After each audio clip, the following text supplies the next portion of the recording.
Tonight, we are going north, far north, to the cold and restless waters that stretch between Norway and Iceland and Greenland, where the sea is darker than most people ever see, and where, for many centuries, sailors were quite certain that something enormous was living just below the surface. We will follow the creature they called the Kraken, through the Old Norse accounts that first named something like it, through the careful testimonies of fishermen who swore they had seen it rise, through the maps that marked its waters with creatures drawn in careful ink, and down into the deep ocean itself, where the truth of the legend waited patiently in the cold and the dark for someone to finally find it. But before we begin, let us find a place to settle into. Imagine that you are sitting on a northern shore at the very edge of the evening. The rocks beneath you are smooth and cool, worn down by centuries of tide, holding just the faintest warmth from a day that is now almost entirely past. The sky above you is a deep, soft grey shading toward the blue-black of a northern night, with a thin line of pale amber still resting along the horizon where the sun went down some time ago. The air carries the smell of salt and cold water, and something faintly green, like seaweed and stone. There is a breeze, gentle and steady, moving in from the water, cool against your face and your hands. The sea in front of you is quiet this evening. Small waves move in slowly and break with a low, unhurried sound against the rocks at the water's edge, and then pull back, and then come again. Farther out, the water is very still and very dark. It stretches away from you until it disappears entirely into the evening, and you cannot see where it ends. You can hear somewhere above you and to the left the distant cry of a seabird, and then silence again, and then the water. It is a peaceful place, and a very old one, and the people who have sat on shores like this one and watched this same darkening water have left behind them a story that is worth hearing on a quiet night. The waters that stretch north and west from the Norwegian coast are not like other waters. They are deep in a way that feels personal, cold in a way that seems intentional, and on many days so dark beneath the surface that looking over the side of a small wooden vessel into them would have felt less like looking into the sea and more like looking into something that had no bottom at all. The Norwegian Sea drops in places to more than 3,000 meters, and in the deepest parts of the basin considerably further. That is a number that only becomes meaningful when you hold it against the image of a man standing in an open wooden boat, perhaps 9 or 10 meters long, looking down into water the color of charcoal, unable to see even an arm's length below the surface. The North Atlantic in the higher latitudes is a place of almost unrelenting grey water, grey sky, grey light that in winter barely materializes before it retreats again, and the visibility on the bad days, which came often and stayed long, shrank a sailor's world down to a circle of water, perhaps 50 meters across, and nothing beyond it in any direction. No horizon, no landmark, no way of knowing from the look of the sea alone where you were or what you were moving toward. There were storms in those seas that seemed to have no intention of ending, swells that could rise to the height of a house, winds that sailors could not measure with any instrument but felt instead against the body, something between a physical weight pressing you flat to the deck and a sound, a steady and enormous sound that after several days became almost indistinguishable from silence because it never once stopped. And then there was the cold, which bears returning to, because in the waters above the Arctic Circle, the cold was not an inconvenience, but a genuine and patient threat. The kind that moves through a man's clothing and his flesh until he is not so much a person as a collection of functions slowly ceasing to operate. Anyone who went into that water had minutes, not hours. Beneath all of it, beneath the storms and the grey and the noise of the wind, was the darkness of the water itself. A darkness that did not feel empty, that felt, to the people who worked above it day after day and season after season, somehow inhabited. as if the depth contained not merely water and pressure and rock, but something else, something patient, something that occasionally stirred. The communities that built their lives along that coast did not have any choice about the sea. It was where the food came from. It was how people moved between one place and another. It was the wall beyond which the rest of the world existed, and the path by which that world could be reached. Children in those villages grew up understanding the ocean, the way children in farming country understand soil, which is to say not as background, but as the central fact of life, the thing everything else depends on, and the thing most likely to undo you. And it is worth saying clearly what kind of sailors these were, because the story does not work if you imagine them as timid. Norse seafarers were among the most capable the medieval world produced. They crossed the full width of the North Atlantic to Iceland and Greenland, and eventually the coast of North America, in boats that were by any later standard astonishingly small, built from overlapping planks that were flexible enough to ride the ocean's movements rather than resist them, open to the weather above and below, carrying their crews through water passages that experienced 19th century sailors in vessels many times the size still found genuinely frightening. These were not people who were easily impressed by the sea. They were not people who frightened easily. And yet the accounts they left behind, passed first by word of mouth and then gradually set down in ink, describe something beneath the surface of those waters that made even experienced men speak carefully when they spoke of it at all. The relationship those communities had with the ocean was the kind that produces not fear exactly, but a very particular form of respect. The respect you might feel for something that gives you everything you need and asks in return only that you never forget how easily it could take all of it back.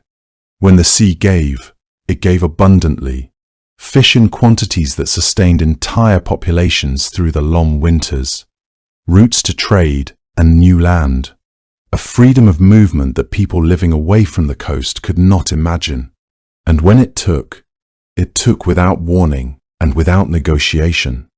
There was no court of appeal and no second attempt, and often no body to bring home for burial. I want to spend a little time on what it was actually like out there, because the story does not land properly unless you have some feeling for the instrument through which all of this was observed. The voyages that took these sailors into the waters, where sightings were most common, were not brief excursions. A fishing expedition to the grounds off Iceland or Greenland might last many weeks. A trading voyage along the northern routes could stretch across months, the vessel returning home only when the season turned, and the storms made staying out more dangerous than the journey back. For much of that time, there was nothing around them. No land, no other ships, no reference point of any kind except the water in every direction and the sky above it, which in the far north could close down to a ceiling of grey so low and so uniform that it seemed less like weather and more like a lid placed over the world. The horizon on such days was simply the place where one grey thing met another. You might imagine what it would be to lie down in such a vessel after a long day of work, the rocking, the smell of salt and fish and wet wood, the sound of water moving constantly against the hull just inches from your ear. And to find in that rest something that could not quite be called sleep, because the sea does not permit the kind of deep surrendered unconsciousness that a body actually needs after long exertion. The men on these voyages were tired in a way that accumulated across weeks and did not resolve. A tiredness that sits behind the eyes and makes the world at the edges of vision uncertain, soft, prone to movement where there is no movement. That is not speculation.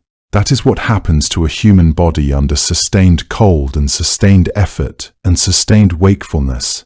And it is important to state it clearly, because it explains a great deal, not by discrediting what the sailors saw, but by describing honestly the condition of the people doing the seeing. And here is the thing that I think matters most. A man who had been at sea for 2 months, cold and underslept, and accustomed to watching the water for every sign of what it might offer or take away, was not a man whose perceptions could be neatly sorted into reliable or unreliable. He was, in fact, both things at once, more susceptible to misidentification because his mind was strained and his eyes were tired, and more genuinely observant than most people will ever be because he had spent months training every sense he had on the surface and the movement and the behavior of the sea. He knew what it looked like when something was wrong, when something was different, when something beneath the surface was altering the way the water above it moved.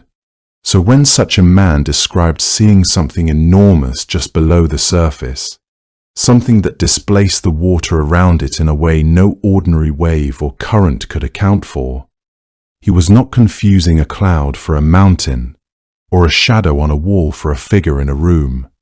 He was describing something he had seen, something that did not match anything else in his extensive experience of that particular sea. And he was using the only framework available to him to explain it.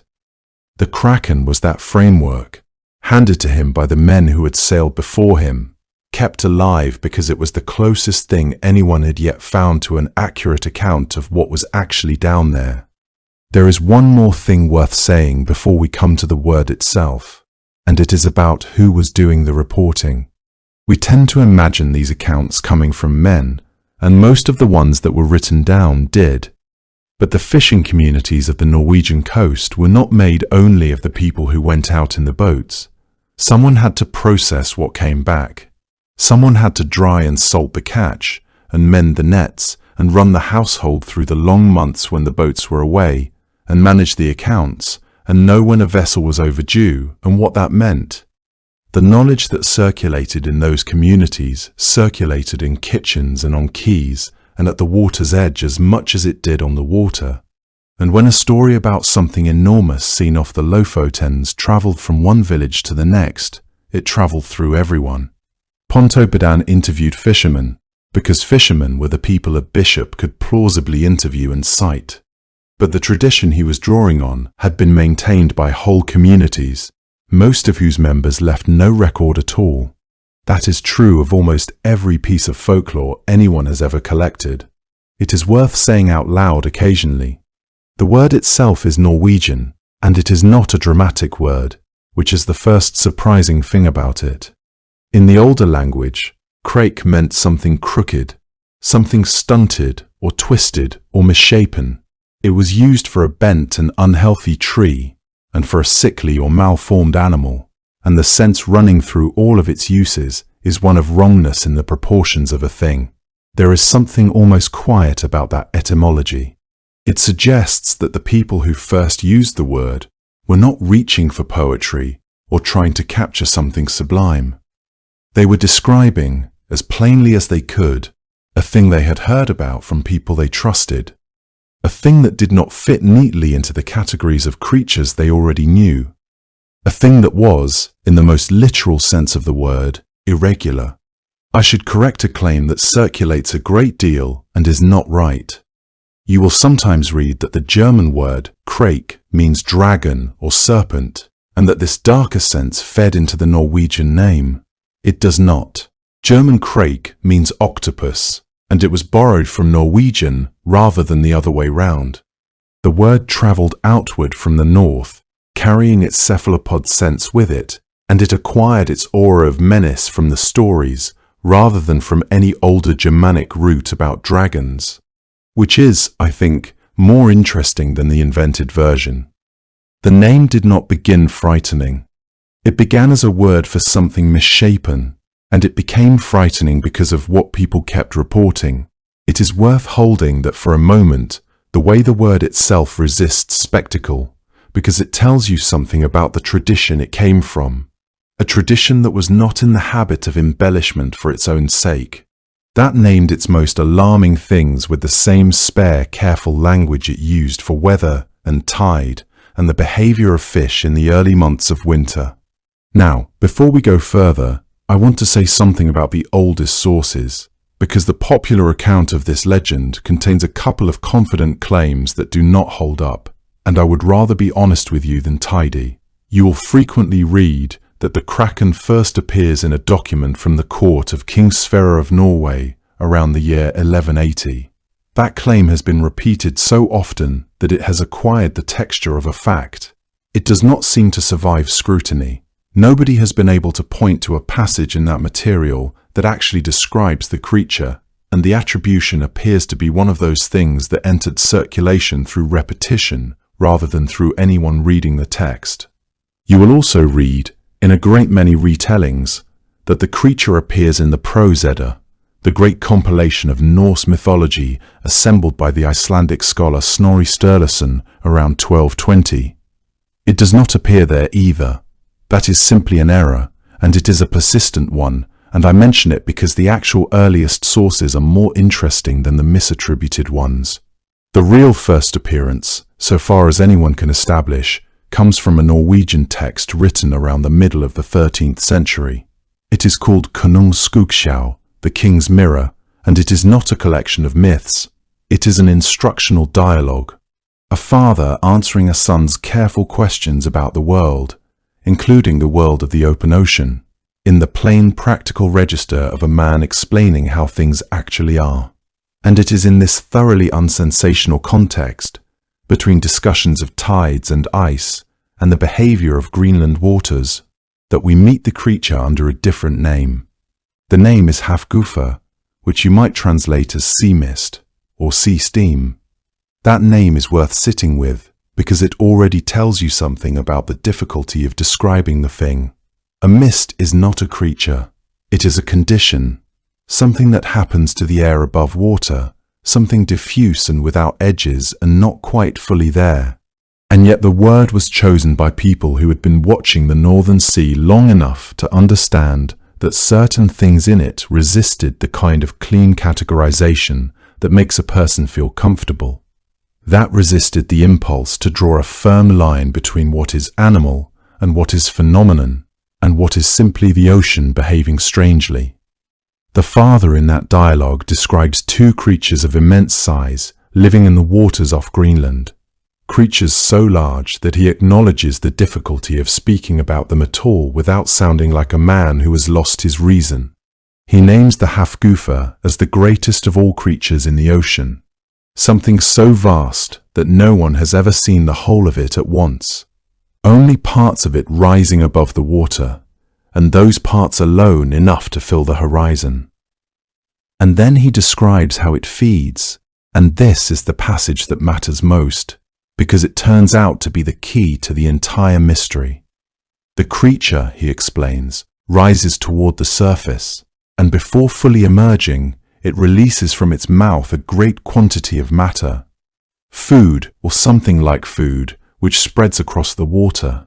And this release draws fish, enormous numbers of them, gathering upward toward the smell of it, until the water around the half-surface creature is thick with marine life crowding in around the very thing that intends to consume them. And then the creature closes.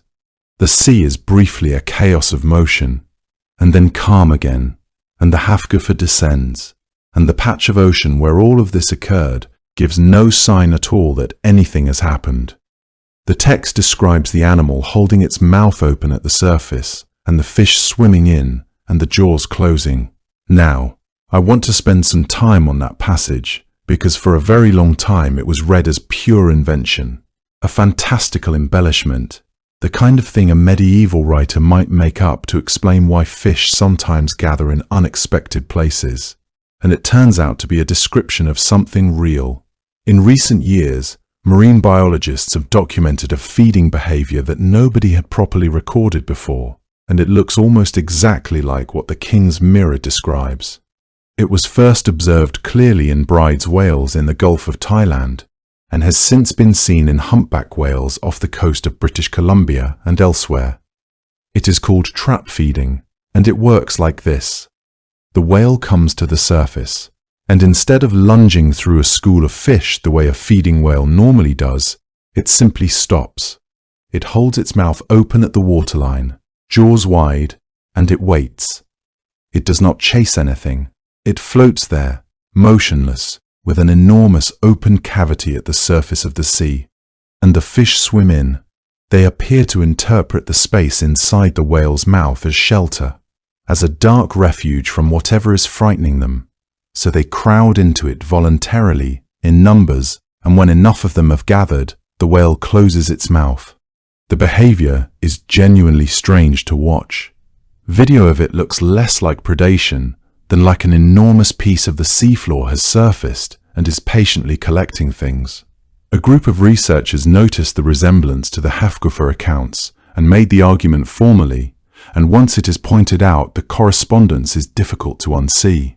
The creature that rises to the surface and does not chase, that opens and waits, that gathers fish around itself in unnatural abundance, that is so still while it does this that it can be mistaken for something other than an animal, and that then closes and sinks and leaves the water looking exactly as it did before.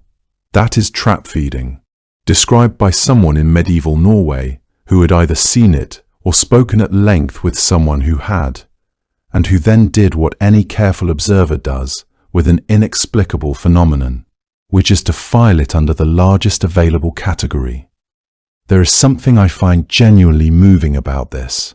A 13th century writer set down an accurate observation of a whale behavior that modern science did not formally describe until the 21st century. And for most of the intervening 800 years, everyone assumed he was making it up. It is worth noting that this reading also explains something else about the medieval material, which is the island. Because the Hafgufer is not the only creature in that period described as a living thing mistaken for land. There is an older and very widespread tradition, running through the Greek and Latin bestiaries and into a great many medieval European texts, of a vast sea creature, sometimes called the Aspidocolone. The story attached to it is always more or less the same. Sailors come upon what appears to be an island. They land on it. They light a fire. The creature feels the heat and dives, and everyone is lost. That story turns up in Christian moral literature, where the creature stands in for temptation and the fire for the sinner's false comfort. It turns up in Arabic seafaring tales. It turns up, in one form or another, almost everywhere people wrote about the sea, which raises an obvious question, and it is a question worth being honest about. Is the island that was not an island a genuine northern observation, or is it a piece of international literary furniture that attached itself to the Hafgufer because it fit? I think the truthful answer is probably both. The motif was certainly available. Any educated churchman in medieval Norway would have known it, but a whale lying motionless at the surface with its back exposed, in cold water, seen from a distance by tired men, is also a real thing that a person could genuinely mistake for a low rocky islet. It does not require any invention at all. The story travelled because it was good, and it stuck in the north because the north kept producing something that looked like it. There is a second early source worth mentioning, and it is a saga rather than an instruction manual.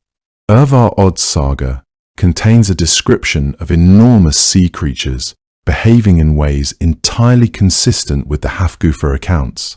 Creatures that rise from the depths with the appearance of land, that are vast enough to be confused with geography rather than biology, that cause violent disturbances in the water simply by moving through it, the displacement of something that large being its own kind of weather.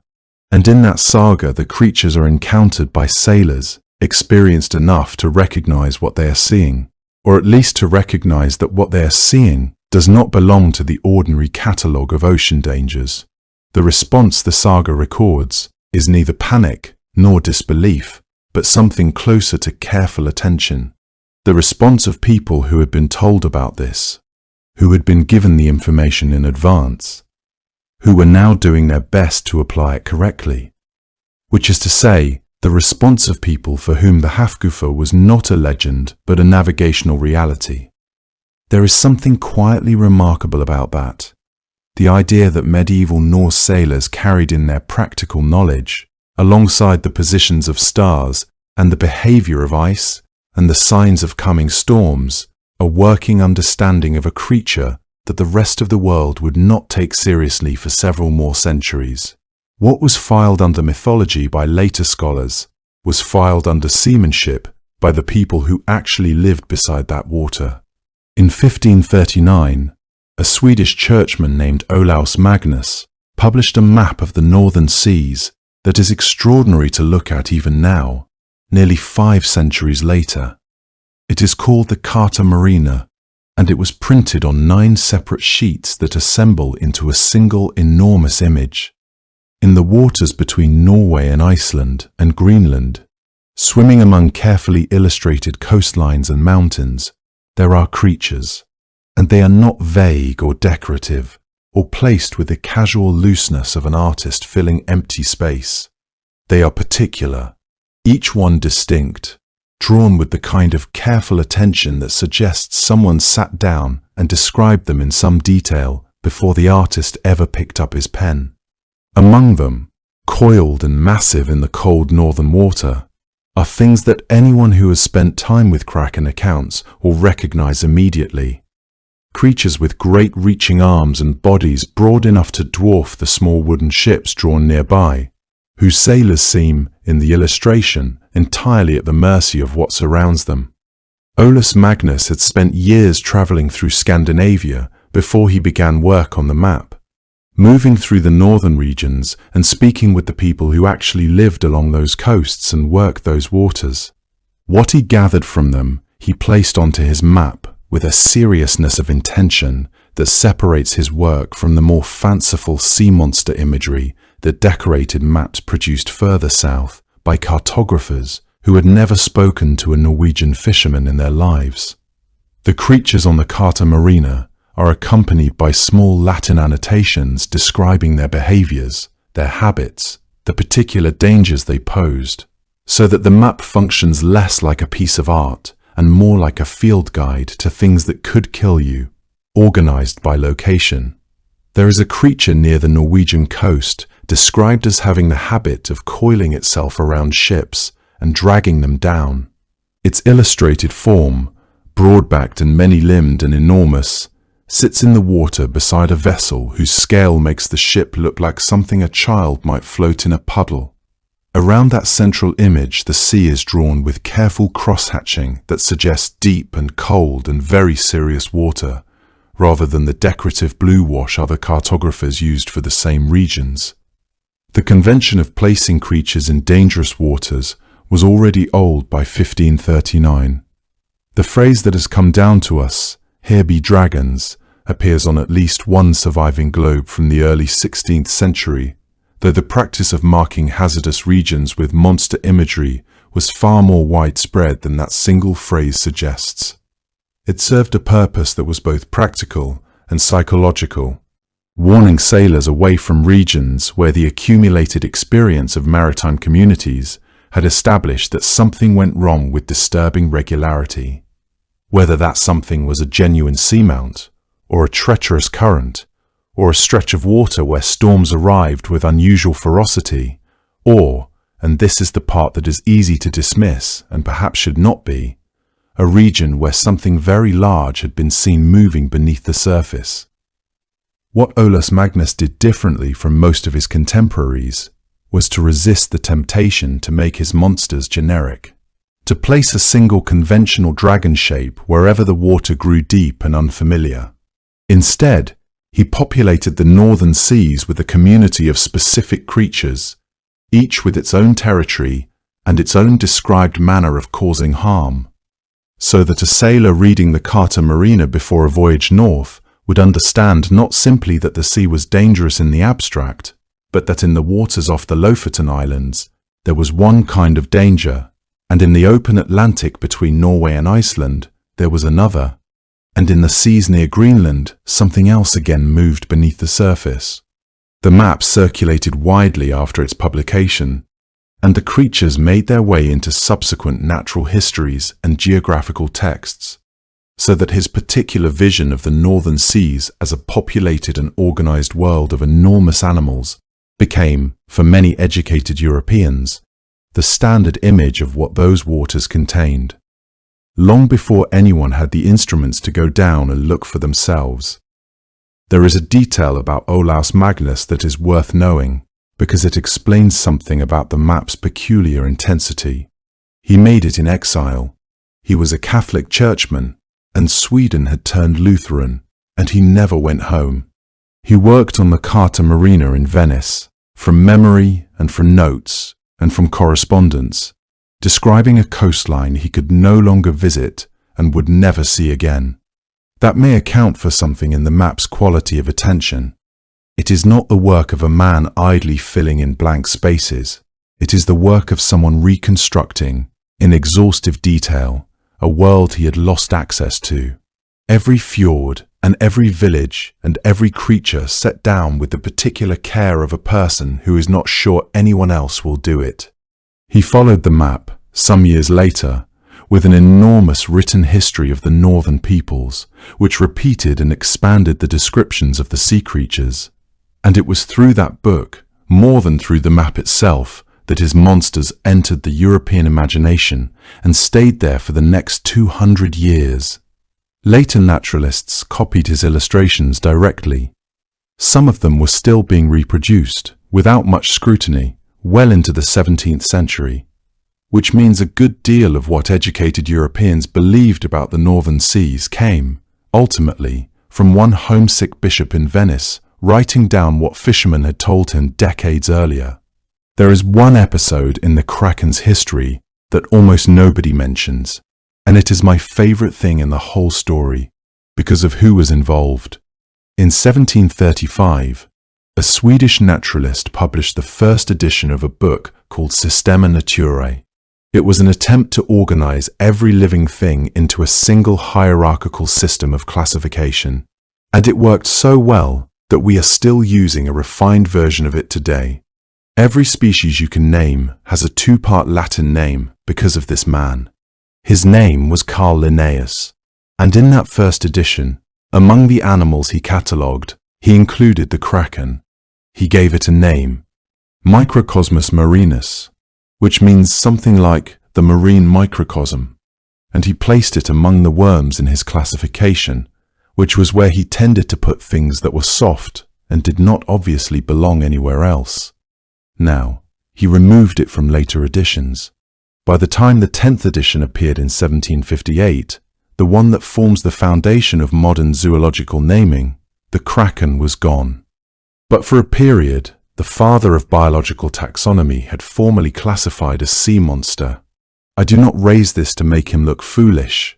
I raise it because it tells you exactly where the Kraken sat in the mid-18th century, which was not in the category of folklore at all. It was an unresolved zoological question. It was something that a serious and systematic man, attempting to catalogue the natural world, felt obliged to find a slot for, because the reports were numerous, and they came from people who had no obvious reason to lie. The Kraken was not something educated people had dismissed. It was something they had not yet decided about. And into that period of genuine open uncertainty came the man who would do more than anyone else to shape how the creature was understood. He was a bishop. His name was Erik Pontoppidan, and in 1752 he published a book called The Natural History of Norway that changed the Kraken's reputation entirely. Pontoppidan was, by the standards of his time, a serious and credible man. He had been appointed Bishop of Bergen in 1747, and Bergen was then, as it had long been, one of the great ports of the Norwegian coast, a city that smelled of salt and timber and fish, a city where sailors came and went with the seasons, where the harbour was always full of vessels that had been out in the deep water and had come back with something to say about it. That placement matters because it put a man with genuine intellectual curiosity at the exact intersection of ecclesiastical authority and maritime experience. He seems to have understood this about his situation and made the most of it. He was not, by inclination, a man who stayed in his study. He was interested in the natural world with the kind of careful, methodical interest that was becoming newly respectable in the 18th century. a century that wanted very much to believe that nature could be organized and understood and described, and that even its strangest offerings might yield to patient inquiry. The book he published was ambitious in scope, a comprehensive account of Norway's natural history, its geology and its climate and its animals and its plants. And it was in this context, among entries on Norwegian fish and Norwegian weather, that the Kraken appeared. That placement was itself the argument. He was not putting the creature in a chapter on legends or sailors' superstitions. He was putting it in the realm of natural fact, alongside animals everybody agreed existed, and asking his readers to consider it in the same spirit of open and rational inquiry. His method was to talk to people. He spoke with fishermen, a great many of them, along the coast and in the islands, men who had spent their entire working lives on those waters, and who described the creature with a matter-of-fact consistency that he found difficult to dismiss. He noted, in his account, that these were not excitable men. They were practical people who understood the sea in the way that people understand things they depend on for survival. And when they described what they had seen, they described it the way they would describe any other feature of the ocean they worked in. The Kraken was not, in their telling, a wonder or a terror beyond ordinary experience. It was a danger to be aware of, like a particular current or a stretch of water where storms came up quickly, something to know about and to navigate with care. What they described, and what he set down in careful prose, was a creature of almost incomprehensible size. He estimated, on the basis of the accounts he collected, that the body, when it rose to the surface, covered an area roughly 1.5 miles in circumference. Not a creature one could look at all at once. Not a creature whose full dimensions could be held in the mind the way you might picture a whale, or even a very large whale, but something closer in scale to a small island. A low rocky mass emerging from the water with a dark uneven surface, ringed by what the fishermen described as arms or branches spreading out across the surrounding sea. He understood perfectly well that this would strike his educated readers as implausible, and he addressed it directly and patiently, working through the logic of the accounts and asking his readers to consider that the ocean was very large and very deep, and that humanity's knowledge of what lived in it was still, in 1752, quite limited, which was, of course, entirely correct. The island comparison was central to his account, and it clearly fascinated him. He recorded stories of fishermen who had approached the creature in the belief that they had found a shoal or a low-lying reef, drawn toward it by the remarkable abundance of fish that gathered around it. Because the Kraken's presence, for reasons the fishermen understood in practical terms, if not in scientific ones, seemed to attract fish in extraordinary numbers. I want to flag that detail as it goes past, because it is the same detail from the King's Mirror 5 centuries earlier. The unnatural abundance of fish around the surfaced creature. It survived intact across 500 years of retelling, in the mouths of people who had no access to the medieval text, which suggests that whatever produced the observation was still producing it. The surface, seen from a distance, was dark and irregular, and still in the way that a rock in calm water is still. It was only when the creature began to sink that its nature revealed itself. Slowly at first, and then with a terrible gathering urgency as the water around it began to move, because the descent was the other thing his fishermen described with great consistency. The whirlpool that the submersion created, the violent disturbance in the water as something of that size drew itself back down into the deep, displacing the sea above it with a force that left the surrounding water churning and pulling inward in a way that could take a small boat with it. And the fishermen knew about this, and in their accounts there is a quality of practical wisdom to it. You did not simply sail away from the Kraken when it began to sink. You sailed away fast, and you watched the water around you as you went, because the danger did not end when the creature's surface disappeared below the waves. It continued for some time afterward, while the sea slowly settled back into itself. He described the arms as enormous and numerous, extending outward from the central body in a way that several of the fishermen compared to branches on a tree submerged just below the surface. Visible, reaching, capable of wrapping around the hull of a boat if a boat were foolish enough to come within reach, and he was careful to distinguish between the accounts he found most credible and those he was less certain of, and that selectivity gave his text a quality of reasonableness, a sense that the author was not credulous, but was genuinely trying to arrive at an accurate picture of a real phenomenon from the imperfect evidence available to him. What shifted in European thinking when the book circulated was less the content of the descriptions themselves, versions of which had been available in one form or another for centuries, and more the register in which they were now being offered. A bishop, writing in the tradition of natural history, presenting compiled testimony from reliable observers and asking his readers to weigh it seriously, was doing something different from what the old sagas had done, or what travelers' journals had done, or what sailors had been doing when they told their stories to one another in harbors along the coast. He was making a scientific claim, however tentative, and scientific claims had a different kind of weight in 1752 than stories did. The Kraken moved, because of this book, from the category of things that sailors believed into the category of things that educated people debated. I want to defend him for a moment, because Pontoppidan has been mocked more than he deserves. It has been a very long tradition to bring him out as an example of 18th century credulity.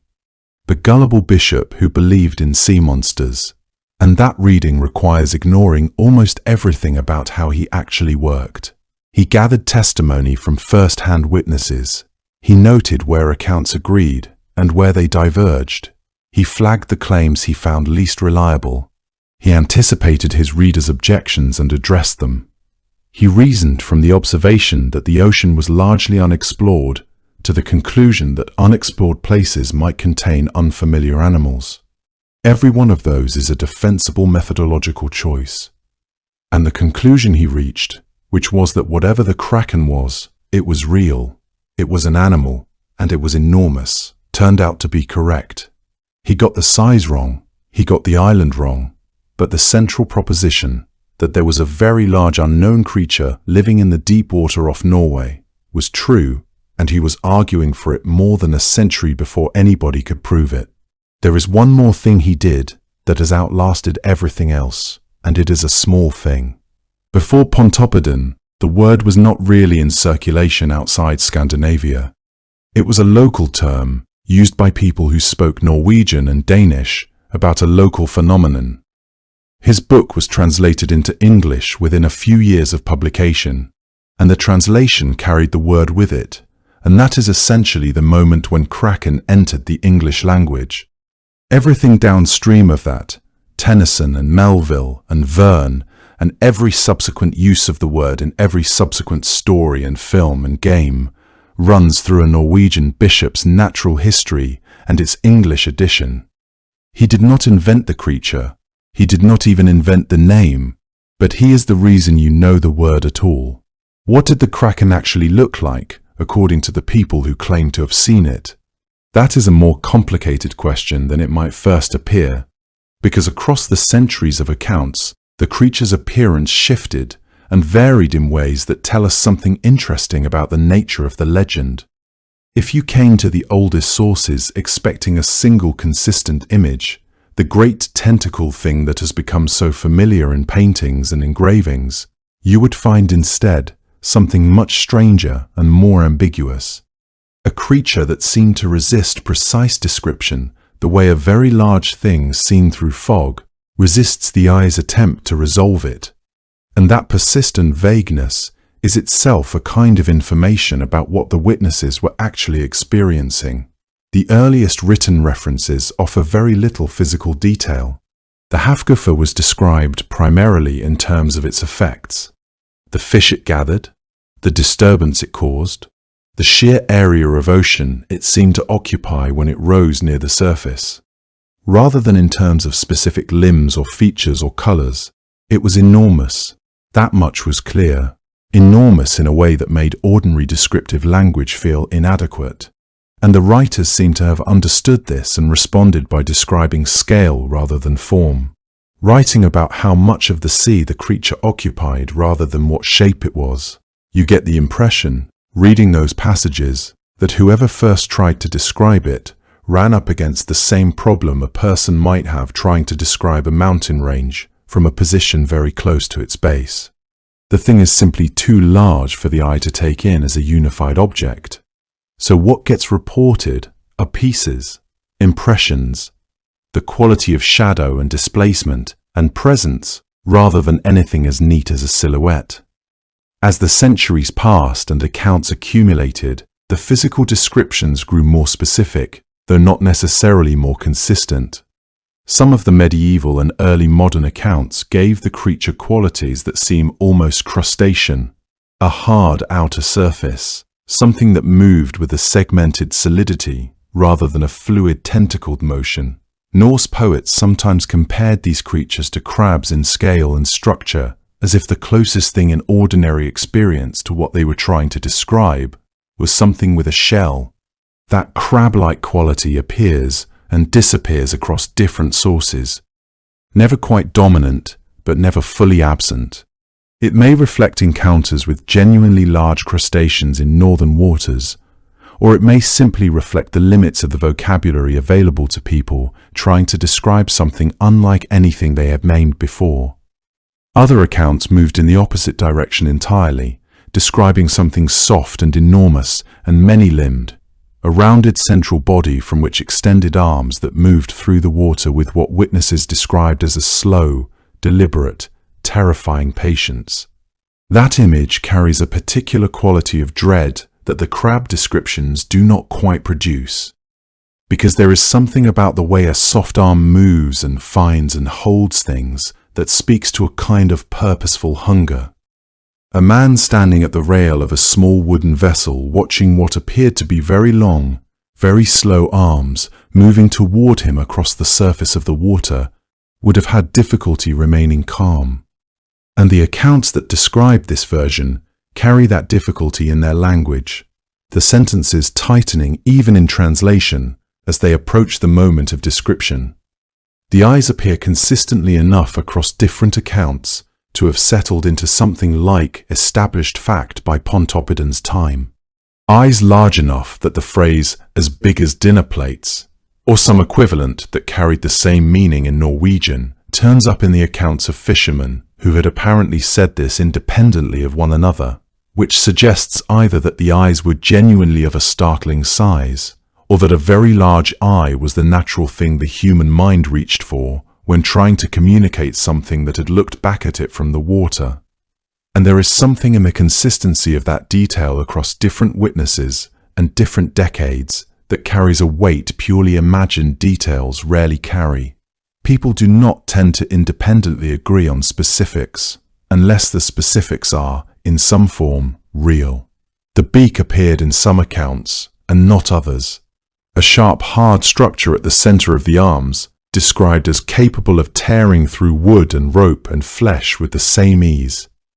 That detail is one of the places where the Kraken descriptions and the actual anatomy of large cephalopods align most directly, because giant squid do possess beaks of exactly this kind, hard and curved and very strong, in a creature that is otherwise almost entirely soft. The appearance of that detail in accounts from fishermen who had presumably never dissected a squid suggests that some of them had seen the structure directly, either through an encounter close enough to permit it, or through the examination of remains that the sea had delivered to shore. Of all the stories told about the Kraken, there is one that returns again and again in so many different forms and from so many different sources that it seems to have lodged itself at the heart of the legend. It is the story of the island that was not an island at all. It appears in the Norse material. It appears in the accounts Pontoppidan collected. It appears in the writings of travelers and missionaries and sailors across several centuries. And each time it carries the same essential shape, the same progression from hope to dread. which suggests it was not simply a single story told and retold, but something closer to a shared understanding among the people who work those waters. A piece of knowledge passed from generation to generation, the way sailors pass knowledge about currents and weather. Seriously, and quietly, and always with an awareness that getting it wrong would cost you everything. The story goes like this. A ship is at sea, well out of sight of any coast, days or weeks from land, and one of the sailors spots something on the horizon. A low dark shape against the grey sky, broad and irregular, with what appears to be texture, the roughness of rock, or the matted darkness of sea vegetation, the kind of sight that, after long days of open water, would feel like a gift, like the world offering something solid back to you after so much formless grey. And here the emotional landscape becomes the whole point of the story. The men on that ship have been at sea long enough that their judgment has begun to narrow. The rational mind, deprived of solid ground and constant landmarks, becomes increasingly susceptible to suggestion. The horizon itself becomes unreliable after weeks of watching it stay empty. The officers might consult their charts and find no recorded island at these coordinates. And yet, the thing is still there, still dark and substantial against the sky. And so, despite their training, despite the small voice in the back of a good sailor's mind that knows something is amiss, the decision is made to investigate. They steer toward it.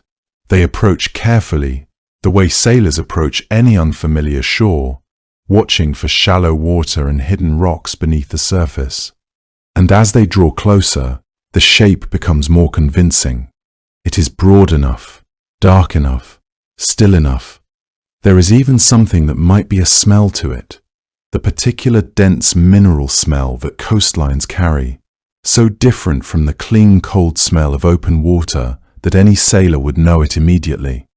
So they bring the boat alongside, and some of them step out onto the surface. The relief they feel is immediate and overwhelming. The solidity beneath their feet, after weeks of the constant slight motion of a ship, feels almost shocking. They touch the surface with their hands to verify what their bodies already know. This is real. This is land. The texture beneath their palms is rough and uneven, exactly as land should be. In some versions they go further. They gather driftwood or debris and build a small fire, allowing themselves for a brief and uncomplicated moment to simply be on land again, to feel something that does not move beneath them. What makes this story so effective, and what kept it circulating for so many centuries, is how precisely it captures the specific vulnerability of anyone who has spent a very long time on open water.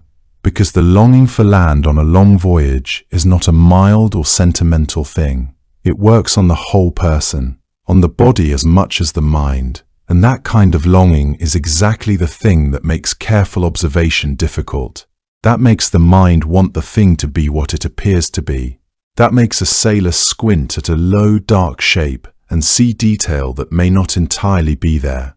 The suggestion of rocks, the impression of height, all of it just convincing enough to warrant approaching, just plausible enough to silence the part of the mind that is uncertain. And then, in the story, there is a moment. It arrives without fanfare. It is not loud or sudden, but rather a kind of quiet wrongness that the body registers before the mind can process it. The men standing on the surface might notice a slight tremor in what they believe to be stone. They might see a barely perceptible change in the angle of the ground beneath them. One version describes a sailor noticing that the rocks around him were too regular, too uniform in their coloring, arranged in a pattern that no natural erosion would create. By then it is far too late for such observations to matter. The moment is described differently in different accounts, but always carries the same quality of wrongness. A slight movement that land does not make, a slow subsidence at the edges, a tilting or a shifting that is not the movement of waves across rock, but the movement of something alive adjusting itself. And by the time the men have understood what that movement means, there is barely time to do anything at all. the surface beneath them becoming suddenly and catastrophically unstable as the thing they have been standing on decides, with no concern for them whatsoever, to return to the depths. The story ends there, in the cold water, in the confusion, with the ocean closed over everything as if nothing had ever been there. It served as a warning that the sea could deceive you even in its most familiar offerings, that what appeared solid and welcoming and real could, at any moment, simply decide to submerge. And I think it carried a second warning underneath the first one, which is aimed at something more uncomfortable than the ocean. Because in every version of the story, the thing that destroys the sailors is not the creature. The creature does nothing deliberate. It does not lure them, and it does not attack them, and in most tellings it does not even notice them. It simply sinks, at a moment of its own choosing, for reasons entirely unconnected to anything happening on its back. What destroys them is their own wanting. They wanted land. They had wanted it for weeks, and that wanting did something to their judgment that no amount of seamanship could correct, because it was operating underneath the level where seamanship lives. The officers checked the charts. The charts said there was no island, and they went anyway. That is the part of the story that makes it worth telling to a young sailor. Not that the sea contains monsters, which he will already suspect, but that the most dangerous thing he will carry out onto the water is his own longing for the voyage to be over. You can be an excellent navigator and still steer toward the thing you need to be true.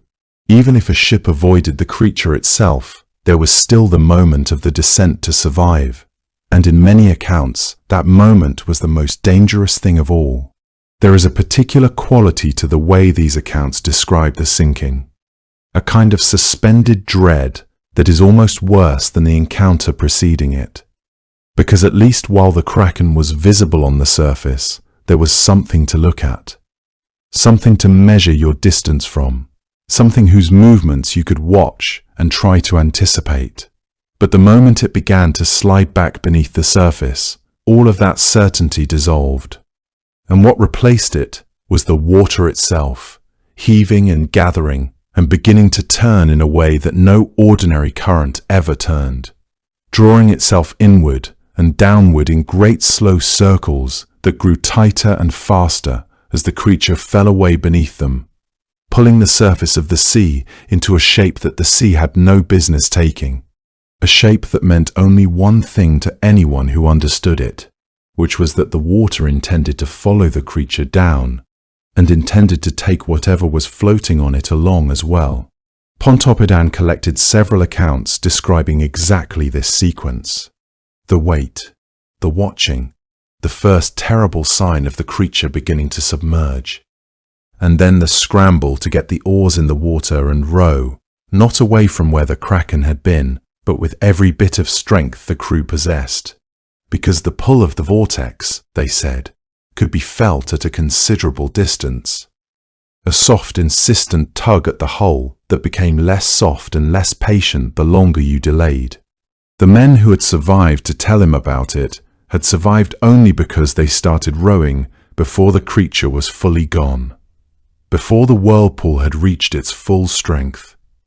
Working the oars in near silence, with the cold sea spraying across their hands and the water behind them folding inward like a wound closing over itself. The association between the Kraken and whirlpools was, in a sense, the most believable part of the whole legend to any sailor who worked those waters, because the waters themselves produce genuine whirlpools of a scale and power that require no mythological explanation at all. The Moskstraumen, which runs between the islands of Moskenesøya and Mosken off the Lofoten coast of Norway, is among the strongest tidal currents in the world. At certain states of the tide, it produces a churning of the surface, so violent and so loud that it can be heard from the shore. A deep rhythmic roaring that carries across the water in all weather, and that, to a sailor approaching from the open sea, without knowing quite what he was heading toward, would have announced itself as something entirely outside the ordinary range of things the ocean was supposed to do. The old name for it, Moskenstraumen, or simply the maelstrom, became over the centuries almost synonymous with the concept of the sea, swallowing what floated on it. A word that came to mean not just this particular phenomenon off the Lofoten Islands, but any catastrophic vortex, any water that had decided to go down rather than across. The sailors who knew those waters, who had heard the roaring from a distance and felt the pull of the current against the rudder in that particular insistent way, would not have needed a great deal of imagination to connect what they knew about the Moskenstraumen with what they had heard about the Kraken's departure from the surface, because one of those things felt like an explanation of the other, and in the absence of tidal charts and oceanographic surveys it was, in its way, a perfectly reasonable explanation. What the legend gave sailors that the bare oceanographic fact could not was a creature at the center of it, something with intentions, something that had arrived at the surface for its own reasons and was now returning to wherever it came from. And that framing, strange as it sounds, may have been more useful than the truth, because a creature with intentions can at least be anticipated, can be given a wide berth, can be treated with the particular careful respect that the sea has always demanded from the people who work on it. There is something about the Kraken that separates it from almost every other creature in the Norse world, and it took me a long time to notice it. It has no family. Norse mythology is full of enormous beings. The Midgard serpent coiled around the entire world beneath the ocean. The great wolf Fenrir straining against his chains. Creatures of a scale that makes ordinary human concerns feel very small. And almost every one of them has a lineage, a parentage, a place in the great web of divine and semi-divine relationships that the Norse imagined stretching across all of creation. Jormungandr, the Midgard serpent, was the child of Loki and the giantess Angerbother, cast into the ocean by Odin himself. It lay there with its own tail in its mouth, encircling the world of men, enormous and full of purpose and dread.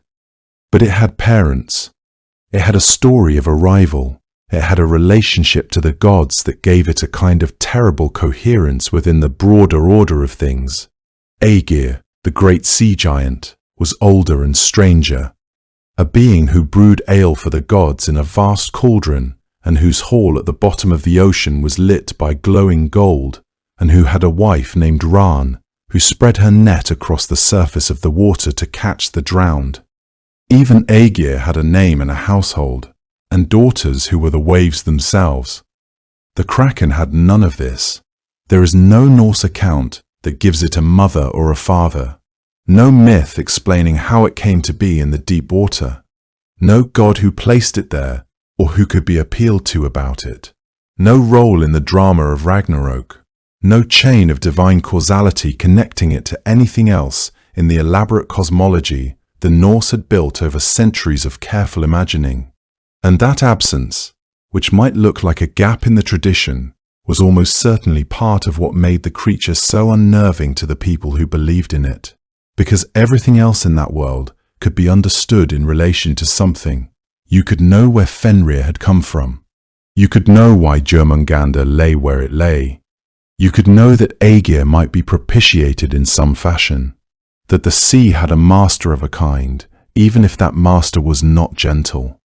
But the Kraken answered to nothing and no one.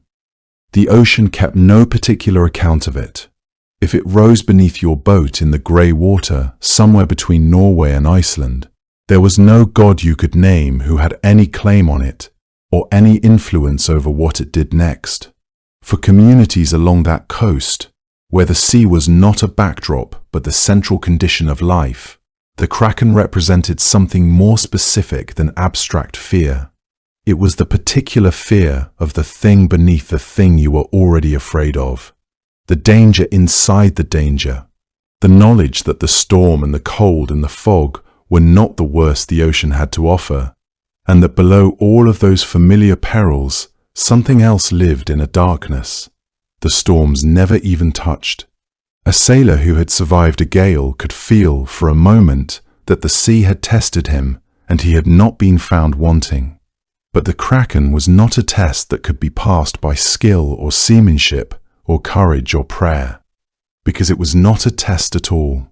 It was simply a creature going about its vast and indifferent life in the deep. And if your boat happened to be above it when it decided to surface, there was nothing that skill or courage or prayer could do for you. That quality of absolute indifference, not malice, not hunger in any ordinary sense, not the wrath of a god who could be appeased, but the simple, enormous, ungovernable presence of something that did not know you were there and would not have cared if it had known. That was perhaps the most honest thing the legend preserved about the ocean itself, which is not cruel and not kind, but simply immeasurably larger than anything that swims or sails upon it. And there is a further point in this that I think the Norse understood better than most people who came after them. Almost every mythology that deals with the sea gives it a ruler, someone in charge, a figure who can be angered and therefore, by implication, placated. Poseidon can be offended and can be appeased. Ran can be given gold. Even a hostile sea god is a sea god you can have a relationship with. That arrangement is comforting in a way that is easy to miss. It means the ocean has intentions, and intentions can be understood, and a person who understands them has some purchase on their own survival. The Kraken denies all of that. It is not the sea's ruler, and not its servant, and not its messenger. It is simply the largest thing in it, going about its own business, in a place where nobody can follow. There is nothing to offer it. There is nothing to say to it. There is no arrangement to be reached. And I suspect that is the truest thing anybody in that world ever said about deep water.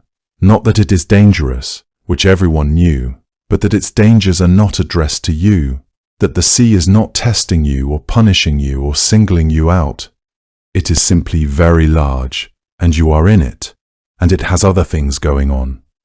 The Kraken was the ocean's own secret, belonging to no god, answering to nothing, simply there in the dark water below, which is, when you consider what the ocean actually is, perhaps the most accurate description anyone had ever offered of it. As the 18th century gave way to the 19th, and ships travelled farther and in greater numbers, something curious happened to the Kraken. Instead of fading as the world became better mapped, it seemed to expand. Reports arrived not only from the Norwegian waters where the legend had originated, but from the South Atlantic and the Pacific and the seas near Greenland. I want to go through some of these carefully, because this is the part of the story where the popular version becomes unreliable, and several accounts get attributed to the Kraken that do not belong to it. The first is genuine, and it is worth taking seriously. In 1734, a Danish-Norwegian Lutheran minister named Hans Egede was sailing off the coast of Greenland. He was a missionary, and the voyage was by any measure a difficult and uncomfortable one, full of cold and uncertainty, and the particular loneliness of a man travelling very far from the world he understood. And he recorded in his journal, on a July day in those grey northern waters, an encounter with something that rose from the sea alongside his ship. He described a body that was enormous and knotted, great long fins or flippers, a head or snout that lifted itself higher than the ship's mainmast before the creature eventually sank back and was gone, leaving the water disturbed and the crew in a state of considerable alarm. Egede was not a man given to exaggeration. He was a careful observer and a man of letters, whose professional life required him to record things accurately and to be believed by people who had not seen what he had seen. His account was written not as a story to entertain, but as a straightforward description of something that had happened, set down in the same measured tone he used for everything else. That is part of what gave it such weight when it was eventually read in Denmark and Norway and further into Europe. But I have to be honest about something, which is that what Egede described is not really a kraken. It is a sea serpent. It is long and it is snake-like, and it rises vertically out of the water. There are no arms. There is nothing in his account about tentacles or about a body broad enough to be mistaken for land, or about the whirlpool of a descent. His sighting gets folded into Kraken histories constantly, and it does not belong there. It belongs to a different and largely separate tradition of northern sea monster reports, and the two have been getting mixed together for so long that the boundary has almost disappeared. The same is true of the most famous 19th century sighting of all. In 1848, a British naval vessel called HMS Daedalus was sailing in the South Atlantic when several of her officers observed something in the water and reported it formally. The account was published in the Times of London and debated publicly, and it caused a considerable stir, partly because the witnesses were naval officers whose competence and sobriety were difficult to question and who had watched the thing for a sustained period rather than glimpsing it. What they described was a creature something like 60 feet long, moving steadily through the water, holding its head above the surface, with something along its back that they took for a mane. No arms, no tentacles, nothing remotely cephalopod about it. It is a sea serpent report, and it is a good one, and it has nothing to do with the Kraken, except that later writers wanted a 19th century naval sighting to put in the story, and this was the most respectable one available. I mention both of these because it matters. The Kraken tradition is strong enough on its own evidence that it does not need to borrow from a different tradition, and the borrowing muddies what is actually a rather clean line of descent from the Hafguffer to the giant squid. It is worth saying a word about why the two traditions get confused, because the reason is interesting. The northern seas produce two distinct families of monster report, and they never really overlapped in the original material. One is the Kraken, broad, many-armed, associated with the deep and with the surface disturbance of something rising and sinking, reported by fishermen, rooted in the Norwegian coast. The other is the sea serpent, long, narrow, undulating, associated with the surface itself, seen moving horizontally across open water, reported very widely across the North Atlantic and later in enormous numbers off the coast of New England. Those are not variations on a theme, they are different shapes entirely, and the people making the reports would have distinguished between them without difficulty. What collapsed? The distinction was the 19th and 20th centuries, when writers assembling popular accounts of maritime mystery began treating all sea monster reports as a single subject and drawing on whichever ones were most dramatic regardless of type. And the sea serpent, which was the more fashionable of the two in the Victorian period, had better documentation. Naval officers, formal depositions, newspaper controversy. So when later writers wanted respectable 19th century evidence for the Kraken, they reached for the sea serpent material, and the two have been tangled ever since. The Kraken did not need it. The Kraken had a body in a bathtub. What is true is that reports of enormous cephalopods specifically did continue to accumulate through the 18th and 19th centuries, and some of them came from sources that were genuinely difficult to dismiss. There is a well-documented incident from 1861 involving a French naval vessel, the Electon, which encountered an enormous squid at the surface near the Canary Islands. The crew attempted to haul it aboard, and the body tore apart under its own weight, and they came away with only a portion of the tail. They brought that portion back, and it was examined and reported to the French Academy of Sciences, and the reaction there is instructive. Some members accepted it. Others found the whole thing so improbable that they preferred to believe the officers had been mistaken about what they were looking at, which tells you where the question stood in the middle of the 19th century. There was physical evidence, and there was formal testimony from professional sailors, and there were still serious people who found the animal easier to disbelieve than to accept. That situation was about to change, and the change began with a man patiently assembling fragments in Copenhagen. His name was Japetus Steenstrup, and he was a Danish zoologist, and beginning in the 1850s, he did something that nobody else had thought to do, which was to take the scattered physical remains seriously. There had been pieces of these animals turning up for a long time. beaks recovered from the stomachs of sperm whales, sections of dried tentacle preserved in odd places, fragments washed onto beaches and kept as curiosities. Steenstrup gathered what he could and studied it, and from those fragments he constructed an argument that would prove essentially correct. That there existed in the deep ocean a species of squid, so much larger than anything previously catalogued, that it belonged, in a sense, in a different category of animal altogether. He gave it a name in 1857, Archachuthis dux, the chief among squid. There is a detail about Steenstrup's work that I find rather wonderful, which is that one of the pieces of evidence he built his case on was very old. In 1639, a large unfamiliar animal had washed ashore in Iceland, and it had been described in the Icelandic annals of the period, not as a wonder or a portent, but simply as an event that had occurred, in the plain register those annals used for weather and harvests and deaths. Steenstrup went back to that record, 200 years after it was written, and read it as data, which is exactly the right instinct, and it is the instinct that separates his work from everything that came before. He treated the accumulated observations of ordinary people over centuries as a body of evidence rather than as a body of stories. He was, in effect, doing what Pontoppidan had done 100 years earlier, but with the crucial addition of physical specimens to check the testimony against. And when the testimony and the specimens agreed, he trusted them both. His work was serious, and it circulated among naturalists who read the same journals and attended the same societies. But it was incomplete in the way that all arguments from fragments are incomplete. He could describe dimensions and infer behaviors, but he had not seen the animal whole, and neither had anybody else.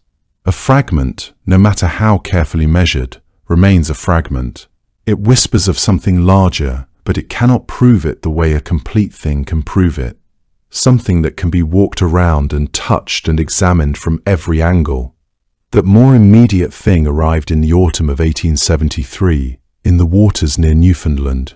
There were 2 incidents that year, and they are frequently conflated, so let me separate them. The first happened in October near Portugal Cove. A small fishing boat encountered something floating at the surface that the men aboard could not identify. A mass of pale flesh moving slowly in the cold Atlantic water. And rather than pulling away, as every instinct inherited from centuries of Kraken stories might reasonably have urged them to do, they drew closer, and they reached out with a boat hook. What responded to that touch was very much alive. It moved and grasped, and in those first shocking moments it revealed itself to be an animal of extraordinary size. According to the account, one of the men aboard cut at it with an axe and severed a length of tentacle, and the creature released the boat and sank, and they came away with roughly 19 feet of arm. 19 feet. And it was not the whole limb, it had been cut. That fragment made its way to a clergyman in St. John's named Moses Harvey, who had a deep and serious interest in natural history, and who immediately understood what he was looking at. Then, in November, fishermen at Logie Bay found a giant squid entangled in their nets, and this one was very nearly complete. Harvey acquired it, and what he did next has become one of the more unusual images in the history of natural science. He arranged it in a bathtub, or more precisely, he draped it over a sponge bath in his home, the long pale arms falling over the sides, the body heavy and still. And he photographed it there. It was the first photograph ever taken of a giant squid. That image does something unusual to the imagination even now, because it places the creature in a domestic setting against the ordinary porcelain of a Victorian bathroom. And that juxtaposition of the monstrous and the mundane makes it somehow more convincing than any illustration from any natural history ever published. More convincing even than Pontoppidan's careful measurements and testimonies. Because a photograph from a bathtub in St. John's cannot be argued with. Harvey had the foresight to distribute copies of the image to museums and to naturalists across the Atlantic world. The photograph travelled where the creature itself could not, reaching into drawing rooms and lecture halls and the studies of men who would otherwise never see such evidence. It became a kind of proof that was portable and reproducible, and more creatures followed. Through the 1870s, specimens washed ashore in Newfoundland and elsewhere in the North Atlantic with a frequency that suggested this was not a freakish event, but a natural one. Nobody has ever fully explained that decade. For roughly 10 years, giant squid came ashore in Newfoundland waters at a rate that had not been recorded before and has not been matched since. Dozens of animals, some intact, some in pieces, arriving on beaches and in nets with enough regularity that Harvey and the naturalists working with him could hardly keep up with them. And then it stopped, more or less, and the rate returned to the occasional isolated stranding that had been normal before. There have been suggestions, a shift in water temperature, a change in the currents that carry the animals, a movement in the population of whatever they feed on, or of the whales that feed on them. Nothing has been established. What is undeniable is the timing, which was, from the point of view of the legend, extraordinarily fortunate. The animals began arriving at precisely the historical moment when there were people prepared to receive them properly, when Steenstrup had already made the theoretical case and given the creature a name, when photography existed, when there were scientific societies and journals and a transatlantic communication network that could carry an image from St. John's to Copenhagen within weeks. 50 years earlier, the same strandings would have produced local wonder and a few unreliable drawings. 50 years later, they would have arrived into a world that already knew. They came exactly when they were needed. That giant squid died as all creatures die. But when they died close enough to shore, the sea sometimes returned them. And that what was being returned was, in each case, an animal that matched in its essential details the creature sailors had been describing for 600 or 700 years. The arms were real. The body was broad and heavy in a way that, seen at the surface of the water on a grey northern day, might very plausibly have suggested a low island. And the eyes were real. And this perhaps more than anything else connected the specimens to the centuries of accounts that preceded them. Because the eyes of a giant squid are enormous, wide and pale and fixed in an expression the human mind struggles to interpret, eyes that in life looked out from the darkness of the deep ocean at whatever the deep ocean contained, and that in death, laid out on a beach in Newfoundland or draped over the side of a bathtub, retained something of that quality. The sailors had not been wrong about the important things. There is one more account from that era that I want to include, because it is the closest thing anyone has to a description of the creature doing what the legends said it did. It comes from a whaler named Frank Bullen, who published a memoir of his years at sea toward the end of the 19th century. And he describes watching, at night, in tropical water, a sperm whale locked in a struggle with an enormous squid at the surface. The account is vivid, the whale gripping the body of the squid in its jaws, the arms of the animal wrapped around the whale's head, the water churning around both of them under a bright moon while the crew watched from the deck of their ship, close enough to see it clearly and far enough away to be in no danger. Now, I have to be careful here, because Bullen was a professional writer as well as a former sailor, and his book was written to sell, and scholars have raised entirely reasonable questions about how much of it is direct experience and how much is elaboration. I include it not as evidence, but as a marker of where things stood. By the end of the 19th century, a whaler could publish an account of a giant squid fighting a sperm whale, and the reading public would receive it as a plausible thing that a person might have seen at sea. 150 years earlier, a bishop had needed to argue carefully that such an animal could exist at all.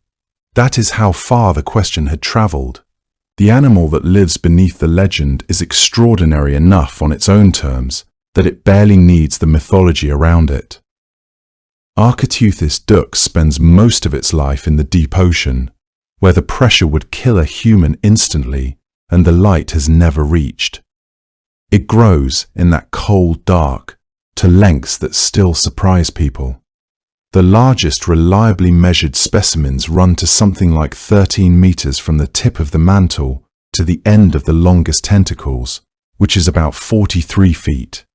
I should say that older claims of 18 meters and beyond are now generally regarded as inflated, usually the result of measuring specimens whose elastic feeding tentacles had been stretched.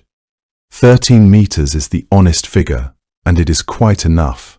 There is also a second animal worth mentioning that almost never appears in Kraken histories, and it probably should. The colossal squid, Messonychoteuthis hamiltoni, lives in the Southern Ocean around Antarctica. It is shorter than the giant squid, but very much heavier and more solidly built, and it is armed in a way the giant squid is not, with rotating hooks on its arms rather than only suckers. It was not scientifically described until 1925 from 2 arms found in a sperm whale's stomach, and complete specimens have only been recovered in the last few decades.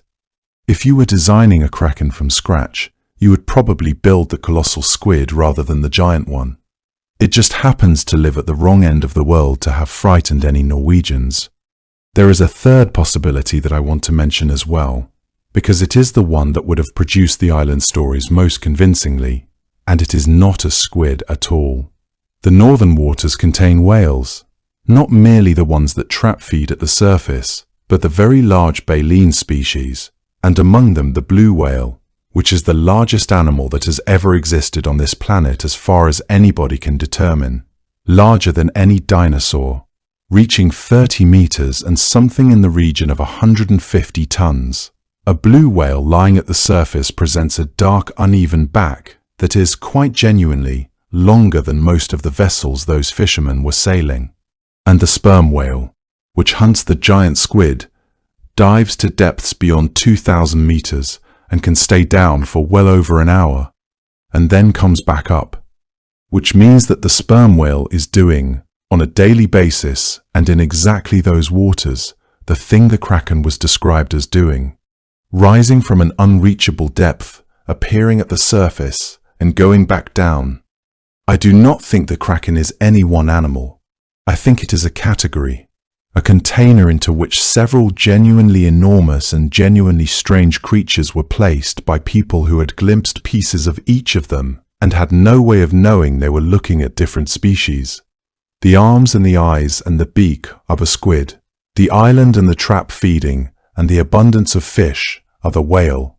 The whirlpool is a tidal current with a real name and a real location. 3 or 4 accurate observations, braided together in the dark over 8 centuries, producing something that was not quite any of them and was not wrong about any of them either. Architeuthis inhabits what oceanographers call the mesopelagic and bathypelagic zones, the middle and deep layers where sunlight fades first to a dim blue twilight and then to nothing at all, where the water is cold enough to slow almost everything down and the pressure is extreme. This is the Kraken's true home, not the surface waters where sailors saw it, but the black deep where it spends the vast majority of its life, hunting and drifting and moving through a world that human beings have barely begun to understand. It comes toward the surface at night, following the vertical migration of the smaller creatures it feeds upon. And it is during those nocturnal ascents that it would occasionally have been visible from the deck of a ship. A vast pale shape, moving just below the water. The eyes are among the largest of any living animal. They can measure something like 25 to 27 centimeters across, which is roughly the size of a dinner plate, and the coincidence of that comparison with the phrase Norwegian fishermen kept independently reaching for is one of the more satisfying moments in this entire story. They are adapted precisely for lightless conditions, capable of detecting the faint bioluminescence of other creatures moving in the dark. There is a reasonable argument that an eye that size is specifically adapted to detect the glow produced by the water disturbed around an approaching sperm whale, which would make it, essentially, a predator detection system. The arms and tentacles are lined with suckers, and those suckers are ringed with sharp tooth-like serrations that cut into whatever they grip. And they grip with extraordinary force. Because Architeuthis is not a passive creature, not the slow drifting thing its cold, deep habitat might suggest, but an active predator capable of rapid movement through jet propulsion, capable of seizing prey in the dark with a speed that would seem impossible for something of its size. Sperm whales dive into the deep ocean specifically to hunt them, and the encounters between those two animals are among the most violent events in the natural world. The evidence is on the whales themselves, which carry circular scars from squid suckers across their heads and flanks, scars that can be a foot or more in diameter, pressed into the hide like pale rings, recording in the whale's own body the size and strength of what it was hunting. Whalers in the 18th and 19th centuries observed those scars and reported them, and the reports contributed a great deal to the growing sense that something very large was living down there. The beak is another feature that translates directly from the animal into the legend. Hard and sharp and curved, capable of cutting through flesh, and the one part of the animal that does not decay easily, which is why so many beaks have been recovered from whale stomachs over the centuries, offering the earliest reliable evidence of how many giant squid were being eaten, and therefore how many must exist. Pontoppidan and others described the kraken's beak, and they were right to include it. There are two more things about the living animal that I want to mention, because they are strange in ways that no legend anticipated, and that are, I think, stranger than the legend. The first is the blood. Squid blood is not red. It uses a copper-based compound to carry oxygen rather than the iron-based one in our own blood, which means that in a living giant squid, the blood runs pale blue. That system works better than ours in cold water with little oxygen, which is precisely the environment these animals live in. And it means that the creature people imagined bleeding across the northern sea would, if you had actually managed to wound one, have bled something closer to the color of the water it was swimming in. The second is the nervous system, and it is genuinely peculiar. A squid's brain is arranged in a ring around its esophagus, which is to say that its food passes through the middle of its brain on the way down. This creates an obvious engineering constraint, and it is one of the reasons that squid tend to tear their food into small pieces with the beak before swallowing. A large enough mouthful would cause it a serious problem. It also possesses what are called giant axons, nerve fibers far thicker than anything in a vertebrate, which allow signals to travel through that enormous body at speed. Those axons are so much larger than ours that scientists in the middle of the 20th century used squid nerve fibers to work out the fundamental mechanism by which all nerves conduct impulses. Which means, and I like this a great deal, that a considerable portion of what we understand about how our own brains function was worked out on the nervous tissue of the animal that medieval sailors were afraid of. The Kraken did not merely turn out to be real, it turned out to be useful. What remained genuinely elusive for so long that it began to seem almost deliberate was any image of the living animal. Specimens washed ashore, specimens came up in fishing nets, pieces of tentacles surfaced in various unsettling ways, but the creature itself, alive and moving and behaving as it behaved in the dark water where it actually lived, went unphotographed for the entire history of photography. That changed in September 2004, when a Japanese team led by Tsunemi Kubodera, working in the North Pacific off the Ogasawara Islands, managed to capture the first still images of a living giant squid at depth. They had lowered a baited camera rig to around 900 meters and waited, and an animal came and took the bait, and they got several hundred photographs. The first video of a live one at the surface came in 2006 from the same team, and the first footage of one in its natural deep habitat came in 2012, off Japan again, filmed from a submersible. In 2019, a research team recorded one in the Gulf of Mexico, which was the first footage in American waters and a reminder that these animals are not confined to one exotic corner of the world. The animals in that footage move with a speed and purposefulness that surprised even scientists who had spent years thinking carefully about what it must be like. Not the slow-drifting monster of popular imagination, but something quick and deliberate, pulling itself through the water with a fluid power that makes the old stories feel, if anything, understated. It is worth pausing on how long that took. Photography was invented in the 1830s. Underwater photography followed within a few decades. By the middle of the 20th century, there were submersibles capable of reaching the deep ocean, and by the end of it, there were remotely operated vehicles carrying cameras to depths no human could survive. And in all of that time, across all of those decades, with all of that equipment, nobody managed to photograph a living giant squid. Not because it is rare. It is almost certainly not rare.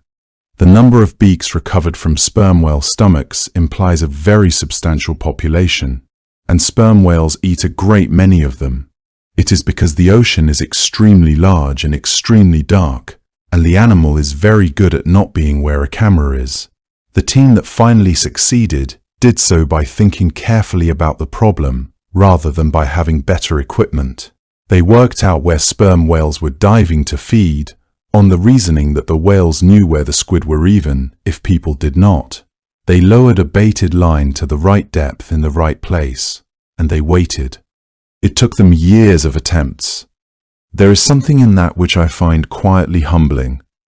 We had mapped the surface of the moon in detail before we had a photograph of a living animal 13 meters long that swims in our own ocean.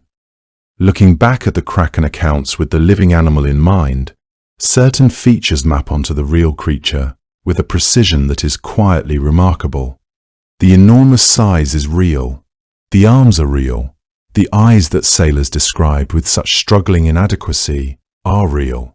The habit of surfacing at night and then sinking back into the dark is real, and it explains both the sightings and, in a modest way, the whirlpool stories, because a large animal descending does disturb the water above it. The exaggerations are there too. The Kraken of legend was larger than any squid. Its arms could encircle a full-rigged ship. It could swallow vessels whole. But exaggeration is what happens to genuine observations when they are carried across time and darkness and fear. And the core of those observations, the irreducible strangeness of what was actually seen, turns out to have been entirely justified.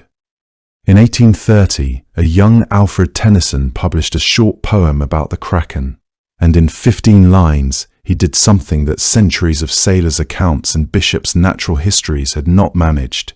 He made the creature sad. The poem is called simply The Kraken, and it begins in the deep.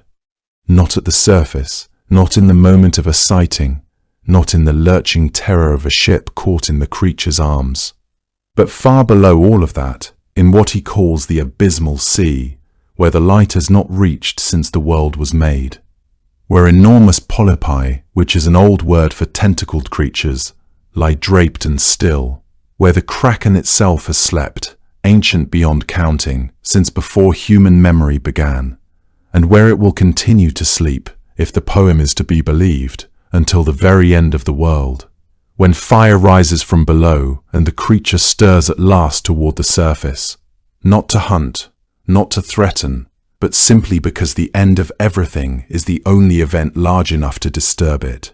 And the moment it breaks the surface is also the moment it dies, so the two things are the same, the waking and the ending, and there is nothing afterward. The poem simply stops, the way sleep stops thought.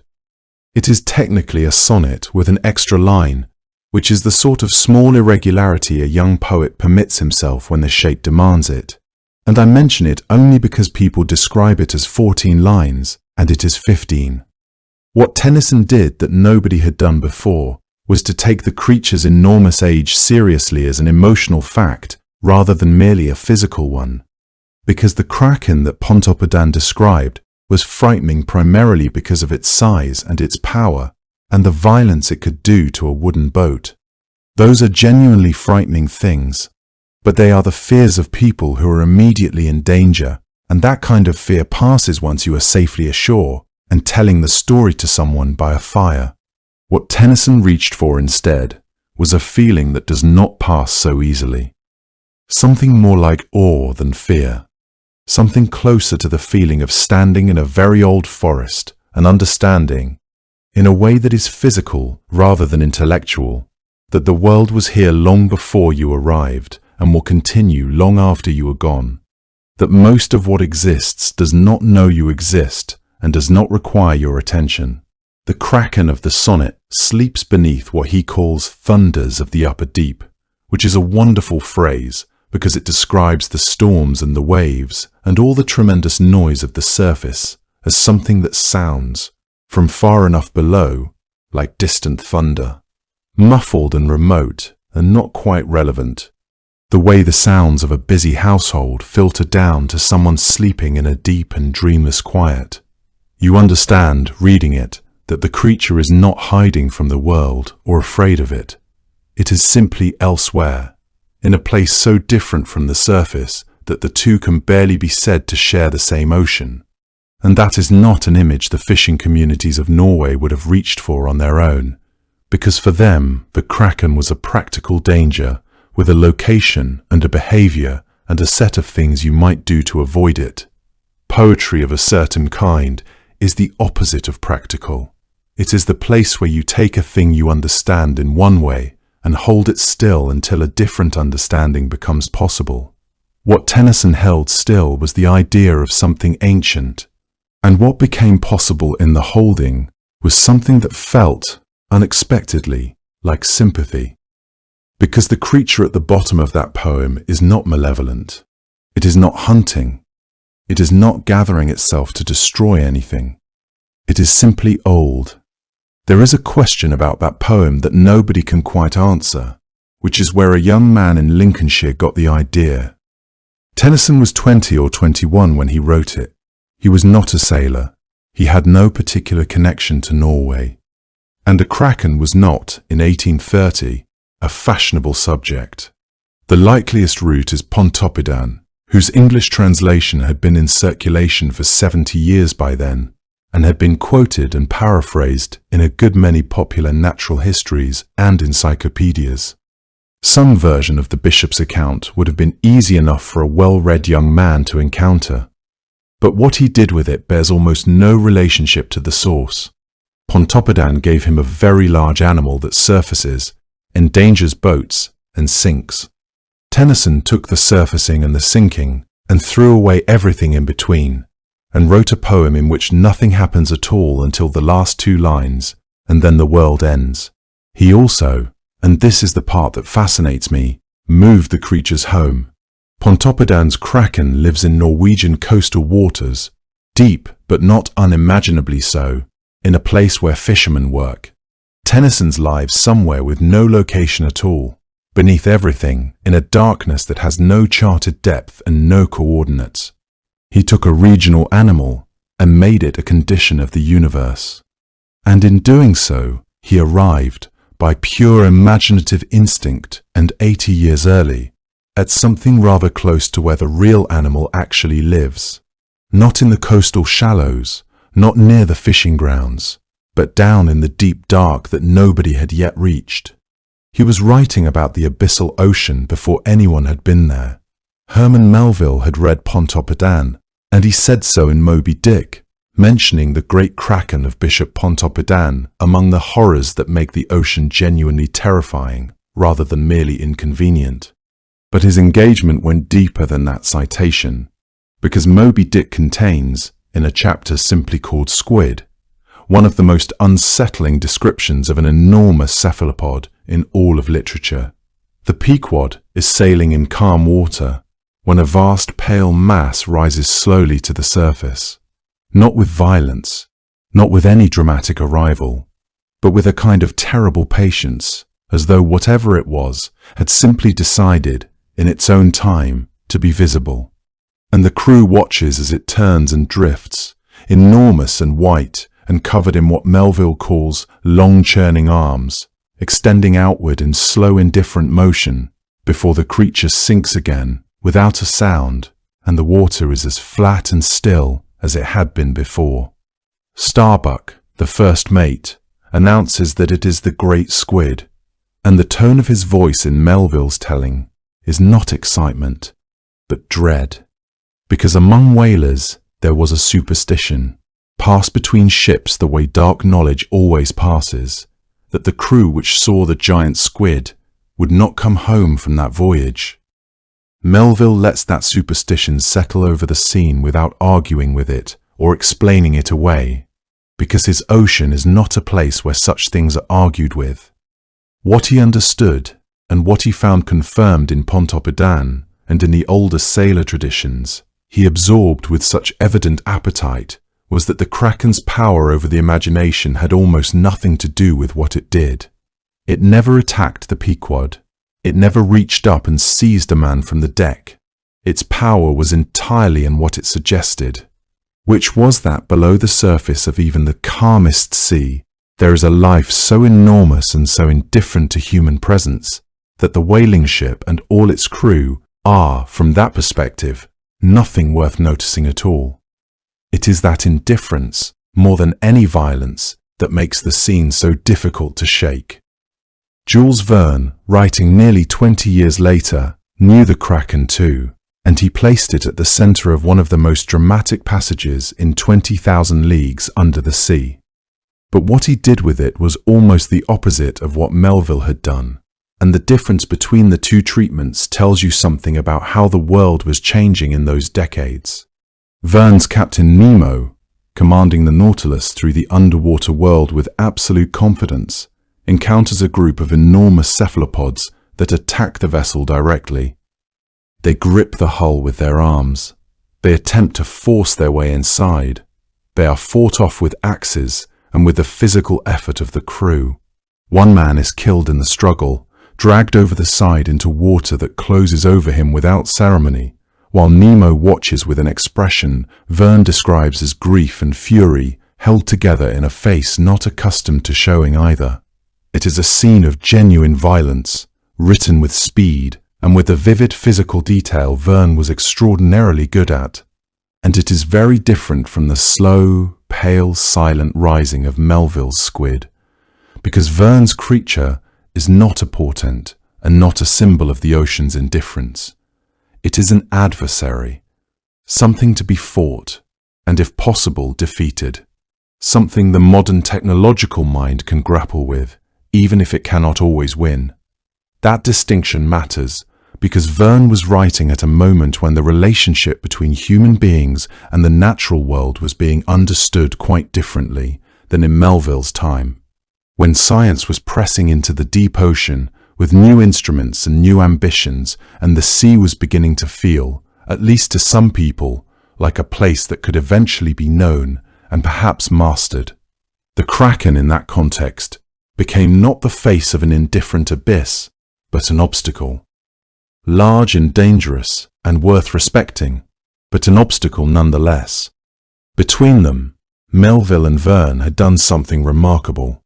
They had taken a creature from the margins of Norwegian fishing villages and placed it at the center of serious literary fiction, which meant that anyone who read the great novels of the 19th century would already know the Kraken before they ever heard a sailor's account of it. And once it was there, it stayed.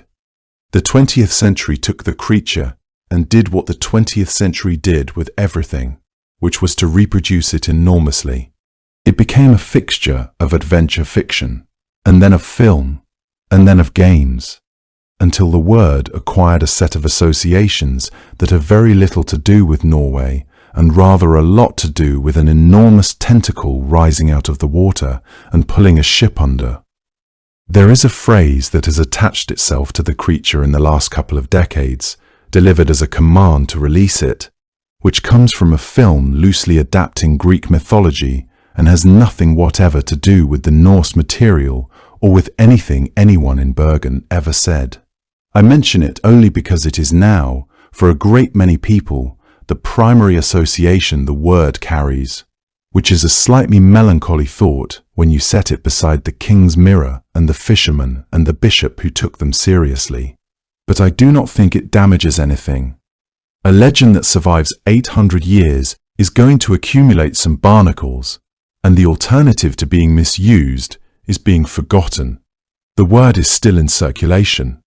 That is the important part, and every so often somebody hears it and wonders where it came from and finds their way back to the cold water where it started. Most sea monsters have faded. The sea serpents that once crowded the margins of old maps have mostly retreated into quaintness. The leviathans and tritons and fish-tailed gods of ancient imagination have become the province of museums and classical studies. The Kraken has not faded, and the question of why is worth sitting with. Part of the answer is that it was never fully defeated, never explained away entirely, never reduced to a simple misidentification that everyone could comfortably agree upon and then set aside. Because when science finally arrived, with its careful measurements and its Latin names and its preserved specimens, what it found was not nothing. It was something genuinely extraordinary, something that earned the legend rather than dissolving it. The Royal Norwegian Navy has placed a Kraken on the insignia of its submarine service, which is the kind of institutional acknowledgement that tells you a creature has moved beyond folklore into something more durable, something a modern military organization finds it entirely natural to claim as a symbol of depth and quiet, patient presence beneath the surface. And along the Norwegian coast, in the old fishing towns where the legend first took shape, there are still inns and harbours and small businesses that carry the name. When you see it painted on a wooden sign in a place where the sea is genuinely visible and genuinely cold, it does not feel like a joke or a tourist affectation. It feels like a community that has simply decided to keep acknowledging what has always been there, just offshore, just below the light. The persistence of the Kraken in those places is not nostalgia so much as an ongoing conversation between the people who live beside the deep water and the deep water itself. A conversation that has never concluded because the ocean has never given a final answer about what it contains. And that, in the end, is the reason. The deep ocean remains the least understood environment on Earth. More of its floor has been mapped in the last few decades than in all of human history before. And still the percentage of it that has been directly observed by human eyes or instruments is very small. Somewhere between 2 and 3%, depending on how you count and who you ask. In the cold dark of everything that remains unobserved, the imagination does not require much encouragement. And I think there is something else operating too, which has less to do with the ocean and more to do with the shape of the story. Most legendary creatures put you in one of two positions. Either you decide they were nonsense, in which case the people who believed in them become slightly foolish, and the whole thing becomes a study in how the pre-scientific mind went wrong. Or you decide they might be real, in which case you are out on a limb that the evidence does not support. The Kraken does not make you choose. You can say, with complete intellectual comfort, that the sailors were describing a real animal, that they exaggerated its size considerably, that they attached to it a story about an island that probably came from somewhere else, and that underneath all of it was something genuinely enormous with arms and a beak and eyes the size of dinner plates living in the deep water, exactly where they said it was. Every part of that is defensible. Nobody has to be wrong. That is a rare position for a monster to occupy, and I suspect it is a large part of why this one has lasted while the sea serpents have not. The Kraken is the case where the folklore and the science ended up shaking hands, and the deep water has not stopped producing surprises, which is the other reason the creature has kept its grip. In the years since those first photographs, the deep ocean has continued to yield animals that nobody expected.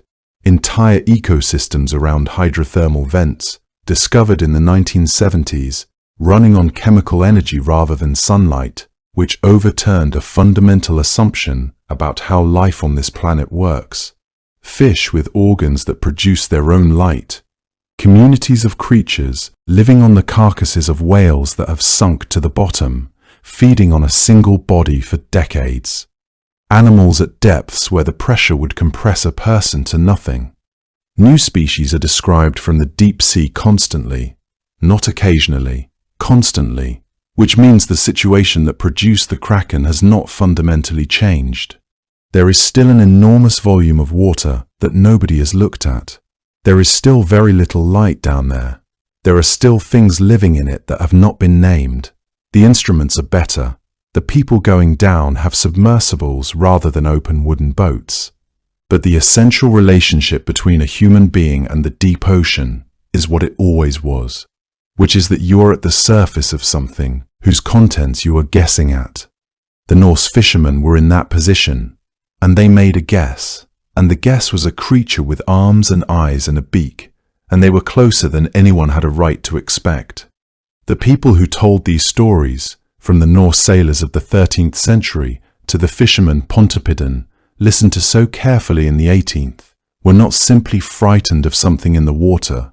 They were doing what human beings have always done when they encounter something larger and more powerful than themselves, which is to find a shape for it, to give it a name, to pass the knowledge of it forward. There is something deeply generous in that impulse, when you consider it quietly.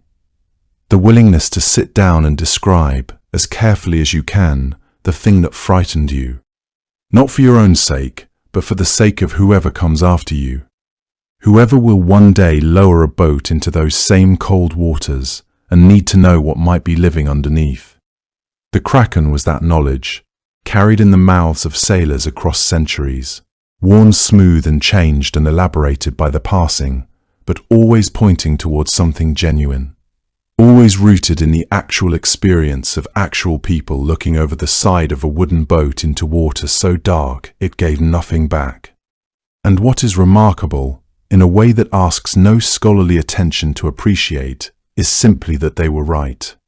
That beneath the legend, there was a real animal of real and staggering size.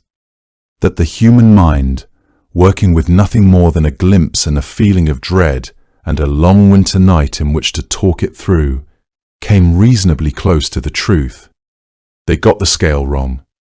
They put an island where there was an animal, but they were correct that something enormous and many-armed lived in the deep water beneath their boats, and they were correct about the eyes, and they were correct about the beak, and one of them, 800 years ago, described a whale feeding in a manner that nobody would properly document again until our own century.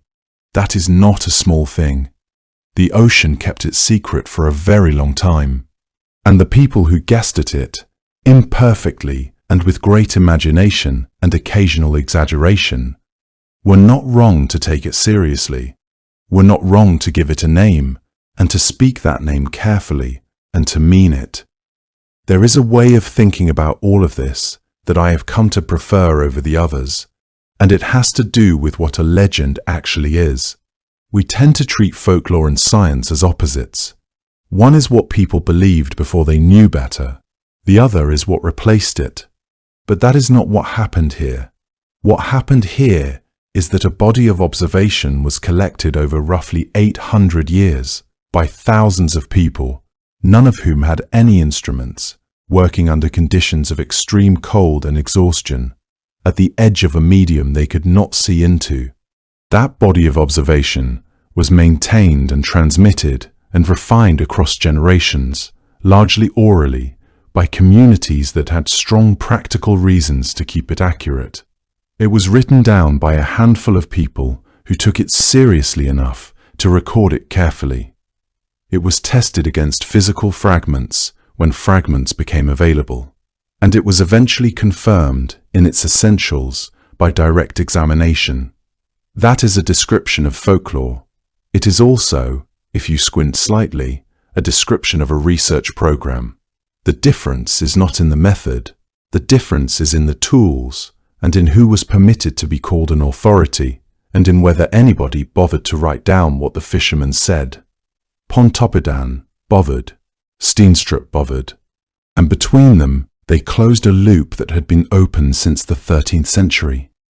Everyone in that chain was doing the same thing, looking at dark water and trying to say something true about it. And now, if you are still here, still awake enough to hear this, let yourself return to the shore where we began, that quiet northern shore at the edge of the evening, where the rocks are dark and salt whitened, and the water moves against them with a sound that is neither loud nor entirely soft, just present, just constant, the way water always is when you stop trying to listen to anything else. The sky above the water is the particular shade of deep blue that comes just after the last light has gone, but before the dark is fully itself. And the stars are beginning, one at a time, to appear in it. Faint at first and then a little steadier, the way things become clear when you stop looking for them directly. The air is cold in the way of northern places, clean and carrying the smell of the sea. If you breathe it in slowly, you can feel it settle into you, cool and unhurried, and the sounds of the water settle with it. The waves here are small now, smaller than they were earlier, as if the sea has decided for this hour to be gentle. They come in one after another against the rocks with a sound that is very nearly a rhythm and very nearly nothing at all. Out on the water there is no light, just the darkness of the open sea, stretching away until it becomes the same darkness as the sky. And the two of them together make something so large and so still that it is almost peaceful, almost comfortable, almost like the feeling of being held by something that is not paying any particular attention to you, but that is very much there. The water moves quietly in the dark, and somewhere far below the surface, in the cold and the pressure and the absolute silence of the deep ocean, something enormous is moving through its world, entirely indifferent to yours, and that is enough. Greetings and welcome to Mythology and Folklore, for Sleep Collection of Sleep Stories. Let's guide you tonight as we journey into the deep forests and wild mountains of North America to explore one of the most enduring and quietly haunting legends this land has ever known, the story of Bigfoot. We will follow this legend from its oldest and deepest roots through the traditions of indigenous peoples who have known these forests far longer than any written record, through the journals of early explorers and frontier settlers, through famous sightings and contested evidence, and the long, patient search that continues to this day. Whether you have always been curious about Bigfoot, or are only now hearing the full story for the first time, tonight we will take the whole thing slowly, quietly, and together. Before we venture forward, however, let us pause for a moment to settle into the place where you are right now. Allow your body to grow heavy and still against the surface beneath you. Let your shoulders drop. Let your hands rest open and loose at your sides, and allow your jaw to soften just a little. There is nothing that needs your attention tonight. Every obligation, every unfinished thought from the day, you can set all of it down now, the way you might set down a heavy bag after a long walk. You are simply here, and that is more than enough. With your eyes closed and your breathing slow, take a long, easy breath in through your nose, feeling your chest and belly rise gently. Then let it go, slowly, all the way out, and notice how your body sinks just a little deeper into the comfort beneath you with every breath you release. You do not need to control your breathing or count anything. Just let it find its own quiet rhythm, the way a river finds its way between stones without any effort at all. If there are sounds around you, the small sounds of a house settling, or distant traffic, or the wind against the window, you can let those sounds be part of the background, like rain falling somewhere far away. They do not need to pull you anywhere. You are here, warm and safe, and the night outside is peaceful. As you rest, I want you to imagine that somewhere beyond your walls, there are forests, vast and old and dark, the kind where the canopy grows so thick that very little light ever reaches the ground, the kind where the undergrowth smells of damp earth and pine, where fallen logs are covered in soft green moss, where the only sounds are wind moving through the branches high overhead and the occasional call of something small and wild moving through the brush. These are the forests where tonight's story lives. They stretch across mountain ranges and river valleys, from the fog-wrapped coastlines of the Pacific Northwest to the ancient hollows of the Appalachian Hills. They are among the largest stretches of wilderness remaining on this continent, and they have been home to stories far older and stranger than most people realize. Tonight, we are going to move through those forests together, unhurried and at ease, and I am going to tell you everything there is to know about the creature that generations of people across many different cultures and many different centuries have believed to be walking quietly through those trees. Now that we have settled in and found our quiet center, let us begin the story. Long before anyone coined the word Bigfoot, long before newspaper headlines or grainy film footage, the forests of North America were already full of stories. These were not stories that began with a dramatic sighting, a plastercast, or a newswire running across a teletype machine. They were woven into something far older and far quieter than any of that, into the oral traditions of the indigenous nations who had lived alongside these forests for thousands of years, who understood the mountains and river valleys not as wilderness to be conquered, but as a world to be inhabited with care and attention. The large, human-like figure that would eventually become known to the wider world as Bigfoot had been part of that world for a very long time. The people who told the earliest stories about it were not describing something monstrous or alien. They were describing something they knew, something they had made room for in their understanding of how the world was put together, something that carried meaning far beyond what any modern field researcher might be looking for. The word Sasquatch itself offers a small window into how ancient these traditions really are. It is an anglicized version of Sasquatch, a term that comes from the Halkomelem language spoken by the Coast Salish peoples of the Pacific Northwest, a language family that stretches across what is now southwestern British Columbia and northern Washington state. Halkomelem translates the word roughly as meaning a wild or hairy man, a being associated with the deep places of the forest where ordinary human life thinned out and something older and less familiar began. The Coast Salish did not invent this as a campfire entertainment. It was a part of how they understood the land they lived on, passed down carefully from one generation to the next in the way that all vital knowledge was passed down through storytelling, through ceremony, through the quiet instruction of elders who had received the same stories from their own elders before them. What is worth pausing over is how many nations, spread across an enormous geographic range, held space for a being of this kind. The Coast Salish were not alone in this.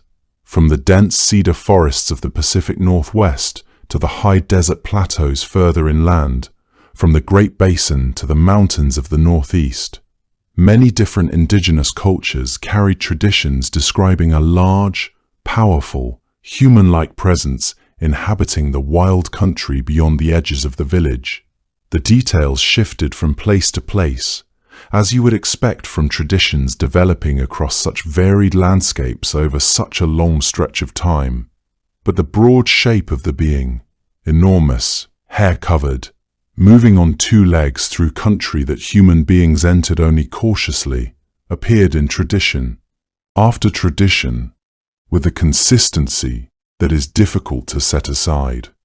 Among the Stales people of British Columbia, Sasquatch held a particularly clear and considered role.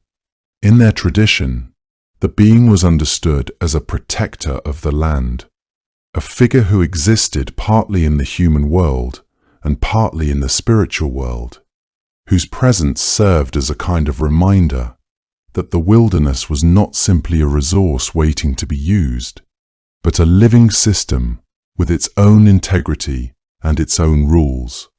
The Stales did not approach Sasquatch the way a researcher might approach a rare animal. They approached that presence the way you might approach something you owed a measure of respect to, carefully, with awareness of what you were doing and why. Encountering such a being was not an occasion for celebration or proof-gathering. It was an occasion for reflection on your own behavior and your own relationship to the world around you. These traditions were maintained through specific practices and contexts that gave them weight and continuity. The stories were not told casually or at random moments. They were often shared at particular times of year, or as part of specific ceremonies, or in contexts where their lessons would be most relevant to young people preparing to hunt or travel through difficult country. Elders served as keepers of these narratives, responsible for remembering the exact details and the proper way of telling them. There was a recognition that how something was said mattered as much as what was being said, that the cadence and structure of the story itself carried meaning. In some traditions, certain stories could only be told during particular seasons, or only to people who had demonstrated they were ready to hear them. This created a kind of sacred container around the knowledge, a sense that it was not meant to be treated lightly or shared indiscriminately. The specificity of these practices speaks to how central these stories were to the life of the communities that held them. The Tule River tribe, in the foothills of California's Sierra Nevada, offers another kind of evidence for how old these traditions run. On a rock face in their ancestral territory, there is a cluster of petroglyphs, images carved into stone by hands that worked there long centuries before any European presence on this continent. Among those images, researchers and tribal members have identified a figure they call hairy man, large, distinctly human in posture, covered in the lines that suggest thick hair or fur. The Tule River people themselves connect this figure to their oral traditions. Understanding it as a depiction of the same kind of being their stories have described for generations. The carving does not prove that such a creature exists in any biological sense. What it does suggest is that the concept is genuinely ancient, not a recent invention, not something borrowed from a newspaper story or a Hollywood film, but something rooted in the lived experience and the artistic expression of people who called this land home for a very long time. The teaching function of these stories is something that deserves its own moment of attention. In many indigenous traditions, stories about powerful or dangerous wilderness beings were not simply entertainment. They were not simply expressions of fear. They carried instruction. A story about a large and unpredictable being inhabiting the deep forest might carry within it a quiet lesson about the consequences of venturing too far from the community without proper preparation, or about what happened to people who took more from the land than they needed, or about the importance of moving through wild country with humility rather than aggression. These were moral and ecological teachings, delivered through narrative in the way that the most enduring lessons often are, not as rules handed down from above, but as stories that stayed with you, that you carried with you into the forest when you went. This is perhaps the most important distinction between the indigenous understanding of the wilderness being and the approach that Western cryptozoology would eventually develop. Western investigation of Bigfoot has always been organized around a single central question: does this creature exist? The entire enterprise is built around finding evidence, footprints, film, hair samples, audio recordings that would satisfy a scientific standard of proof. And that is not an unreasonable way to investigate a question, but it is a very particular way of relating to the world. one that treats the creature as a problem to be solved and a mystery to be resolved. The indigenous traditions that gave rise to these stories were organized around a different kind of question entirely. Not whether the being existed, but what your relationship to it was, what your presence in its territory meant, what obligations that presence placed on you. These traditions did not need scientific verification, because they were not making scientific claims in the Western sense. They were transmitting a way of being in the world, a way that made room for things larger and older than human understanding, that treated the forest not as a backdrop for human activity, but as a world in its own right, full of its own inhabitants and its own logic. It is worth being careful when surveying all of this, not to collapse these very different traditions into a single unified story. The Coast Salish understanding of Saskets was not identical to the Tule River understanding of Hairy Man. Neither of those was the same as the traditions held by nations further inland or further north. Each culture shaped its understanding of the wilderness being through its own language, its own landscape, its own spiritual framework, and its own history. Treating them as if they were all describing the same creature in the same way would be a kind of flattening, a loss of exactly the richness and specificity that makes these traditions worth knowing about in the first place. Scholars who study this material are careful to note that the diversity of the traditions is itself meaningful, that what matters is not only the similarity across cultures, but the particular texture of each one. What does connect these traditions, quietly and without force, is the understanding they share of what the wilderness being represents. In tradition after tradition, across nations and landscapes and languages, the large human-like presence in the deep forest is associated with a set of values: respect for the natural world, humility about the limits of human knowledge, awareness of what you owe to the land and to the other kinds of life that share it with you. Whether the being appears as a protector, as a warning, as a spirit that moves between worlds, or as something that simply watches from the tree line and withdraws when approached too boldly, it is always understood as something that has its own place in the order of things, that demands to be treated accordingly. For these communities, the creature was never really a mystery to be solved.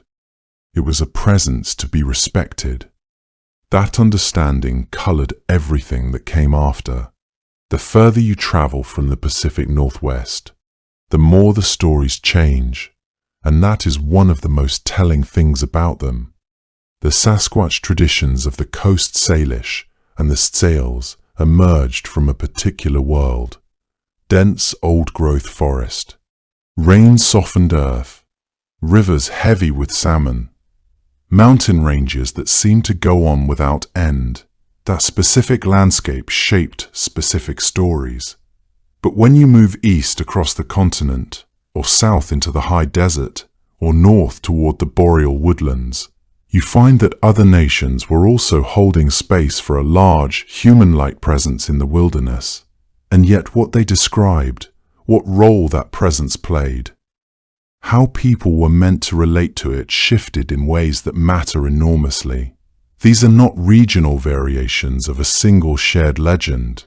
They are separate traditions, grown from separate soils, carrying their own meanings and their own moral weight. To flatten them all into one modern creature would be to misunderstand each of them individually. Scholars who study indigenous knowledge traditions have been careful to say so. The diversity of these accounts is not an inconvenience to be smoothed over. It is, in fact, the most important thing about them. The relationship between landscape and story runs deeper than mere backdrop. When a people inhabit a particular geography for centuries or millennia, that land becomes inscribed in their language, their ceremonial calendar, their ethical frameworks.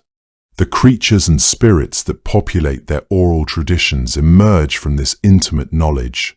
They reflect not idle speculation, but careful observation translated into spiritual and moral language. A being that appears in stories is often a being that serves a purpose in the community's understanding of how to live well in that specific place. The character of the creature, whether it is protective or dangerous, central or marginal to human life, carries embedded knowledge about the actual hazards and gifts of the environment. To understand these traditions on their own terms requires recognizing that they are not failed attempts at zoology. They are sophisticated systems of meaning-making that ask different questions than modern science asks. Among the Algonquin-speaking peoples of the northeastern woodlands and the Great Lakes region, there existed a figure that is sometimes mentioned in the same breath as Bigfoot, though it belongs to an entirely different category of being. The Wendigo, sometimes spelled Windigo or Witiko, depending on the specific nation and dialect, was not a shy, forest-dwelling creature glimpsed at the edge of a clearing or heard moving through the trees at night.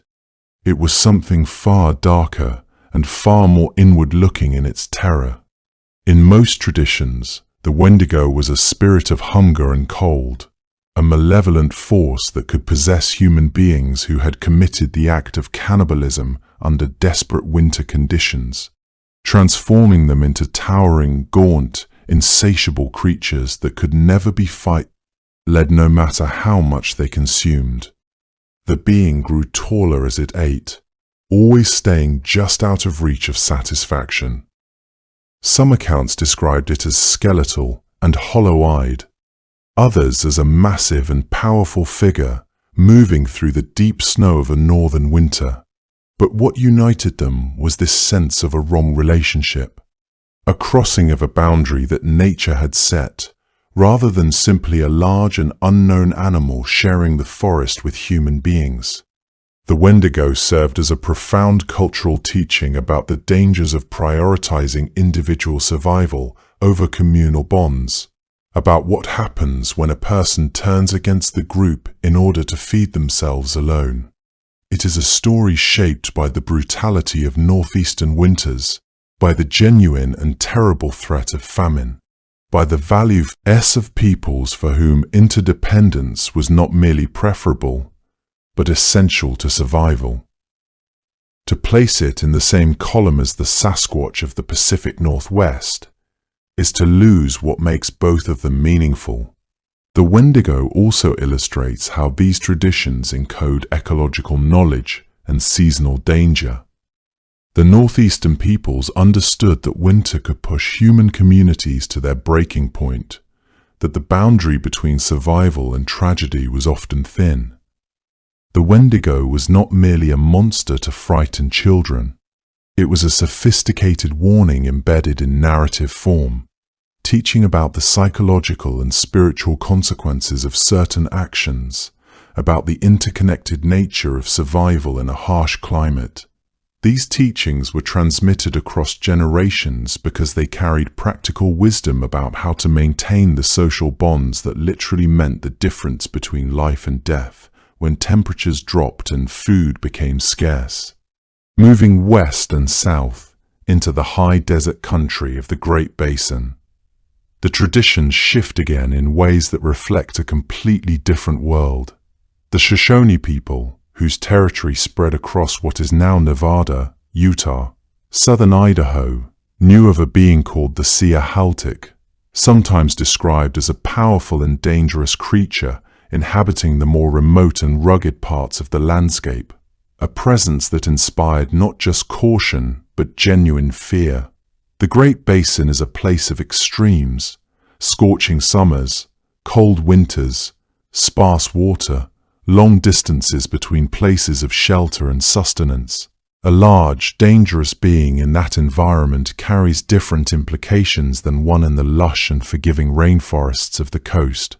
There is less margin for error in the desert. The stories that emerge from desert peoples tend to reflect that. The Sea-Haltic was not a guardian in the protective sense, not a teacher offering ecological wisdom from a place of benevolence. It was something to be avoided, something that marked the outer edges of where a person should reasonably go. And that warning had real practical value in a landscape where wandering too far from water or familiar terrain could end a life without any mysterious creature being involved at all. Across the plateau regions, among the peoples of what is now the inland Pacific Northwest, the Columbia Plateau, and the areas around the Warm Springs Reservation, there were stories of beings sometimes called stick Indians, a name that refers not to a single creature, but to a category of entities, some of them hostile, some merely disruptive, all of them associated with the deep and less traveled places. According to these traditions, the stick Indians might steal salmon from a fishing camp, or whistle to travelers in the darkness in ways that caused them to lose their bearings and wander off the path they had known. They were tricksters in some accounts, predators in others.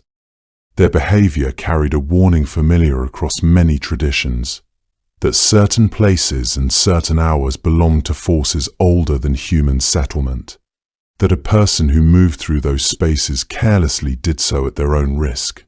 What all of these traditions share, despite their profound differences, is that they grew outward from the specific places their peoples inhabited, shaped by the demands and the character of each particular landscape. The Pacific Northwest coast, with its deep forest and its abundance, produced stories of a large being that moved within the natural order, deserving of respect and careful relationship. The northeastern woodlands, with their long winters and their intimate knowledge of scarcity, produced a being born of transgression and excess. The high desert produced something forbidding and marginal, a creature of the edges rather than the center of human life. Scholars who study these traditions with care have noted that the instinct to gather all of these figures together under the modern word Bigfoot, to treat them as folk descriptions of a single undiscovered animal, imposes a Western framework of categorization onto knowledge systems that were organized around entirely different questions.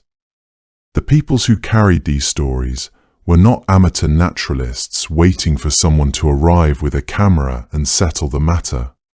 They were communities for whom the natural world was a web of relationships, moral, spiritual, ecological, and the figures that inhabited the outer edges of that web carried meaning that a plaster footprint cast could never fully capture. Each tradition carried the mark of its own landscape, its own language, its own way of understanding what it meant to share a world with something larger and older than yourself.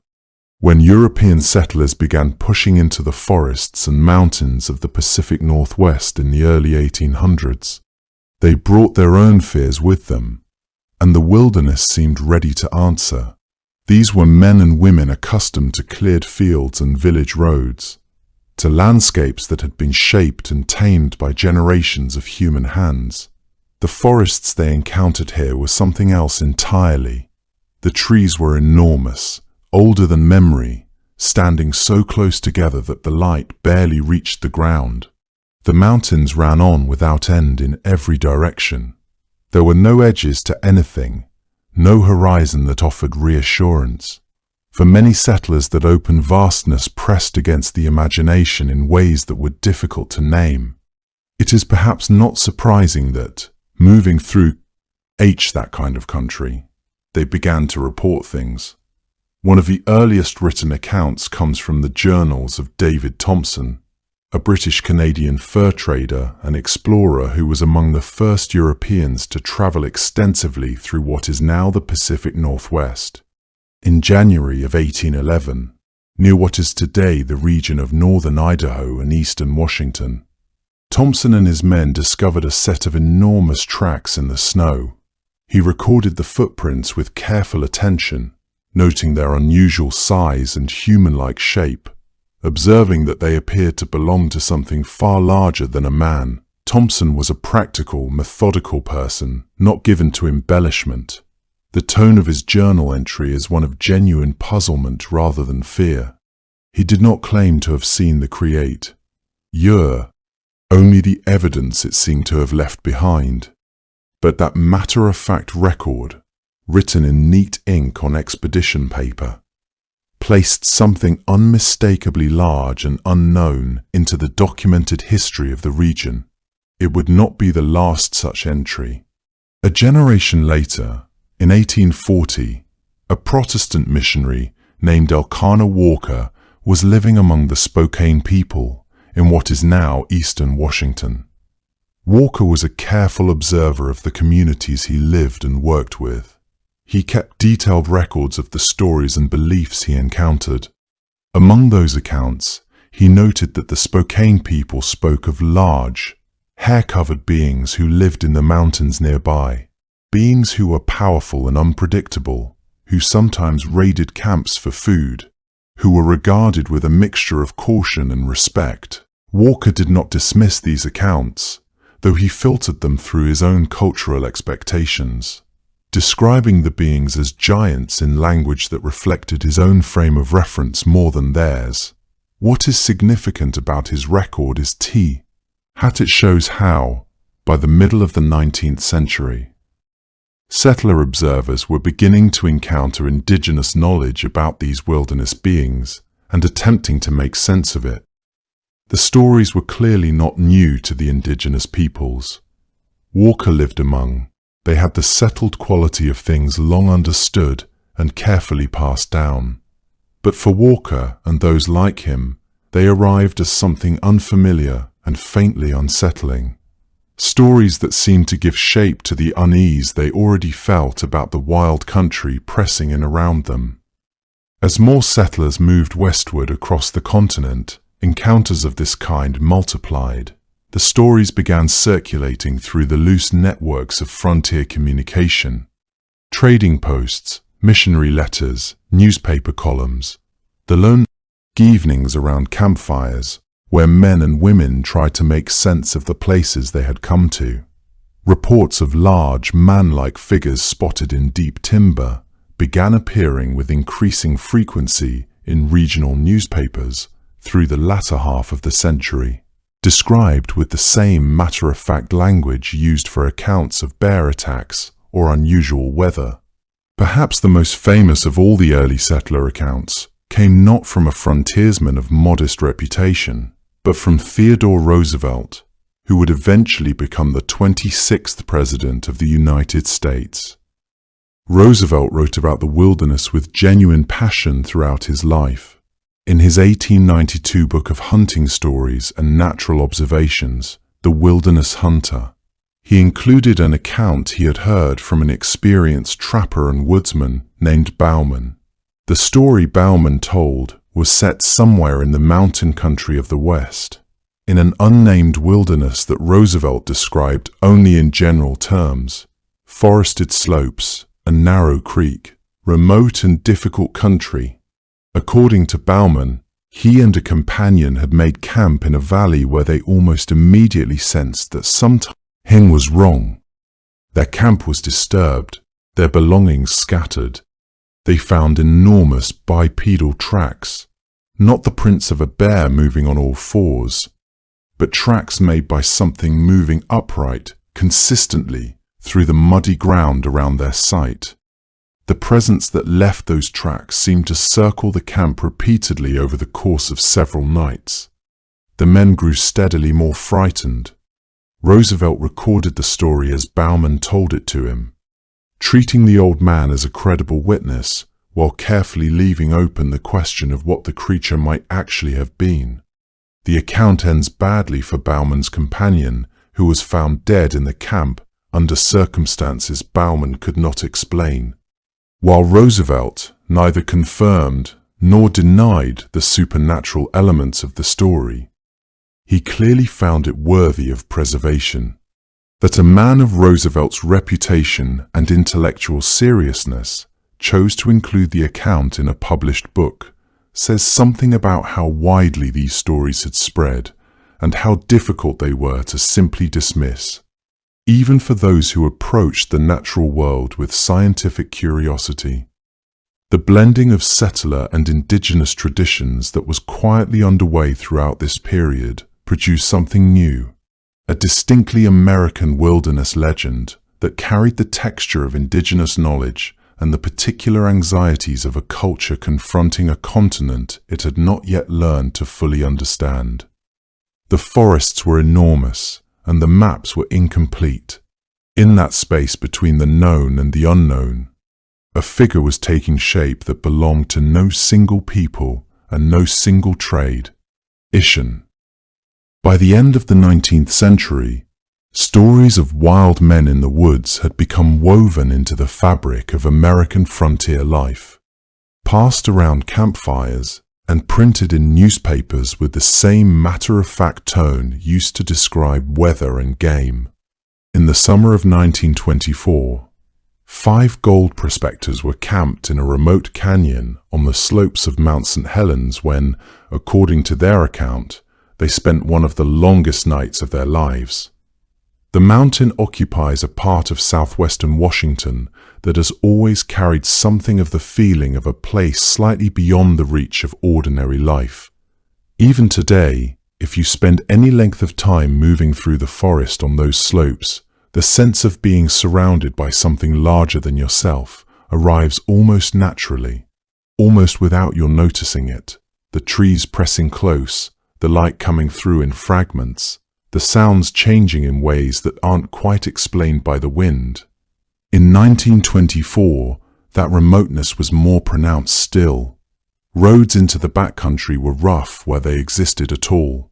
Large stretches of the mountain and the terrain surrounding it remained the kind of country that men traveled on foot or on horseback, with a clear understanding that getting into difficulty out there meant being truly, completely alone. The 5 miners had staked a claim they called the Vanderwhite, about 2 miles east of the mountain, near a deep and narrow gorge where the land fell away sharply between walls of rock and standing timber.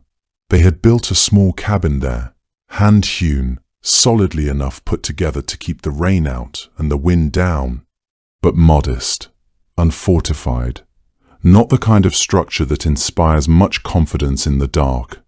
And they went about their days as miners did in those years, moving between the claim and the camp, working through the daylight hours, returning each evening to cook and rest and make whatever arrangements the next morning required.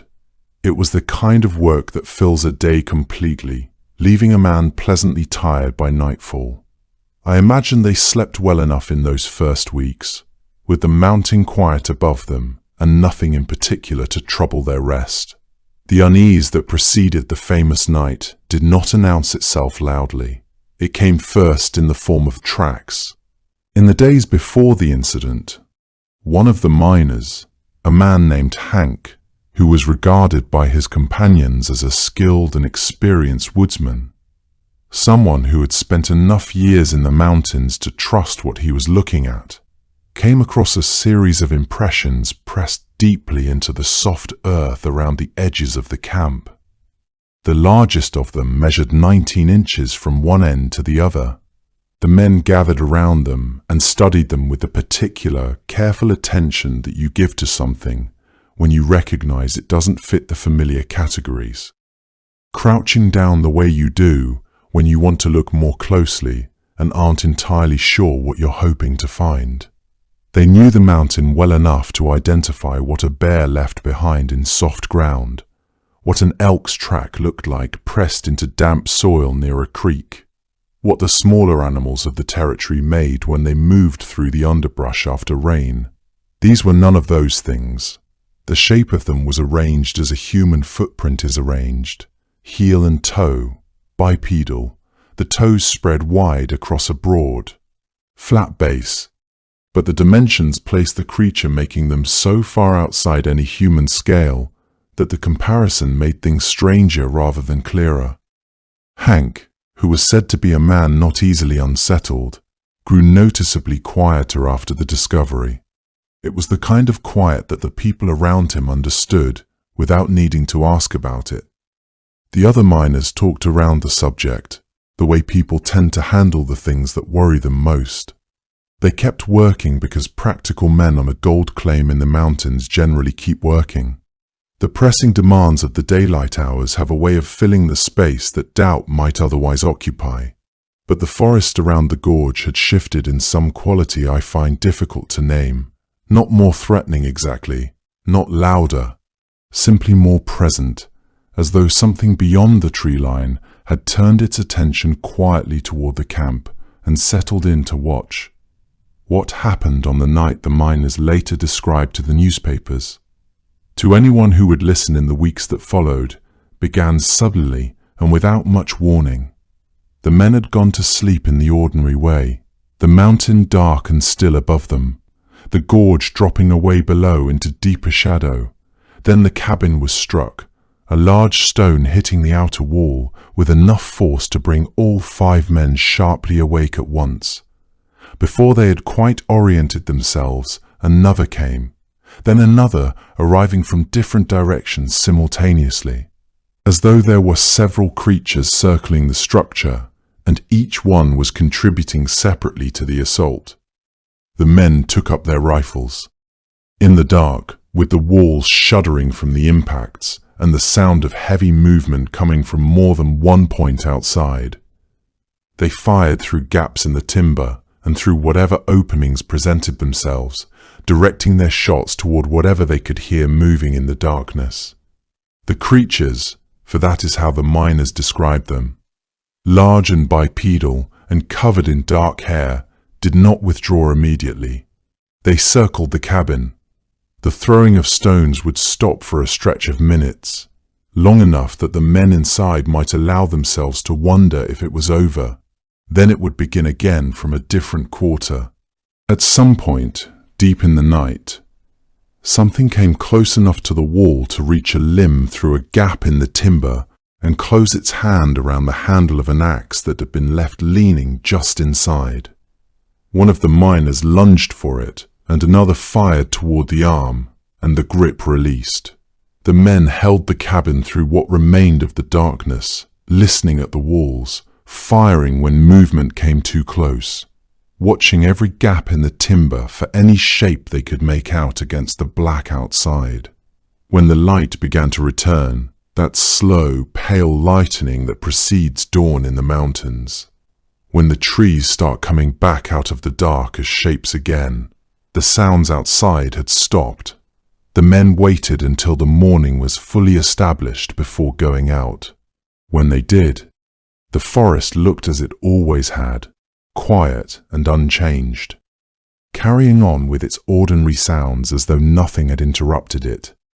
They found some disturbance in the ground around the cabin. They found no creatures. The account reached the newspapers quickly enough for a remote location. The coverage it generated was substantial enough to draw an official response. 2 U.S. Forest Service rangers, identified as J.H. Huffman and William Welch, were dispatched to look at the site and evaluate what the miners had described. They made their way into the canyon and examined the evidence carefully. Their conclusions were not favorable to the miners' story. The gorge that had been characterized as difficult to access turned out to be navigable without much trouble. The footprints near the cabin, those 19-inch impressions that had so affected Hank in the days before the attack, the rangers examined and demonstrated, to their own satisfaction, could be produced deliberately without great difficulty. They concluded that the miners had in all likelihood manufactured the incident themselves, possibly placing the stones and fashioning the prints in order to generate the kind of attention that a dramatic wilderness story was almost certain to attract. The rangers' report did not travel nearly as far or as fast as the original account had. That is a tendency you'll notice running through the history of these stories with a certain consistency. The dramatic claim moves quickly and widely, while the quiet correction rarely catches up to it. Fred Beck, one of the 5 miners and the one most closely associated with the incident in the years that followed, eventually wrote his own account of what he said took place on that mountain. His book maintained that everything the men reported was genuine. He described the night with the kind of personal texture and emotional specificity, the feeling of the cabin walls shaking, the lunge for the axe handle, the particular character of the darkness pressing against the gaps in the timber that no newspaper summary had ever quite managed to convey. His account ensured that the Ape Canyo, an incident, remained available to every later generation of researchers and readers who came looking for the origins of the Pacific Northwest legend. It a first-person weight that kept it circulating long after the Rangers' investigation had been largely forgotten. Whether the men truly encountered something in those dark Washington woods, or whether the story grew in the telling, Ape Canyon earned its name that summer and has kept it ever since. The name Bigfoot was born on a dirt logging road in the mountains of Northern California on a quiet August morning in 1958, when a man named Jerry Crew climbed down from his bulldozer and found something he could not explain. Crew was a cat skinner, the term used for operators of the large tracked machines that pushed through earth and rock, and he had been hired to help carve a timber access road through the Six Rivers National Forest, a vast and heavily wooded stretch of land in Del Norte County, roughly 300 miles north of San Francisco. The road was being cut through a place called Bluff Creek, a remote drainage tucked so deeply into the mountains that most people in the nearest towns had never seen it firsthand. 30 or so workers were employed on that same stretch of road, rising before dawn each morning, driving into the forest, spending their days reducing ancient stands of Douglas fir to something navigable and useful. It was hard, unglamorous work in an isolated corner of the country. On most mornings, nothing happened worth remembering. But on that particular morning in late August, when Crew stepped down from his machine and looked at the soft mud of the freshly graded road surface, he found a series of footprints pressed deeply into the earth, footprints shaped unmistakably like those of a barefoot human being, yet measuring 16 inches from heel to toe and 7 inches across. The stride between them was enormous, far beyond anything a person walking normally would leave behind. Whatever had made them had moved with considerable weight. This was because the prints were sunk well below the surface of the surrounding ground, as though the creature had been dense beyond easy reckoning. Crew walked the length of the track for a while, following it as it moved around and away from his machine. He could not make it add up to anything he already knew. He mentioned it to his co-workers. Some of them had seen similar prints on earlier mornings, appearing without explanation and disappearing just as quietly. No one had said much about it, the way people sometimes stay quiet about things they cannot account for. But Crew decided to do something more deliberate. He mixed up a batch of plaster and poured casts of several of the clearest prints. When they had set and hardened, he brought them into town and showed them to a reporter at the Humboldt Times, a small regional newspaper serving the communities along the Northern California coast.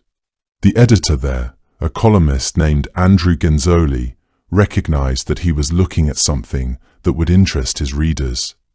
He wrote the story up, in print, reaching for a word to describe the creature behind those enormous tracks. Genzoli settled on a simple and perfectly American compound: Bigfoot. It was direct, unpretentious, and impossible to forget.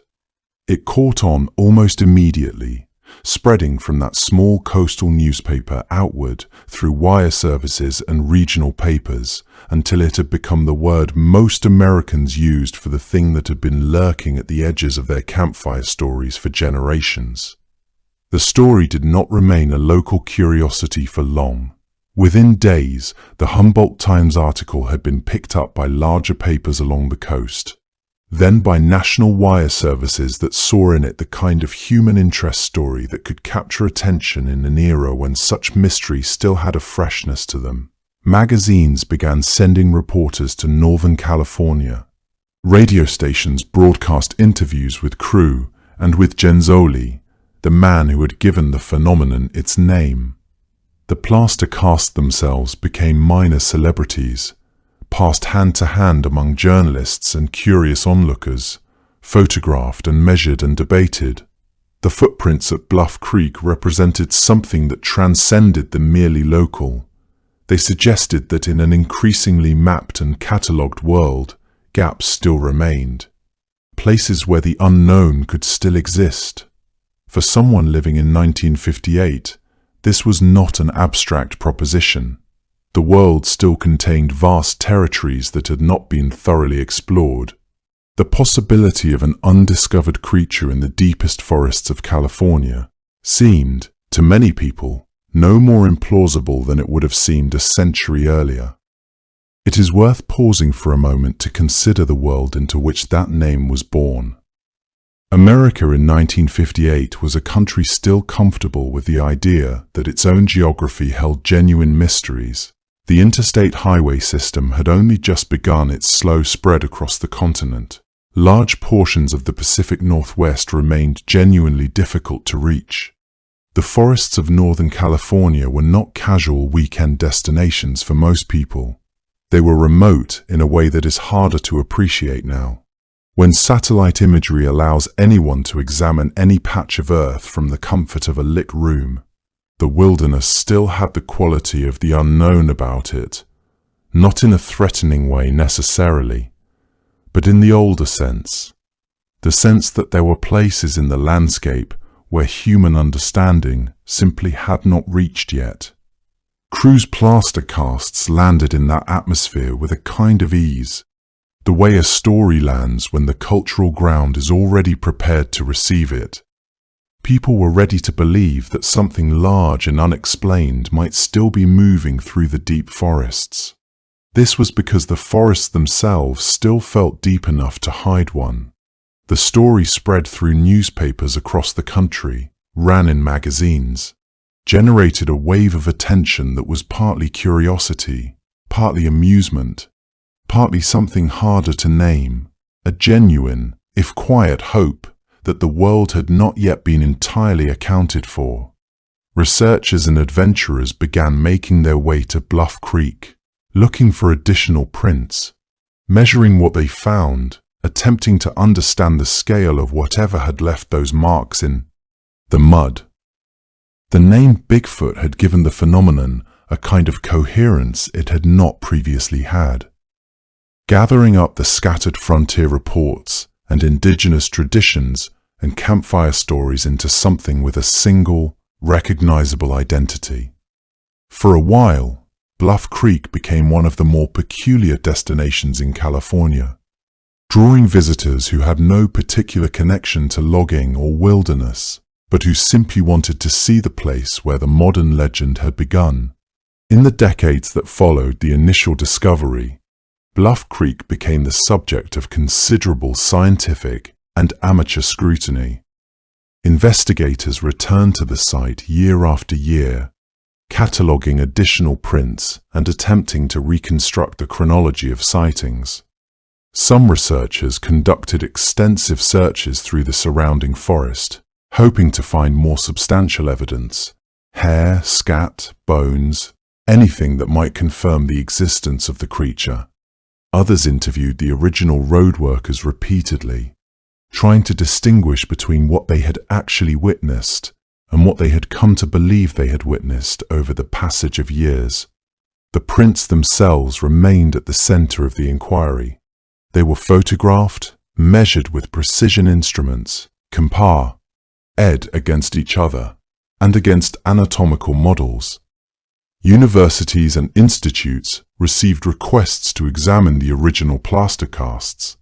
Experts in primatology and physical anthropology offered opinions, though these opinions varied widely depending on who was doing the examining and what theoretical framework they brought to their analysis. Then, in 2002, something complicated happened. Ray L. Wallace, a timber contractor who had been the man responsible for overseeing the very road construction project at Bluff Creek in 1958, died of heart failure at the age of 84. Shortly after his death, members of his family came forward with a disclosure. His son Michael told the Seattle Times plainly that his father had been behind the footprints all along. The family produced a pair of carved wooden feet, large, flat, shaped like an enormous human soul, that they said Wallace had used to stamp the tracks into the soft mud before the workmen arrived each morning. Ray Wallace, according to his family, had thought it was funny, had enjoyed watching people react to the prints, had apparently never imagined that a simple prank involving a pair of carved boards would one day become the founding moment of one of the most enduring legends in American popular culture. The revelation made headlines. For a day or two, there was something like a verdict. The origin story of modern Bigfoot, people said, had turned out to be a hoax. But anyone who thought that announcement would close the subject was underestimating how much had accumulated in the 44 years since that August morning. Crew's plaster casts had been only the first in a long series of similar discoveries made by different people in different locations, with no apparent connection to Wallace or his wooden feet.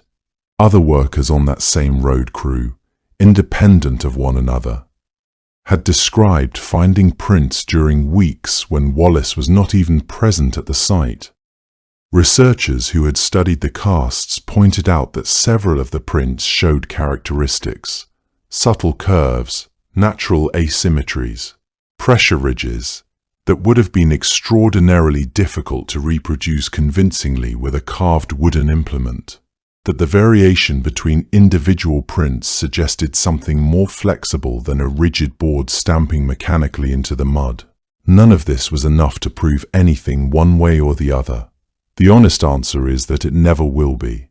What is clear is that Wallace's hoax, genuine as it probably was in some form, did not explain away everything that had happened at Bluff Creek.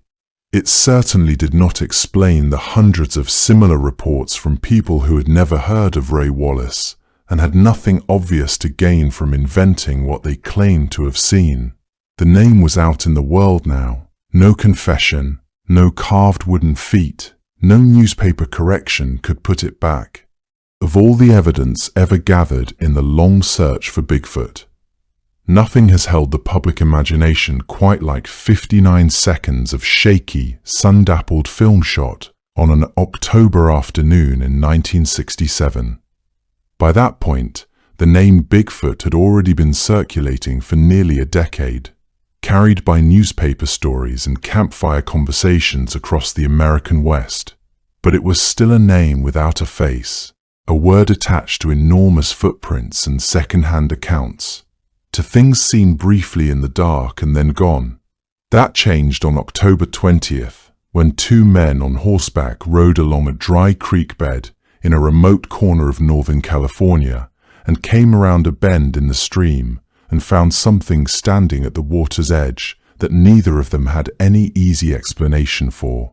The 9 years between Jerry Crew's 1958 discovery and the autumn of 1967 had been busy ones for those pursuing the mystery. The initial newspaper sensation had faded somewhat, but it had not disappeared entirely. Throughout the early 1960s, hunters and trappers and loggers working in the remote forests of the Pacific Northwest continued to report sightings with enough consistency that the subject had taken on a kind of stubborn permanence in regional folklore. There had been footprint discoveries in Washington and Oregon. There had been reported encounters in the Cascade Range and the Klamath region. None of these had generated the sort of public attention that the initial Patterson-Gimlin footage would later create, but they had kept the search alive for people who believed there was some effing out there worth searching for. The scientific establishment, by and large, had dismissed the entire subject as unworthy of serious attention. The mainstream media, after the initial excitement of 1958, had moved on to other stories.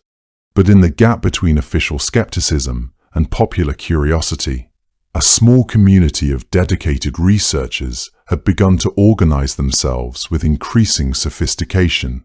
They shared reports with one another. They studied cast imprints of the footprints with great care. they began to theorize about what kind of animal might be leaving these traces, what it might eat, where it might be living, and what physical characteristics it might possess. Roger Patterson was among the most committed of these researchers, a man who had become convinced through years of investigation that the evidence pointed toward a real, unknown primate living in the forests of the Pacific Northwest. Roger Patterson had spent years pursuing the subject, convinced that a large, undiscovered primate was living in the deep forests of the Pacific Northwest. He had brought a 16mm camera along specifically for the possibility that he might need it.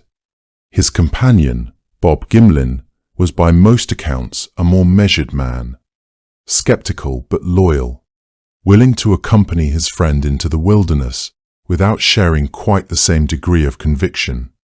The two of them had ridden out into the Six Rivers National Forest in Humboldt County with 3 horses and several days' worth of provisions, working their way through the creek country near Bluff Creek, that you may remember as the same stretch of Northern California where Jerry Crew had found those first enormous footprints 9 years before.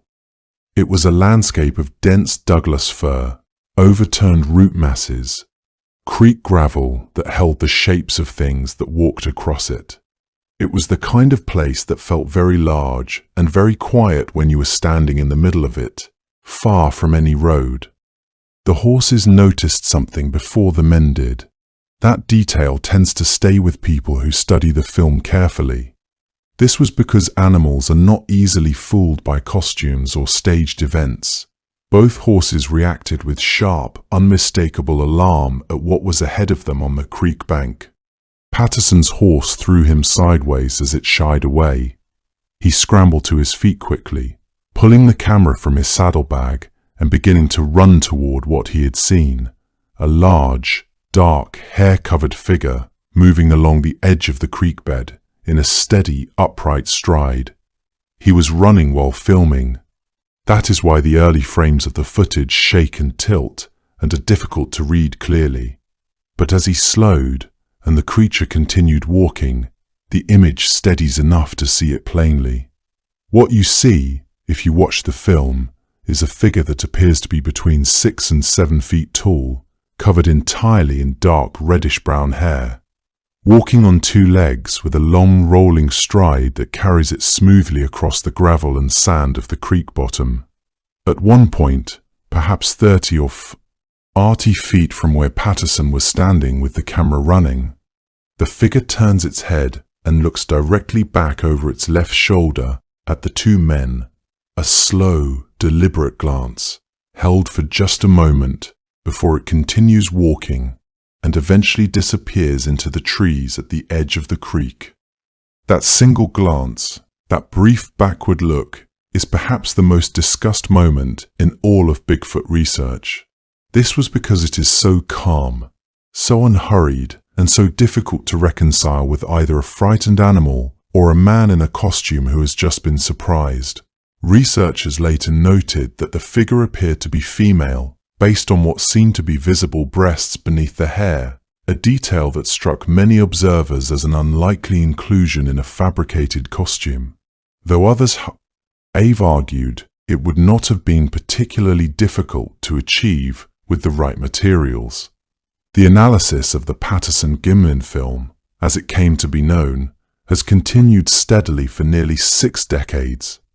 I think it is worth spending a little time with what that analysis has found.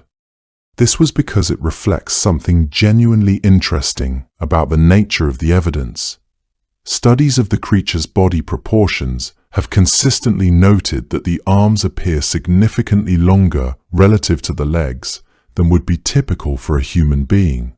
Humans generally have arms roughly 20% shorter than their legs, while the figure in the film appears to have a much smaller difference, closer to what you might expect in a large non-human primate. The stride length and the way the knee bends during each step have also attracted careful attention from biomechanics researchers over the years.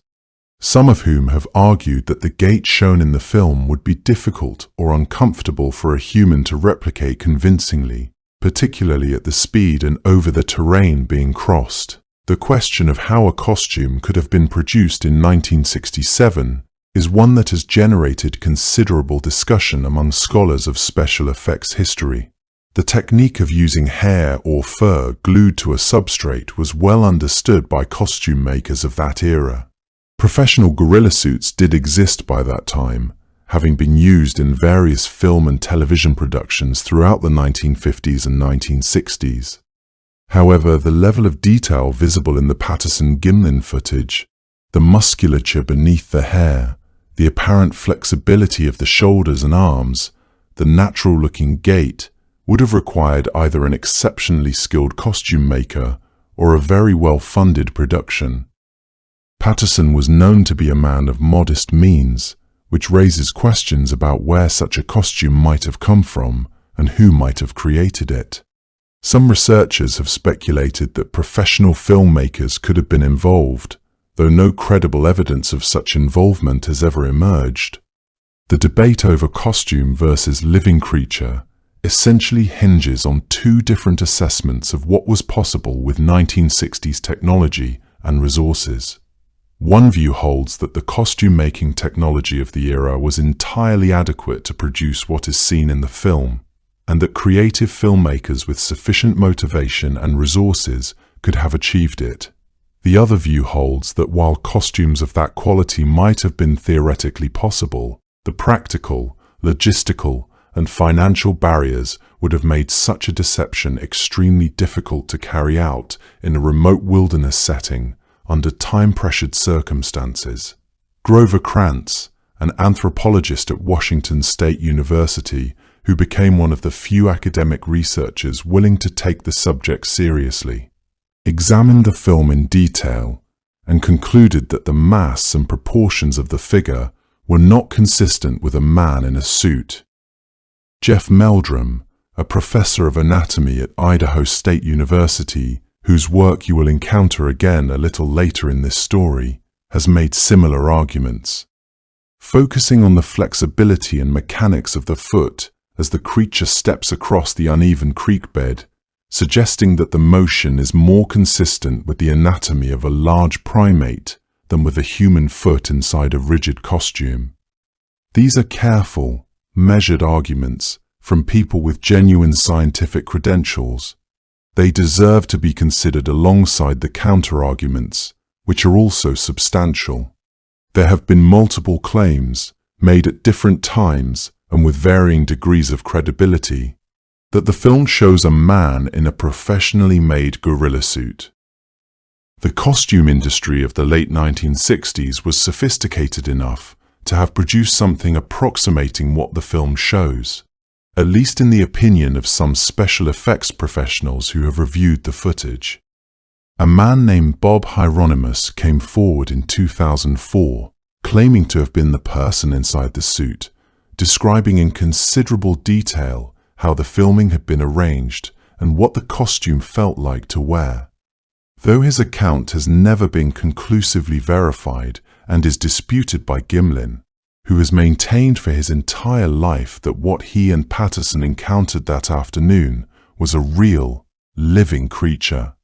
What makes the Patterson-Gimlin film so enduring, I think, is not simply that it is ambiguous. Many pieces of photographic evidence are ambiguous, but that it is ambiguous in a way that resists easy resolution even after exhaustive examination. Most hoaxes, when studied closely enough, reveal their seams. Most genuine wildlife footage, when examined by biologists, yields to confident identification. The Patterson-Gimlin film has done neither of these things in nearly 60 years of scrutiny. That is a genuinely unusual quality for any piece of photographic evidence to possess.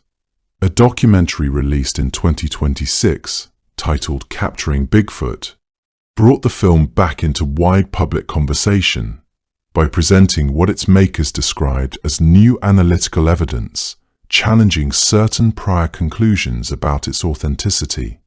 though the Bigfoot research community's response to those claims has been divided, as it tends to be with anything connected to this subject.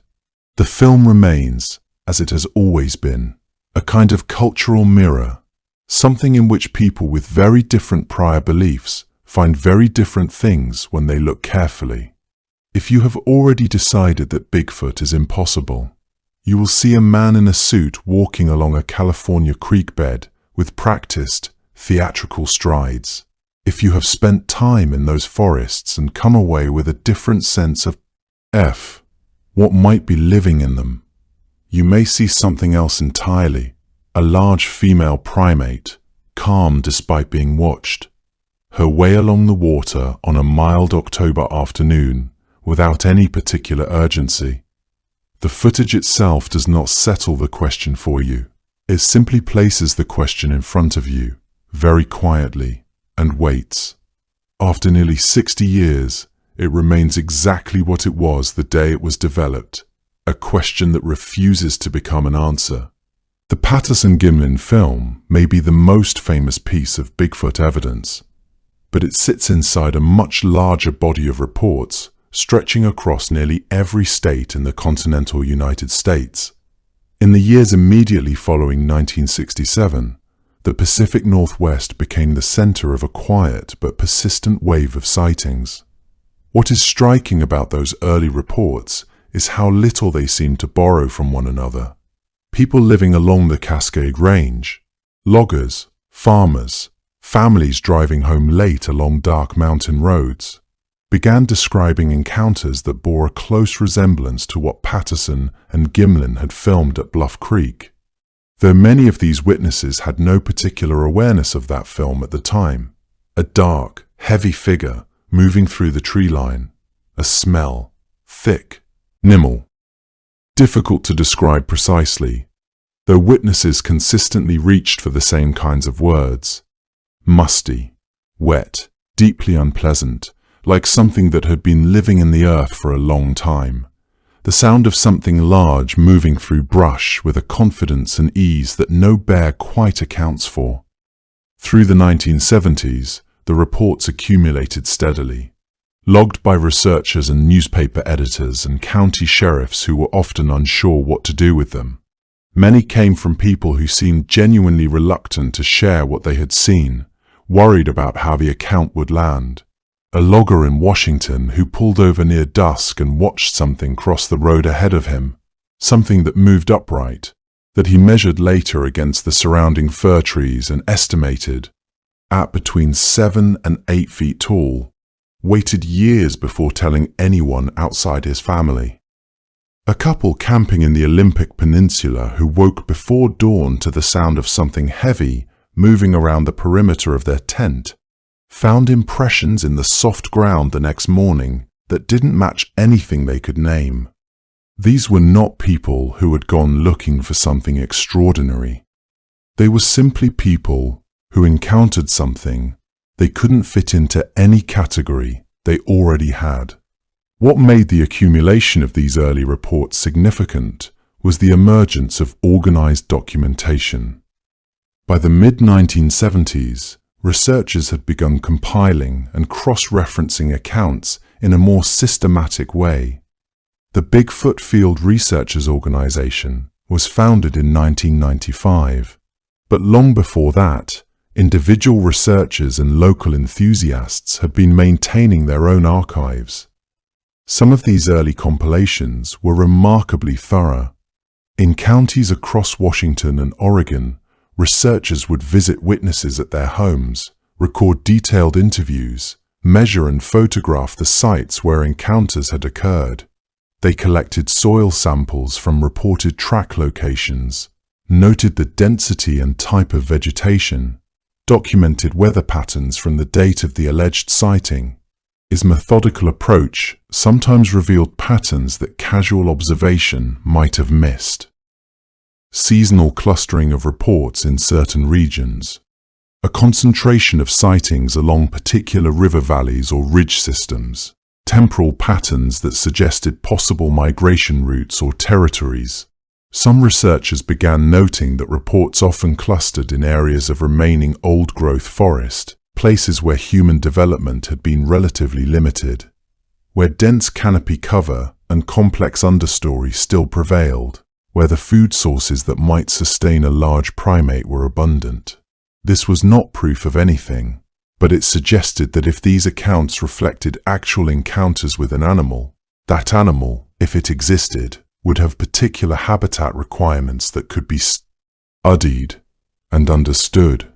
By the late 1970s, it was becoming clear that Bigfoot was not a Pacific Northwest creature in any exclusive sense. Reports were reaching researchers from the Appalachian Mountains, from the river bottomlands of the Midwest, from the dense second-growth forests of Ohio and Michigan, and the wooded hollows of West Virginia and Tennessee. Ohio, in particular, developed a remarkably concentrated body of sightings across several decades, centered on areas of heavy forest cover in the eastern and southeastern parts of the state. The descriptions in those Ohio accounts were recognizable to anyone familiar with the Pacific Northwest record: large, bipedal, dark-haired, accompanied by a smell that witnesses struggled to put into words, and yet many of these people had no deep familiarity with the broader Bigfoot narrative. They were hunters and rural residents, and late-shift workers, driving home through unlit stretches of state road. People whose lives did not otherwise intersect with cryptozoology or folklore. In the Appalachian reports, the creature was often described crossing roads in the beams of headlights, or disturbing the edges of agricultural fields at the margins of dense forest, or moving through mountain hollows at night with a quietness that struck witnesses as out of proportion to the size they were describing. What these eastern accounts added to the picture was geographic reach, a sense that whatever people were seeing, or believed they were seeing, was not a story that had simply spread outward from a single origin point, but something more diffuse and harder to account for. The expansion of reports eastward raised a question that researchers still grapple with today. If these accounts reflected a genuine animal population, how had that population gone undetected for so long by the scientific establishment? Large primates leave traces: hair, scat, bones from deceased individuals, dental remains. Yet despite numerous expeditions and searches in regions with concentrated sighting histories, no such physical evidence had surfaced in any definitive form. Some researchers proposed that an undiscovered primate species would need to be remarkably elusive, possibly nocturnal by preference, possibly with behavioral patterns that minimized the likelihood of leaving behind recoverable remains. Others suggested that a small breeding population might persist in fragmented forest habitats, moving between isolated patches of suitable terrain in patterns that rarely brought them into contact with human scientific endeavor. Still others maintained that the consistency of reports, while striking, could reflect something other than a biological reality. That cultural transmission of the Bigfoot concept might create in observers a perceptual framework that organized ambiguous experiences, a glimpse of a large animal in poor light, shadows moving across distant forest, into a recognizable pattern.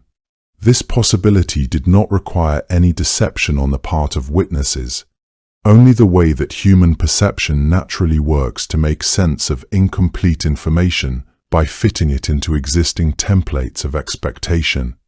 In September of the year 2000, a team from the Bigfoot Field Researchers Organization, working in the Gifford-Pinchot National Forest in southern Washington, made a discovery that researchers have discussed ever since. The team had placed fruit in a clearing near Skookum Meadow.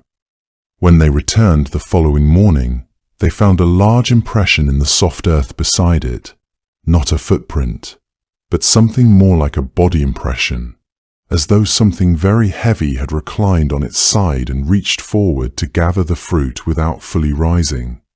The impression showed what researchers interpreted as the outline of a forearm, a heel, a thigh, spread across several feet of disturbed ground. Plaster casts were made and examined by a number of people, including the anatomist Jeff Meldrum, who found features in the heel impression consistent with a large bipedal primate. Wildlife biologists suggested elk as an alternative explanation, noting that these animals can leave complex and overlapping impressions in soft mud. Meldrum and others maintained that the specific configuration did not align with any elk anatomy they were familiar with. The cast has never been definitively explained to everyone's satisfaction. It remains one of the more carefully preserved pieces of physical material from the modern era of investigation. What draws careful attention when you move through the accumulated reports of the last several decades is the character of the people making them. There is a tendency in popular discussions of Bigfoot to picture the witness as someone already inclined toward belief, someone who went into the woods hoping to find something and found it. But a steady reading of the records suggests something different. A significant portion of the accounts in organized databases come from people who identify themselves as skeptics, from hunters who are deeply familiar with wildlife behavior and can distinguish a black bear standing upright from something else entirely, from police officers who filed incident reports and then quietly hoped no one would look too closely, from park rangers whose professional standing made them reluctant to say anything at all. A deputy sheriff in a rural Ohio county described a creature crossing a state road at 2 a.m, large enough that his headlights illuminated the full height of it against the tree line, and spent years declining to discuss it publicly. A ranger in the North Cascades noted a series of enormous tracks during a routine patrol, recorded them carefully in his duty log, submitted them through official channels before any outside researcher had made contact with him. These are not the figures of television drama or campfire exaggeration. They are ordinary professionals whose training orients them toward observable fact and away from speculation. Their discomfort with their own accounts, the hedging, the reluctance, the careful insistence that they are not claiming anything definitive, gives those reports a weight that is difficult to set aside entirely. The physical descriptions across all of these accounts remain consistent in ways that are worth sitting with quietly.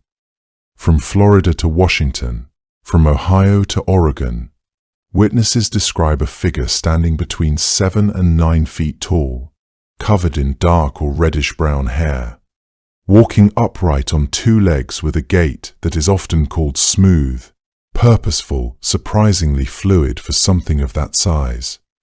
The smell appears in almost every close encounter account, a heavy, layered odor that witnesses work to describe and usually compare to wet animal, decomposition, or something they do not have a word for. Many reports note the absence of sound, that despite the creature's apparent size, it moves through dense forest with very little noise. A quality that strikes witnesses as wrong in some way they find hard to articulate, as though the forest itself is accommodating it. Nighttime and the low-light hours of early morning account for the majority of sightings, consistently and across every region in the record.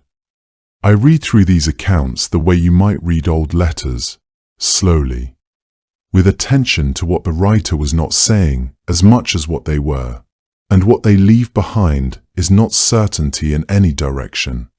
What stays with you, reading through the accumulated weight of these accounts, is not any single dramatic encounter, but the quiet consistency of what ordinary people describe. A dark shape, a smell, the sudden certain feeling of being watched. Beyond eyewitness accounts, researchers have spent decades trying to gather physical evidence, something that could be measured, tested, placed under a microscope. The most abundant category of that evidence, by far, has been footprints. From the earliest days of the modern phenomenon, the prints themselves have driven the conversation. Over the years, an enormous collection of plaster casts has accumulated in the hands of researchers, universities, private collectors across the country. Grover Krantz, a physical anthropologist at Washington State University, was among the first credentialed scientists to take these casts seriously as objects worthy of careful study. Krantz spent years examining them, measuring the stride lengths, the depth of the impressions in the soil, the overall architecture of the foot itself. What he found, he argued, was a foot that did not behave quite like a human foot.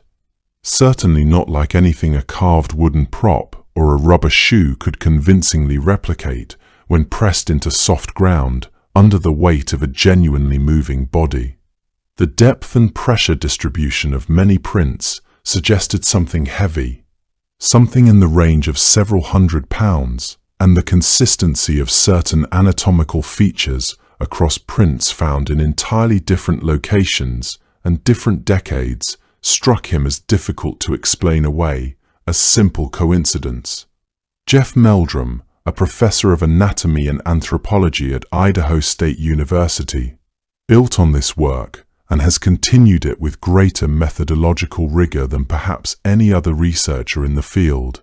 Meldrum's particular focus has been on what he calls the mid-tarsal break, a flexibility in the middle of the foot that differs from the rigid human arch and resembles a feature seen in non-human primates. In many of the casts he has examined, he finds evidence of this dynamic flexibility, visible in the way the foot appears to have bent and pushed off during movement. Pressure ridges in the soil that a rigid fake foot simply would not produce.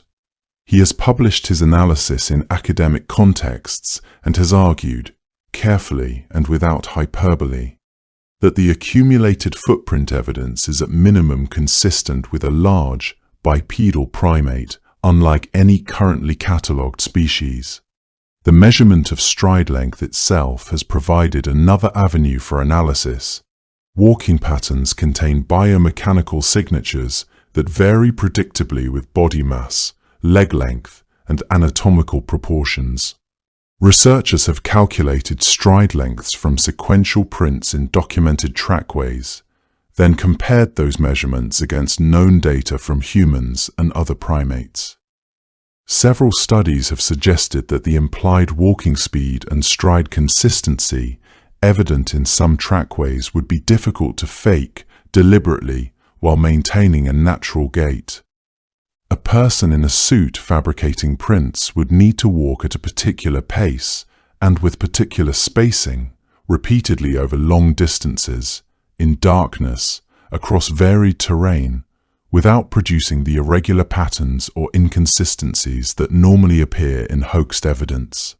The biomechanical argument is not dispositive on its own, but it represents the kind of quantifiable analysis that lends itself to scientific examination rather than mere speculation. Additionally, researchers have noted that the prints often appear in clusters or trackways that span considerable distances, sometimes several miles, documented across multiple days or seasons in the same general region, producing multiple convincing fake trackways across remote forest terrain, maintaining consistent anatomical features, and doing so repeatedly over decades in widely separated locations would require coordination and effort that skeptics acknowledge seems improbable, though not impossible. Alongside the broader anatomical arguments, there is another layer of detail in certain casts that researchers have found particularly difficult to dismiss: dermal ridges. Jimmy Childs, a fingerprint examiner with years of professional experience, examined a number of Bigfoot casts and identified what appeared to be friction ridge skin, the same kind of fine surface detail that produces fingerprints in humans and other primates. These ridges, he concluded, followed patterns consistent with a real biological foot rather than a manufactured one. He noted features such as flow patterns, ridge endings, bifurcations that would be extraordinarily difficult and unlikely to replicate deliberately on a fake. Not all researchers accept his conclusions, and the analysis of dermal ridges in cast material remains contested, but it represents the kind of specific, testable claim that separates a portion of the footprint evidence from the simple category of obvious fakery. The challenge in assessing dermal ridge evidence lies partly in the quality and clarity of individual casts, which varies considerably depending on soil composition, moisture levels, and casting technique. Some casts preserve fine detail with remarkable clarity, while others show only broad impressions. This variability has led to disagreement among specialists about which casts merit serious forensic analysis. Researchers have also grappled with the question of whether modern casting techniques have inadvertently introduced artifacts that resemble biological detail, or conversely, whether some legitimate features have been dismissed as casting artifacts when they were actually present in the original print. Hair samples have occupied researchers almost as long as footprints have. The results there have been more uniformly sobering. Over the decades, people have collected strands of hair from fence lines, tree branches, forest undergrowth in areas associated with reported sightings. Those samples have been sent off for analysis with considerable hope. The large majority have come back identified as deer, bear, elk, coyote, or in some cases, human, ordinary wildlife moving through ordinary forest.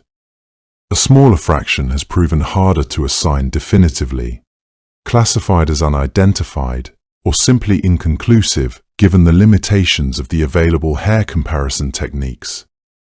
In 2012, Brian Sykes, a geneticist at Oxford University, led what became known as the Oxford-Lausanne Collateral Hominid Project, a systematic effort to apply modern DNA analysis to a large collection of hair samples attributed to Bigfoot, Yeti, other supposed mystery hominids from around the world.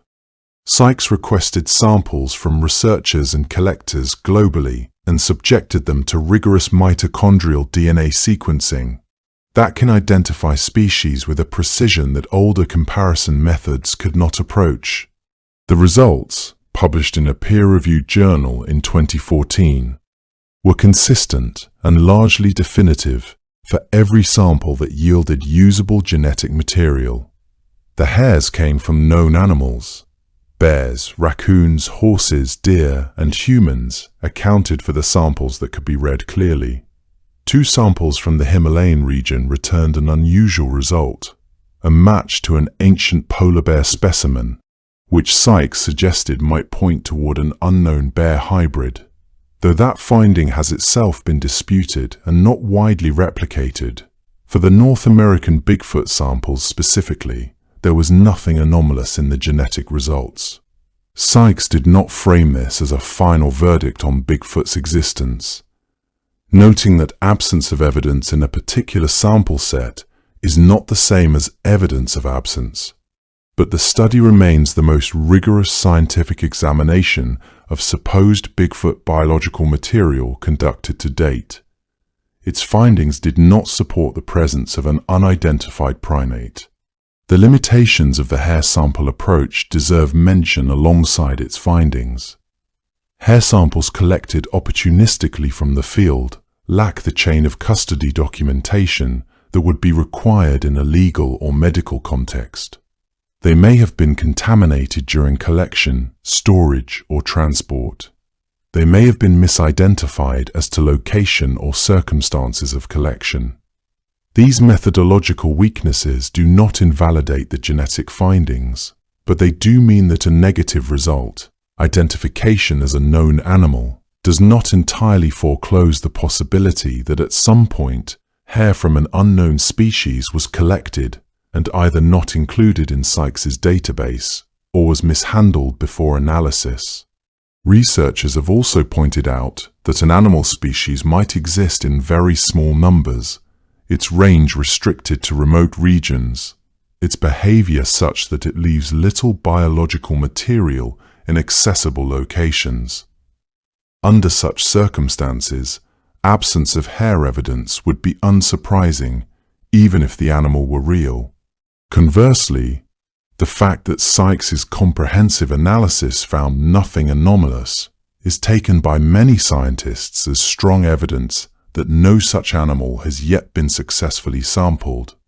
Researchers have also turned to technology in the forest itself, deploying trail cameras, thermal imaging equipment, audio recording devices in areas of high reported activity. Thermal cameras, in particular, offer the theoretical advantage of detecting large, warm-bodied animals in low-light conditions where ordinary cameras would fail. There have been several recordings over the years that researchers have presented as evidence of something large and upright moving through the trees at night. None of these recordings have been universally accepted as proof of anything beyond an animal that could not be immediately identified at the time of filming. Most wildlife biologists who have reviewed the footage have offered mundane explanations: bears moving bipedally, elk at an unusual angle, thermal distortion produced by tree trunks warming and cooling in nighttime air. The challenge of deploying and maintaining trail cameras in remote, forested terrain should not be underestimated.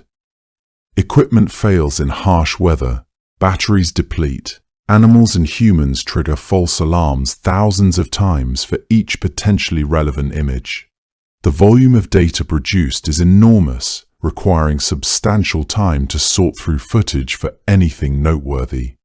Despite these logistical challenges, the technology itself represents a significant advantage over earlier investigative methods. A trail camera operates continuously without observer bias, records objective images, and documents date and time. It cannot be fooled by peripheral vision or low-light perception errors that sometimes affect human witnesses. Yet, across hundreds of thousands of hours of accumulated trail camera footage from suspected Bigfoot habitat, no clear image of an unknown large primate has emerged. Audio recordings present a similar pattern. Sounds attributed to Bigfoot have been captured in forests across the Pacific Northwest and elsewhere. Long, low vocalizations, wood-knocking sounds, howls that researchers argue fall outside the known range of local wildlife. The Sierra Sounds recordings, made in the 1970s by Al Berry and Ron Moorhead in the mountains of California, are among the most studied. Some acoustics researchers have suggested the vocal complexity in those recordings is unusual enough to warrant attention. Others have identified characteristics consistent with human mimicry or distorted recordings of known animals. The technology has improved steadily. Dedicated researchers continue to place cameras and microphones in remote locations year after year, generating data that accumulates without yet producing the kind of clean, unambiguous result that would transform the conversation entirely. The evidence, taken as a whole, sits in a frustrating middle place, compelling enough to keep serious researchers interested, not conclusive enough to settle the question. For every sincere Bigfoot report, there has been at least one deliberate fabrication, and the history of Bigfoot hoaxes is almost as interesting as the history of genuine sightings. In some ways, the two histories are impossible to fully separate. This was because the hoaxes did not emerge in a vacuum. They grew from the same cultural soil as the genuine reports, watered by the same human appetite for mystery and the same deep pleasure that comes from making other people believe something extraordinary. The most instructive place to begin is with Ray Wallace, whose story is one of the stranger footnotes in American folklore. Wallace was a road construction contractor who worked logging sites in Northern California throughout the late 1950s. For decades, he was known among Bigfoot researchers as an enthusiastic, if somewhat unreliable figure on the fringes of the field. He died in 2002 at the age of 84. Within days of his passing, his family made a quiet announcement that sent a ripple through the Bigfoot community. They produced a pair of carved wooden feet, each 16 inches long, explained that it had been Wallace all along, that he had strapped those wooden carvings to his boots and stamped them into the soft dirt of Bluff Creek Road on a September night in 1958. The tracks that Jerry Crew would find the following morning and that would eventually give the modern phenomenon its name. His son Michael told a Seattle newspaper that Ray Wallace had been Bigfoot. He said it without particular apology or ceremony, as though it were simply a family secret that had waited long enough. The revelation was treated by some as the definitive end of the Bigfoot question, a confession that collapsed the entire modern structure of the legend. Researchers who had spent years in the field found themselves answering the same question over and over. Does this change everything? Most of them said no, and their reasoning was not without logic. The tracks Crew found were not the only tracks ever documented at Bluff Creek. They were not the only large, unidentified footprints ever cast in plaster anywhere in the Pacific Northwest. One man with carved wooden feet, however committed and however nimble, could account for only a fraction of what had been reported across a continent over many decades. Still, the Wallace revelation did real damage. This was because it demonstrated that the origin point of the modern Bigfoot name had been, at least in part, theater. It introduced a persistent doubt that no amount of subsequent fieldwork could entirely dissolve. What made the Wallace case particularly significant was not merely the revelation itself, but the temporal gap between his death and the public acknowledgement of his deception. Years passed before his family came forward, and during that interval, his footprints continued to be cited in serious discussions about Bigfoot evidence. This delay illustrated a crucial aspect of Bigfoot culture. The investment in belief often outpaces interest in verification. The Wallace story also raised uncomfortable questions about documentation practices in cryptozoology. If a prolific hoaxer could operate for decades, leaving behind artifacts that were analyzed and discussed seriously by researchers, what other evidence might contain similar flaws? The answer suggested that skepticism, when applied rigorous lie, needed to work in both directions. It was not enough to dismiss all reports as fabrication, nor was it sufficient to accept all documentation without sustained scrutiny. The middle ground was harder to occupy, requiring the kind of intellectual honesty that acknowledges uncertainty while continuing to investigate. The Georgia Bigfoot body hoax of 2008 was a different kind of spectacle, louder and considerably less subtle than anything Wallace had attempted. That summer, two men from Georgia, Matthew Whitten, a police officer, Rick Dyer, who worked in the car sales business, announced that they had recovered the body of a Bigfoot in the forests of northern Georgia and had kept it packed in a freezer. They held a press conference in California, surrounded by people claiming expertise in various fields. They presented photographs of what appeared to be a large, dark, hairy form lying in a container of ice. The story moved very quickly through the news cycle. For a few days, it occupied a remarkable amount of media attention given how little verifiable evidence had actually been offered. Researchers from a Bigfoot organization paid the two men for the opportunity to examine the body. When the freezer was thawed, the contents turned out to be a rubber gorilla costume that someone had packed with organic material to give it weight and a convincing appearance of decay. Whitten and Dyer offered shifting explanations for a short time and then largely retreated from the story. Whitten lost his position with the police department. Dyer, showing a certain consistency of character, was later involved in a second Bigfoot body hoax several years afterward, this one involving a foam figure displayed for paying visitors. What made the 2008 episode particularly frustrating for people who approached the subject carefully was not simply the fraud itself, but the media coverage that preceded and followed. Journalists who had never spent an afternoon reading through the serious scientific literature on primate anatomy or the academic debate around Jeff Meldrum's research were suddenly offering confident pronouncements about the entire field of Bigfoot study, using two men with a rubber suit as evidence that the whole enterprise was absurd. The hoax provided a convenient shortcut for dismissal, and shortcuts, once available, tend to get used. Bob Hieronymus presented a quieter but more persistent complication when he came forward in 2004 with the claim that he had been the figure inside the Patterson-Gimlin film. Hieronymus was a friend and acquaintance of Roger Patterson. He told an interviewer that Patterson had asked him to wear a costume and walk along the creek bed while the camera was running. He described the suit, the day, and his own recollection of the experience in reasonable detail. His account was taken seriously by a number of people. It remains one of the more credible first-hand challenges to the film's authenticity. Researchers on the other side noted that Hieronymus's physical measurements did not match the proportions visible in the film, that he had never come forward with the suit itself, or with any documentation that could be independently verified. The debate over his claim has not been resolved.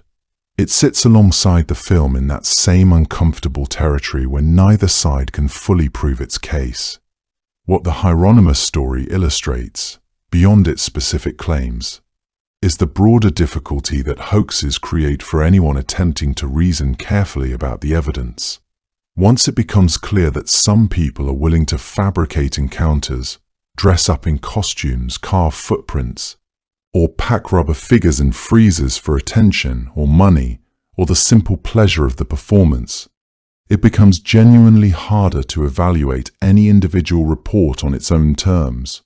The skepticism that hoaxes generate is reasonable, and in many cases it is healthy, but it also tends to spread in ways that are not always proportional.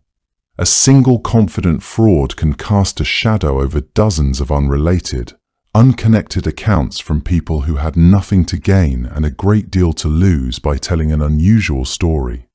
A police officer reporting a large dark figure crossing a road at 3 a.m. is not obviously in the same category as two men with a freezer and a press conference. Treating those two things identically because they both involve Bigfoot is a kind of logical imprecision that the hoaxers, perhaps inadvertently, made easier to commit. The sheer volume of sightings across the country, tens of thousands of reports collected over decades, from separate people in separate states who had no knowledge of one another, makes the idea of universal fabrication genuinely difficult to sustain. People hoax for many reasons. Some want attention, some want money. Some are simply enjoying themselves inside a tradition that has always had a theatrical streak. Some are participating in a shared cultural mythology in the only way that feels available to them. That last motivation is worth sitting with.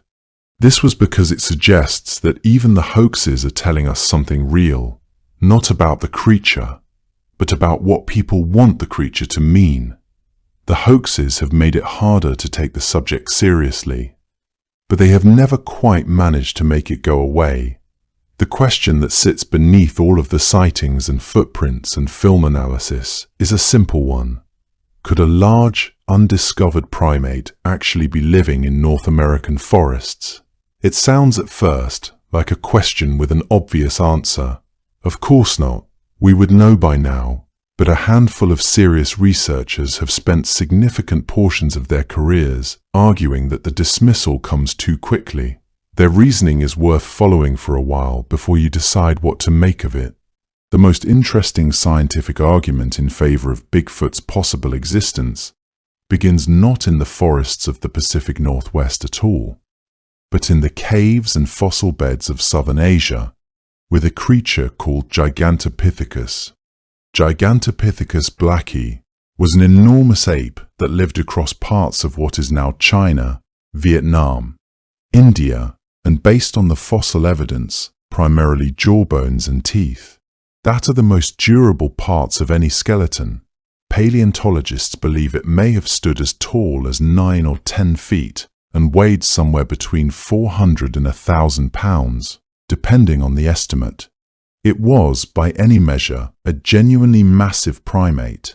It survived until somewhere between 100,000 and 300,000 years ago. That in geological time is not very ago at all. The idea that draws some researchers toward Bigfoot is the possibility that a population of Gigantopithecus, or something closely related to it, crossed into North America via the Bering Land Bridge during one of the periods when lower sea levels connected Asia and Alaska. That a remnant population may have survived in the dense forests of the continent ever since. It is a hypothesis that requires several unlikely things to be true at once. But it is not, strictly speaking, impossible, and that word, impossible, tends to make scientists careful.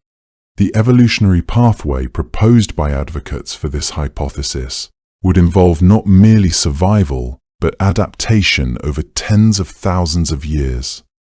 A population founder event at the Bering Land Bridge would have been a bottleneck, selecting for individuals capable of thriving in new climates and food sources. The ancestral Gigantopithecus was adapted to warm, subtropical forests with year-round food availability.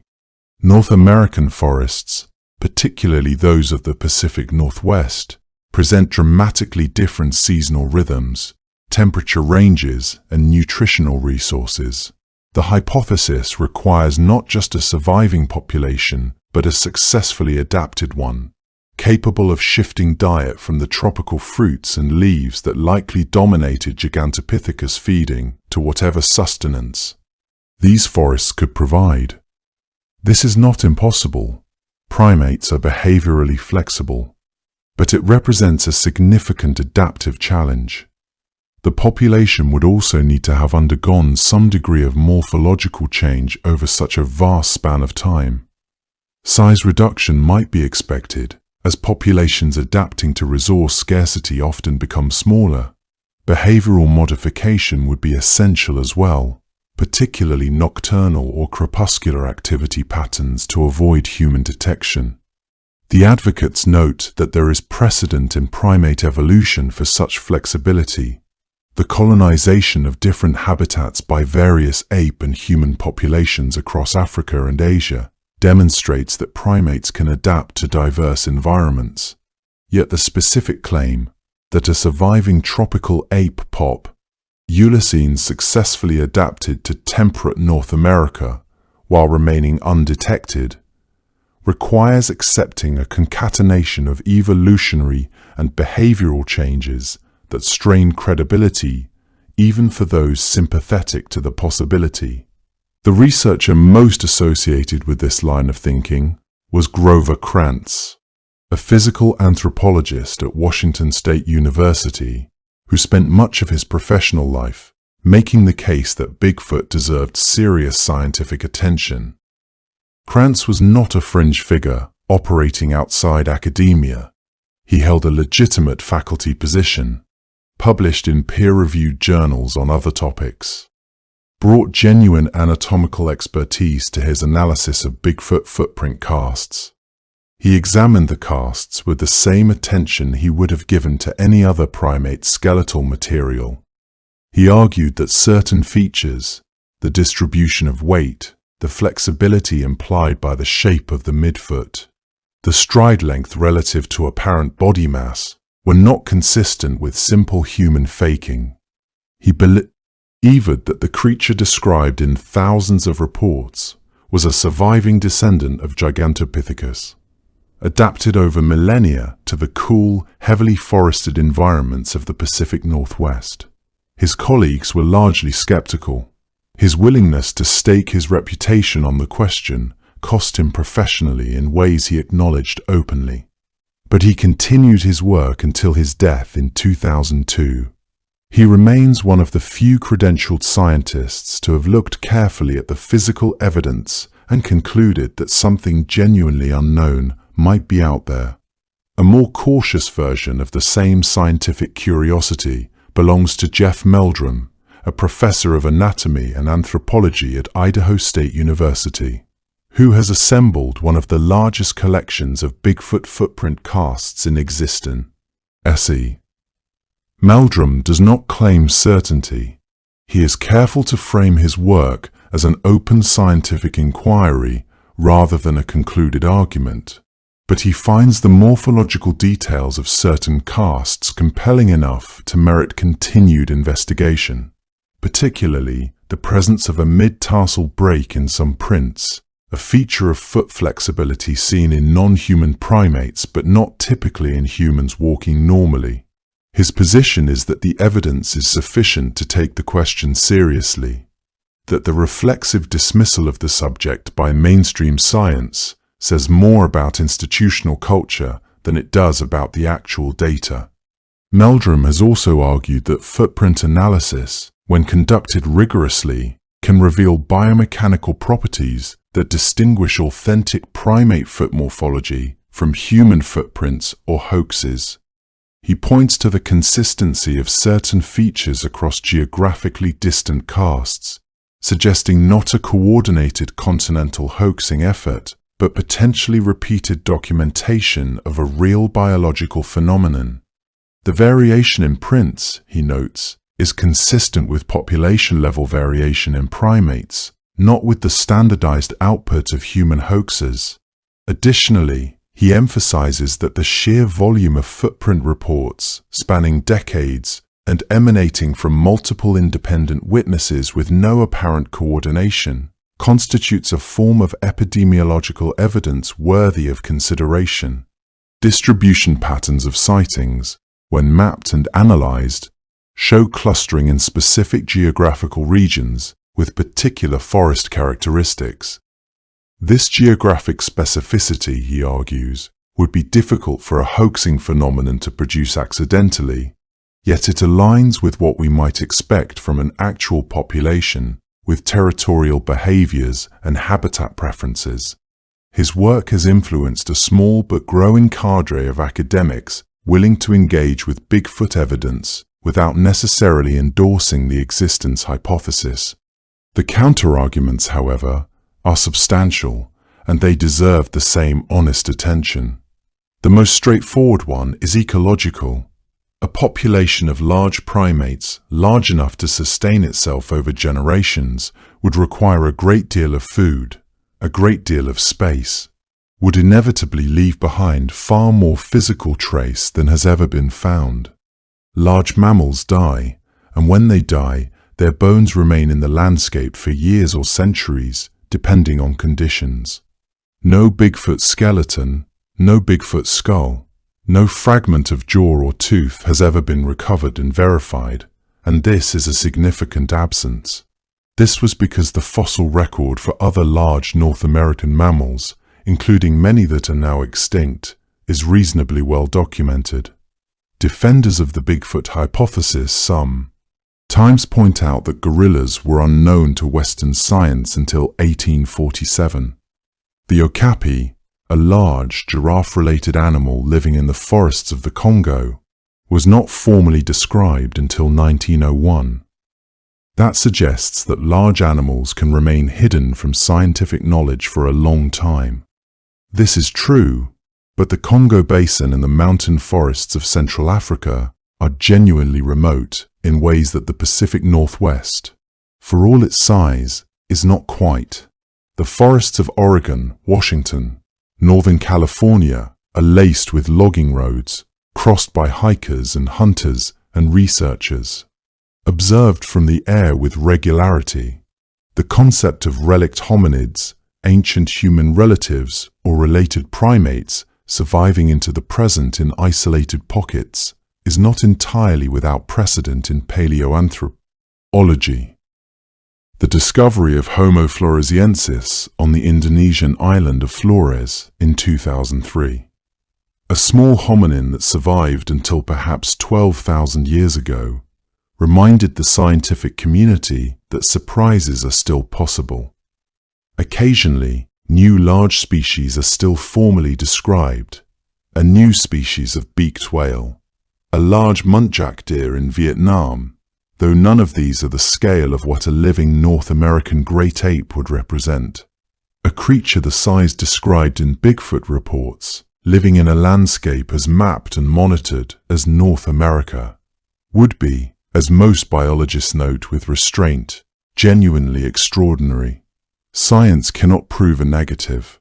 The forests of the Pacific Northwest are large enough that a careful, solitary creature might theoretically find places to dissipate. But most biologists remain unconvinced, for reasons that are hard to dismiss. The search for Bigfoot has never really stopped. It has only grown more organized, more technologically sophisticated, in some ways more earnest. One of the most prominent institutions in this ongoing effort is the Bigfoot Field Researchers Organization. Founded in the 1990s and now maintaining one of the largest publicly accessible databases of Bigfoot sightings anywhere in the world, the organization has catalogued thousands of reports submitted by ordinary people from nearly every state in the continental United States. Each entry is reviewed before it is accepted into the record. Investigators associated with the group travel to reported sighting locations, photograph the surrounding terrain, interview witnesses in person whenever they are able to.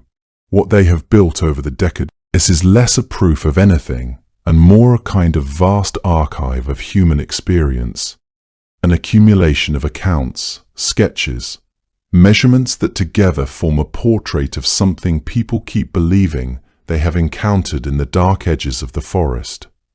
The database is searchable by state, by county, by year, by the type of evidence reported, and spending time inside it is a quietly remarkable thing. This was because what you find there is not sensationalism so much as an enormous number of people trying, with some difficulty, to describe something they genuinely do not have good words for. Among the academic figures who have done the most to bring a degree of scientific rigor to this field is Jeff Meldrum, a professor of anatomy and anthropology at Idaho State University, whose research, into the biomechanics of the supposed Bigfoot footprints, has earned him both a measure of respect and no small amount of professional criticism. Meldrum has spent years collecting plaster casts and analyzing the way weight distributes across the supposed foot, arguing that certain features, particularly the flexibility of the midfoot and the depth of toe impressions, are not things that a rigid carved wooden fake would easily replicate.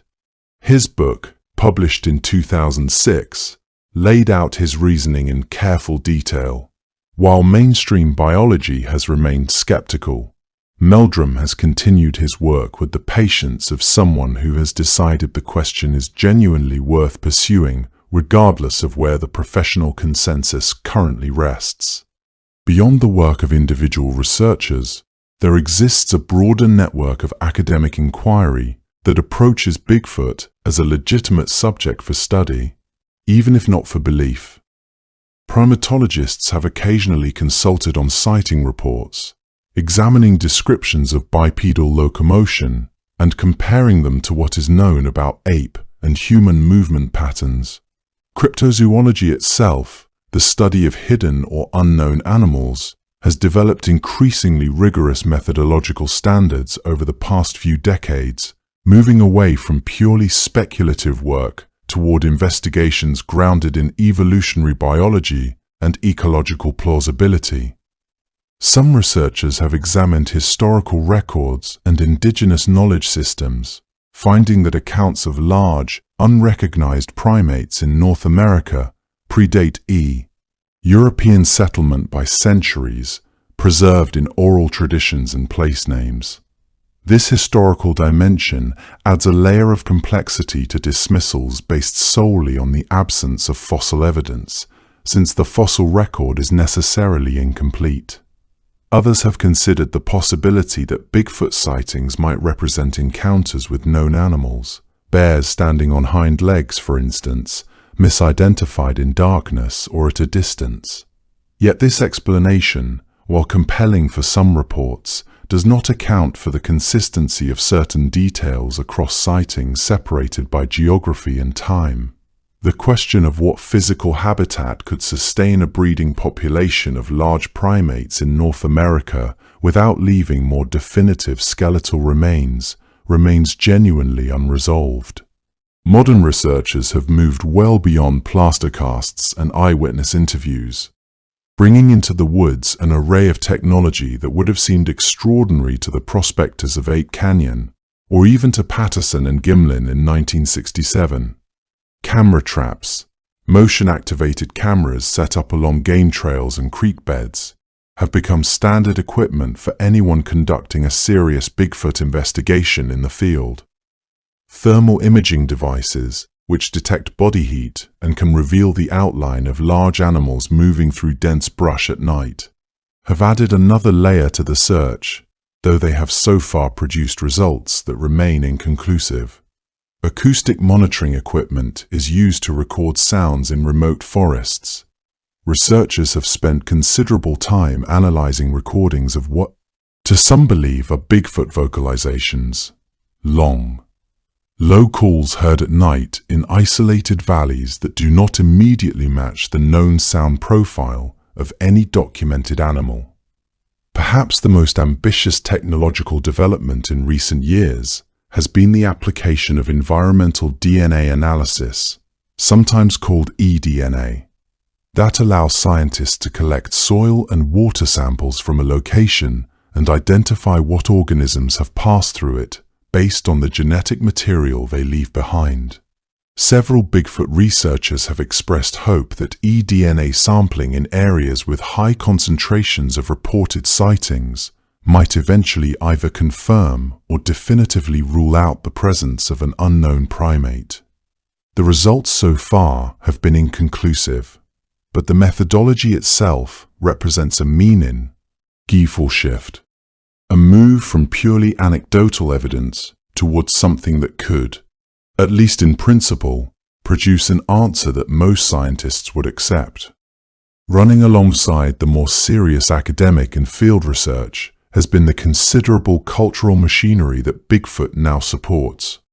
The Animal Planet television series Finding Bigfoot, that ran for 11 seasons between 2011 and 2018, brought the active search into American living rooms on a regular basis, following a team of investigators as they traveled to reported sighting locations and conducted nighttime expeditions in forests across the country. The show drew large audiences and introduced a new generation of viewers to the subject. While it was rarely accused of scientific rigor, it did something important simply by depicting Bigfoot research as a thing that's serious. Curious adults pursued with genuine interest rather than embarrassment. The cultural weight of Bigfoot has translated, in a very tangible way, into economic value for a number of small towns in the Pacific Northwest and beyond.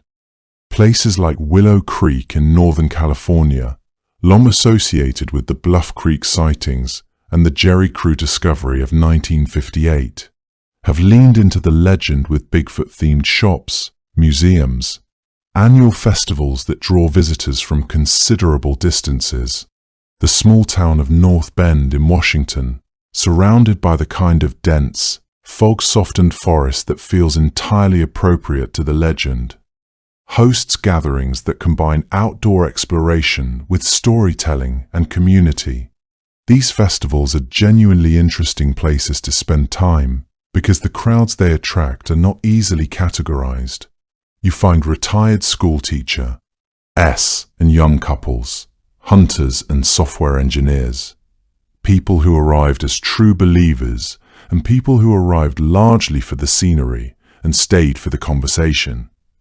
The sociology of Bigfoot belief has attracted some academic attention for precisely this reason. It cuts across the usual dividing lines of education, income, regional identity in ways that few other American folk beliefs manage to do. A police officer in Ohio and a hiker in the Cascades and a farmer in rural Georgia may have almost nothing else in common, yet all three may have filed credible-sounding sighting reports within the same calendar year. The online research community has added another dimension to all of this, with forums, podcasts, YouTube channels dedicated to the analysis of footage, the comparison of sight, ING reports, the slow accumulation of what enthusiasts call a body of evidence. Some of this work is careful, and some of it is not, but the community as a whole maintains a certain quality of earnestness that is, if nothing else, genuinely affecting to encounter. Whatever people are looking for when they head into the woods with their camera traps and their recording equipment, it seems to be about more than just one creature. There is something worth sitting with in the fact that Bigfoot has endured, not because of conclusive proof, but in spite of the lack of it. Decades of investigations, DNA analyses, and formal scientific inquiries have produced nothing that compels the scientific community to acknowledge the creature's existence, and yet the reports keep coming. The researchers keep heading into the forest, and the legend keeps drawing people in with a pull that feels older and quieter than any single piece of evidence could account for. That persistence is its own kind of data. It tells us something not necessarily about the forests of the Pacific Northwest, but about the people who live alongside them, and the deep, unresolved longing that the wilderness seems to awaken in the human heart. There is, in American culture particularly, a hunger for the untamed and the unknown that Bigfoot satisfies in a way that almost nothing else can. The country was built, in its settler mythology, on the idea of a vast and unconquerable frontier, wild land stretching endlessly westward, full of creatures and possibilities that no map had yet recorded. That frontier closed a long time ago, at least officially, and the forests were surveyed, and the mountains named, and the rivers measured. But something in the American imagination resisted that closure. Bigfoot lives in the space where the frontier used to be, in the dark margins of the map, where the mind still insists that something extraordinary might be hiding. To believe in Bigfoot, even loosely, even only at dusk when the trees grow tall and the shadows deepen, is to believe that the world is not yet fully known. And that is a belief many people are quietly reluctant to let go of. What is striking is how little the legend requires in the way of drama to sustain itself. It does not depend on elaborate mythology or divine intervention or the turning of cosmic wheels. It is simply a large, dark, hair-covered figure moving through the trees at the edge of the firelight, glimpsed for a moment and then gone.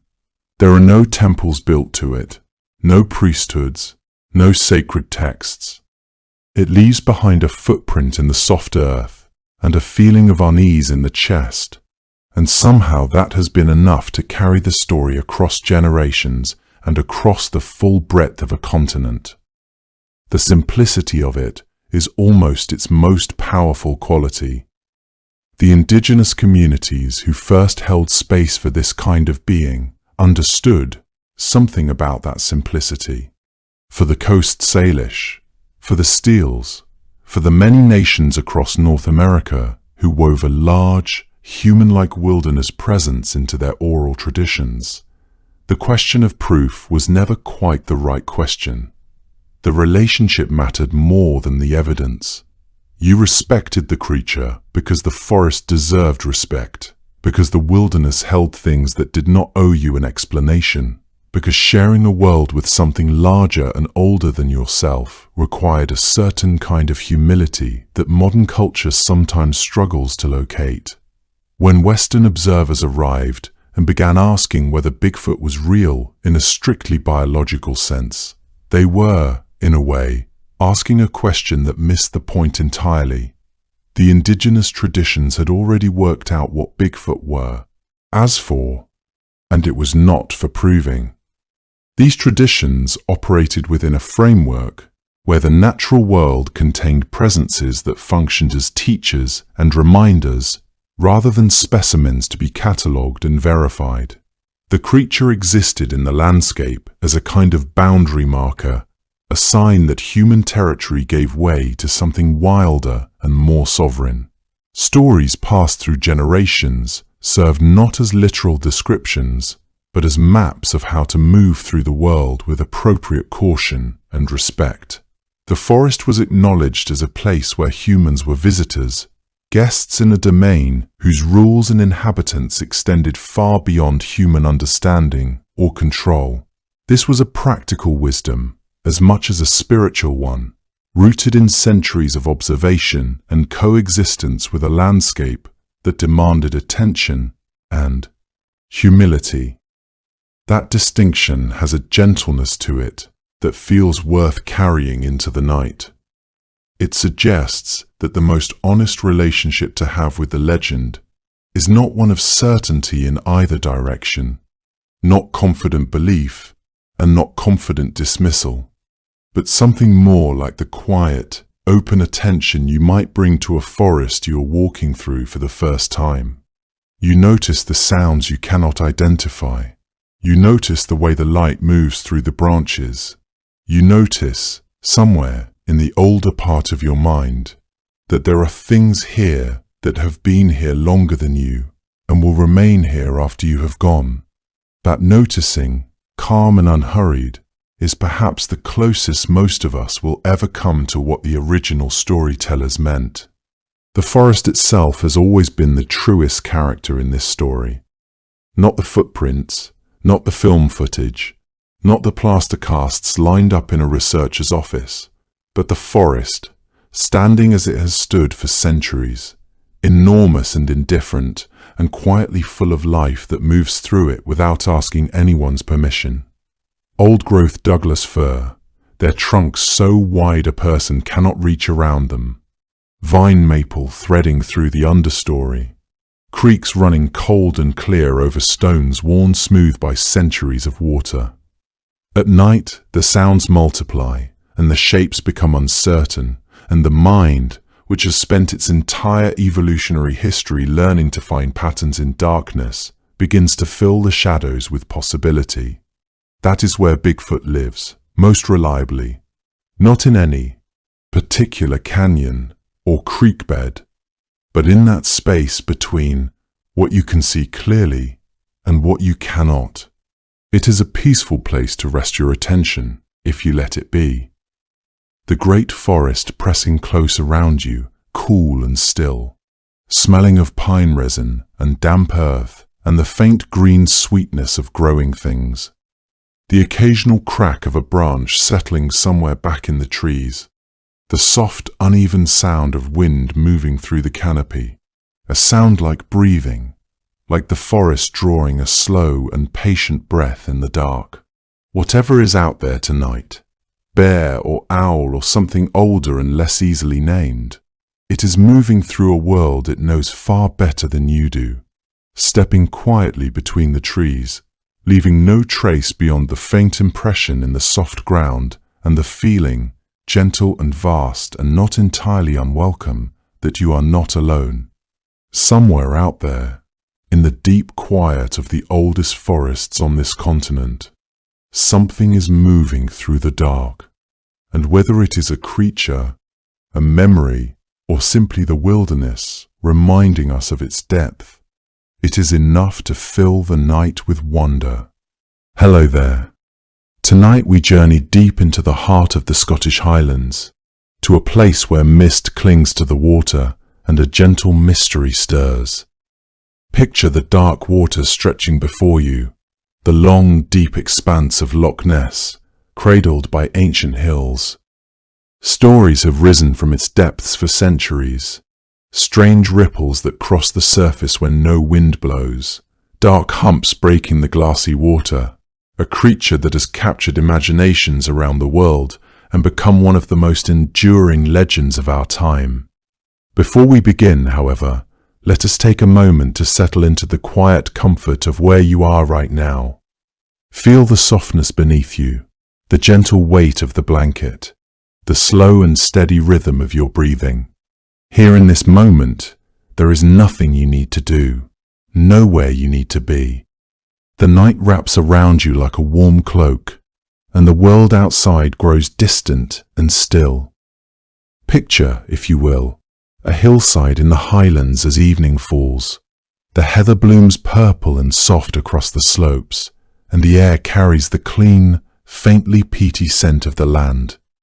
Below you, a great lake stretches northward, its surface dark as polished slate, holding the last light of the sky in its quiet keeping. Mist begins to gather in pale ribbons just above the water, moving slowly, as if the loch itself is breathing. If you listen closely, you might hear the soft distant call of a curlew drifting down from the higher slopes, and the tiny rhythmic lap of water against stones far below. The air is cool and clean, with that particular freshness of the highlands in the evening, and the last of the day's warmth lingers only faintly on your skin. It is the kind of place where time seems to slow, where the ordinary busyness of the world feels very far away, and where the mind naturally turns toward longer, deeper thoughts. This is Loch Ness, a place where the boundary between what we see and what we imagine has always been blurred, where the deep cold water has held secrets for centuries, and where, even now, some people glance toward the waves with a small, quiet hope in their hearts. Let that image settle in your mind as we begin. Let the stillness of the loch and the hush of the evening hills carry you gently forward, into the story of the creature that may or may not dwell beneath those dark, silent waters. Loch Ness is a long lake that stretches through the Great Glen, a deep straight rift that cuts across the Scottish Highlands from coast to coast, a body of water that feels as old as the land around it. And if you were to stand on the western shore and look north, the surface would seem to narrow into a dark ribbon vanishing between steep, heather-draped slopes. The loch is not especially wide, scarcely more than a mile in most places, but it is startlingly deep. It plunges far below the level of the sea, and the great volume of water it holds is vast, far greater than most other lakes. The shape of the loch was not made by the slow patience of a river, but by the immense, grinding weight of the last great ice age, when a glacier moved through the Great Glen and carved the valley into its long, steep-sided form. When the ice finally withdrew, it left behind a trough that is astonishingly deep for its width, and the melting water that filled it created a body of fresh water so massive that by some estimates it holds more water than all the other lakes in the country put together. That depth, combined with the cold, stable temperature of the lower water, means the loch is known for its cold, deep water that stays chill year-round. The water itself is the color of strong tea, a rich amber brown that comes from the peat soils of the surrounding hills. Rain falls on the moors, soaks through layers of soft, spongy moss and decaying heather, and carries tiny particles that stain the loch, turning it into something like a vast, dark mirror that absorbs light rather than reflecting it. A stone dropped into the shallows vanishes from sight within just a few feet, and a swimmer feels the gloom close around them. It is a strange and humbling feeling to stand at the edge of such water, knowing that the eye cannot penetrate even a few feet of its depth, and that everything below that thin amber veil is a world of pure, silent darkness. If you let your fingers trail in that amber water, it would feel like touching something half-remembered, a cold, whispered secret that clings to the skin. The peat that stains the water is the same soft, fragrant material that gives the highland rivers their familiar, comforting scent of earth and old growth. And to the people who have always lived here, the color of the water is not alarming, but simply natural, as much a part of the landscape as the heather. And yet there is something about looking into it for a long moment that settles in the mind, like a quiet question. The hills that cradle Loch Ness rise sharply from the water's edge, their lower slopes thick with ancient Caledonian pine woods. Walking among them, you might hear the soft rustle of a red squirrel or the distant cry of a buzzard, and the breeze carries the clean, resinous scent of pine needles. Higher up, the trees give way to open moorland, where the heather blooms a deep purple in late summer, and the wind is a constant, low companion. The mist is never far away. On calm mornings, it gathers in the valleys, spilling down over the hillsides like a slow, silent waterfall of cloud, pooling on the loch's surface until the water and sky seem to merge. These conditions make the loch a place of constant transformation, where the landscape shifts and reshapes itself, and where the eye is so easily persuaded that it has glimpsed something moving where nothing was. The entire length of Loch Ness lies within the Great Glen Fault, a crack in the earth's crust that is still slowly settling. The loch is not a quiet bowl of still water, but a living, shifting body, stirred by deep currents and sudden temperature changes, its surface glassy one moment and flecked with whitecaps the next. Seiches, invisible standing waves, can rock the water gently from end to end, creating faint oscillations that disturb the surface in ways that no casual observer might understand. Birds are drawn to the loch. Ospreys circle and dive, grebes and mergansers paddle near the reedy shores, and at dusk, bats skim the surface. Human settlement has threaded itself around the shores for thousands of years, but never densely. Small villages cluster at intervals, and the occasional castle ruin stands on a rocky promontory. Yet the loch feels remote, a place that belongs more to the wild than to any settled world. At night, when the last lights of the houses have winked out, the darkness over the water is absolute, and the silence is broken only by the occasional splash of a fish or the distant hoot of an owl. It is this combination of depth and darkness, mist and isolation, that has always made Loch Ness fertile ground for the imagination.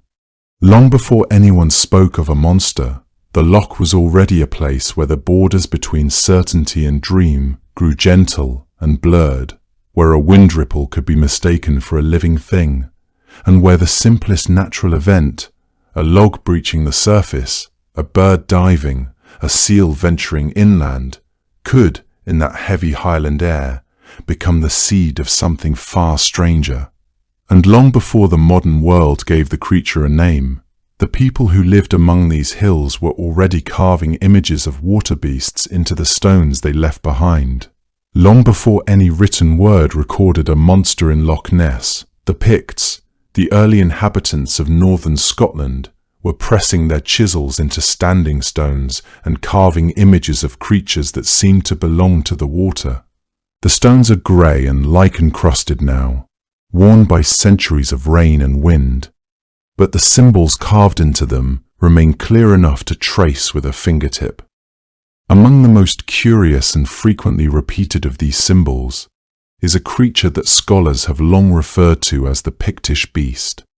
It is a strange and graceful shape, part mammal and part something else, with a long rounded snout, a curling tendril or rolled tail, and what appear to be pairs of flippers that spread like the fins of a seal or a whale. Sometimes the creature is shown with a kind of backward curving horn or crest rising from its head, and in many of the carvings the whole body has a sinuous, flowing quality, as though it was swimming through the stone itself. Pictish beast carvings have been found in some locations across a wide territory. Yet around the Great Glen, and especially in the area that looks out over Loch Ness, a few stones bear images that feel particularly local, particularly watery in their suggestion. A stone near the loch has a similar carving on its face, is faint now, almost ghostly, but a careful eye can still make out the outline of an aquatic-looking beast, its flippers extended as though gliding through a liquid medium. Another stone stands near the loch, a shape that seems to belong as much to the water as to the land. It takes a little patience to see the beast clearly, especially on stone that has weathered for more than 1,000 winters. In certain lights, at certain angles, the carving seems to reappear from the surface of the rock as if it had been waiting for the right conditions to be seen again. And there is a particular quality to that moment of recognition that is difficult to put into words. You are quite alone with it, and the distance between you and the hand that made it feels, for a second, almost negligible. What did the Picts mean by these images? The honest answer is that nobody knows.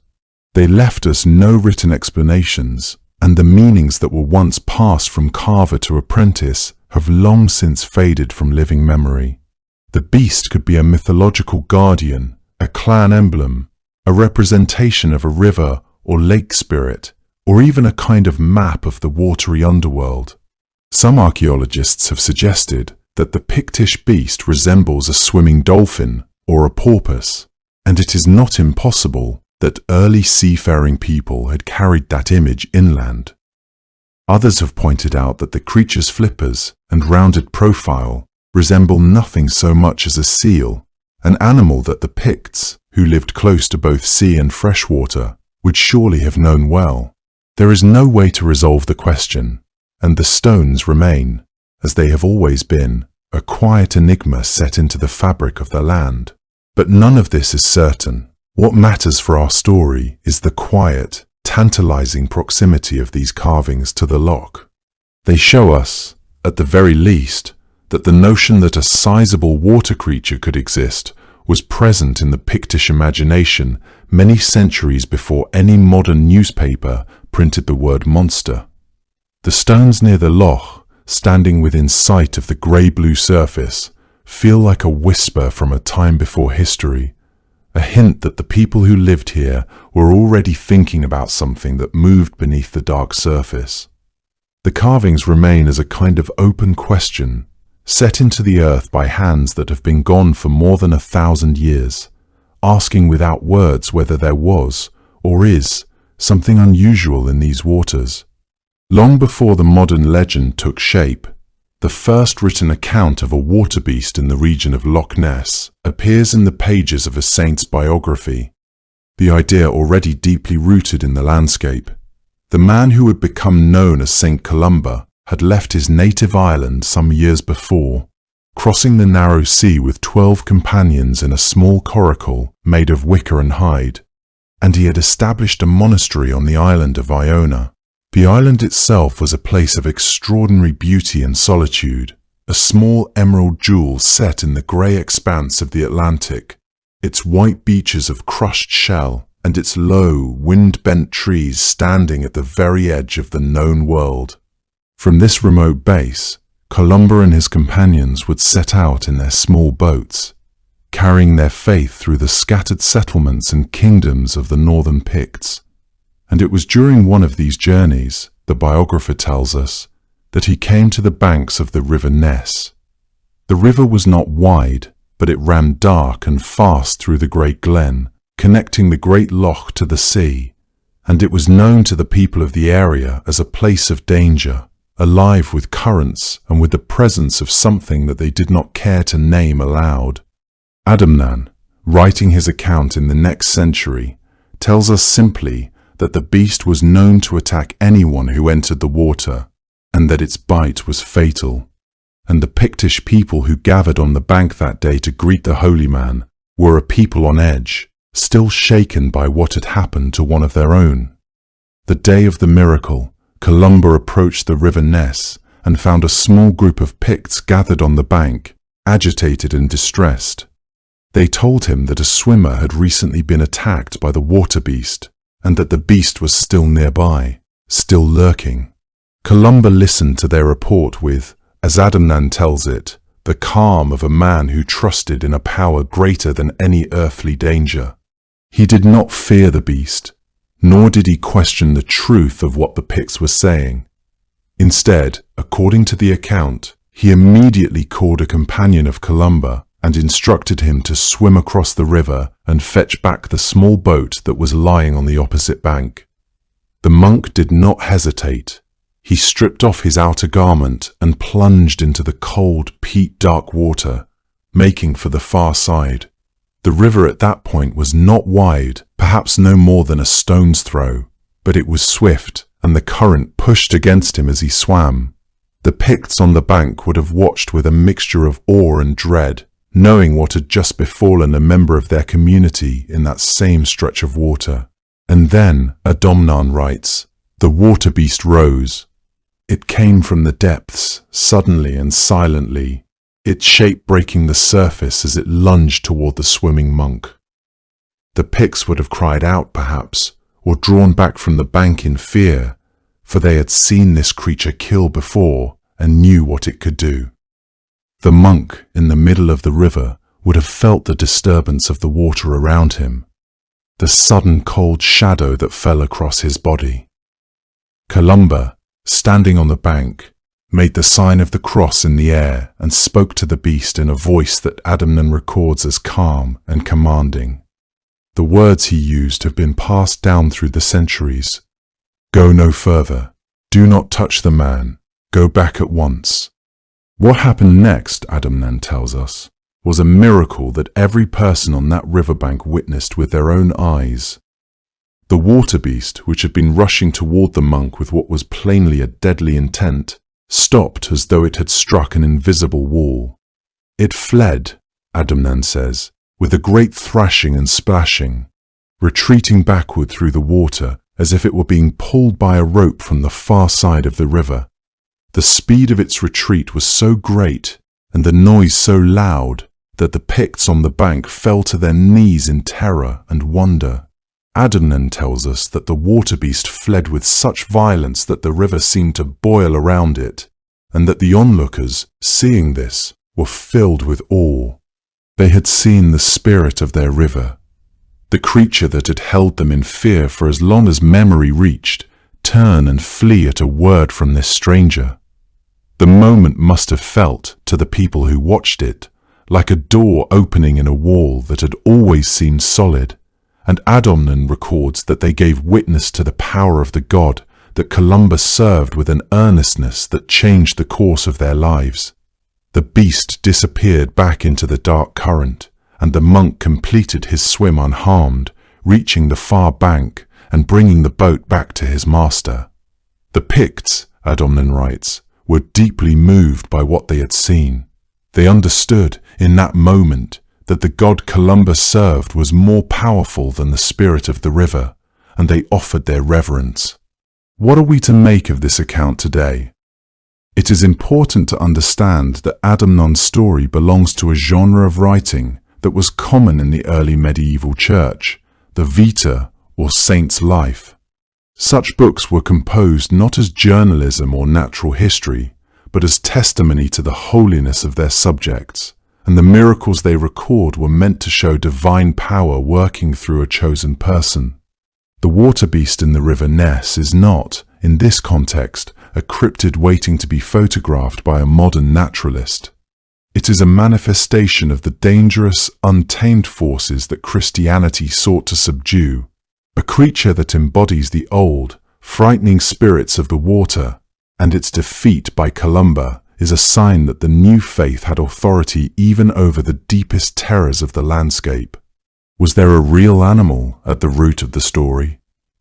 The River Ness, like many Highland rivers, was known for sudden floods, strong currents, and perhaps the occasional appearance of seals or large salmon making their way upstream.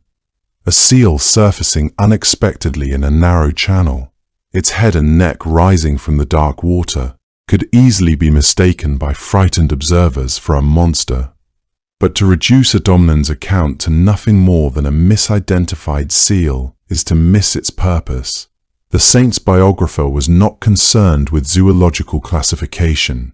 He was concerned with showing that Columba, through his faith, could face the most frightening thing his listeners could imagine and render it harmless. That said, the episode does establish something significant for the later development of the Loch Ness legend. It places a water monster in the very same river system that feeds and drains the loch. And it does so at a time when the Pictish people were already carving aquatic-looking beasts onto their standing stones. The two traditions coexist in the same geography, and they show us that the idea of a large and dangerous water creature had been present in the Highland imagination long before the modern world arrived with cameras and newspaper headlines. For many centuries after Columba, the waters of Loch Ness and the River Ness slipped back into a deep quiet, their monster no longer troubling the pages of any surviving book. The legend did not vanish entirely. It remained, faintly, in the local memory, a story that parents might tell to children on winter evenings, a shiver in the dark that kept people from swimming too far from the shore. It was the kind of story that lived in the cadence of a grandmother's voice, in the half-light of a peat fire, in the warning glance that a mother would give a child who lingered too long at the water's edge.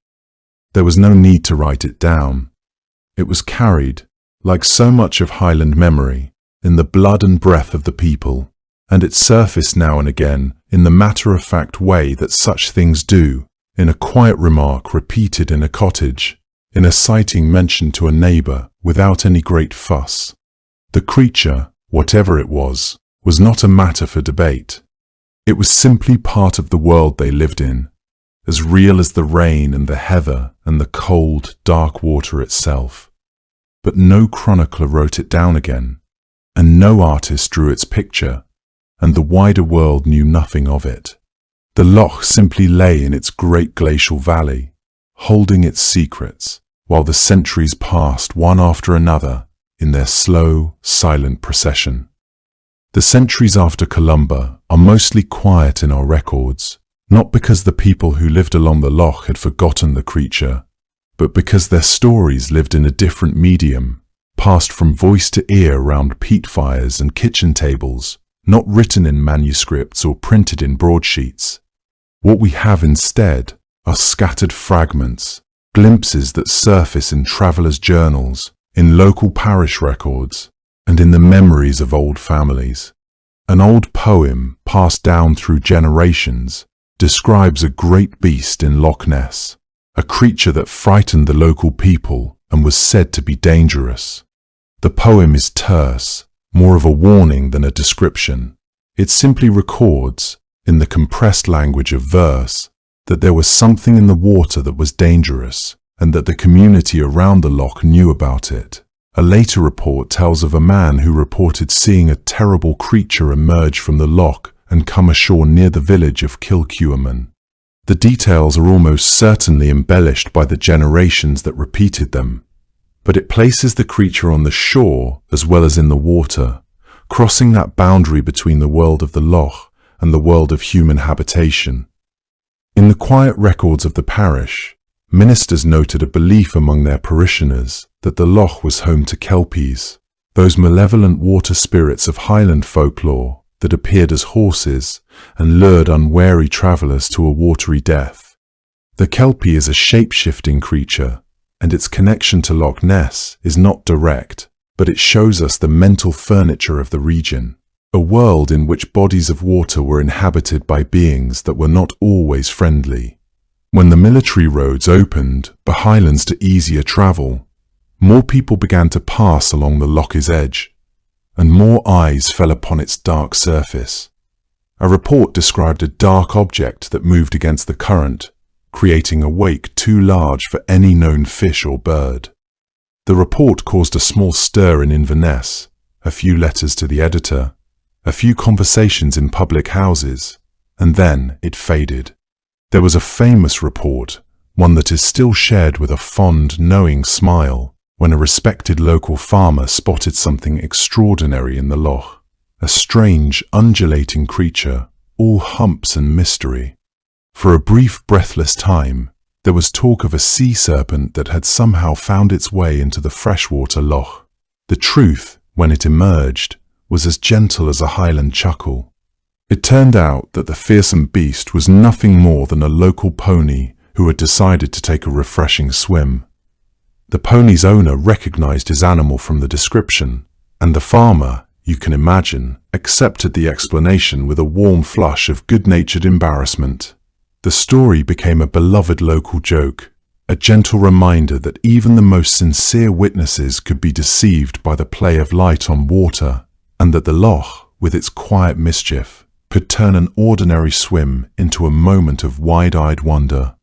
For many years after that, the creature slumbered in the collective mind of the Highlands. There were a few more scattered reports. A fisherman who said he saw a large, dark shape pass beneath his boat. A traveller who thought he glimpsed a serpentine neck rising from the water near Urquhart Castle. But none of these accounts achieved any lasting fame. The loch remained, as it had always been, a place of slow, quiet rhythms, where the water lapped against the rocky shore and the mist rose at dusk. When the railways pushed north, the journey that had once taken days over rough tracks now took hours in a comfortable carriage. Hotels began to appear along the loch, and the first tourists came with sketchbooks and curiosity. Some of them came back with stories they had not expected to bring home. One traveller, a gentleman from London, wrote a letter to a newspaper describing an experience he had while rowing on Loch Ness. He had been drifting near the shore when the surface ahead of him began to stir in a way he could not account for. A long, low swell rose up from nowhere, he said, as though something very large had passed just beneath the keel of his boat. For a moment he felt the little craft lift and settle in a way that had nothing to do with wind or current. The letter was published with a mild editorial comment about the picturesque imagination of tourists, and no great fuss was made of it. But it was one of the first times that a sighting of something unusual on Loch Ness had appeared in a newspaper with a national readership. Through those years, small accounts accumulated like pebbles on a shore. A fisherman near Foyers described a dark shape that had followed his boat for nearly a quarter of a mile. A gamekeeper on the eastern shore swore he had seen an animal with a long, serpentine neck rise up from the loch early one morning. This gamekeeper was a man who knew the habits of every creature that moved through his hills, a man who could read the tracks of deer and the flight of grouse the way a sailor reads the sky, and he was not easily shaken. Yet when he spoke of the loch, his voice would drop a little, and he would explain, with the quiet certainty of a man describing a familiar landmark, that there were things in the water that he could not account for, and that he had seen them often enough to trust the evidence of his own eyes. His account was passed from mouth to mouth through the small community, carried with the same respectful seriousness that the local people reserved for weather warnings and the movements of deer. A clergyman from Drumnadrochit told his parishioners that he had glimpsed two dark humps moving against the flow of the current. None of these accounts made headlines. They appeared in small local newspapers or in the anecdotal sections of travel books. But what is striking about these glimpses, when you read them together, is their consistency. The witnesses spoke, again and again, of dark humps, of long necks, of something large and living that moved through the water with a purposeful grace. It was as though the community around the loch had silently accepted that something unusual shared their landscape, and they had stopped being surprised by it. They simply noted it when they saw it, and then got on with the day. As cameras became more common, the idea of capturing a monster on film shifted from fantasy to tantalizing possibility. A bank manager in Inverness, John MacLeod, told a remarkable story to a friend. He had been walking along the loch's shore one evening when he heard a tremendous splash, far louder than any fish could have made. He looked out over the water and saw a great commotion of white foam and dark shapes churning the surface. The disturbance lasted for nearly a minute, and then it subsided as suddenly as it had begun. MacLeod was not a man given to exaggeration, and his account was noted with some respect locally. A schoolteacher from Fort Augustus, Mrs. Margaret Cameron, was picnicking on a grassy slope above the loch when she saw what she could only describe as a great dark log rise up from the water, pause for a moment, and then sink down again. The log, she said, had a distinct head at one end, a head that turned slightly as though surveying the shore. She had the unsettling impression that it was looking directly at her before it submerged. Her friend also witnessed the event, and they both sat frozen for a long moment before the spell broke. Her letter about the incident survives, preserved in a family archive, a small piece of testimony from a time when the legend was still a local secret. After the Great War passed, the loch slipped back into obscurity. But by the time the tourists returned, with motor cars now winding along the water's edge, more eyes were on the loch than at any previous point. The years were a time of economic uncertainty, and the public appetite for tales of wonder and escape was strong.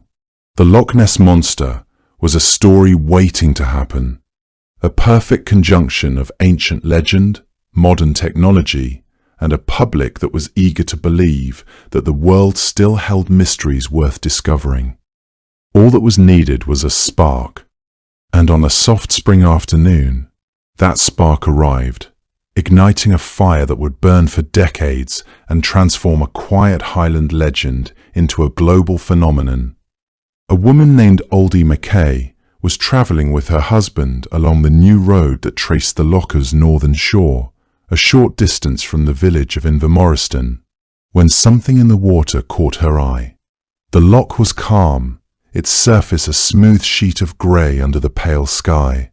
The road was nearly empty, as it so often was in those days, and the Mackays had been enjoying the quiet drive through the spring landscape, the fresh green showing on the slopes, and the birds busy along the verges. The new road itself was still something of a novelty to the people who lived along the loch, a smooth band of tarmac that had opened up the water's edge to motor cars, and on a fine afternoon it was a pleasant route to travel. But all of that pleasantness fell away in the single second when the disturbance caught Mrs. Mackay's eye. At first she thought the disturbance she saw might be a pair of ducks fighting, the way the water boiled and churned with a sudden, startling energy. But as the car slowed and she looked more closely, the scale of what she was seeing began to shift. This was not the small, busy commotion of birds. This was something larger, something that was moving across the surface with a rolling, powerful motion, a hump of darkness that rose and fell and sent out widening circles that lapped against the shore. Mrs. Mackay, by all accounts a sensible and level-headed woman, told her husband to stop the car. The two of them sat there on the verge of the new road, watching as the shape in the water drew away from them, heading toward the centre of the loch. She described it later as a great black body, rounded and glistening, that seemed to roll through the water rather than swim in the manner of any fish or bird she knew. A second hump appeared behind the first, and then both of them sank, and the loch was still again, as though nothing had happened. The whole event lasted only a few seconds, and yet the impression it left was deep and unshakable. The Mackays drove on, shaken and wondering, and when they reached their destination, Mrs. Mackay told the story to a friend who worked as a water bailiff. The friend, in turn, mentioned it to a young reporter named Alec Campbell, who worked for the Inverness Courier, and the chain of events that would transform Loch Ness forever was set quietly into motion. Alec Campbell was a careful man who valued accuracy. He listened to the account of the strange sighting with a mixture of curiosity and professional skepticism, and he decided that the matter was worth a short, factual paragraph, no more, tucked into the local news columns where such curiosities often appeared and were forgotten. He wrote his piece in a straightforward style, describing what Mrs. Mackay had seen as an enormous creature rolling and plunging in the water, and noting that the loch was known locally for its depth and its occasional mysterious appearances. He did not use the word monster. That word was supplied by the paper's editor, Evan Barron, who read the draft before it went to press, and who, with the instinct of a seasoned newsman, understood that a creature was a curiosity, but a monster was a story. If it's as big as they say, Barron is said to have told Campbell, then it's a monster. And so when the courier appeared, The brief notice carried a headline that none of its readers had seen before. The phrase, "Loch Ness Monster," entered the world for the first time in print, and the modern legend was born. The effect of that small newspaper article was immediate and entirely surprising. Within days, letters began to arrive at the courier's office from people all around the loch, people who had seen strange things on the water over the years and who had kept quiet about them for fear of being laughed at. A farmer from Foyers wrote that he had long believed there was a large creature in the loch, that he had seen it twice himself. A retired naval officer from Drumnadrochit offered his own detailed sighting from 2 summers before. A woman from Fort Augustus sent a note about a peculiar disturbance she had witnessed as a child. The courier published these letters, and as it did, the trickle of reports became a stream, and the stream became a flood. The national press took notice. Reporters from London, from Glasgow, from Edinburgh made their way north to the Highlands, checking into the little hotels along the loch and hiring boats to venture out onto the water. Camera crews arrived, and photographers set up tripods on the shore, waiting through long, cold hours. The inns and guest houses along the shore were suddenly bustling with visitors, and their dining rooms hummed with the talk of men who had come from the great cities of the south, with notebooks and long-lens cameras, and the expectant air of hunters closing in on their quarry. The locals watched all of this with a mixture of amusement and bemusement. They had known about the creature, or at least about the strange appearances on the water, for as long as anyone could remember, and they could not quite understand why the world had suddenly decided that this old familiar thing was worth such a commotion. But they were, on the whole, obliging hosts. They served the reporters their meals, pointed them toward the places where sightings had been reported, and listened with patient smiles to the theories that the visitors brought with them from the cities. Some of the local people secretly thought the whole affair was rather good for trade. The story spread overseas, picked up by newspapers in America, in Europe, in the far corners of the British Empire, and the creature that had been a local whisper for centuries became, almost overnight, an international sensation. It was in this atmosphere of heightened expectation that the second great sighting of that remarkable year took place. A London businessman named George Spicer was driving with his wife along the southern shore of the loch, a little way from the village of Dorés, when the road ahead of them seemed to be crossed by something that belonged to no known animal. Spicer later told reporters that what he saw was a tremendous, long-bodied creature that lurched out of the trees on one side of the road, crossed the tarmac directly in front of their car, and disappeared into the undergrowth on the other side, heading toward the water. The creature's body, he said, was nearly 4 feet high, grey and rough-skinned, and it moved with a clumsy jerking motion that reminded him, absurdly, of a caterpillar. But what stayed with him most vividly was the creature's long, thin neck, which swayed as it moved, and the dark shape it held in its mouth. It was a lamb, Spicer was sure of it, a small, limp body that the beast had apparently taken from the hillside and was carrying down to the loch. Mrs. Spicer beheld the same sight, and they both sat in their car for a long, stunned moment before George Spicer got out to examine the scene. The road was empty, the grass by the verge was flattened, and there was a trail of broken bracken leading down toward the water, but the creature itself had vanished, and there was nothing to see except the silent loch. The Spicer sighting electrified the public in a way that even the Mackay account had not. This was not a distant dark shape on the water. This was a creature that had come onto land, that had crossed a public road, that had been seen in broad daylight by 2 respectable witnesses. The story was printed in newspapers across the country and around the world, often with dramatic illustrations that owed more to the artist's imagination than to any faithful description. The drawing that accompanied the first London account showed a great serpentine body with a small dragon-like head, and it bore almost no resemblance to the creature that Spicer had described. But that hardly mattered. The image was what people took away, the vivid, impossible shape that lodged itself in the imagination and would not be dislodged. It was not the last time that the legend would be shaped more by the artists who never saw the loch than by the witnesses who did.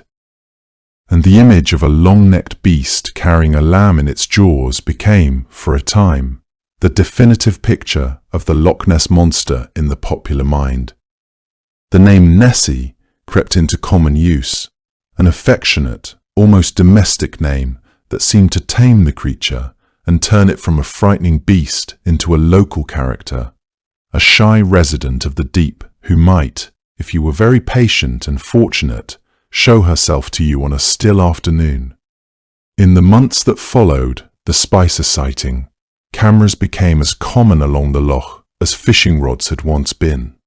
The first photograph that would enter the record as a serious piece of evidence came in the cool grey light of late autumn, on a Sunday when a local resident of the small village of Foyers, a man named Hugh Gray, took a walk along the loch's edge after church.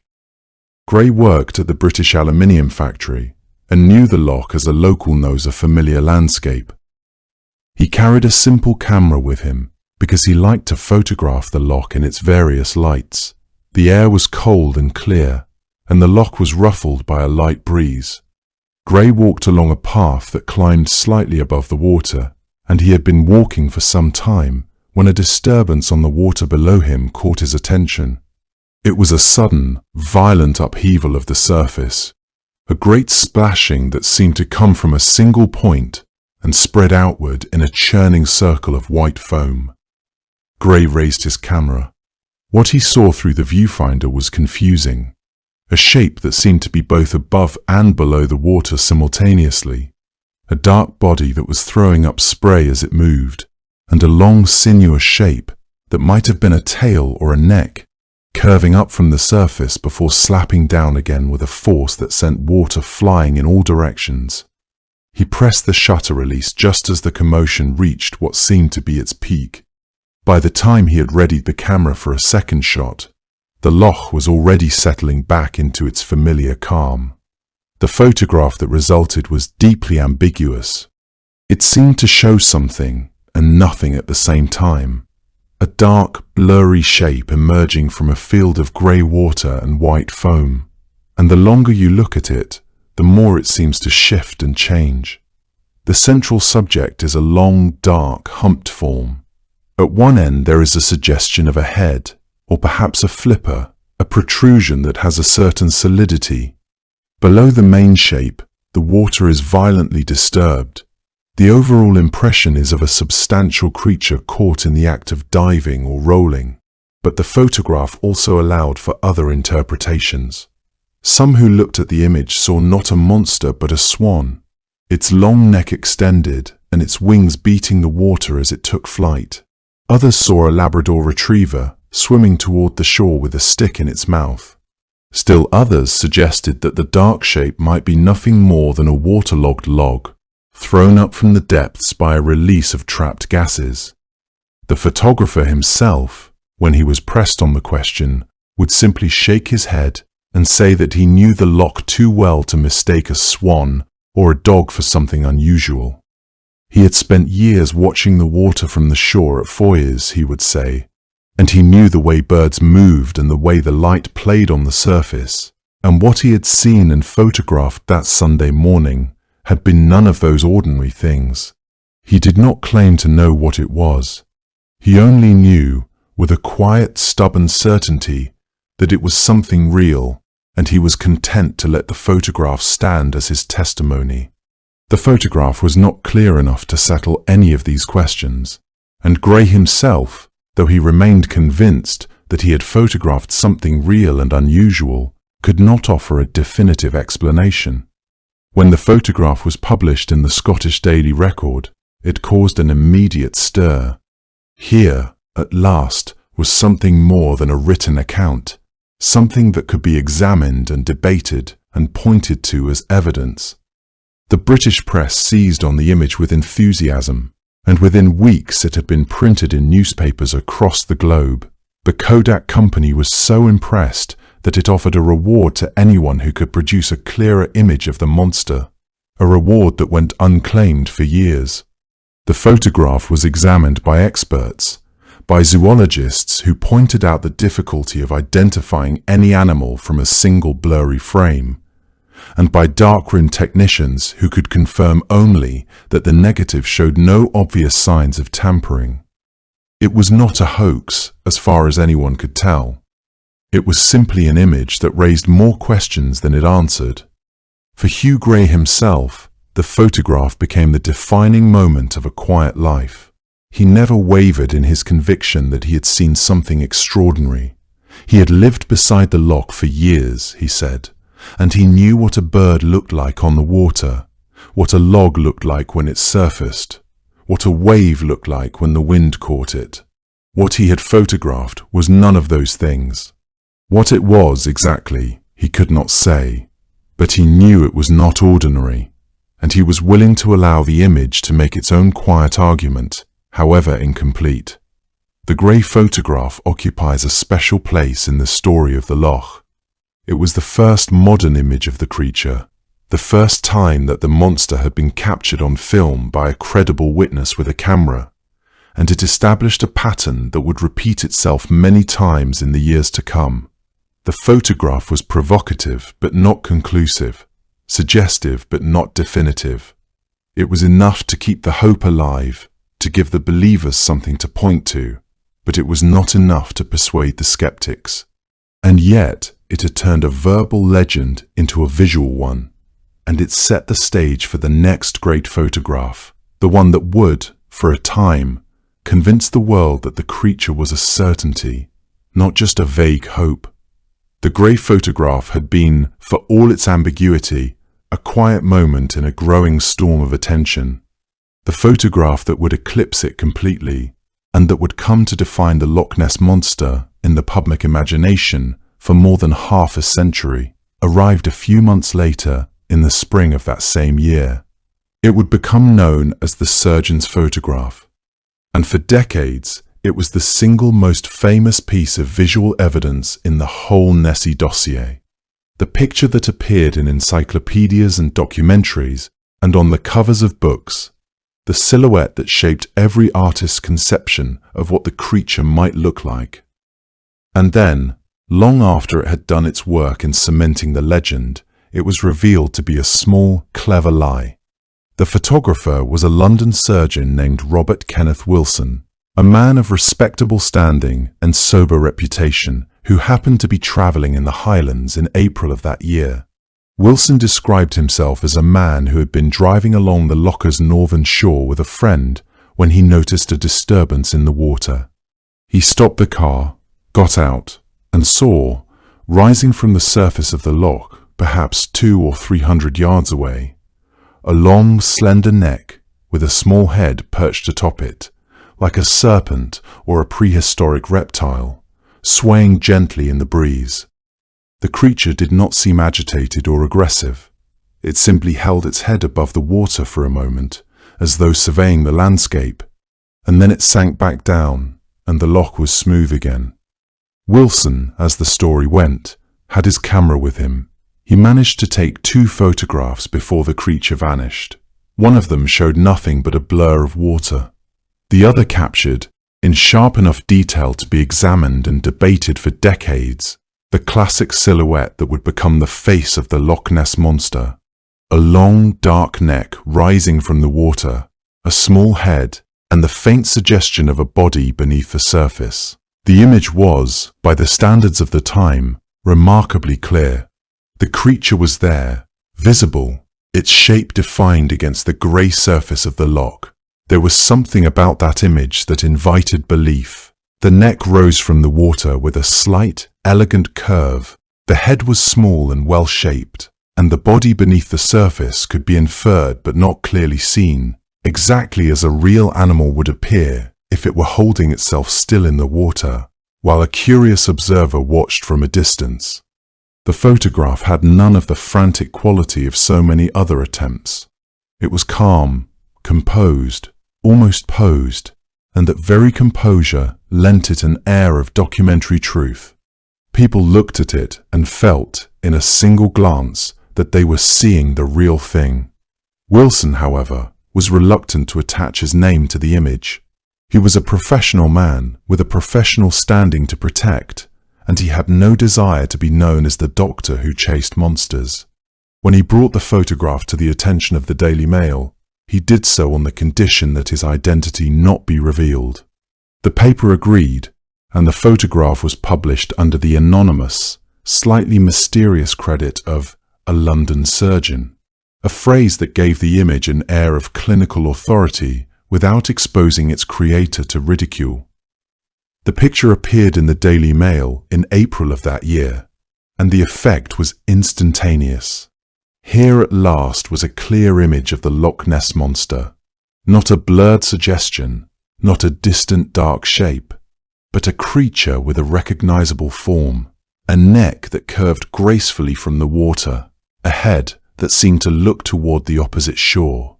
The photograph appeared in newspapers around the world, and it convinced a great many people who had been sitting on the fence that the monster was real. Zoologists were consulted, and while some pointed out that the silhouette resembled a diving bird or an otter's tail, many admitted that the photograph was difficult to explain in ordinary terms. The surgeon's photograph was enough. It was the proof that people had been hoping for, and it fixed the look of the Loch Ness monster in the cultural memory in a way that no written account or verbal testimony could ever have done. For 60 years, the surgeon's photograph held its place as the most compelling visual evidence in the Nessie file. It was the image that believers pointed to first, the one that skeptics had to explain away, the one that shaped every subsequent drawing and model and film depiction of the creature. The long neck, the small head, the humped back. This was what Nessie looked like, and anyone who doubted it could simply look at the photograph and see for themselves. Wilson himself eventually allowed his name to become known, though he never sought publicity, and he went to his grave decades later without ever publicly retracting his story. The truth about the surgeon's photograph began to surface, slowly and then all at once, after many years had passed. By that time, the photograph had taken on the quality of an icon, an image that people accepted without thinking very hard about where it had come from.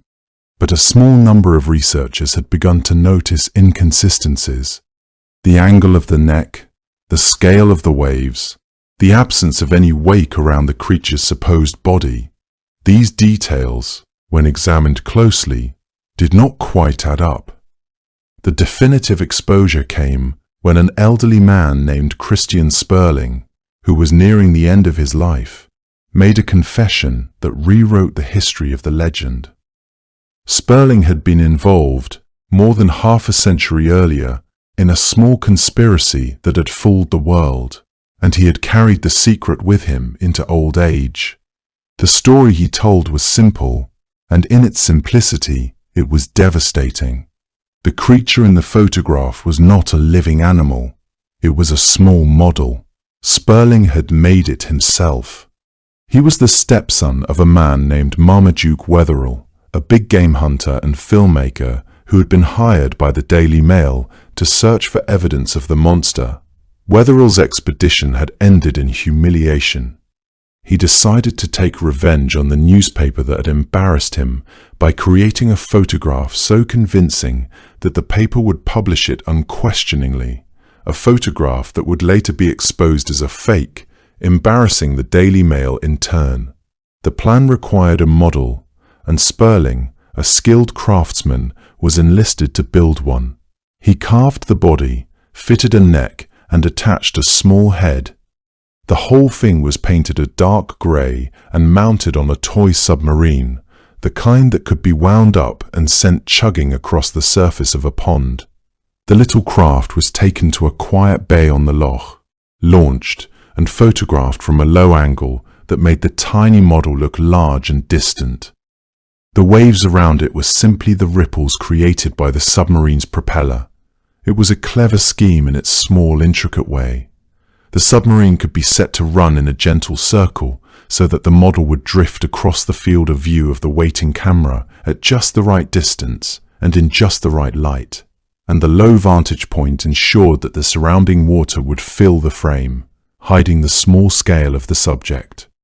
The entire setup could be removed from the water in a few minutes, leaving nothing behind but a few fading ripples. It was, in its own quiet way, a work of art, an illusion constructed with the same patience and care that a stage magician might bring to a trick designed to be performed on the world. Robert Kenneth Wilson, the London surgeon, was not the mastermind of the hoax. He was a friend of Wetherell's who had been recruited to lend his professional name and reputation to the photograph, providing a credible front that would deflect suspicion. Wilson agreed to the role, and he played it so well that the hoax remained undetected for 6 decades. By the time Sperling told his story, Wetherell, Wilson, and the other conspirators were all dead. Sperling was the last living witness, and his confession closed the book on the most famous piece of evidence in the Loch Ness story. The revelation was a shock to many, but it did not kill the legend. In a strange way, it deepened the story, adding a layer of human intrigue to the natural mystery of the loch. The surgeon's photograph was a hoax, but the loch itself remained as deep and dark and unexplored as it had always been. And the older sightings, the Mackay and Spicer reports, the grey photograph, the centuries of local tradition, were not erased by the confession of an old man in his 90s. What the exposure of the hoax did was to remind the world, gently but firmly, that the legend of Loch Ness had always been shaped by human hands and human hopes, as much as by anything that might actually live in the water. The revelation of the surgeon's photograph as a hoax might have been expected to wound the legend, to cause the public to turn away with a weary shrug and consign the whole affair to the category of childish nonsense. But that is not what happened. What happened was that the legend simply absorbed the hoax, folded it into its own long story, and continued forward, as though the photograph had been only one chapter in a much older and deeper book. The reason for this resilience lay, at least in part, in the loch itself. Loch Ness, with its peat-stained opacity and its sudden changeable moods, had always been a place that made it easy to see what you wished to see. A breeze ruffling the surface could create the illusion of a long, undulating back.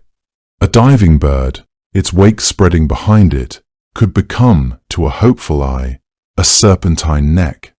A seal, which can and does occasionally travel up the River Ness from the sea and into the freshwater loch, could surface with its round, dog-like head and then slip under again, leaving only a slowly expanding circle of ripples.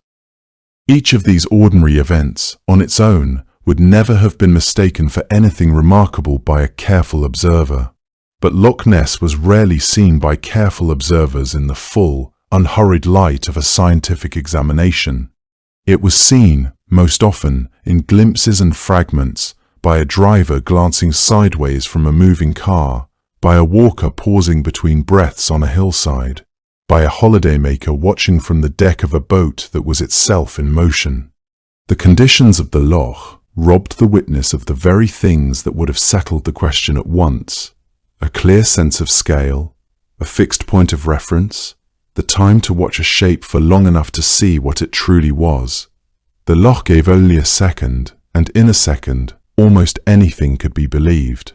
The loch was and remains a master of illusion, a collaborator in the gentle deceptions that the human mind is so willing to perform upon itself. Even before the famous surge of sightings, the pattern of misidentification was well established. The story of the pony taking a bath was only the most memorable of many such episodes. A drifting log, waterlogged and buoyant, could rise from the depths after a storm and bob at the surface in a way that suggested life, its dark, knotted end lifting like a head before it rolled and sank again. A sudden disturbance of the water, caused by a release of gas trapped in the muddy sediments below, could throw up a froth of bubbles and a brief, dark shape that was nothing more than a clump of vegetable matter, yet looked, in that fleeting moment, like the humped back of a large animal. A line of cormorants swimming in single file, their long necks held low to the water, could merge in the eye of a distant observer into a single undulating shape, and an otter, diving and resurfacing with its sleek, dark body, could produce the look of several humps rolling through the water. The loch had always held the raw materials for wonder, and the human mind had always been eager to assemble them into a story. What changed in the years after that time was that the wonder began to attract people who were not content to wait for a glimpse. They came to the loch determined to find proof, and when the loch declined to cooperate, some of them took matters into their own hands. The most prolific of these hopeful fabricators in later years was a man who set up a small camp on the southern shore and devoted years to watching the loch and taking photographs. His photographs were unlike the ambiguous blurs of earlier witnesses. They showed a long, humped creature with a distinct neck and a small head, often rising out of the water against a backdrop of the familiar Highland hills. He became a minor celebrity, giving interviews to newspapers and appearing on television programs. But as the years passed, a quiet skepticism gathered around him. The creature in his pictures looked, to the trained eye, remarkably consistent in its posture and proportions. It looked, some observers began to notice, suspiciously like a small model photographed against the water from a low angle, the same trick that had been used, decades earlier, with a toy submarine and a wooden neck. The exposure of his photographs came not through a dramatic confession, but through the steady work of journalists and researchers who examined his negatives and visited his camp. They found that he had been using a series of small, hand-carved models, which he would position in the water and photograph from a distance, creating the illusion of a full-sized creature. The models, crude but effective, were the product of a man who had, it seemed, started as a genuine believer and allowed his hope to carry him into a long and lonely deception. When the evidence of his fabrication became too strong to deny, he retreated from public view, and his photographs joined the surgeon's photograph in the category of exposures that did not, in the end, destroy the legend, but simply became part of its texture. At the very time that this was happening, a more sophisticated search was taking place farther up the loch, one that would generate its own set of ambiguous images. An inventor with a deep fascination for the Loch Ness mystery assembled a team of scientists and engineers, equipped them with state-of-the-art underwater cameras and sonar equipment, and brought them to the loch on a series of summer expeditions. The resulting images seemed to show a large, diamond-shaped flipper, and later a rough, reptilian face, and they were seized upon by the media as the closest thing to proof that had yet been produced. Skeptics, however, were not silent. Over the years, the flipper and the face were subjected to intensive analysis. The flipper, some experts argued, was not a flipper at all, but a submerged log, its shape distorted by the refraction of light through the water and the movement of the camera. Others suggested it might be a piece of sunken debris or a large clump of algae.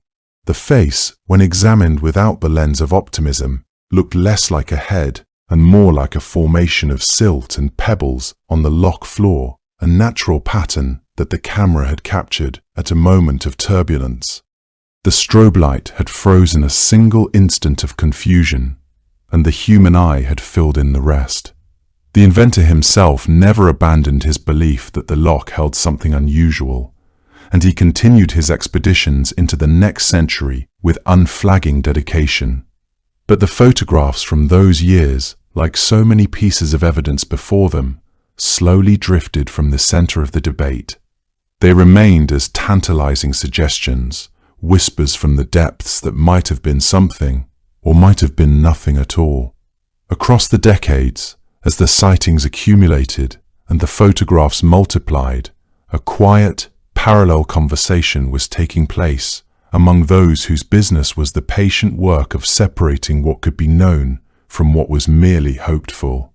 Zoologists, marine biologists, and geologists looked at the body of testimony and asked, with varying degrees of sympathy, what living thing could actually account for a dark hump in the water, a long neck cutting the surface, a sudden violent disturbance in a place where no disturbance should have been?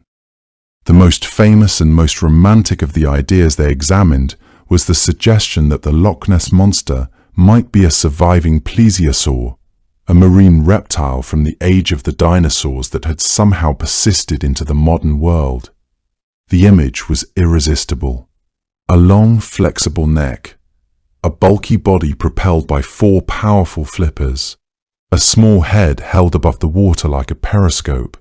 This was the silhouette that the surgeon's photograph had burned into the public imagination, and it matched, with an almost eerie precision, the fossil skeletons that museums had been displaying for a century. The difficulty, as the scientists who examined the idea were quick to point out, was that the plesiosaur theory collapsed under the weight of its own implausibility. Plesiosaurs were marine animals that lived in warm, shallow seas, not in cold freshwater lakes, and the last of them vanished from the fossil record 66 million years ago. There is no fossil evidence of any plesiosaur surviving into the age of mammals, let alone into a Scottish loch that did not exist in its present form until the glaciers retreated a mere 10,000 years ago. There was also the quiet, devastating matter of the loch itself being far too young to have served as a refuge for any ancient reptile. The basin that holds Loch Ness was scoured clean by ice within the last few tens of thousands of years, and the water that fills it now is no older than the ending of the last glaciation. If a population of plesiosaurs had somehow survived the catastrophe that removed all of their kin 66 million years ago, they would have had to find their way into a lake that did not exist until long after their time, a journey that defies every known fact of their biology. A population of large air-breathing reptiles would need to surface frequently to breathe, and over the centuries of recorded observation, those surfacings would have been witnessed as a regular, unmissable feature of the loch's daily rhythm. A breeding population would require dozens, perhaps hundreds, of creatures to maintain a viable genetic line, and a group of air-breathing reptiles that size would have left behind an ecological footprint that no sonar sweep or environmental survey could possibly miss.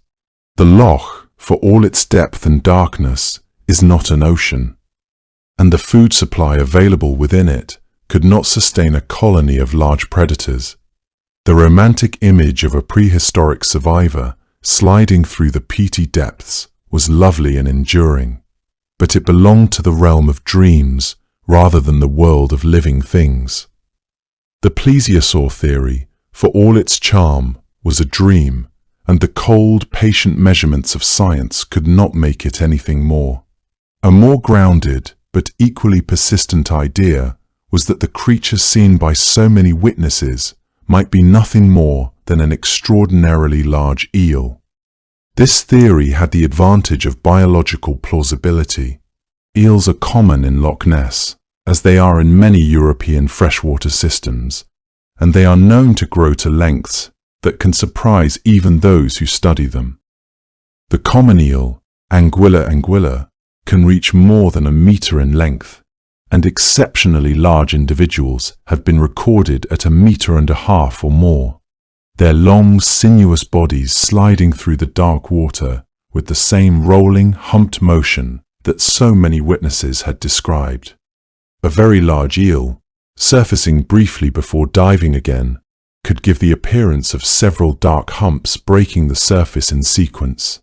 When a team of scientists conducted an environmental DNA survey of the loch in the early 21st century, they found abundant genetic material from eels, so much that the lead researcher was willing to entertain the possibility that the loch might harbour eels of unusual size. The DNA survey found no trace of any unknown large animal, no reptile, no mammal, no giant fish of an unrecognized species, but it did confirm that eels were everywhere in the loch, their genetic signature woven through the water like a quiet, persistent hum. The leap from an abundance of normal eels to the existence of a giant, undiscovered specimen, however, was one that skeptics were reluctant to make. The largest reliably recorded European eel is just over 1.5 meters, and while anglers and fishermen have occasionally reported eels of 2 meters or more, no specimen of that size has ever been scientifically verified. A creature the size of the Loch Ness monster, which witnesses often describe as being as large as a small boat, would require an eel of truly phenomenal proportions, a size unknown in any freshwater eel species anywhere in the world. Moreover, eels spend most of their time near the bottom of the water, and while they do occasionally surface, they are not known for the kind of sustained, visible swimming that the classic sightings describe. The eel theory, like the plesiosaur theory, explained some of the evidence but refused to stretch far enough to cover it all. There was something appealing about the idea nonetheless. It kept the mystery within the bounds of the natural world, requiring no impossible survivals and no unknown species. It was the kind of theory that a quiet, sensible person could hold without feeling foolish. And the eels themselves, the great, silent, sinuous fish that threaded through the black water in their countless thousands, remained a comfort to those who cherished a small hope. The loch was full of them, long and dark and strange, and no one could say with complete certainty how large the oldest and deepest of them might have grown. Other candidates from the animal kingdom were proposed and, after a season of hopeful examination, largely set aside. The sturgeon, a great armor-plated fish that can grow to lengths of 3 meters or more, was one of the earliest suggestions put forward by naturalists. Sturgeon are great sea fish that wander upriver to spawn, and an individual of unusual size, finding its way up the River Ness and into the loch, could certainly create a startling impression. The trouble was that sturgeon do not have long necks, and their bodies, when they surface, present a distinctive bony ridge that looks nothing like the smooth, rounded humps that witnesses so often reported. Seals, by contrast, were known to enter Loch Ness with some regularity. Both grey seals and common seals live along the Scottish coast, and both species occasionally travel up rivers and into freshwater lochs in search of fish. A seal surfacing in the middle of a dark, misty lake, its round, dog-like head rising out of the water on a long, thick neck, could look, at a distance, startlingly like the classic monster of the reports. A seal swimming beneath the surface could also create a rolling hump of water, and its sudden dives would leave behind the kind of swirling disturbance that witnesses described.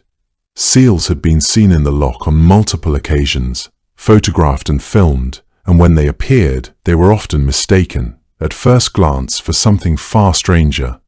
The difficulty was that the seal theory, like the others, could not account for the reports of a long undulating back with multiple humps, or for the sheer size that many witnesses attributed to what they saw.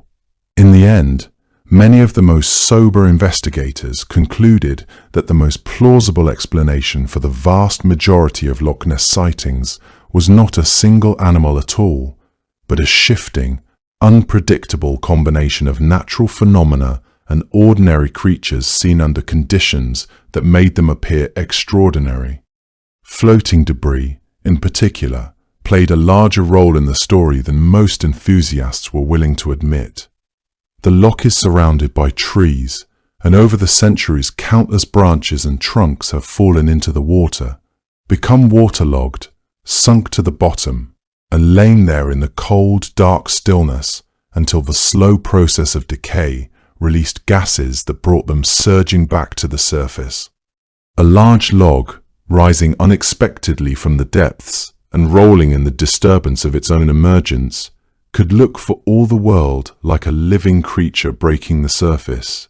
Its dark, glistening bark could resemble wet skin, and its knotted, tapering end could seem to be a head or a tail. A sudden burp of gas from the loch bed could send up a plume of bubbles and a swirl of disturbed sediment that, to a person whose mind was already full of stories about monsters, could easily become the wake of a large animal slipping silently away. The known behavior of waterbirds, otters and deer swimming across the loch added further layers to the catalogue of possible misidentifications.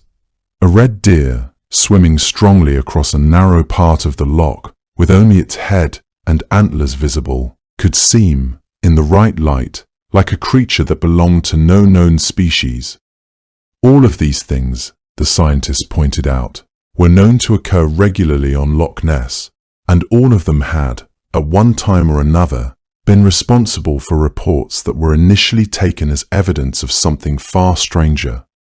The skeptical explanation was not that the witnesses were dishonest.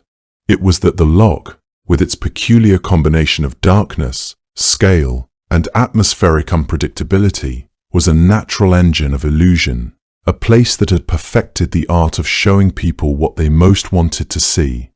No single theory, then, could gather up the whole sprawling, contradictory body of testimony and hold it in a neat, satisfying package. The plesiosaur was a beautiful impossibility. The giant eel, a more plausible shadow that never resolved into clear, measurable shape. The sturgeon and the seal and the floating log each explained a portion of the sightings, but none of them could explain them all. The Loch Ness monster, if it existed at all, was not one thing. It was 1,000 things, a mosaic of ordinary events that had been assembled, over time, into a single extraordinary picture. And yet, even among the most rigorous skeptics, there was often a small, unspoken reservation, a hesitation that crept in when the conversation turned from the laboratory to the loch itself. The water was so deep, so dark, so full of cold, hidden currents. The bottom had never been fully mapped, and the sheer volume of the loch meant that a creature could, in theory, evade detection for a very long time. The eDNA survey had found no unknown species, but it had sampled only the water, not the mud, not the deep, anoxic pockets where something might lie dormant or hidden. The loch, for all the decades of scrutiny, had not yet surrendered all of its secrets, and so long as a single dark corner remained unexplored, there would always be those who looked at the water and felt, with a gentle, wistful tug, that the real answer to the mystery had not yet been written.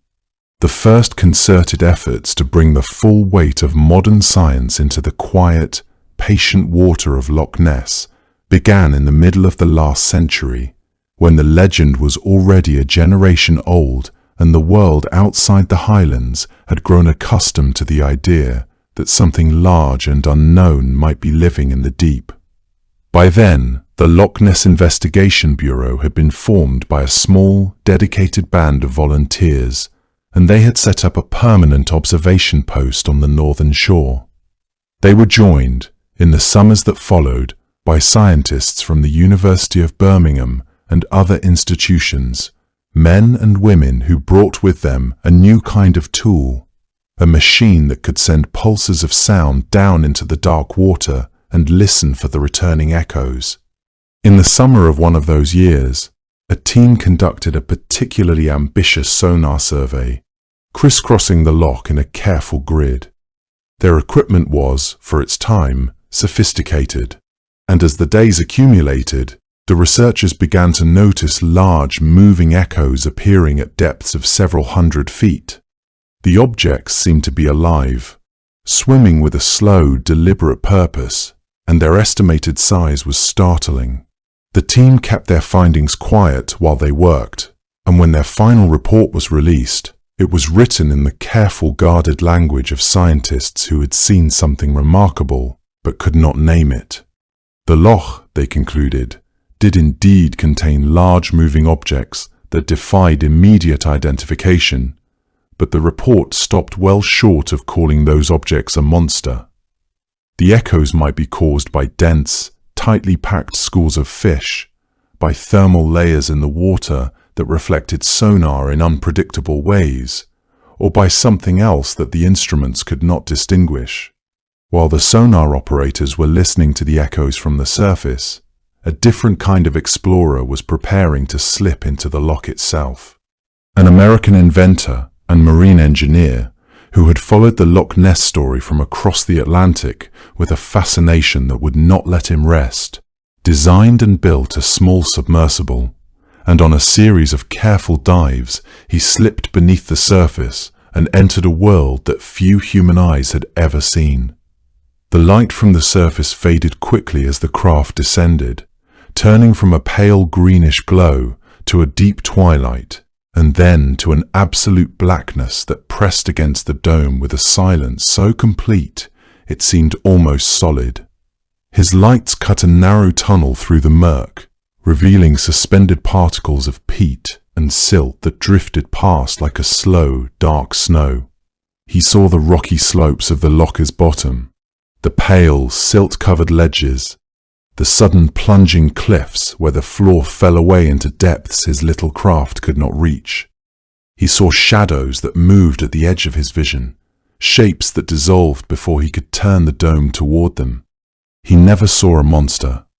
The visibility, he later admitted, was so limited, so claustrophobically narrow, that a creature could have passed within a few feet of the submersible and remained entirely unseen. He emerged from his dives with a deep, sobering appreciation for the darkness that had kept the loch's secrets so well. The most ambitious sonar search ever mounted on the loch came one autumn, a massive operation that swept the loch with a fleet of boats. The operation was conceived and led by a naturalist who had spent years studying the ecology of the Great Glen. He assembled 24 craft, each one fitted with echo-sounding equipment, and on a calm October morning, he sent them out onto the loch in a line that stretched from shore to shore, like the teeth of a great, slow-moving comb being drawn through the water. The boats advanced in perfect formation, their sonar beams overlapping to create a continuous acoustic scan of the depths. For the first hours of the scan, the screens showed nothing that the researchers did not expect. But in the afternoon, the sonar operators began to register 3 large, distinct contacts that were moving through the water at a depth of more than 600 feet. The contacts were solid, persistent, and they were moving horizontally with a speed and steadiness that suggested something with its own propulsion. A ripple of excitement passed through the fleet, carried on the crackling radios that linked the boats together. The boats tightened their formation, trying to keep the contacts within the overlapping beams of the sonar, and the screens glowed with the steady, pulsing returns of something that was undeniably there, moving through the dark water in the deep, silent heart of the loch. The objects continued to advance for several minutes, and then, as suddenly as they had appeared, they faded from the screens. In the days that followed, the researchers worked through the data with painstaking care. The large contacts, when analyzed without the distorting lens of wishful thinking, proved to be a familiar phenomenon. The echoes could be explained by a dense concentration of fish, by a sudden upwelling of colder water from the deep, or by the complex thermal structure of the loch itself. The great sonar sweep, for all its scale and sophistication, found no monster. It produced a wealth of new information about the underwater cliffs and the deep, silt-choked basins, about the hidden currents and the temperature gradients that shape the loch's hidden world. But it left the central question precisely where it had been before, unanswered, suspended in the dark water, waiting. Other sonar sweeps followed in later years, each one bringing a refinement of technology and a new round of carefully worded conclusions. The loch had been swept with sonar, probed with cameras, descended into by the tiny, fragile submersibles of the brave and the hopeful, and yet no single piece of unambiguous proof had ever been produced. If something large and unusual did dwell in the depths of Loch Ness, it was a creature of extraordinary elusiveness. In the quiet years after that great sonar operation, the search for the Loch Ness monster entered a new phase, one that was less visible to the cameras and the journalists, but no less thorough. The scientists who had spent their careers studying the loch had come to understand something that the early monster hunters, in their eagerness, had not fully appreciated. The question of whether a large unknown creature lived in Loch Ness was not, at its heart, a puzzle that could be solved by chasing shadows on the surface or by interpreting ambiguous sonar returns. It was a matter that could be settled by looking at the water itself, at the invisible traces that every living thing leaves behind in the medium through which it moves. Every creature that swims, every fish that glides through the dark, peaty depths, sheds a constant, silent rain of genetic material into the water around it. A single liter of loch water, if you knew how to read it, could tell you a great deal about the creatures that had passed through it. This technique, which scientists call environmental DNA analysis, or eDNA, had been developed and refined in rivers and lakes and oceans around the world, and by the early part of this century it had become a powerful and respected tool. The man who brought this technique to Loch Ness was a geneticist from New Zealand, a professor who set out, as a scientist, to take a careful census of the life in Loch Ness, to identify as many species as possible using the new tools of genetic analysis, and to let the data speak for itself. If the loch contained a plesiosaur, the DNA would show it. If it contained a giant catfish, a sturgeon, a Greenland shark that had wandered into fresh water and grown to an immense size in the cold, dark depths, the DNA would show that too. And if it contained nothing but the ordinary fish and amphibians and birds that were known to live in every other large Scottish loch, then that answer, however quiet and unremarkable, would be the truth that the water was waiting to tell.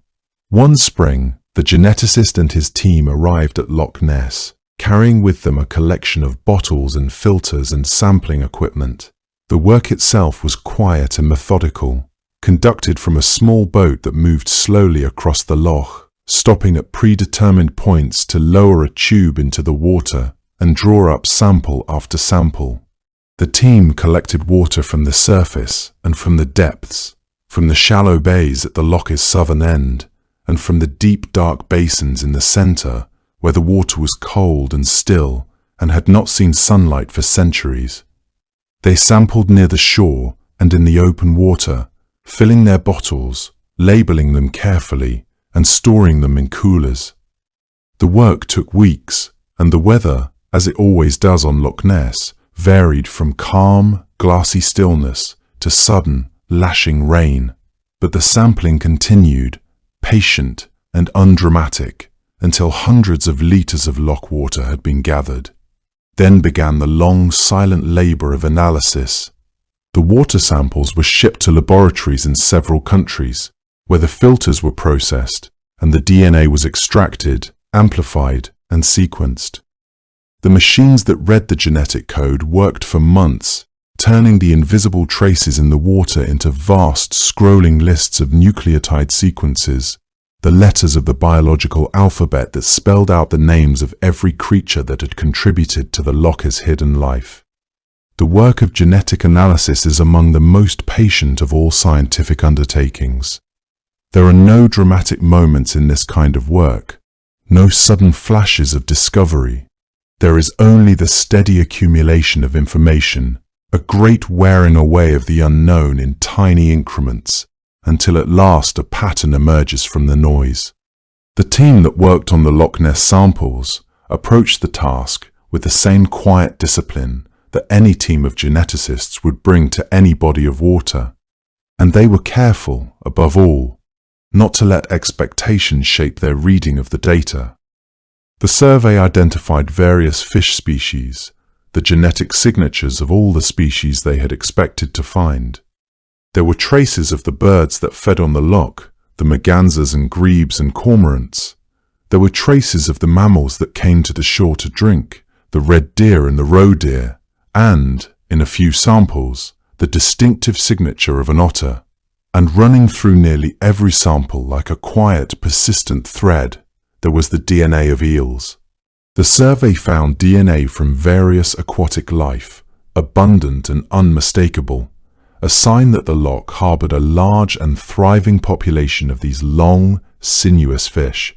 What the eDNA survey did not find was, in its own way, as important as what it did. The team searched the data carefully for any genetic signature that did not match a known species, any sequence that might indicate the presence of an unknown animal in the loch. They scanned for the genetic traces of reptiles, for the faintest hint of a plesiosaur lineage. They looked for the DNA of large marine fish, for sharks and catfish and sturgeon, for any creature that might, if it grew large enough, be mistaken for a monster. And they found nothing. The water held no unknown sequences, no mysterious genetic signatures that could not be matched to a documented species.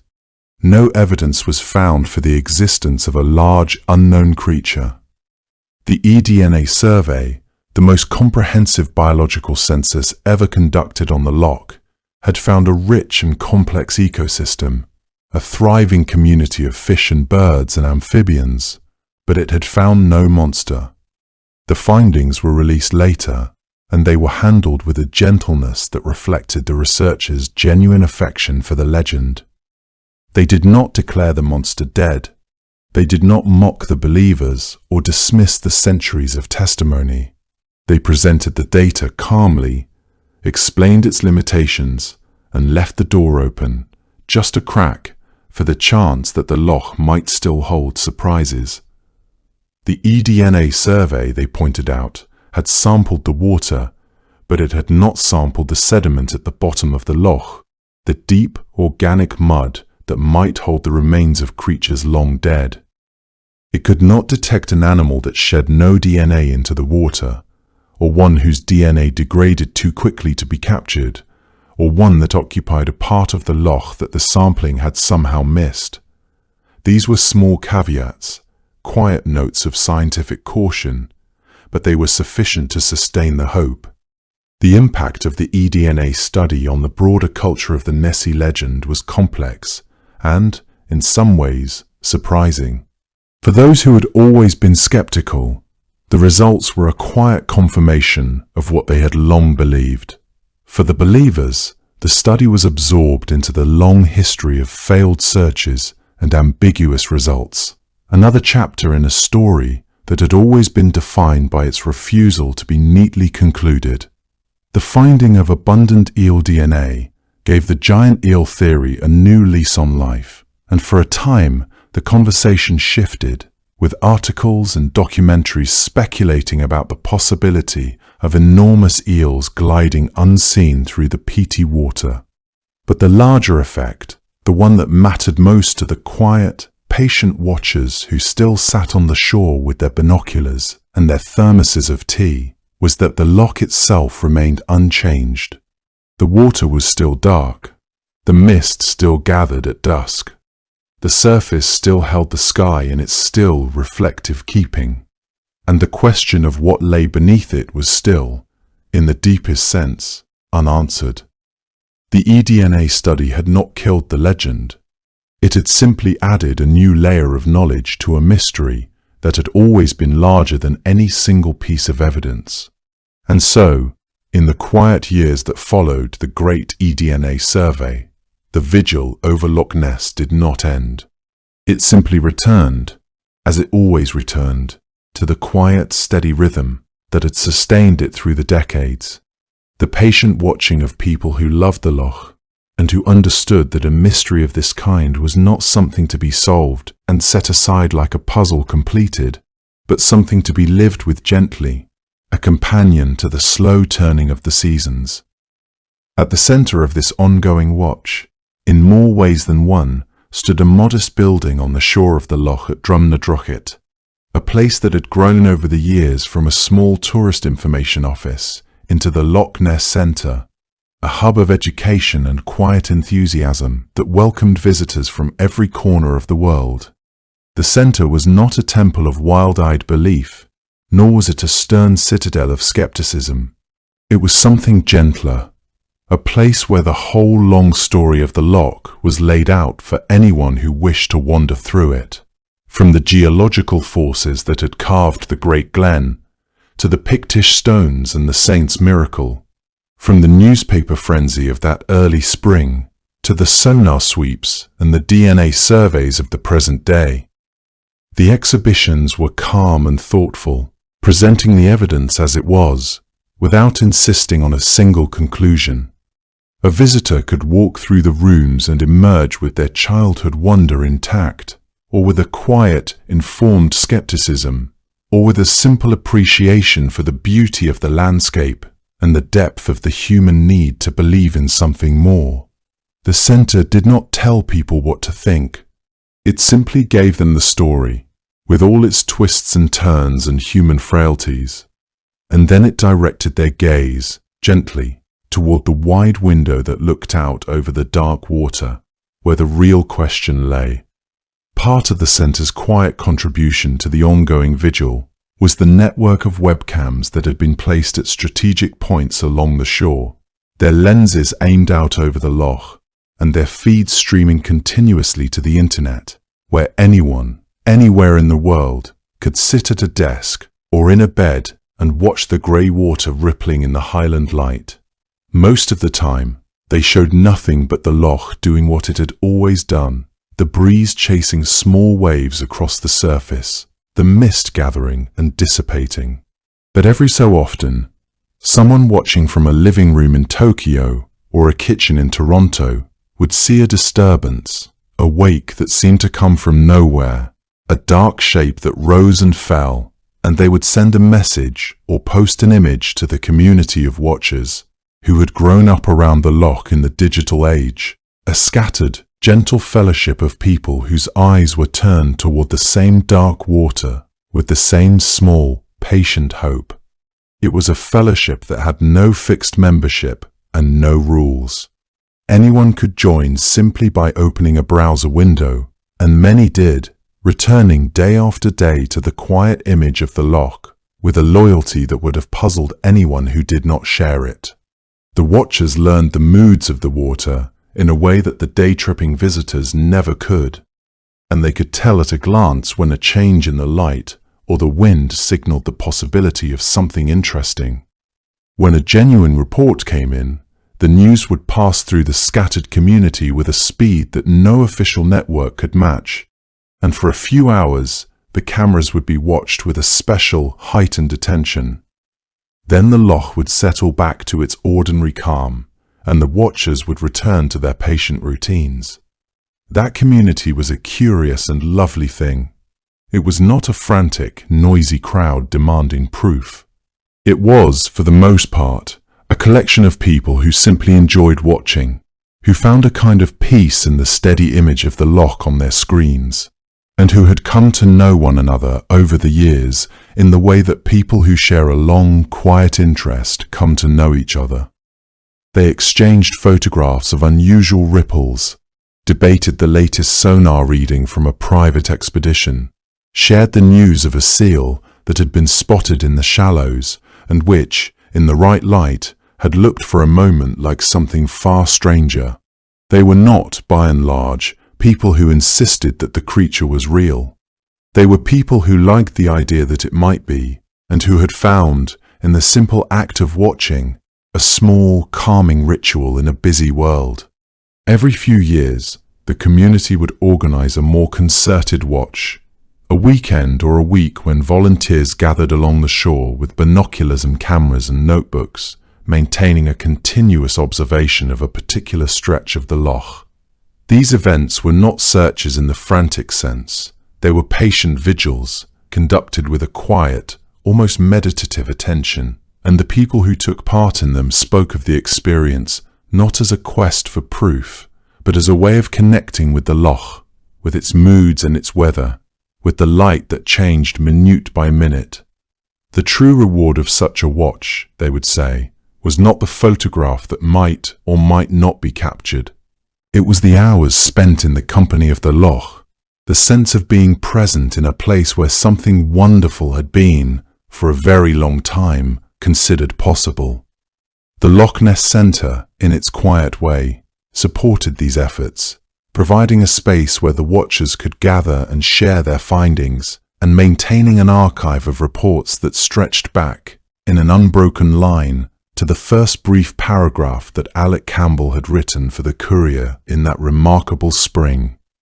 Someone, somewhere, was still logging every credible sighting, still noting the date and the weather and the description, still adding one more small stone to the cairn of testimony that had been built up, year after year, by people who simply wanted to keep the question alive. And so the vigil continued. In the early mornings, when the first light touched the hills and turned the water to a pale, luminous grey, and in the late evenings, when the last tourists had gone back to their guest houses, and the loch remained in solitude beneath the canopy of stars, with only the gentle lapping of waves against the stony shore. The watchers came and went, and the cameras hummed quietly on their mounts, and the deep, dark water held its peace, as it had always done, giving nothing and taking nothing, simply lying there in its great glacial valley, while the world above it whispered and wondered. With all the instruments and analyses that had been brought to bear on the loch, with the sonar sweeps and the DNA surveys and the long, careful catalogues of every fish and bird and drifting log, there remained a dimension of the mystery that no machine could measure. It was the dimension that lived not in the water, but in the mind, in the quiet space behind the eyes, where a glimpse of a ripple became the curve of a neck and a shadow on the surface became a living, breathing thing. The Loch Ness monster, whatever else it might or might not be, had always been a creature of perception, shaped as much by the human mind as by any biology that might or might not lurk in the depths. The scientists who studied the psychology of perception had a word for one of the most powerful forces at work on the loch. They called it pareidolia, the tendency of the human brain to find meaningful patterns, faces, animals, whole landscapes of significance in what is actually random and formless. It was the same impulse that made a child see a dragon in a cloud or a face in the knots of a wooden fence, and it was not a flaw in the mind's design, but a feature of it, a deep and ancient wiring that had helped our ancestors spot the shape of a predator hidden in the dappled shadows of a forest. The brain, faced with incomplete information, would rather see a pattern that was not there than miss one that was. Loch Ness, with its dark, opaque water and its constantly shifting surface, was a landscape built for pareidolia. The loch almost never gave a clear view of anything. It offered glimpses, fragments, a disturbance that lasted only a second or two before the water closed over it again. Into that brief, impoverished visual moment, the mind poured everything it had: expectation, memory, the stories it had heard since childhood, the deep, wordless hope that the world was larger and stranger than the textbooks said. A tourist who arrived at the loch, knowing nothing about the monster, might see a wave and think only of wind. A tourist who arrived with the picture of a long-necked creature, already vivid in their imagination, might perceive, in the single second of its existence, a small, dark head rising from the water, a curve of neck, a glistening back rolling through the grey light. Neither tourist was lying. Both were simply seeing, and the difference between what was seen and what was there was as thin and shifting as the surface of the loch itself. The particular conditions of Loch Ness made this perceptual dance more intricate still. The water, stained with peat, was a curtain, a dark liquid opacity that concealed everything below the first few feet and forced the observer to construct a complete picture from the merest hints. A dark patch that appeared on the surface could be a submerged object rising from the deep, or it could be a cloud shadow moving across the water at the exact pace of a swimming animal. A sudden splash could be a fish jumping, or a bird diving, or a clump of earth falling from an overhanging bank. The loch, by its very nature, withheld the clues that would have put the mystery to rest, and into that withholding, the imagination stepped with an eagerness that had been refined by millions of years of evolution. It is the same mechanism that makes us see a face in the shadowed hollows of a tree trunk, or read a whole landscape of meaning into the shifting shapes of a fire. The mind was not designed for passive observation. It was designed to make sense of the world quickly, to draw conclusions from the smallest fragments of evidence, and to fill any gap with its best guess. On a loch as dark and changeful as Ness, the gaps were everywhere, and the guesses that filled them were shaped by every story the witness had ever heard, every picture ever seen, every dream of mystery that they carried with them. The wonder is not that so many people have seen the monster over the years. The wonder is that the sightings are not far more numerous than they are. The wave patterns of the loch were themselves a constant source of visual illusion. A boat passing far out on the water could leave a wake that, long after the boat itself had disappeared around a headland, continued to roll across the surface in a series of low, dark humps that looked, from a distance, exactly like the classic descriptions of a creature swimming. The wind, too, could draw patterns on the water that mimicked the motion of a large animal. A gust sweeping down one of the steep side valleys would strike the loch at an angle, producing a line of dark, ruffled water that travelled across the surface in a long, undulating curve. Even when the surface was glassy and still, the loch could produce illusions that fooled the most careful observer. A seiche, a standing wave that set the entire body of water rocking gently from end to end, might reveal itself in strange, fleeting upwellings. A temperature inversion, where a layer of cold water slid beneath a warmer layer, could produce a visible line on the surface, a narrow band of smooth, glossy water that looked like the wake of something very large moving just beneath. The loch was never truly still. It was a living, breathing system of invisible currents and hidden forces, and at any given moment, some small part of that system was likely to produce a visual effect that did not immediately explain itself. What made the whole phenomenon so powerful, so enduring across all the decades of debunkings and exposures, was that the act of seeing a monster on Loch Ness was not, in the usual sense, an error. It was a collaboration, a dance between the water and the mind, between the real, physical loch with its dark, shifting surface and the vast, invisible loch that existed in the memory and the imagination of everyone who had ever heard the name. The witnesses who reported seeing a long, dark neck rise from the water were not, in most cases, fabricating a story. They were reporting, as accurately as they could, what their minds had made of the small, ambiguous data that their eyes had received. Their testimony was real testimony. It was simply testimony about an event that had happened, in part, inside their own heads, in that mysterious space where perception and imagination meet, and where the boundary between them becomes, in the end, impossible to draw with any certainty. And so, alongside the sonar traces that could be explained by thermal layers, and the photographs that turned out to be logs or otters or deliberate hoaxes, the psychological dimension of the mystery stood as a quiet, persistent reminder that the Loch Ness Monster was not merely a question about zoology. It was a question about the human mind, about the way that hope and expectation could reshape the raw material of a grey Scottish afternoon into a moment of genuine wonder. The loch, with its dark water and its shifting mists and its long, empty reaches where the eye could lose itself for hours, was a mirror of a different kind.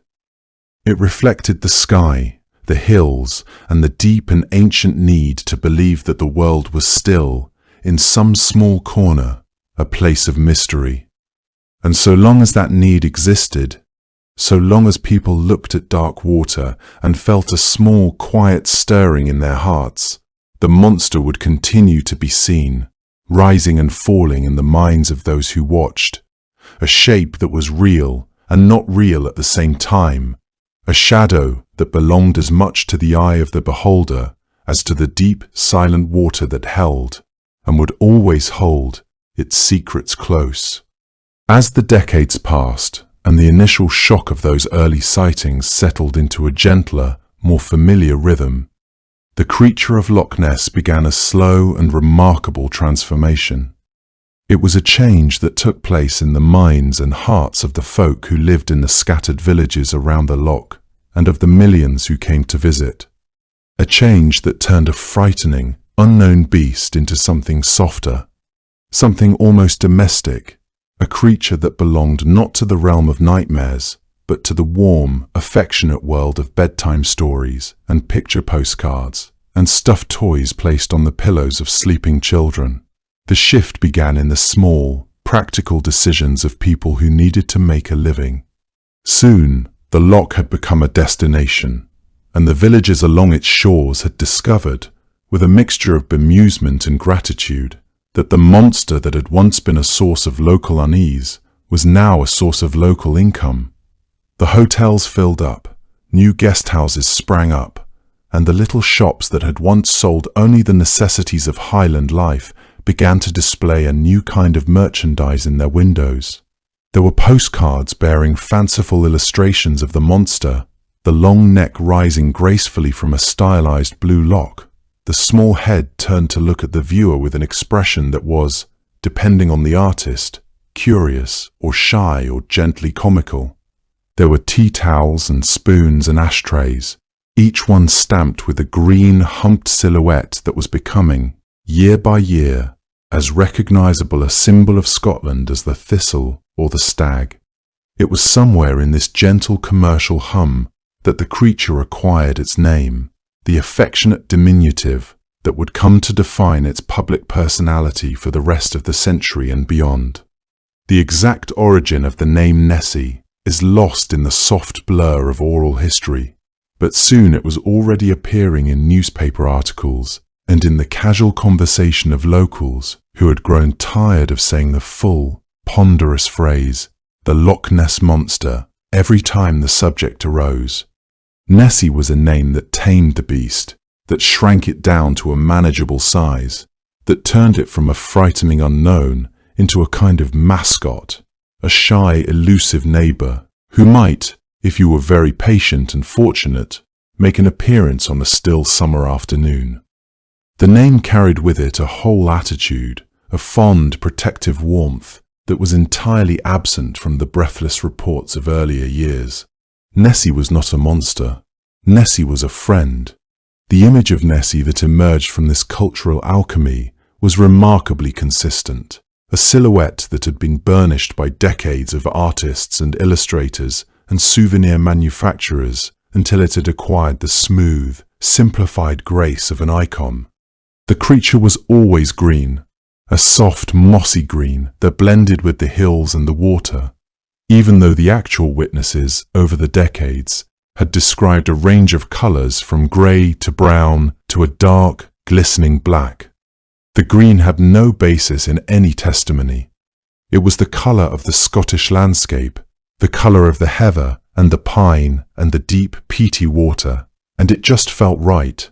The neck was always long and graceful, the head was always small and friendly, and the humps, which had been a source of such confusion and debate in the early reports, were now depicted with a cheerful consistency. 2 or 3 smooth, rounded curves that rose from the water like the coils of a friendly sea serpent. No one was frightened by this Nessie. Children drew her in school art projects and asked their parents, with wide, hopeful eyes, whether they might see her on the family holiday. This was the creature that travelled across the world in the minds of children who had never seen Scotland, who perhaps could not have pointed to it on a map, but who knew with complete certainty that Nessie lived in a loch and that she was kind. The nickname had done something extraordinary. It had taken a legend that might have frightened them and turned it into a companion, a secret friend, a creature that could be loved without fear and that could be believed in without ever having to be seen. The commercial embrace of Nessie reached its fullest expression as the century progressed, when the creature became one of the most valuable assets in the Scottish tourism industry. Visitors came from every continent, and while many of them arrived with a genuine curiosity about the mystery, many more came simply because the idea of Nessie had been part of their imaginative landscape since childhood. They bought the stuffed toys and the tea towels and the little plastic models that floated in a bathtub with a cheerful, improbable buoyancy. They posed for photographs beside the fiberglass Nessie statues that appeared in village squares and car parks, grinning beside a bright green neck and head that rose from a concrete plinth. They took the boat cruises that departed from the piers, and they listened to the guides who pointed out the deepest parts of the loch and told the old stories with a practiced, gentle humour that neither confirmed nor denied the creature's existence. What was remarkable about this cultural evolution, when you stepped back and looked at it with a clear eye, was how thoroughly the friendly, green, toy-like Nessie had replaced the darker, more ambiguous creature of the early reports. The animal that Oldie Mackay had seen rolling in the water had been strange and unsettling. The creature that George Spicer had described crossing the road with a lamb in its mouth had been, by his own account, a nightmarish thing. But those earlier, more troubling images had been gradually smoothed away by time and repetition, replaced by a creature that was as comforting as a bedtime story, a gentle giant who lived in a deep, dark lake and who never, in any of the modern depictions, did anything more threatening than lift her head to look at the passing boats with a mild, incurious gaze. The friendly Nessie became, in later years, a global citizen, a creature whose fame extended far beyond the shores of the loch that had given her a home. She appeared in cartoons and comic strips, in advertising campaigns for products wholly unrelated to Scotland, in the names of cocktails and the logos of sports teams.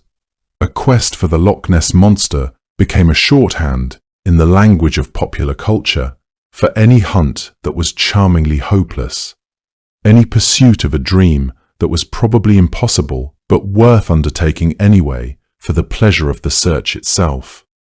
And yet, beneath all the commercial cheerfulness and the soft souvenirs and the fiberglass statues, the loch itself remained what it had always been, deep and dark and full of silence, a body of water that had yielded none of its secrets and that continued, in its quiet, indifferent way, to draw people to its shores with the same small, stubborn hope that had brought the first newspaper reporters north in that remarkable spring. And yet, for all the gentle commercial warmth that had gathered around the name, for all the mementos and the cheerful fiberglass statues, the deepest reason that the story of Nessie endured had very little to do with economics. It had to do with something quieter and older, something that stirred in the human heart long before the first souvenir shop opened its doors, and long after the last tourist had gone home and the loch was left alone with the night. But the mystery remained, as patient as the water itself. There is, in most of us, a small private ache for mystery, a hope that the world has not yet been fully mapped and catalogued and explained, that somewhere beyond the reach of the satellites and the databases, there remains a corner where the old questions can still be asked. The modern age has given us many gifts, but it has taken away a great deal of the dark, and by dark I do not mean the absence of light, but the absence of certainty, the shadowy space in which the imagination could once roam freely, and where the border between the real and the imagined was soft and permeable and full of possibility. Every year another species is discovered, Another deep-sea trench is charted, another distant planet is photographed by a passing probe, and the circle of the unknown grows smaller and tighter around us. The stories that once peopled the forests and the lakes and the high, lonely hills with beings we could not name have been, one by one, brought into the hard light of examination and set aside. But the Loch Ness monster has not gone. It has survived the cameras and the sonar sweeps and the DNA surveys, survived the hoaxes and the debunkings, and the long, patient dismantling of its most cherished pieces of evidence. And it has survived not because the evidence for it is strong, but because the need for it is deep. The creature in the loch is one of the last great mysteries of the natural world that is still, in some small way, accessible to the ordinary person. Anyone can stand on the shore and watch the water. Anyone can feel, for a moment, the quiet thrill of not knowing, the small, shivering hope that the dark surface might break and reveal something that does not fit into the careful categories of the textbooks. The whale songs that echo through the deep oceans are heard only by researchers with hydrophones, and the bizarre creatures that cluster around the thermal vents of the mid-Atlantic ridge are glimpsed only through the cameras of submersibles that cost millions of pounds to operate. But Loch Ness is a place where you can buy a ticket, take a seat on a bench, and look out over the water with your own unaided eyes. And the monster, if it exists, is there, somewhere beneath the grey surface, a mystery that belongs to everyone and to no one, a secret that the loch has kept for centuries, and that the loch could, on some quiet, unexpected afternoon, choose to share with you.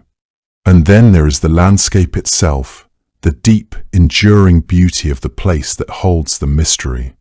The Highlands of Scotland are among the oldest landscapes in the world, worn down by time and weather into a shape of quiet, aching loveliness. And Loch Ness lies at their heart like a dark mirror laid along the floor of the great glen. The hills that rise from the water are old hills, smoothed and rounded by the weight of the ice that once covered them. Their slopes are patchwork of heather and pine, and the pale green of new bracken in the spring. The light on these hills is always changing, and a single afternoon can pass through a dozen moods, from a clear pale gold that makes the water glitter like a sheet of beaten metal, to a soft, diffuse grey that blurs the line between the loch and the sky and turns the whole world into a watercolour of mist and shadow. To stand beside Loch Ness on a quiet evening, when the last of the day's boats have returned to their moorings and the voices of the tourists have faded from the car parks and the gift shops have pulled down their shutters, is to stand in a place that feels unchanged since the first people made their homes along its shores thousands of years ago. The water laps against the stones with the same soft, rhythmic sound that it has made for millennia, and the hills hold their ancient silence, and the sky, if you are lucky, fills with a slow, spreading wash of stars that the city dwellers among the visitors have never seen and cannot quite believe. The loch does not need the monster to be beautiful.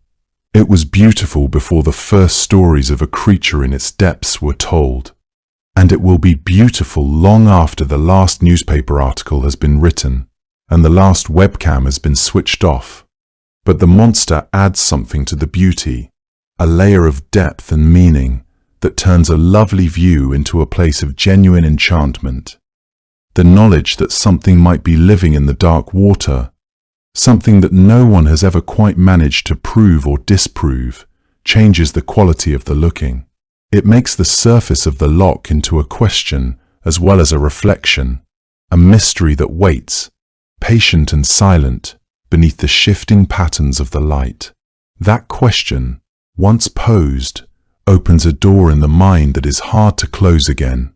We live our lives, most of us, in a world of answers, of maps and schedules and explanations, and the presence of a genuine, undisturbed question can feel almost like a luxury. To stand on the shore of Loch Ness and not know, truly not know, whether something ancient and unclassified is moving in the depths below, is to experience a rare and precious humility. It is the same humility that our distant ancestors must have felt when they looked out at the wild dark beyond the fire. And there is a strange comfort in it, a reminder that our knowledge of the world is not, and perhaps never will be, complete. What the loch offers, in the end, is not a puzzle to be solved, but an experience to be lived, a small, quiet invitation to sit still and watch and wonder. The people who come to Loch Ness year after year, the ones who know the loch not as a day trip, but as a place of personal pilgrimage, tend to speak less about proof and more about feeling, less about what they have seen and more about what they have sensed. They talk about the peace that settles over them when they find a quiet spot on the shore and let their gaze rest on the water, the way that the endless small motions of the loch seem to slow the mind and draw it into a gentler rhythm. They talk about the companionship of other watchers, the quiet nod exchanged with a stranger who has also risen early and walked down to the water's edge with a pair of binoculars and a thermos of coffee. And they talk sometimes about the moments when they have been sure, absolutely and completely sure, that they have seen something, a dark shape that moved against the current, a wake that had no boat to explain it, a head that lifted from the water and looked at them for a single breathless second before it sank back into the deep. Whether those moments were real or imagined, whether they were glimpses of a living creature or only the loch playing its old familiar tricks on a willing mind, is a question that the watchers tend to leave unanswered. The feeling of the moment was real, they will say, and that, in the quiet logic of the loch, is enough. The hope that some wonder remains, that the world is not yet fully stripped of its mysteries, is a hope that needs no justification. It is a human hope, as old as the first stories told around the first fires, and it has found in Loch Ness a home that feels almost perfectly suited to its needs. The loch is deep enough to hold a secret, dark enough to hide it, and beautiful enough to make the waiting itself feel like a gift. The creature, whether it exists or not, has given the world a reason to look at the water with a fresh and patient eye, to pause in the busy rush of modern life and spend a quiet hour watching the surface of a lake for something that might never come. And in that watching, in that small, hopeful, meditative attention, there is a kind of grace, a reminder that the world is still full of things that we do not fully understand, and that the proper response to a mystery is not always to solve it, but to sit beside it, quietly, and let it be. As dusk settles over the loch, the mist gathers, as it always has, and the last light fades from the hills, and the water turns from grey to black to a deep, shimmering darkness that holds the faint reflection of the first stars. Somewhere in that darkness, the eels are swimming their slow, ancient paths through the cold water, and the salmon are resting in the deep channels, and the seals, if they have come up from the sea, are surfacing with their round, dark heads and their curious, intelligent eyes. And perhaps, in some hidden corner of the loch, in a trench that no sonar has ever fully mapped, something else is moving, something that has been moving for centuries, patient and silent and utterly indifferent to the hopes and fears of the people who watch from the shore. The loch does not say, it simply holds its peace and waits for the morning when the watchers will return. As the dawn light touches the hills above the great glen and the mist begins to stir on the dark surface of the loch, our journey together draws gently to its close. The stories we have shared tonight have carried us from the ancient Pictish stones to the quiet shores where watchers still gather, from the echoes of St. Columba's voice across the River Ness to the patient, deep-water silence that holds its secrets beneath the peat-stained surface. The loch remains, as it has always remained, a place of quiet wonder, a dark mirror that gathers the sky, the rolling hills, and the quiet, enduring hope that the world still holds a small, gentle mystery. And you, wherever you are resting, have travelled with me through these Scottish mists and these ancient waters. The loch is still there, in the soft, quiet place behind your closed eyes, and the creature, whether real or imagined, is still swimming in the darkness, patient and silent, waiting for another day when the watchers will gather again. Let your thoughts drift out across that dark water now, as the ripples spread and soften and become the slow, steady rhythm of your breath. The Highland hills are settling into the night behind you, and the mist is gathering in the valleys, and the world, for this one quiet hour, is exactly as it should be. For now, let the loch fade into the softness of your own breathing.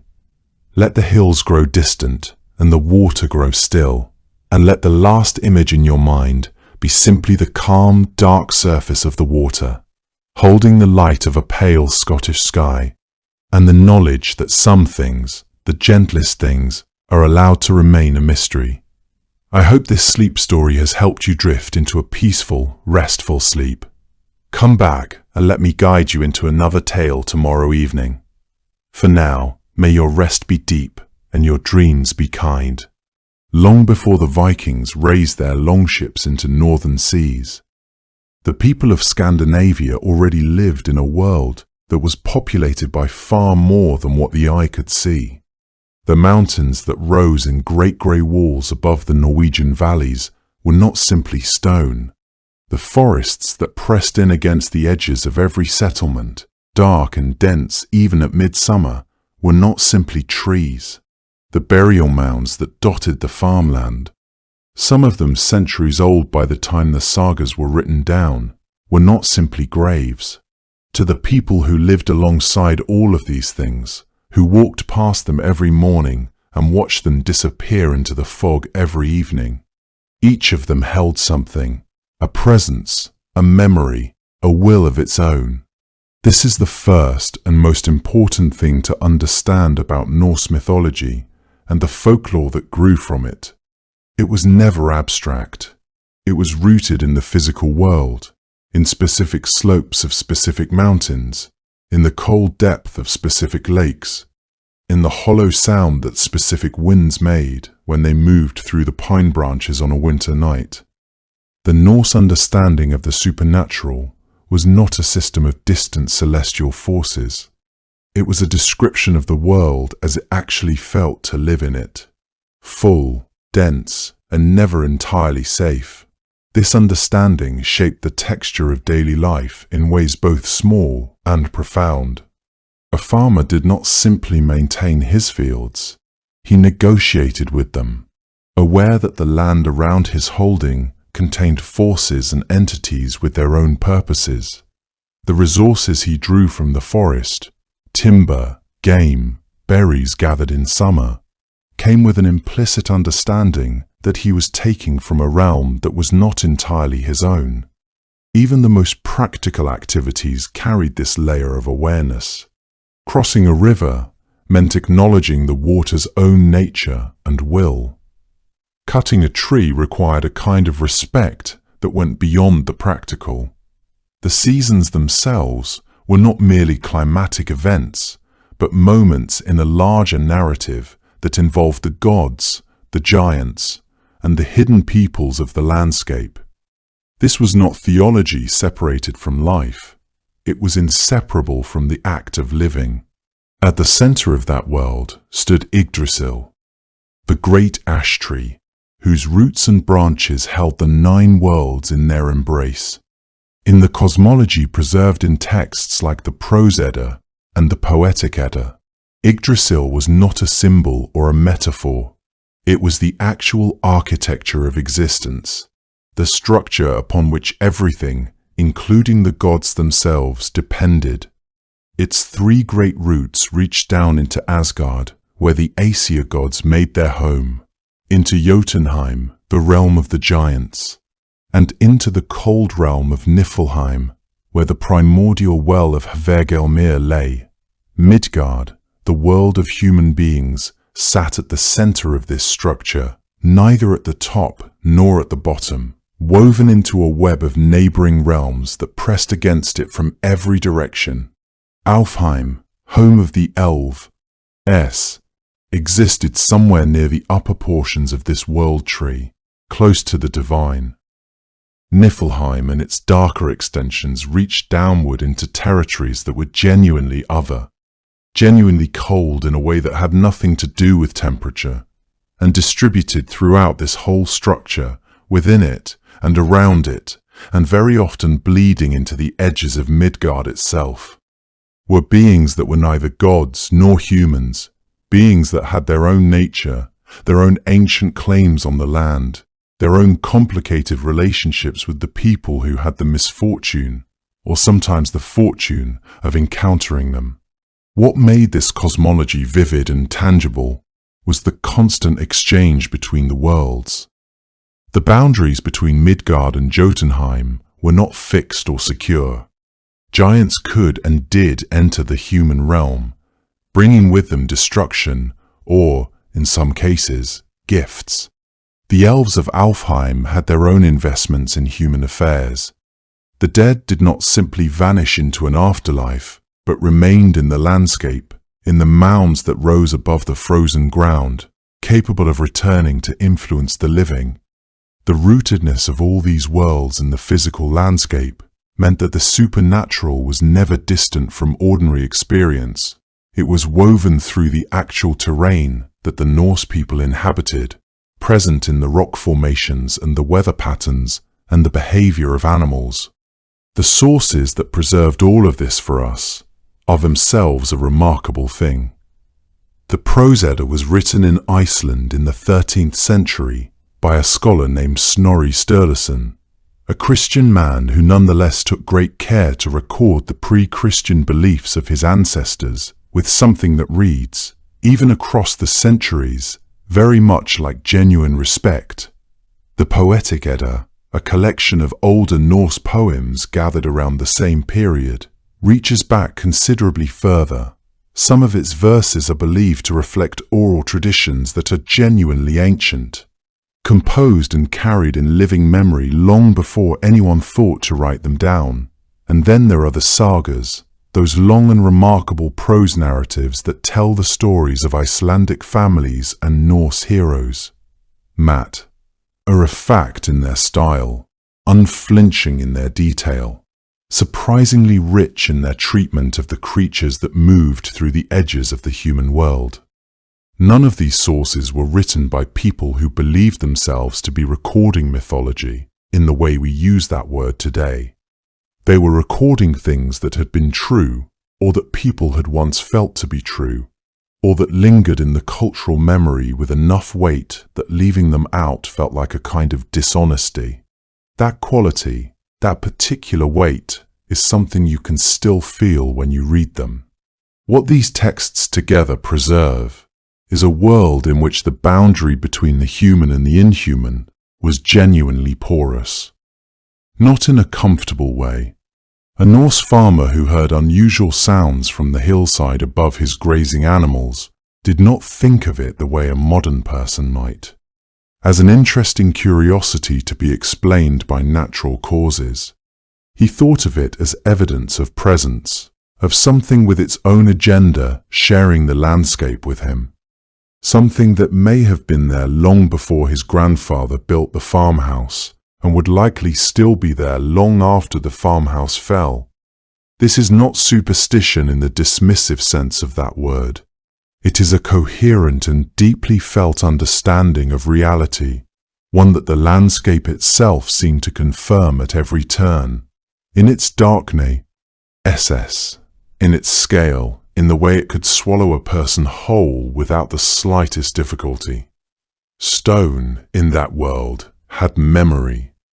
Darkness held beings whose age made the gods themselves seem almost young, and the line between what was human and what was not had never been particularly well defined, not in the old stories, not in the landscape through which those stories moved. It is within that layered living world that we find our three companions for tonight: the troll, the elf, and the draugr. The word itself is the first puzzle. Unlike the names of the Norse gods, Odin, Thor, Freya, each of which carries a relatively clear meaning in the old languages, the word troll resists any single, clean translation. Scholars who have spent considerable time with the Old Norse texts and the older Germanic languages from which they descended have traced the noun back to a Proto-Germanic root, something close to trollen, though even that reconstruction remains imprecise, its original meaning genuinely uncertain. What we can say is that the word moved through the Germanic languages the way all very old words do, slowly shifting in shade and suggestion, gathering new associations without ever entirely losing the old ones, so that by the time it appeared in the written Norse sources, it already carried centuries of accumulated feeling. It referred, in its broadest early sense, to something uncanny, something that belonged to the wild and drew its power from there. The Old Norse trolleri, that gave us the root, was not a name for any one kind of creature. It was closer to a description of a whole category of unruly, nature-bound forces, beings or energies that interfered with human life from outside the borders of the settled world. A person accused of practicing trollery was not accused of consorting with any specific monster. They were accused of trafficking in that wider darkness, that unkempt power that the wilderness held. Over several hundred years, the word narrowed. What had once described a broad, uneasy territory of the supernatural gradually condensed into something more like a creature type, a recognizable being with particular features and habits. But the narrowing was never quite complete. The residue of the older, wider meaning never fully disappeared from the word. Even in sources as late as the sagas and the Eddas, the process of linguistic narrowing that the word troll underwent was not unique to Norse culture. Similar forces operated across the Germanic-speaking world, though the specifics varied by region and by the particular pressures each community faced. In some places, the broader category of supernatural threat consolidated into a single, dominant figure, a focal point for anxieties about the wild. In others, the vocabulary remained more dispersed, with multiple overlapping terms continuing to circulate. What the linguistic record suggests is that this movement from general to specific was neither inevitable nor uniform.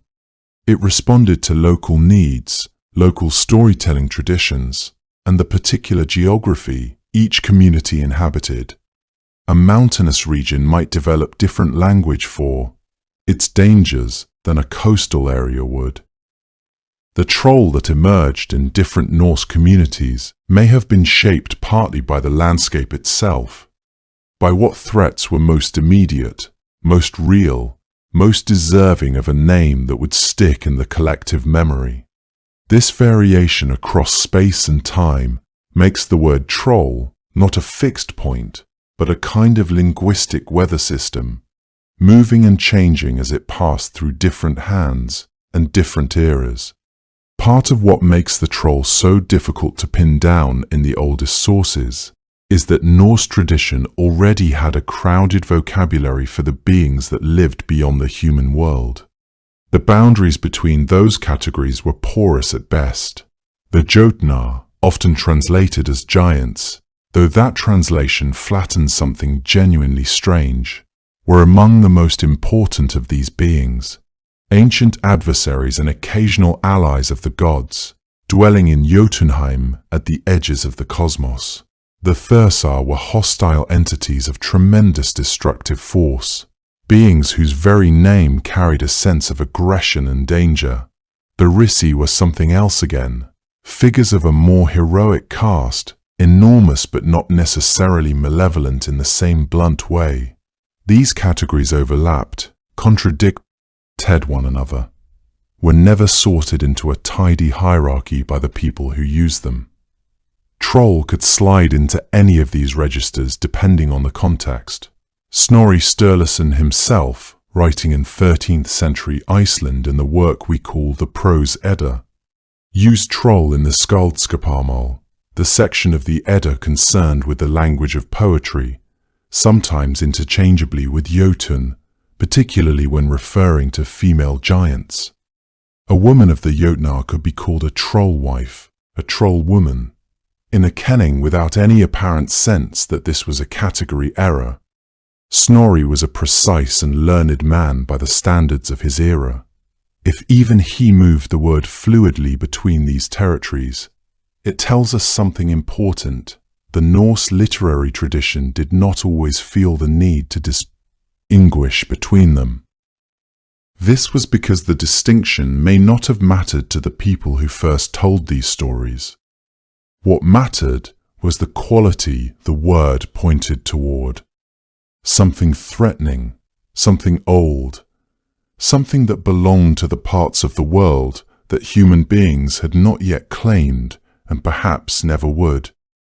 The practical overlap between these categories reflects how the Norse understood the geography of their world.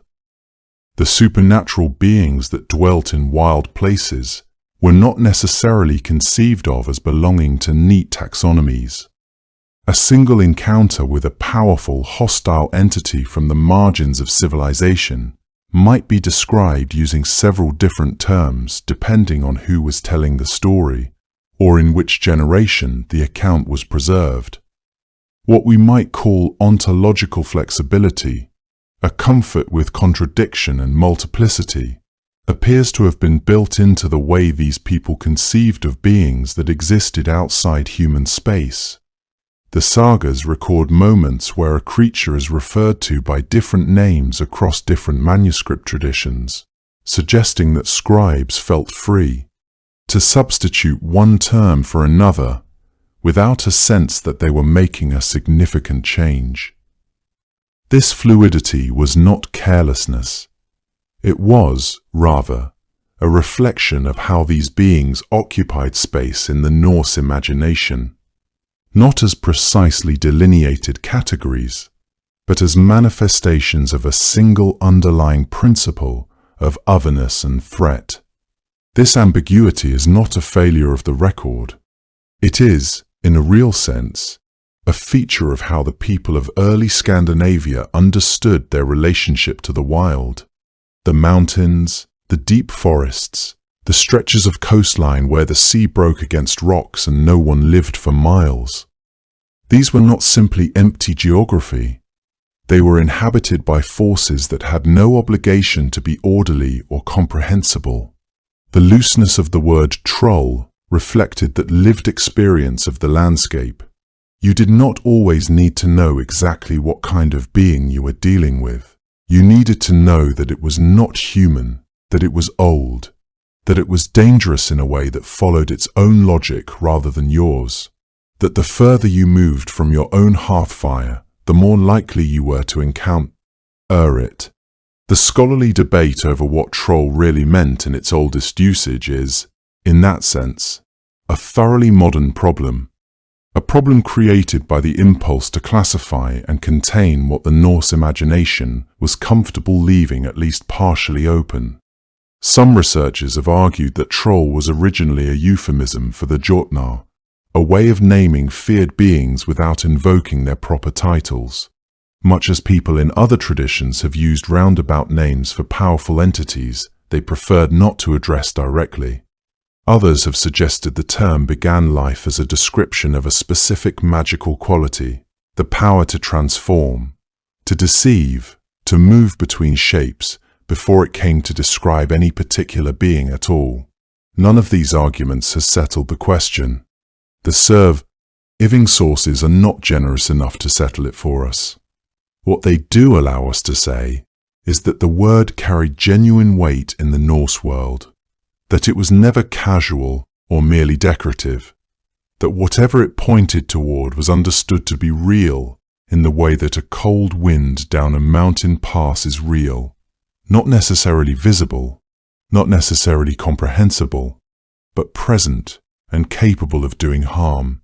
What is certain is that whatever a troll was, it was old, older than the written word, older perhaps than the gods themselves in the imagination of the northern people. If you were to wander deep enough into the Norwegian mountains, past the last farm, past the tree line, into the blue-shadowed valleys where the snow never fully melts, Norse tradition says you might begin to feel them before you saw them. There would be a particular quality to the silence, not the clean, open silence of a high ridge on a clear morning, but something denser, more watchful, the kind of quiet that suggests the surrounding rocks are paying attention. The people who lived in these mountains for generations did not think this feeling was imagined. They believed it was accurate. Trolls, across the long tradition of Norse and Scandinavian folklore, were described first and most consistently by their size. The largest among them were genuinely enormous, being so vast that, according to some accounts, they could wade through fjords the way a person might wade through a shallow stream. Their silhouettes against the mountain ridgelines were sometimes mistaken for the ridgelines themselves. Their shoulders were described as broad as cliff faces, their fingers like fallen logs, their footprints wide enough that a small child could sleep in one comfortably. This was not merely storytelling exaggeration for its own sake. In a landscape like Scandinavia, where the mountains genuinely do loom over human settlements and the coastline regularly produces fog and darkness, strange configurations of stone, the idea of a creature that was simply the mountain, given a face and a will, was not so difficult to hold in the mind. Their skin, in the most traditional descriptions, was rough and grey and dense, less like flesh than like the surface of a boulder that had spent centuries exposed to frost and rain. Some accounts described it as leathery rather than stone-like, though the distinction perhaps mattered less than the overall impression. Here was a creature that looked as though it had grown from the earth rather than been born of it. The nose, in nearly every telling, was grotesquely large, sometimes described as long enough to serve as a bench or a shelf. The eyes were wide and pale and enormous, the size of plates, as one formulation puts it, suggesting something between a cow's dull gaze and the fixed stare of something that has never had reason to look away from anything. Some trolls were said to have only one eye, like a reflection in the old Cyclops traditions that appear in other mythological systems, though whether this was borrowed or independently arrived at is difficult to say with confidence. Others grew additional heads as they aged, 2 more heads emerging alongside the original, useful for intimidating rival trolls and perhaps for little else, since the intelligence distributed across those additional heads seems, in most accounts, not to have been meaningfully increased. The ugliness of the troll was never simply an aesthetic observation. In the Norse moral imagination, beauty and virtue were frequently aligned, and their opposites were aligned as well. The troll's grotesque appearance was understood as an outward expression of its nature, brutal, self-serving, indifferent to the things that made human society cohere. This is one reason why troll descriptions across so many sources are so consistent in their emphasis on repulsiveness. The enormous nose, the plate-wide eyes, the stone-grey skin, and the shambling, heavy-footed gait were not random characteristics. They were the face that belonged to a creature that had no use for beauty, no appreciation for the things that elves, for instance, were said to embody.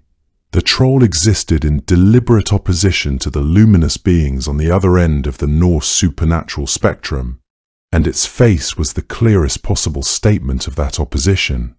Their habitats reinforced this. Trolls lived, almost without exception, in the places that lay beyond the boundary of the settled human world. Mountain caves were their most commonly described homes, deep, lightless chambers cut into the rock, entered through narrow passages that opened into vast interior spaces, littered with bones and treasure, and the accumulated debris of a creature that hoarded without discrimination. Dense forests were another domain, particularly the kind of ancient forest where the canopy closes out the sky, and the undergrowth makes it difficult to see more than a few yards in any direction. Some traditions place trolls in the sea as well, immense creatures moving through deep water, occasionally responsible for the disappearances of ships or the destruction of coastal settlements. These locations were not chosen arbitrarily by the storytellers who preserved these accounts. Mountains, deep forests, and open ocean were precisely the places where Norse communities understood themselves to be vulnerable, where the protections of the farmstead, the firelight, and the human community fell away, and a person was simply alone with whatever was already there. The trolled folk, sometimes called bergfolk, the mountain folk, represented one recognizable category within this broader tradition, particularly in Norwegian lore. These were the trolls most firmly associated with specific mountains and valley systems, creatures understood as almost territorial in their attachment to particular landscapes. They were not wanderers, they were residents, and in their own understanding, perhaps something closer to landlords, beings who had occupied these mountains since a time before human memory, and who regarded the encroachment of farms and roads and people with a resentment that was, at least from a certain angle, comprehensible. Their temperament, in most accounts, was not subtle. Trolls were territorial and aggressive, prone to violence when disturbed, and not inclined toward diplomacy. They hoarded things, treasure, livestock, sometimes people, less out of genuine greed in the calculating sense than out of a compulsive possessiveness that seemed to extend to anything within what they considered their range.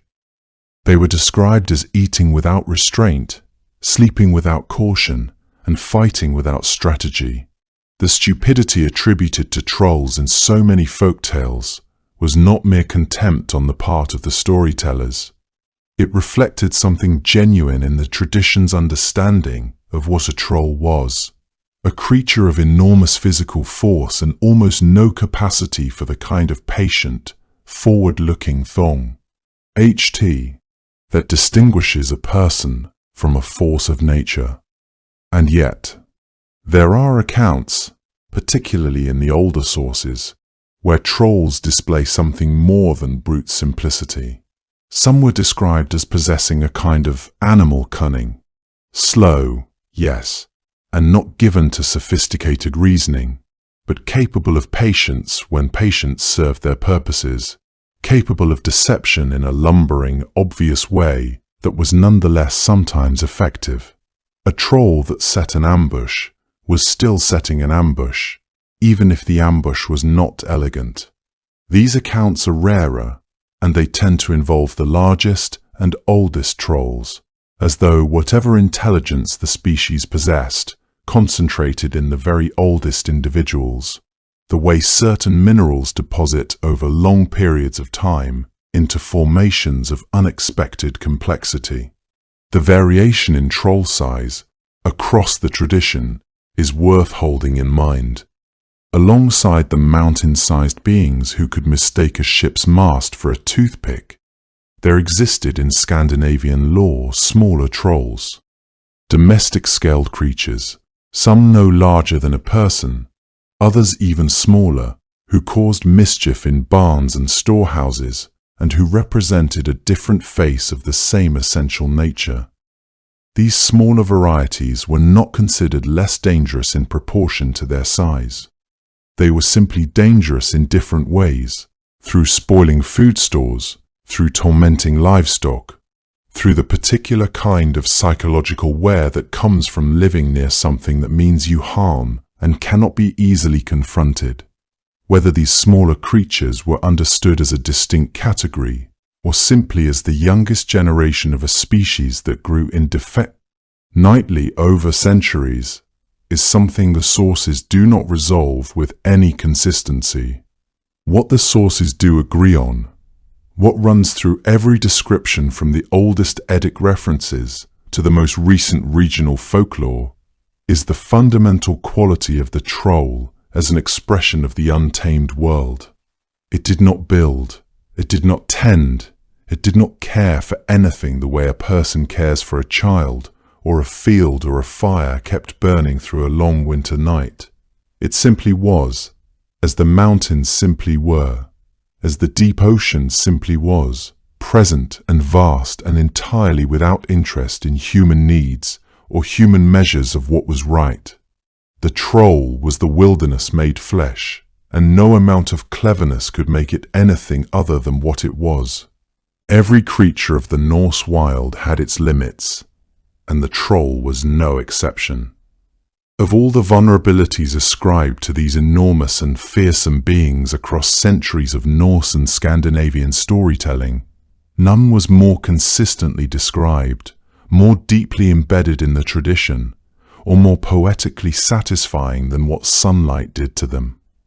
According to the old accounts, a troll caught in the open when morning came would be turned to stone, not wounded, not driven away, but transformed entirely, petrified where it stood into the very rock it had always resembled. This was not a minor detail in the folklore, but a central fact around which entire story patterns were built. Heroes survived troll encounters by keeping them talking until dawn. Travelers who found themselves in danger had to hold on until the sun rose, and the threat would solve itself in the most permanent way imaginable. There is something in this belief that feels almost too neat, too satisfying to have arrived by accident. And yet the consistency with which it appears across sources, across regions, and across centuries suggests it was genuinely and widely held. This consistency points to something important about how Norse communities understood danger and safety. The transformation of troll to stone was not merely a magical detail, but a narrative guarantee, a way of saying that no darkness lasts forever, that the world itself has built-in protections against its own most dangerous inhabitants. In this sense, the belief reflected something deeply practical about life in Scandinavia, where the long winter nights were genuine threats, and where the return of spring and sunlight held profound psychological and physical significance. The troll's defeat by daylight was, in many ways, a mythological expression of human survival itself, the understanding that endurance through the dark hours would be rewarded. Communities that heard and retold these stories found in them a kind of reassurance that transcended mere entertainment. The natural world, for all its hostility, contained within itself the means of its own regulation. What the Norse mind saw in this transformation is worth pausing over for a moment. The troll's stone-like skin, its cold and massive body, its deep belonging to the mountain and the cave. All of this already suggested a creature that was, in some essential sense, made of the same material as the earth beneath it. The sunlight did not so much kill the troll as reveal what it had always truly been. The stone was already there, waiting inside the creature, and the sun merely called it forward. It is a beautiful and somewhat melancholy image when you allow yourself to sit with it. This idea that the wilderness, at first light, freezes into landscape, and that the mountains scattered across Norway and Iceland might be full of old, petrified things that were once dangerous and are now simply scenery. Over the centuries, this transformation took on new meaning as settlement spread, and as the people of Scandinavia became increasingly familiar with their landscape. What had once been a warning about living things, to be feared, gradually became a way of understanding the very geography that defined their world. The trolls and the stone became indistinguishable, and the mountains themselves gained a kind of mythological weight, not merely physical features, but repositories of ancient danger, now safely neutralized. Every boulder and outcropping could be read as proof of the old stories, evidence that the transformation was real and that it continued to happen, even if trolls themselves had become rarer or had withdrawn further into the deepest recesses of the wild. The Prose Edda offers at least one parallel that adds texture to this idea. In one of Snorri Sturluson's accounts, a dark elf is caught outside in the daylight and turned to stone in the same fashion, which suggests that this particular vulnerability was not unique to trolls alone, but was shared by other beings who belonged to shadow and underground spaces, creatures defined by their relationship to darkness and their fundamental incompatibility with the open light of day. Whether this overlap between dark elves and trolls reflects a genuine kinship in the older tradition, or whether Snorri was drawing on a common motif that attached itself to multiple kinds of beings, is difficult to say with certainty, but the parallel is striking and worth holding in mind. Iron and steel occupied a different but equally important place in the catalogue of troll vulnerabilities. The aversion of supernatural beings to iron is ancient and widespread, found across many Germanic and Scandinavian traditions, and trolls were no exception to it. A blade of steel, a tool of iron left at a threshold or carried on a journey, could ward off or wound beings that no ordinary means could touch. This belief had obvious practical value in a culture where metalworking was a skill that separated human civilization from the raw and unworked world around it.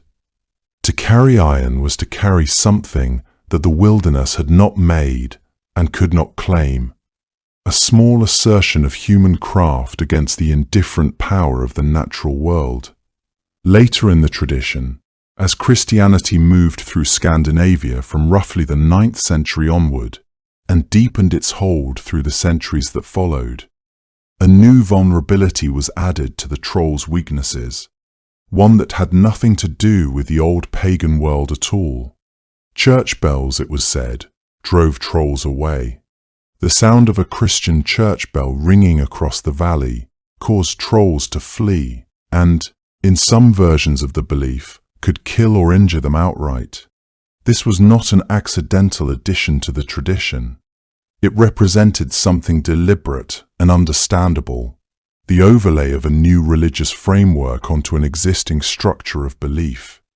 The church bell became, in the Norse folk imagination, what iron had always been and what sunlight had always been, a force that the troll could not survive.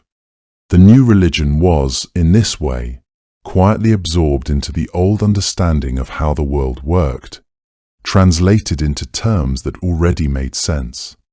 A troll that fled from daylight could also flee from the sound of a bell, because both were forms of something the troll fundamentally was not: light, order, the human world asserting itself against the wild. And then there was Thor.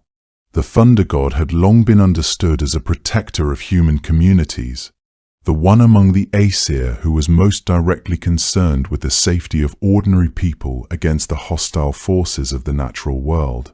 The Jotnar, the giants with whom trolls overlapped in so many accounts, were his oldest and most persistent enemies, and the lightning bolts that accompanied his Hammer Mjolnir were said to be the weapon by which he hunted them across the sky. Trolls, in this tradition, feared the sound of thunder above almost anything else, because thunder meant that Thor was near and that his hammer might find them in whatever cave or ravine they had taken shelter in. The stories in which Thor rides across the sky, destroying giants and troll-like beings, are among the oldest preserved in Norse tradition, and they gave ordinary people something genuinely useful: the reassurance that when the storm rolled in over the mountains and the sky cracked open with light and sound, something powerful was on their side. Thor, after all, was the protector of mankind, and his hammer rang out across the sky every time lightning split the clouds, a sound the trolls, according to The old stories, feared more than anything. When Snorri Sturluson sat down in 13th century Iceland to compile what we now call the Prose Edda, he was doing something no one had done before, writing down the Old Norse beliefs in a systematic way, even as the world around him had long since turned Christian. He was a wealthy chieftain, a poet, a deeply educated man who had grown up in a world where the old stories still circulated freely in the halls and across the hearthstones of Icelandic farms. Even if the cross had long since replaced the hammer as the symbol of divine protection, he was not a true believer in the old gods, or at least he never claimed to be. He wrote about them with the careful, slightly distanced curiosity of a scholar collecting something precious before it could disappear entirely. And yet the creatures he realized, corded, including the trolls, come through his pages with a vividness that suggests they were never purely academic to him, that somewhere beneath the Christian education and the legal sophistication, he had listened to enough stories by firelight to know that these beings carried genuine weight in the imagination of his people. The Prose Edda is divided into several sections. It is in the portion known as the Skaldskaparmál, which translates roughly as the language of poetry, that trolls appear most persistently and in the most telling way. The Skaldskaparmál was written primarily as a guide for aspiring court poets, the skalds, who needed to understand the elaborate system of kennings that Old Norse poetry depended upon. A kenning was a compressed poetic metaphor, often two words joined together to describe something indirectly. The sea might be called the whale road, a sword the wound snake. To compose proper skaldic verse, you needed to know hundreds of these constructions. The Skaldskaparmál was essentially Snorri's attempt to catalogue and explain them. Within that catalogue, trolls occupy a surprisingly prominent place, particularly in the section known as the Nafnathula, a versified list of names and synonyms for various kinds of beings, objects, natural phenomena, intended as a reference tool for poets who needed an alternative name at a moment's notice. The Nafnathulu, found in verses 12 through 16 of the Skaldskaparmál, gives us something remarkable, a list of no fewer than 60 troll wives, each with her own distinct name. These were not generic placeholders or poetic decoration. Each name carried its own connotations, its own flavor of terror or strangeness, built from the same imaginative vocabulary that gave Norse mythology its particular texture, names that evoke darkness, stone, ice, blood. The wild places far beyond the last lit window of the last human farm. The fact that Snorri felt it necessary to record all 60, or that his sources provided 60 to begin with, suggests that the world of female trolls was far richer and more elaborated in the oral tradition than the bare bones of the surviving written texts might lead us to expect. Skalds needed those names because their audiences would have recognized them, would have felt the resonance of each one, the way a listener today might respond to a particular piece of music they had known since childhood. It is worth pausing on the fact that female trolls, troll wives, or skessa in Old Norse, appear so much more prominently in these kenning lists than their male counterparts. Snorri's own usage throughout the Skaldskaparmál is telling in another way as well. He regularly uses the word troll in place of Jotun when describing female giants, a substitution that reveals how fluid the boundary between these categories truly was in medieval Icelandic writing. The distinction between a Jotun and a troll was not always a fixed one. For female figures in particular, the two terms seem to have drifted in and out of each other's territory, depending on the context and the needs of the sentence. The skessa, the female troll figure, appears again and again as an adversary in later saga literature and folktale. The frequency with which Snorri reaches for the troll label when describing formidable supernatural women suggests that the word carried a specific charge of wildness and malevolence that the more neutral Jotun did not always convey on its own. There is something quietly poignant about the relationship between the Eddas and the traditions they were trying to preserve. The Prose Edda was composed in the early 13th century, roughly 200 years after Iceland had formally adopted Christianity. Snorri was writing in a world where the official religion looked upon the old beliefs with varying degrees of suspicion. He was careful to frame the Norse gods as ancient kings who had been deified over time by a credulous people, a strategy that allowed him to discuss them at length without seeming to endorse actual paganism. But the trolls he recorded required no such diplomatic framing. They were not gods, not beings whose veneration could threaten the church. They were creatures of the wild margins, figures of dread and danger.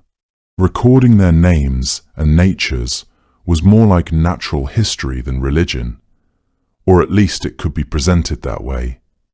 This may be one reason they survived the transition to written, Christian Iceland as fully as they did.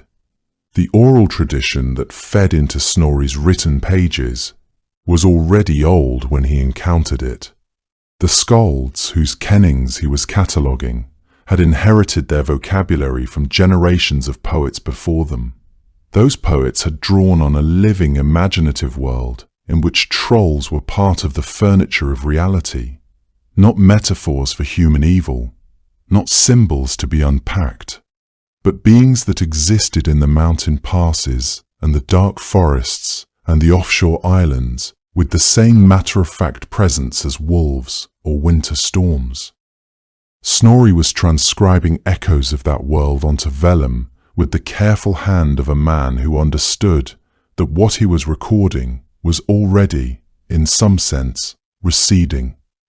He could not have known quite how much would survive because of his efforts, or how many centuries later people would still be reading those lists of names and feeling. In the space between the syllables, the old cold weight of something watching from the rocks. 60 troll wives, named and catalogued on vellum by a Christian scholar. It says something about how persistent these creatures were in the Norse imagination that even a learned man writing in a Christian age felt obliged to record them all. The trolls that most people carry in their minds today, the bridge-guarding, riddle-speaking, child-stealing creatures of fairy tales, arrived not from the Viking Age itself, but from a quieter, slower current of storytelling that ran beneath it for centuries.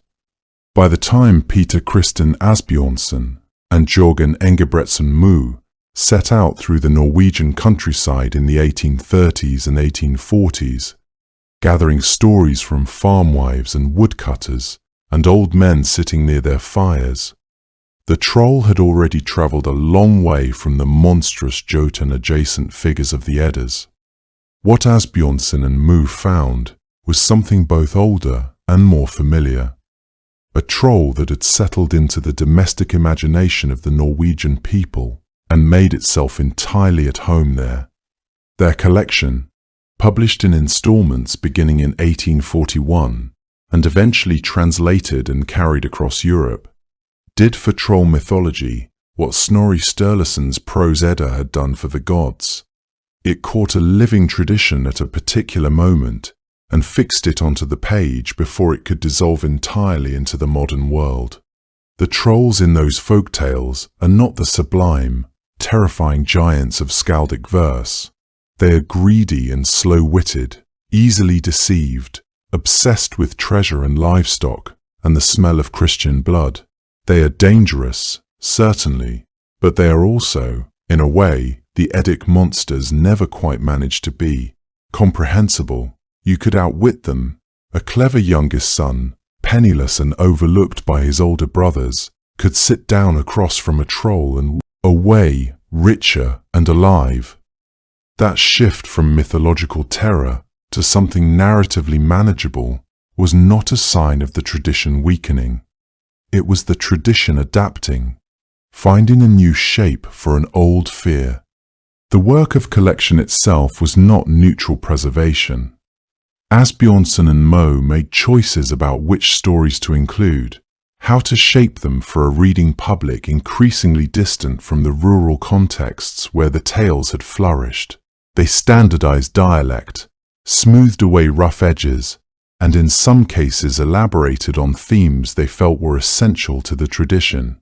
Yet for all their editorial mediation, they remained fundamentally committed to recording what they heard rather than inventing wholesale.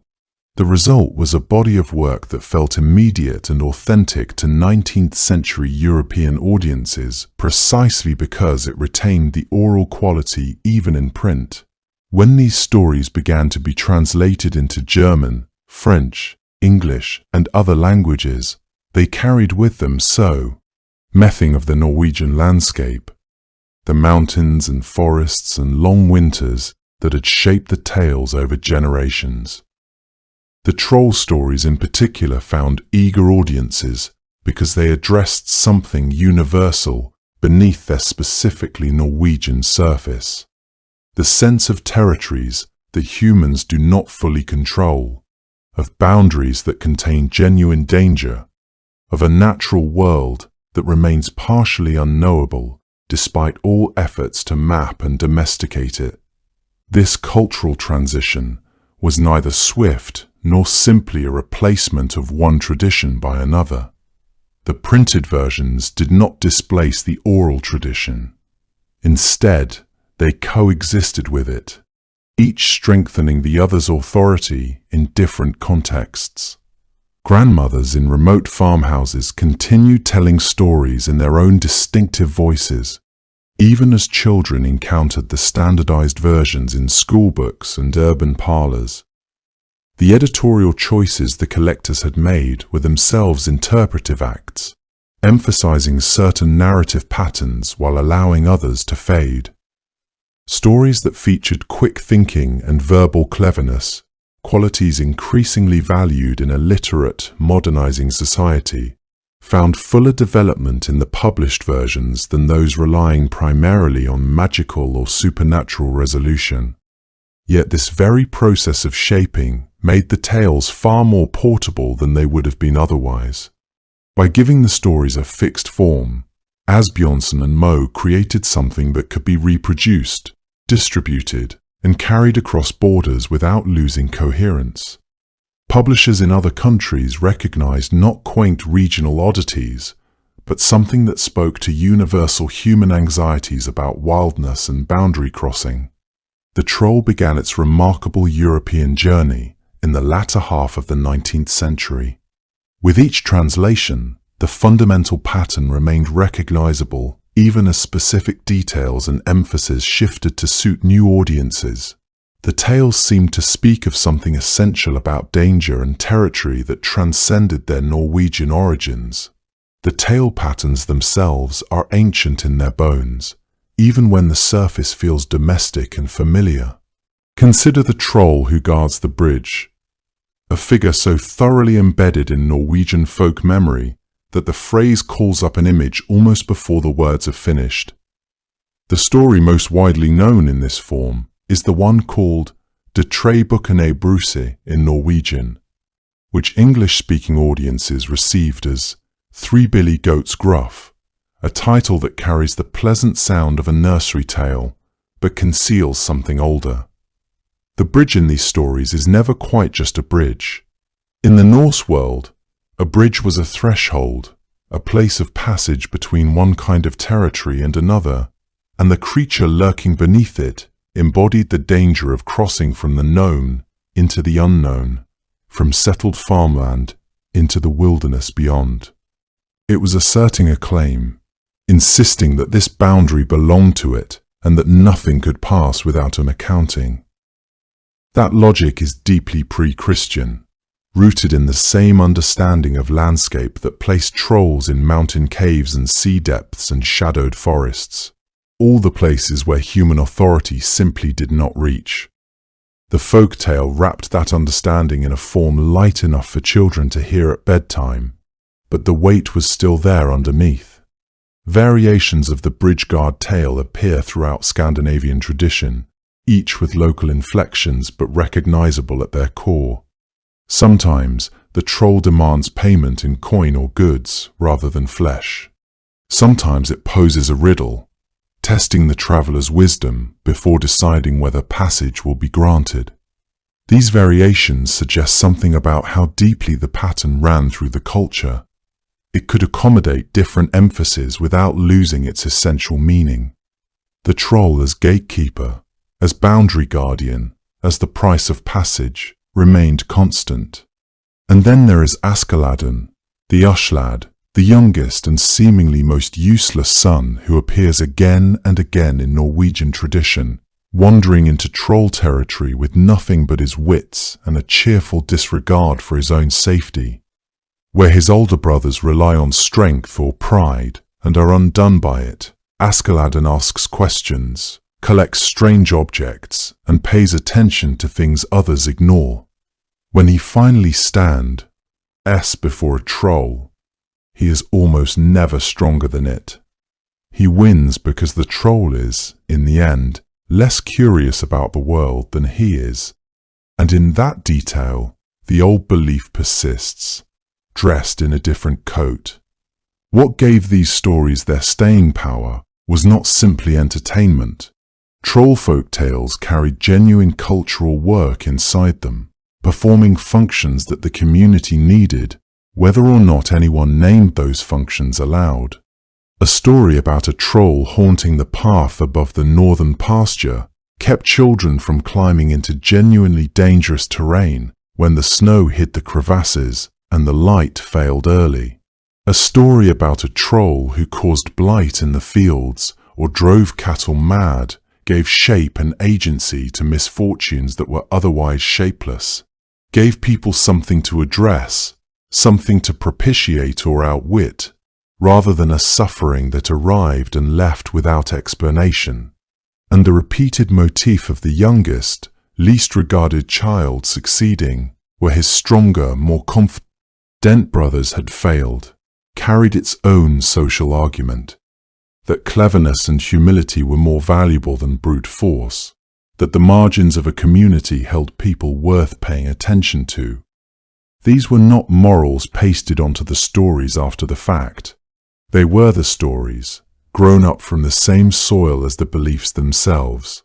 The troll in the folk tale and the troll in the Edith Kenning list were not two different creatures. They were the same presence, perceived from different distances, one by a skald composing at the court of a Norse chieftain, and one by a grandmother speaking quietly to a child who was afraid of the dark beyond the doorway. The grandmother's troll was no less real to her for being simpler in outline. If anything, it was more real because it lived closer to where she actually walked. In that sense, the folktale troll is every bit as old as the Eddic one. It just travelled a different road to reach us. The elves of Norse mythology are not the small, whimsical creatures of later European imagination. They are not the tiny winged things that dart through Victorian fairy paintings, nor are they the mischievous sprites of medieval English cautionary tales. When the Norse poets and the compilers of the Eddas spoke of the Alfar, the elves of the northern world, they were speaking of something altogether grander, something that occupied a place in the cosmos close to the gods themselves, that carried with it a weight and a luminosity that later centuries would do their best to diminish, though never quite managed to erase. To understand what elves meant to the Norse mind, it helps to begin with the word itself. This was because the word carries its own kind of light. The Old Norse alfra, plural alfar, traces back through the Germanic language family to a Proto-Germanic root that scholars reconstruct as something like albiz, a word meaning white or bright. You can hear echoes of it in Old English, where the elf appears as elf. In Old High German, where the same being is called alb, Across the whole Germanic world, from the fjords of Norway to the forests of the Saxon lands to the windswept plains of Mercia, people were telling stories about these bright beings. The brightness was always the point. It was not incidental. The luminosity embedded in the name was a description of their fundamental nature. The thing that separated them from trolls and from the darker presences of the underground world. Whatever an elf was, it shone. This connection between brightness and the divine was deeply rooted in Norse cosmology.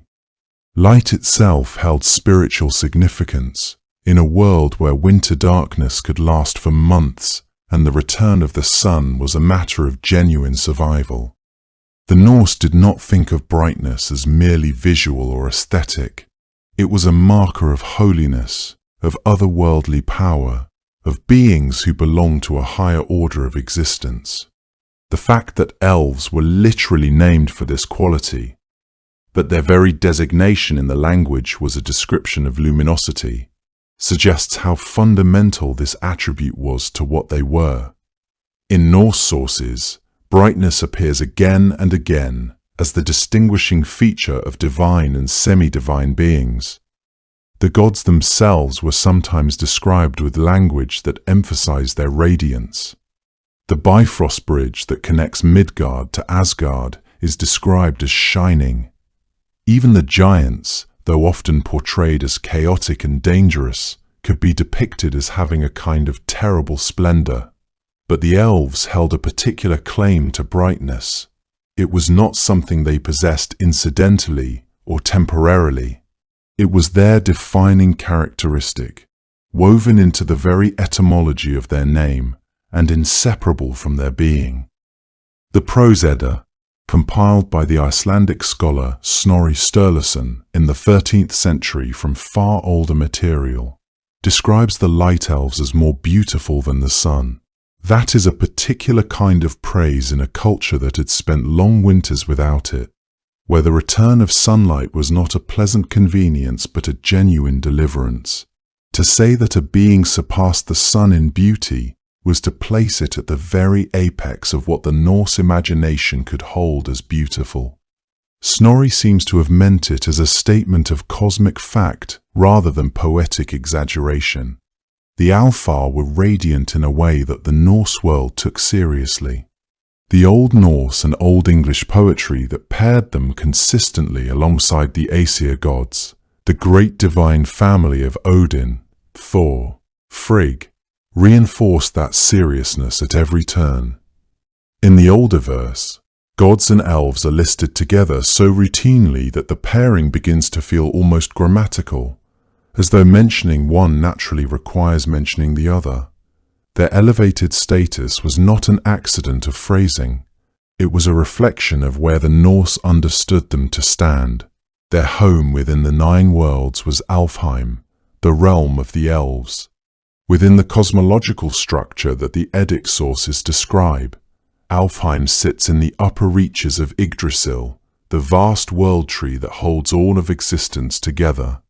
This placement was meaningful in a system where height carried moral and spiritual significance. Alfheim was near Asgard, the home of the Aesir. Near Vanaheim, the home of the Vanir, the elder group of gods associated with fertility and the natural world. The elves were not distant from divinity, they were practically neighbours to it. According to the Prose Edda, Alfheim was given as a gift to the god Freyr, who is himself one of the Vanir and one of the most important deities of growth, agricultural abundance, the prosperity of the land. What it means for Freyr to rule over Alfheim is not entirely spelled out, but the association itself tells you something. The elves and the forces of fertility were bound together in the Norse imagination. The ruler of their realm was the god whose domain most directly touched the lives of people who depended on the earth for everything. The evidence from Old Norse religious practice suggests that elves held a specific place in ritual observance. There are references in the sources to Alfablot, elf sacrifices, ceremonies conducted with the same reverence accorded to more well-known divine worship. These were not occasional or frivolous observances, but seem to have been integrated into the sacred calendar, particularly in connection with fertility and the turning of seasons. The fact that a specific term existed for elf sacrifices, that they warranted their own category of religious practice distinct from other kinds of offerings, indicates how seriously the Norse took their relationship with the Alpha. Women appear to have played a central role in these ceremonies, suggesting that elves held a particular resonance with female power and with the domestic and agricultural spheres. The Alpha were beings whom one approached with careful respect, offering gifts and requesting their favor. This was not the fearful propitiation accorded to potentially hostile forces. Rather, it was the kind of honor paid to powerful and benevolent neighbors whose goodwill was necessary for prosperity and health. This connection between elves and the natural world, between Alfar and the kind of deep, quiet power that makes crops grow and rivers run clear, was central to how the Norse understood them. They were not decorative beings.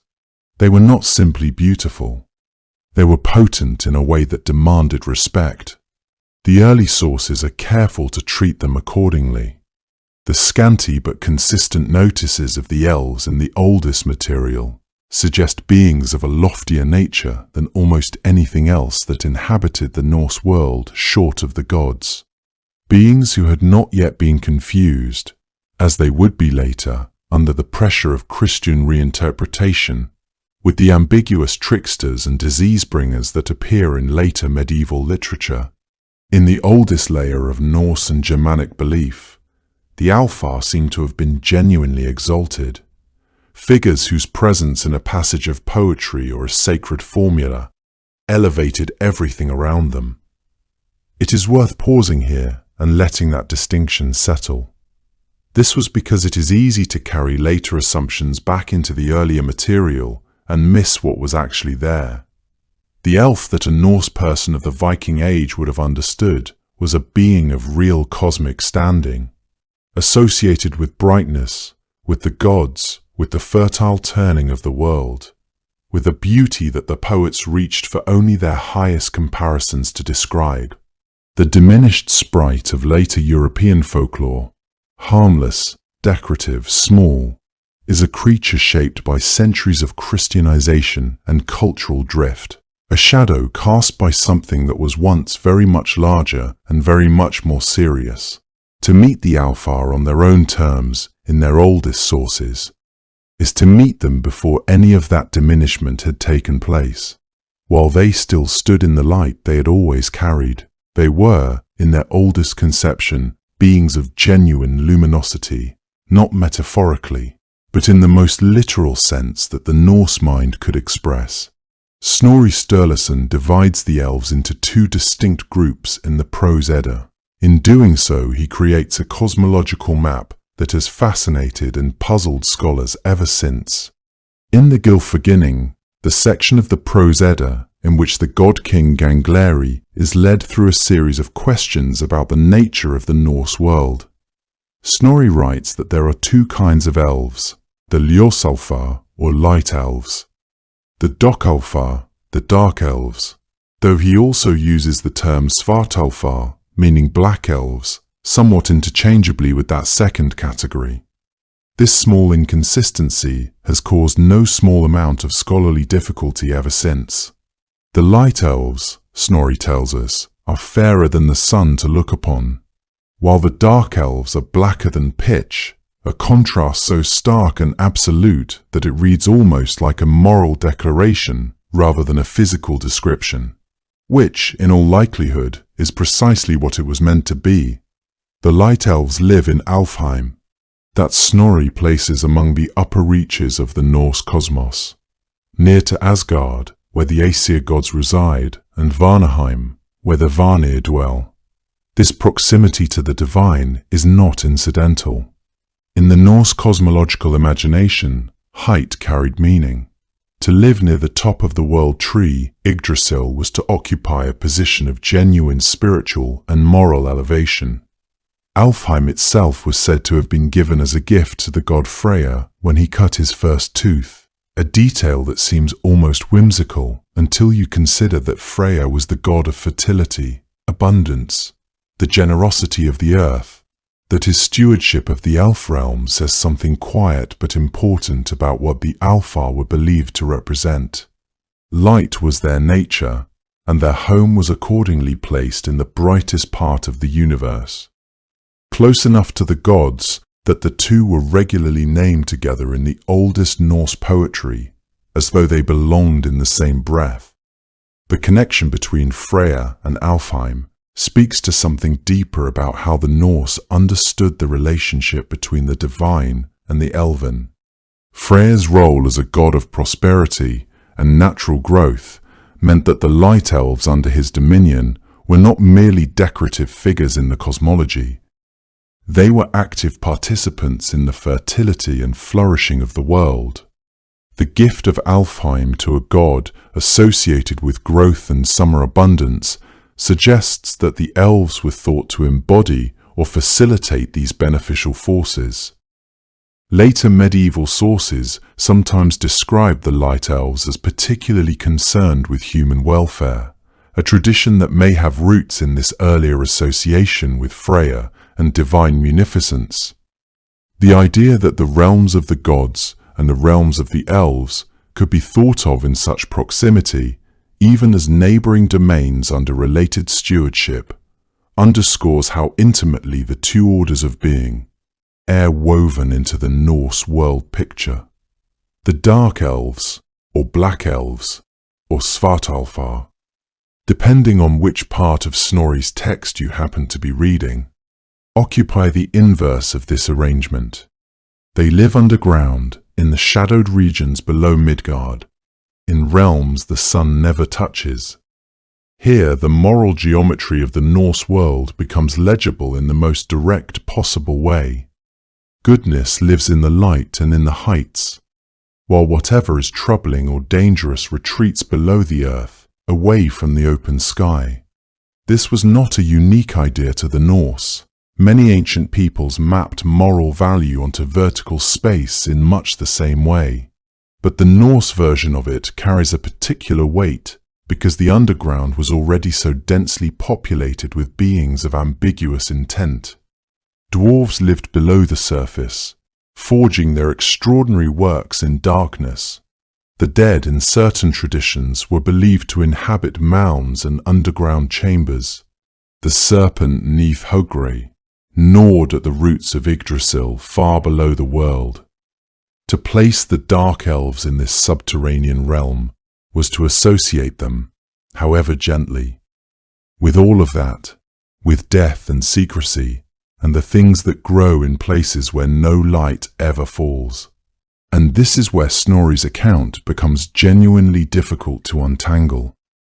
This was because the underground realm he associates with the Dark Elves, Svartalfaheimra, the home of the Black Elves, appears in other passages of the Prose Edda to be essentially the same place where the dwarves live and work.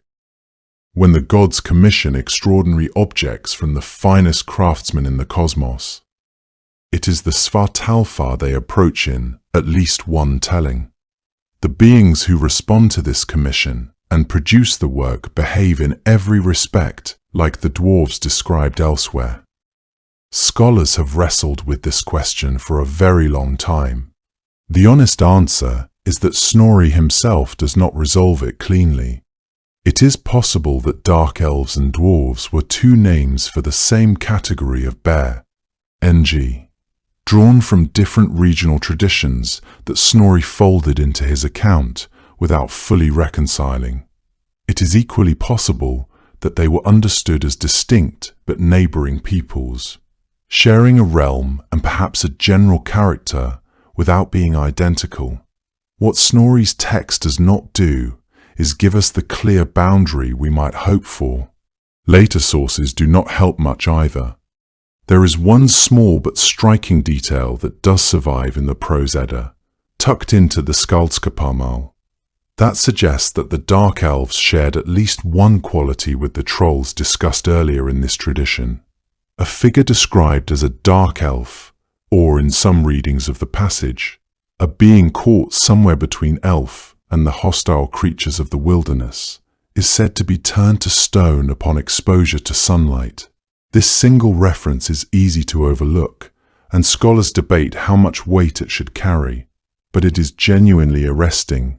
The same fate that befell trolls who were caught outside when the sun rose, the same lapidification, the same transformation from living darkness into permanent stone, appears here in connection with a being Snorri had otherwise placed in a separate cosmological category.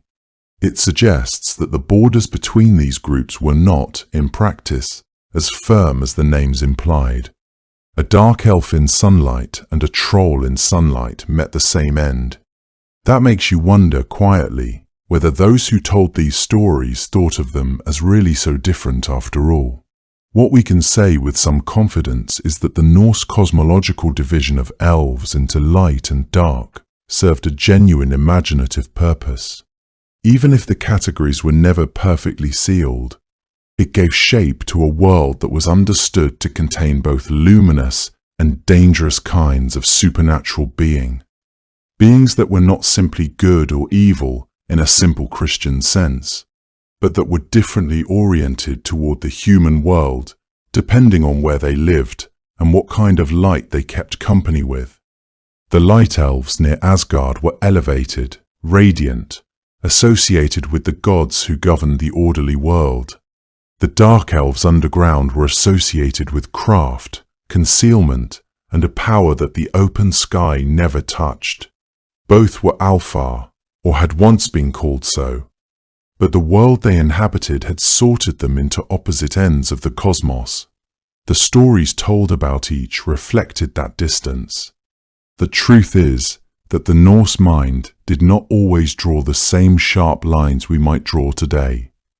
The boundary between a dark elf and a dwarf was perhaps less important to the people who told these stories than it has become to those of us trying to understand them. The elves, for all their brightness, were not safe. That distinction matters, and it is one that the Norse tradition was careful to maintain, even as it celebrated the beauty and luminosity of the Alfar in the same breath. A being could be radiant and still be dangerous. A being could be associated with healing and still send sickness without warning. The elves occupied precisely that kind of double-edged position in the Norse understanding of the world. They were not aligned with chaos the way a troll was, and they were not indifferent to human life, the way a mountain or a storm might be. But they were not reliably benevolent either. They had their own will, their own grievances, and their own sense of what was owed to them. If you lived well and honored what needed to be honored, the elves might be the reason your fields came back green in the spring and your children were born healthy. If you did not, the evidence of their displeasure could arrive in your body before you had any idea what you had done wrong. One of the oldest and most widely attested expressions of this displeasure was what the Old English sources called elf shot, an invisible affliction, a kind of magical projectile sent by elves into the body of a human being or an animal. The Old Norse tradition had its own related concept, sometimes rendered as alphablast, meaning a blast or breath sent by elves, carrying illness into whoever it touched. You would not see it coming. You would not know, in the moment it arrived, that anything had happened at all. What you would know, hours or days later, is that something was wrong, a sudden pain in the chest, a lameness in your horse with no visible injury, a wasting illness in an animal that had been perfectly healthy the evening before. Norse and Old English healers both recognized these symptoms as elf work, and the remedies they prescribed were accordingly specific.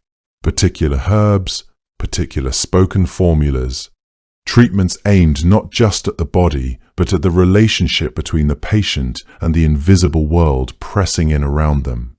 What is remarkable about Elfshot is how seriously it was taken across different cultures and centuries. It was not a vague folk superstition confined to one region or one time. It appears in Old English medical texts, in Norse sources, in later Scandinavian folk medicine, each tradition recognizing the same essential idea, that elves could reach into the body from outside and that the damage they caused was real. The connection between elves and the body ran deeper than illness, though. The same beings who could send suffering were also understood to be capable of withdrawing it. Elves were associated with the knowledge of healing herbs and with the kind of deep attunement to growing things that made certain plants powerful medicines and others merely weeds. This connection to nature was not incidental. It went to the heart of what elves were believed to be. They were bound to the land in a way that the gods, for all their power, were not. Freya, who ruled Alfheim, was himself a god of fertility and growing seasons, and the elves under his domain carried something of that same quality, an intimacy with the earth, with the turning of the year, with the invisible processes that made seeds germinate and rivers run clear after winter. Some scholars have suggested that the Alfar were, in their oldest conception, something like the animating spirits of fertile places, not abstract forces, but presences attached to specific fields, specific streams, specific slopes of land that had been farmed or grazed for generations. In that reading, honoring the elves was inseparable from honoring the land itself. To neglect one was to risk the withdrawal of the other. The seasonal rhythm of elf belief bears this out. The most important act of elf worship, the Alfablot, took place in the autumn, at the turn from harvest to darkness, which is exactly the moment when the relationship between a farming community and its land became most urgent. The elves did not exist outside the seasonal cycle. They were woven into it, responsive to it, as much a part of the year's turning as the shortening days or the first frost on the grass. Female elves carried their own particular reputation, one that appears in later prose sources and that adds another layer to the already complex picture the tradition presents. They were described as skilled in the weaving of cloth that carried magical properties, not decorative cloth, not ordinary cloth, but fabric made with intention and with knowledge that human weavers did not possess. The weaving traditions of Norse and Germanic culture were already invested with considerable symbolic meaning, and to attribute the highest expression of that craft to the Alfar was to locate them at the center of a practice that touched everything from burial rites to warrior equipment. Female elves were also described as possessing a beauty that was genuinely dangerous. Not dangerous in the way a RP is dangerous, but dangerous in the way that something can draw you toward it before you have decided whether you meant to go. That quality of attraction runs through the elf tradition in ways that are worth sitting with quietly, because it speaks to something the Norse people understood very well, that the most powerful things in the world are not always the ones that announce themselves as powerful. A troll announced itself. It was enormous and ugly and loud, and its intentions were rarely ambiguous. An elf was something else entirely, something that might offer you exactly what you had been hoping for, and something that would hold you to whatever agreement you had made, spoken or unspoken, for as long as it saw fit. The moral ambiguity the tradition assigns to elves is not a contradiction or a confusion in the sources. It is, I think, the most honest thing the Norse imagination ever said about the natural world. That it does not owe you kindness, that beauty is not the same as safety, and that the beings closest to the living earth are the ones most capable of deciding, in ways you cannot predict, whether this particular season will be one of abundance or one of loss. To receive the help of an elf was a genuine gift. To attract their displeasure was a misfortune from which even the wisest healer might struggle to recover. In the autumn of 1018, a Norse poet and Christian convert named Sivatra Thordarson was travelling through Sweden on a diplomatic mission for the Norwegian king Olaf Haraldsson, and door after door was closed in his face. He recorded the experience in a poem, describing how he went from farm to farm, seeking shelter as the cold settled in around him, and at each threshold he was turned away with the same explanation.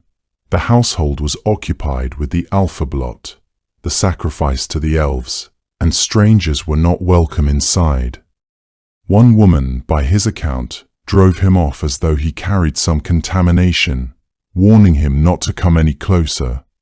He was, after all, a Christian, and whatever was happening behind those closed doors was not for his kind of eyes. He found the whole episode irritating, enough to immortalize in verse, which is fortunate for those of us trying to understand what the alphablot actually was, because he is one of the very few witnesses who left us any direct record of it at all. What Sigvatar's poem reveals, almost incidentally, is something scholars have found enormously telling. The alphablot was not a public ceremony. It was not conducted in a hall full of chieftains or presided over by a gothi in ceremonial dress. It happened inside individual farmhouses, behind closed doors, managed by the family itself. Each household performed its own rite according to its own customs, and outsiders, even friendly ones, even the king's own emissary, were excluded from it entirely. This was not the religion of temples or priests or great communal gatherings.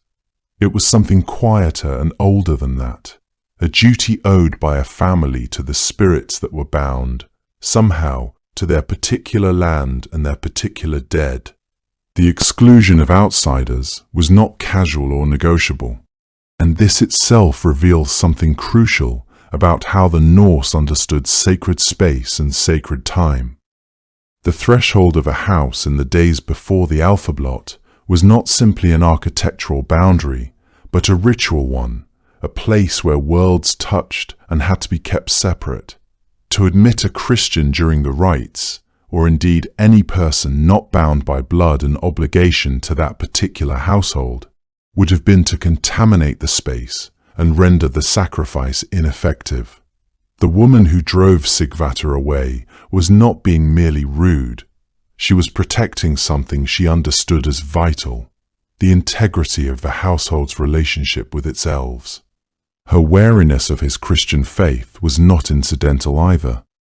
The two belief systems occupied fundamentally different worldviews, and the presence of a Christian, trained in the doctrines that these very spirits were demons or delusions, could disrupt the spiritual work the family needed to accomplish. The timing of the alphablot in the late autumn was not accidental. The harvest was finished by then, or nearly so. The grain had been brought in, the livestock assessed, the stores laid up for winter. This was the season when a farming community could measure what it had, and measure too what it owed. And the elves, in Norse belief, had a hand in the prosperity of the land. They were not remote divine figures blessing the world from a great height, but something more intimate than that.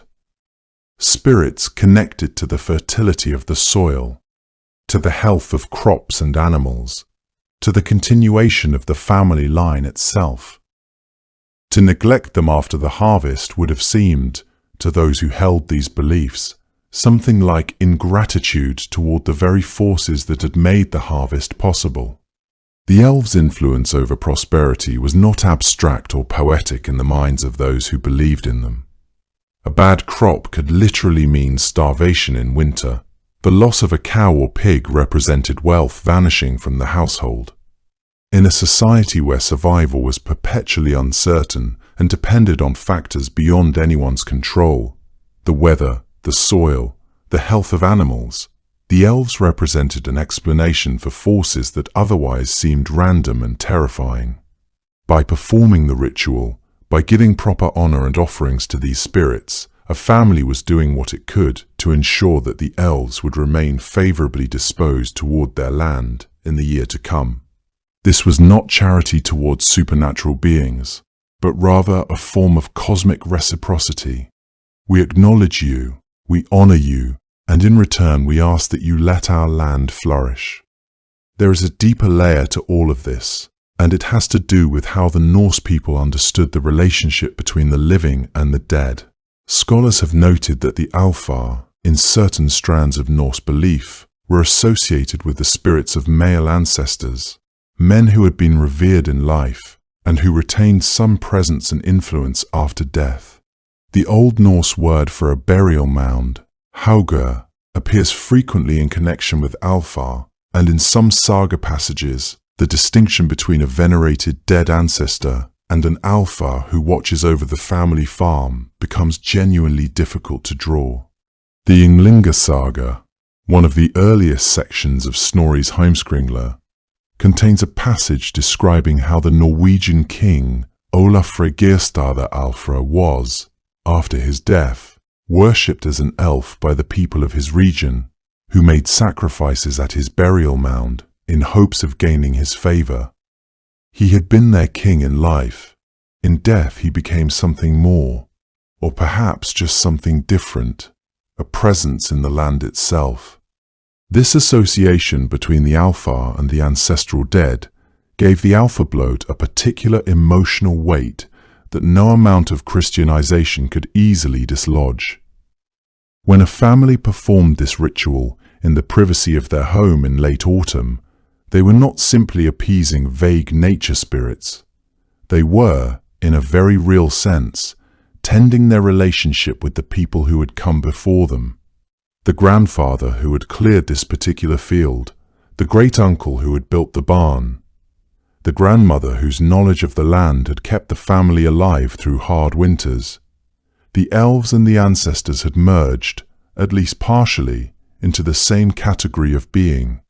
Those who were gone but not absent, those whose goodwill still mattered, whose displeasure could still be felt in a ailing crop or a sick animal.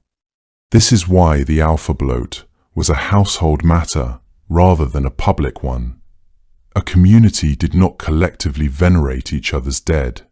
Each family had its own history, its own particular dead to honor, and its own relationship with the elves who were bound to their specific stretch of land.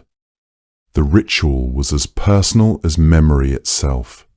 Sævatar, standing outside in the cold with his king's business under his arm, was not simply being kept from a religious ceremony.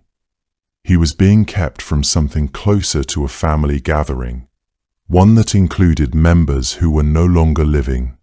The persistence of the Alfabloat well into the Christian period tells us something important about what it would have taken to truly displace these practices. Missionaries and bishops could condemn them, and eventually they did, with increasing force, as the Church consolidated its position in Scandinavia through the 11th and 12th centuries. But the Alfabloat did not require a priest to perform it, did not require a building, did not require any visible institutional apparatus at all. It required a family, a home, and the quiet conviction that the elves were listening. Those three things were harder to remove than any temple, and they had been present in Scandinavian life for so long that they had become difficult to distinguish from the life itself. The elf sacrifice survived into a Christian age, not because people were clinging to rebellion, but because the elves were family, in the oldest and most literal sense of that word. The most celebrated elf in all of Norse tradition is not a gentle creature of Alfheim, beautiful and remote. He is a craftsman, a prisoner, and eventually something very close to a monster. His name, in the Old Norse of the poetic Edda, is Volund, and the poem devoted to his story, the Volundarkviða, is one of the oldest and most carefully preserved of all the heroic lays. It begins not with violence or bitterness, but with something much quieter. 3 brothers, a lake at the edge of the world, and 3 women resting on the shore. According to the poem, Voland and his brothers Slagfither and Egil had been ranging through the wild places of the north, hunting and living apart from other men, in the manner of those who belong as much to the forest as to any human settlement. One morning, at a lake called Ulfsjö, they came upon 3 women sitting in the pale early light. These women were Valkyries, the poem tells us, beings who served Odin and moved between the worlds of the living and the dead. And they had set aside their swan feather cloaks and were resting there in the human world. The brothers and the Valkyrie women became companions and then partners, and for 7 years the 3 pairs lived together in that remote place in a kind of happiness that the poem does not dwell on at length, but describes with the restraint of something genuinely good. In the 8th year, a restlessness came over the women, and in the 9th year they were gone. The poem says they flew south to the field of battle, following the nature they had always carried within them. Slagfither and Egil went searching for their companions and were never seen again in the story. But Voland stayed. He waited at the lake, working at his forge, making ring after ring of red gold, tying each on, with a strand of basswood bark, and hanging them in rows, waiting in case his Valkyrie woman should return. It was while he was waiting and working that Nidud, a king of the Njara people, came to hear of him. The king sent his men by night to Voland's hall, and they found him sleeping, his rings hanging in the firelight. They took 1 ring from the strand before they woke him, and Nidud himself took Voland's sword. When Voland was brought before Nidud, the king's wife saw the elfsmith clearly for what he was, and advised her husband to handle this being carefully, to bind him rather than trust him. Nidud listened to her. He had Voland hamstrung, the tendons of his legs severed so that he could not run, and had him placed on a small island called Sevarstove, where no bridge reached the shore. There Voland was set to work, forced to forge treasures for the king at a forge established on the island's only ground. The king kept Voland's sword and gave the ring taken from his collection to his daughter Bothvilde. When Voland saw Nidud carrying his sword and Bothvilde wearing his ring, he said nothing to either of them that revealed what he intended. He bent his head and returned to his forge. What followed happened over time and by design, with the cold patience that distinguishes a craftsman from a man who acts out of simple anger. Nidud's 2 young sons came to the island one day, drawn by the wealth of the smith's workshop, curious about the treasures accumulating there. Voland welcomed them and showed them his chest of gold and his finished work. He told them to come again the next day, and to come alone, and to tell no one. They came back, as boys do when they have been promised something shining, and Voland killed them both. The Volandarkvida does not pause long over this moment. It simply states the fact, and then describes what Voland did next, which is perhaps the part of the story that has always lingered longest in the memory of those who heard it. He took the boys' skulls and lined them with silver, crafting them into drinking cups, and sent them to Nidud as gifts, as if they were fine work from his forge. From their eyes he cut gems and fashioned them for Nidud's queen. From their teeth he made a brooch for Berthvilde. The king and his wife received these things as treasures. They did not know what they held. Then Berthvilde herself came to the island, secretly and alone, bringing with her the gold ring that had been taken from Voland's collection, because she had broken it, and did not want her father to know. She came to the one person capable of repairing it. The poem is sparse in what it says about what happened between them on Sevarstove, but it says enough, that Voland gave her ale to drink, that she fell into a deep sleep, and that when she woke, it was already too late for her to undo what had been done. She wept on her way back across the water, and the poem records her grief without assigning her any of the blame. All this time, Voland had been forging something other than what his captors imagined. The feathers and materials were there, and the skill was certainly there, and on the day that everything was finished, he rose from Savarstøð on wings of his own making. He rose to the height of a building's roof, and from there he called down to Nidud and told him everything, the cups, the gems, the brooch, the night on the island with Bothvilda. He told it calmly, in the manner of someone who has already placed the last piece of a long piece of work and stepped back to observe it whole. He told Nidud that Bothvilda carried his child. He told him that his sons lay under the forge at Savarstøð. He told Nidud there was nothing to be done about any of it, that his sword was gone beyond the king's reach, and that Nidud himself would find no peace in what remained to him. Nidud called for his bowmen, but by then Voland was already higher than any arrow could reach. The poem ends there, with the elfsmith ascending and the king left below, and the darkness of what has been done settling over everything like the shadow of something flying away. The Voland Darkvidder is told in the first person, of sorrow for almost all of its length. The sorrow of Voland at his woman's departure, his sorrow at being taken, his grief expressed only through its absence, through the cold precision of what he substitutes for it. What makes the poem survive as it does, and what makes Voland the figure he is in Norse tradition, is that the poem holds his perspective and Nidud's injustice in a kind of terrible equilibrium. Nidud was wrong to hamstring him and wrong to keep him enslaved, and the poem makes no secret of this. But the revenge Voland chose encompasses innocent people, the sons who came to look at treasures, Bothvilda who came to have a ring repaired, and the poem does not soften this either. There is no resolution offered, no lesson drawn, no comfort in the closing lines. There is only Voland, airborne and free, looking down at a world he has broken as thoroughly as that world broke him.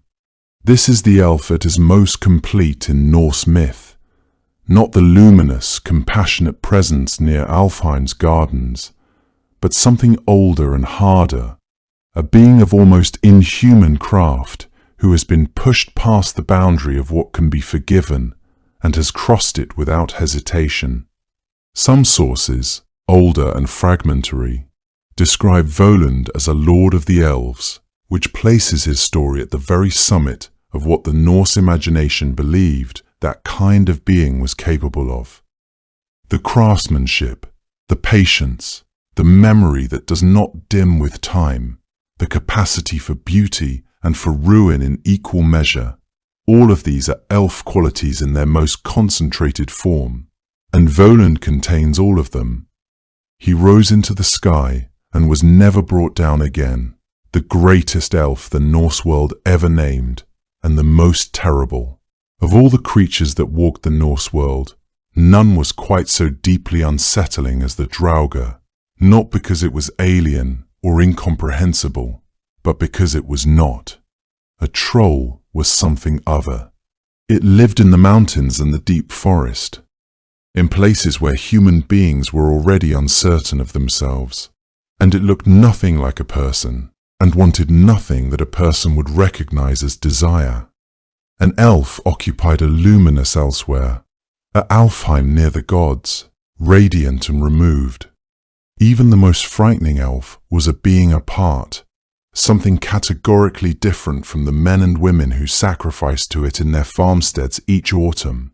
But the Draugr was your neighbor. It was your grandmother. It was the shepherd you had known your whole life, or the chieftain who had ruled your district for 30 years, or the difficult man 3 farms over whose temper had always made people uneasy. The Draugr was the dead, and the dead in the Norse world were not always willing to become something safely distant and gone. The word itself is Old Norse, and scholars trace it back through Proto-Germanic roots, suggesting something that moves forward, something that presses on or encroaches. The pronunciation that most closely matches the Old Norse original sounds something like draugr, with the first syllable rhyming with the English word cow, though you will find the word spoken differently depending on where you encounter it. What matters more than pronunciation is what the word meant to the people who used it, and to them it meant the dead walking, in the most literal and physical sense that phrase can carry. The draugr of the Norse sagas was not a ghost in the way that later European and Christian tradition would come to understand ghosts. It was not a pale shimmer, or a floating shape, or a voice heard in an empty room. It was a body, the actual body of the person who had died, inhabited still by something that retained all the character, memory, and appetite of the living person. It did not drift through walls or appear and vanish without substance. It was heavy. It smelled. It left marks where it walked and crushed what it touched. The sagas describe draugr with a specificity that reads less like mythology and more like testimony. The weight of a particular body, the smell of a particular grave, the recognizable face of someone who should not be standing in your doorway in the middle of the night. This is what distinguished the draugr from the Christian conception of the restless dead that was beginning to work its way into Norse consciousness during the centuries when the sagas were being composed and written down. The Christian ghost was primarily a spiritual phenomenon, a soul caught between this world and the next, often seeking prayers or a resolution of some earthly matter before it could pass on to its proper destination. It was incorporeal, theologically situated, and ultimately manageable through the right religious response. The draugr was none of these things. It had no theological situation. There was no heaven or hell it was waiting to enter. It simply continued, hungry, purposeful, and entirely physical, pursuing in death whatever it had pursued or failed to resolve in life. The sagas that preserve most of what we know about draugr were composed in Iceland between roughly the 12th and 14th centuries, though they drew on oral traditions considerably older than their written forms. They are not mythological texts in the way the Eddas are.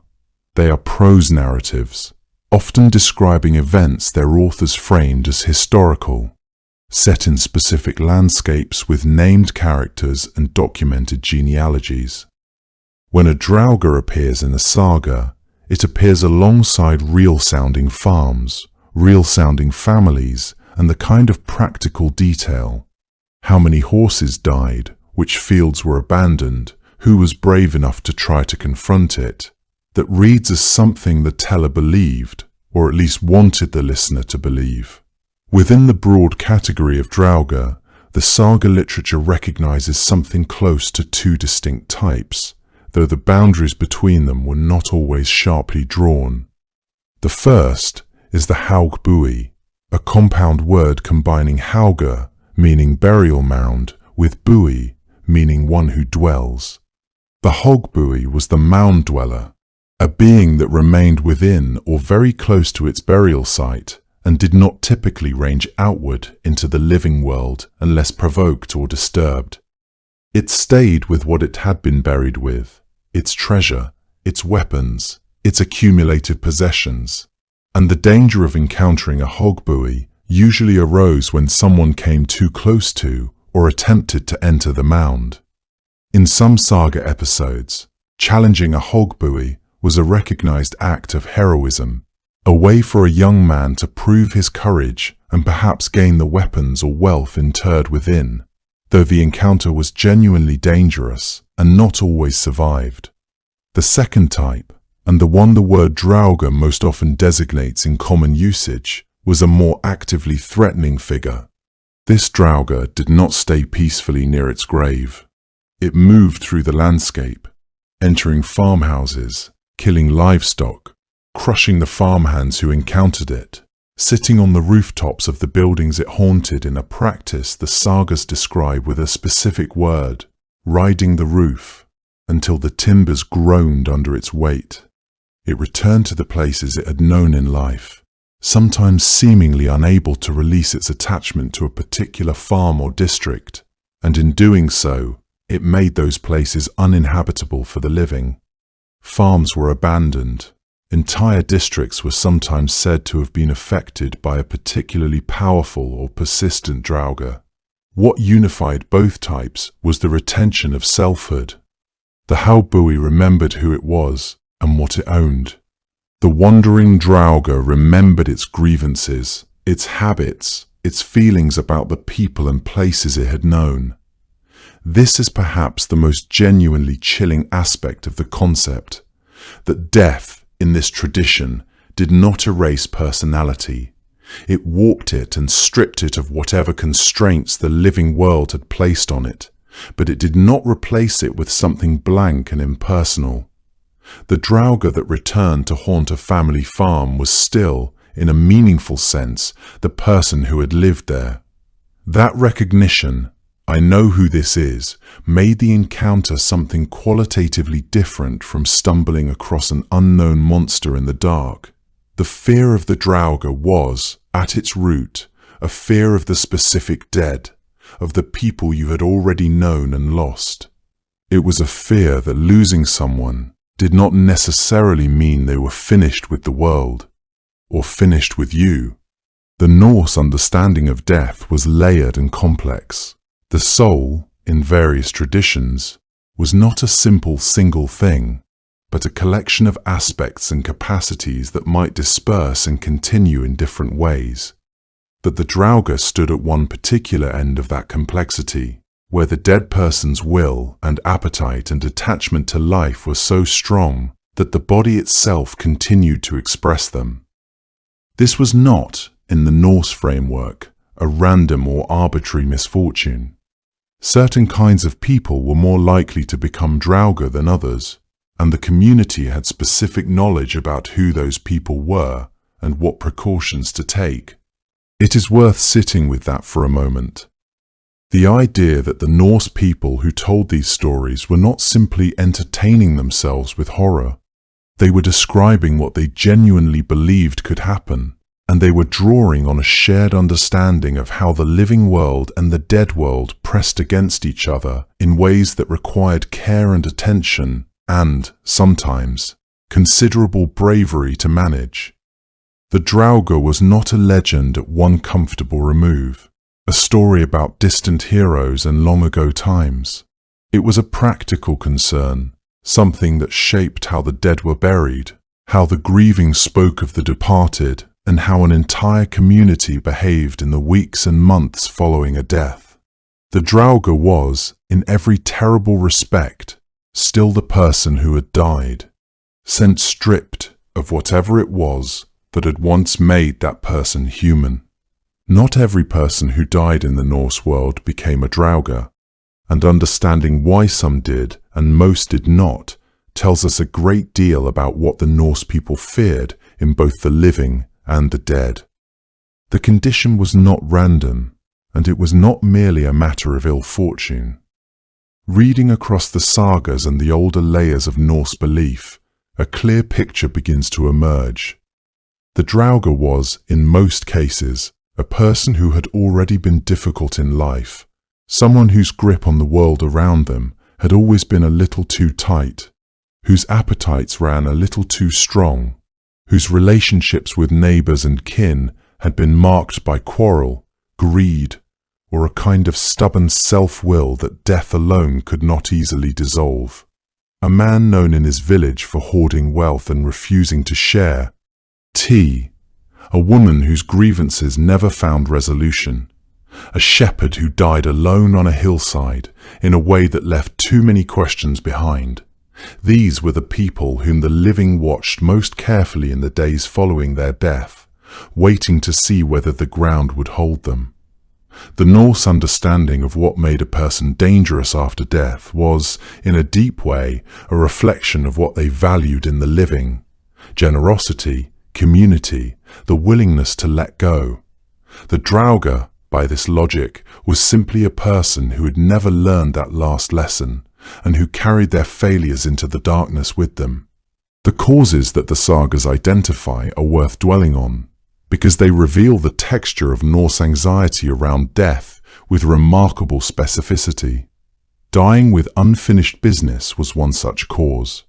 A vendetta unresolved, a promise broken, a piece of property disputed and never settled, and the belief was that the dead person's attachment to that unfinished matter would pull them back across the boundary between the living and the dead. Dying in a state of what might loosely be called moral corruption was another. The Draugr Glamour, whose story appears later in these pages, is described in Grettis saga as a disagreeable and ungodly man even before his death, and the saga makes clear that his unpleasant character in life was directly connected to the horror that followed it. Improper burial was a third cause, and this one carried a weight of communal responsibility, because it implied that the living had failed the dead in their most basic obligation. A body not washed and prepared correctly, a mound not properly sealed, grave goods insufficient or absent, any of these could leave the dead restless and resentful, searching for what they had been denied. The Norse people were, in this sense, deeply invested in the ceremonies of farewell, not only as expressions of grief, but as practical measures against a genuine threat. To bury someone well was to do them a kindness, yes, but it was also to protect yourself and everyone around you from what they might become if you did not. The sagas also reveal a fourth category of cause, less commonly discussed, but no less feared. The sudden or violent death that caught a person unprepared. A man drowned in cold water, a woman crushed beneath a falling stone, anyone whose death came too swiftly and unexpectedly. These individuals sometimes lacked the proper transition time, the gradual letting go that a lingering illness might allow. The shock of their departure seemed, in the Norse imagination, to trap them between states, neither fully surrendered to the land of the dead, nor capable of releasing their claim on the living. Some sagas suggest that those who died in states of extreme emotion, great anger, intense fear, passionate desperation, carried that emotional intensity with them beyond death itself, unable to cool or settle. The intensity of feeling in this worldview could anchor a person to the material world even after the body had ceased to function. These understandings point to a sophisticated folk psychology, one that recognized the connection between emotional and spiritual states, between how a person departed the world and what they might become afterward. This fear expressed itself in a set of funerary practices that are among the most striking in the Norse tradition, and which make far more sense when understood as deliberate responses to the possibility of the Draugr. One of the most widely attested was the practice of carrying the body out of the house feet first, and in some traditions through an opening cut specially into the wall, rather than through the usual door, what later folklore would call the corpse door or lickdir. The reasoning behind this was specific and careful. If the corpse could not easily find its way back through the same opening it had left by, it would be less able to return to haunt the household. Once the body had passed through, the opening was sealed and never used again. In some accounts, needles were driven into the soles of the feet before burial, on the understanding that a Draugr who rose from its mound would be unable to walk back to the living world if its feet were bound by pain. The orifices of the body were sealed with care, the eyes closed and held closed, and certain precautions were taken to ensure that the spirit, whatever form it might take after death, could not easily find its way back into the flesh it had inhabited. These were not superstitions in the dismissive sense of the word. They were the accumulated practical wisdom of a people who had thought very carefully about what death meant, and who had decided that caution was always the more sensible response. Underlying all of these practices was a Norse understanding of the soul, that was considerably more complex than a simple division between body and spirit. The Norse conception included, among other elements, the fylgja, a kind of companion spirit or attendant soul that accompanied a person through life and could sometimes be seen as an animal or a figure of the opposite sex, and the hammer, which might be understood as the soul's shape or form, the aspect of a person that could travel and transform even while the physical body remained where it lay. Both of these elements could, in principle, persist after death. The Draugr was not simply a reanimated corpse in the way a later European tradition might imagine. It was a being in which the hammer, the personality, the desires, and the memories of the dead person had fused with the physical body in a way that refused to dissolve cleanly at the moment of death. The more forceful the personality in life, the more likely this clinging together might occur. A gentle, generous person, by this logic, would dissolve naturally into whatever came after, their fylgja departing cleanly, the hammer dispersing into the wider world. A difficult person, a violent person, a person eaten up by unresolved longing, that person's soul might hold together out of sheer insistence, pressing back into the cooling body with a kind of terrible will.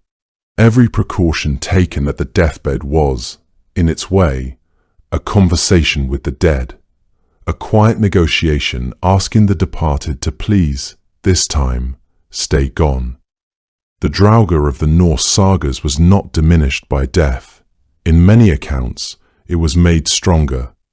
The living body that had once belonged to a farmer, a shepherd, or a seafarer was, in death, transformed into something that exceeded it in almost every physical measure.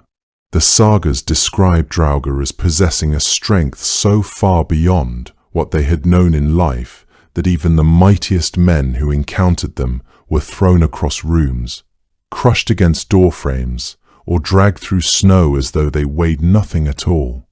This was not the faded, flickering power of something dying away. It was the opposite, an intensification, as though death had removed whatever limit the living body had placed on whatever dark force now animated it. And alongside that terrible strength came something else, the ability to grow.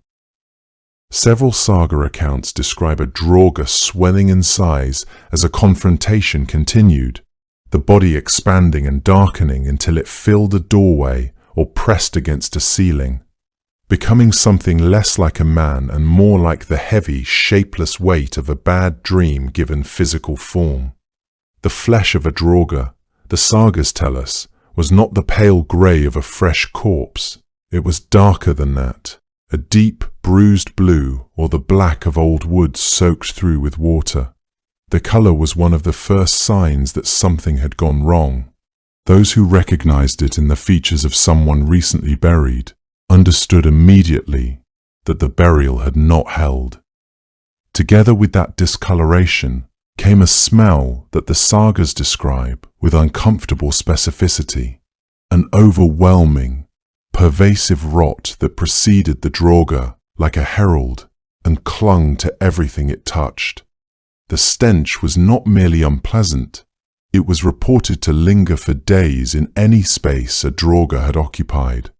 In some accounts it was associated with illness in those who breathed it, as though the corruption of the body extended outward into the air around it, and, from there, into the bodies of the living. The Draugr's powers were not limited to its physical presence. Some of the most unsettling qualities described in saga literature had nothing to do with brute force and everything to do with a kind of authority over the world around it. Draugr were said to be capable of summoning storms, heavy fogs rolling in from the coast, snowfalls arriving out of season, the kind of weather that kept people indoors and isolated and frightened. That was, of course, precisely when a Draugr was most dangerous. There are accounts in the sagas of cattle dying in unusual numbers during the periods a Draugr was active in an area. not always from direct attack, but from some influence that seemed to move through the landscape the way a cold wind does, touching everything without pausing. Horses were particularly susceptible. The sagas return again and again to horses found dead or maddened in their stalls, their bodies bearing signs of having been ridden through the night.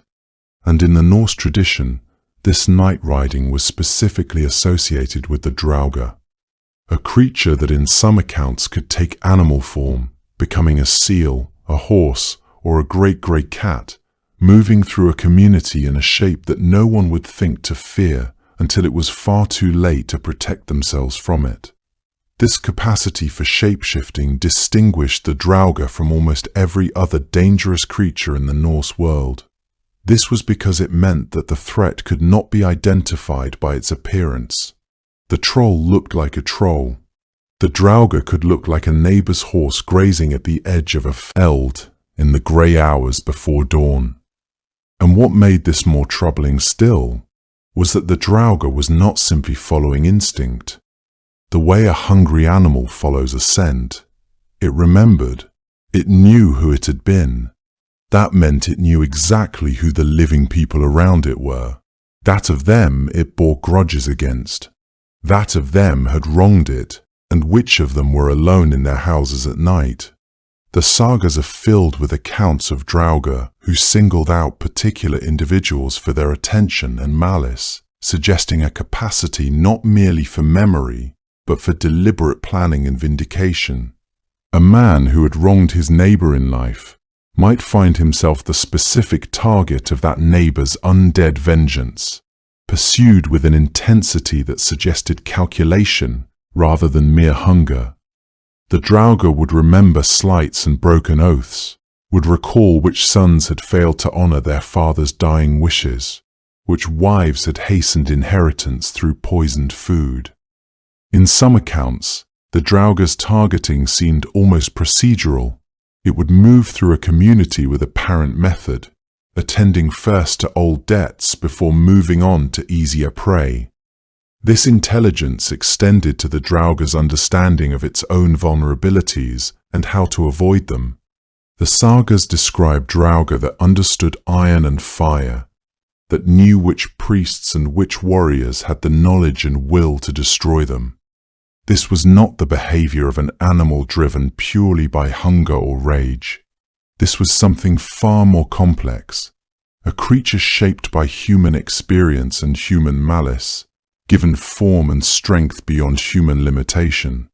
The Draugr could think, it could plan, it could wait, and in that patience lay perhaps the greatest terror of all, the knowledge that you might be being hunted not by blind hunger, but by intelligent, remembered hate. A mindless creature hunts whatever is nearest. An intelligent one is patient, and it chooses. The hunger that drove a Draugr was, like everything else about it, excessive and without natural limit. The sagas describe Draugr attacking and consuming livestock in numbers that could devastate a farm's entire winter stores in a matter of nights. Sheep, cattle, horses. None were safe if a Draugr had taken up residence in the local burial mound or had begun to walk.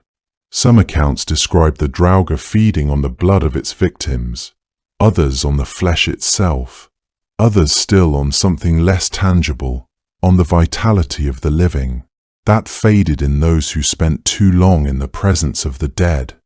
This last quality connects to perhaps the most unsettling power attributed to the Draugr in the saga tradition, the ability to enter dreams.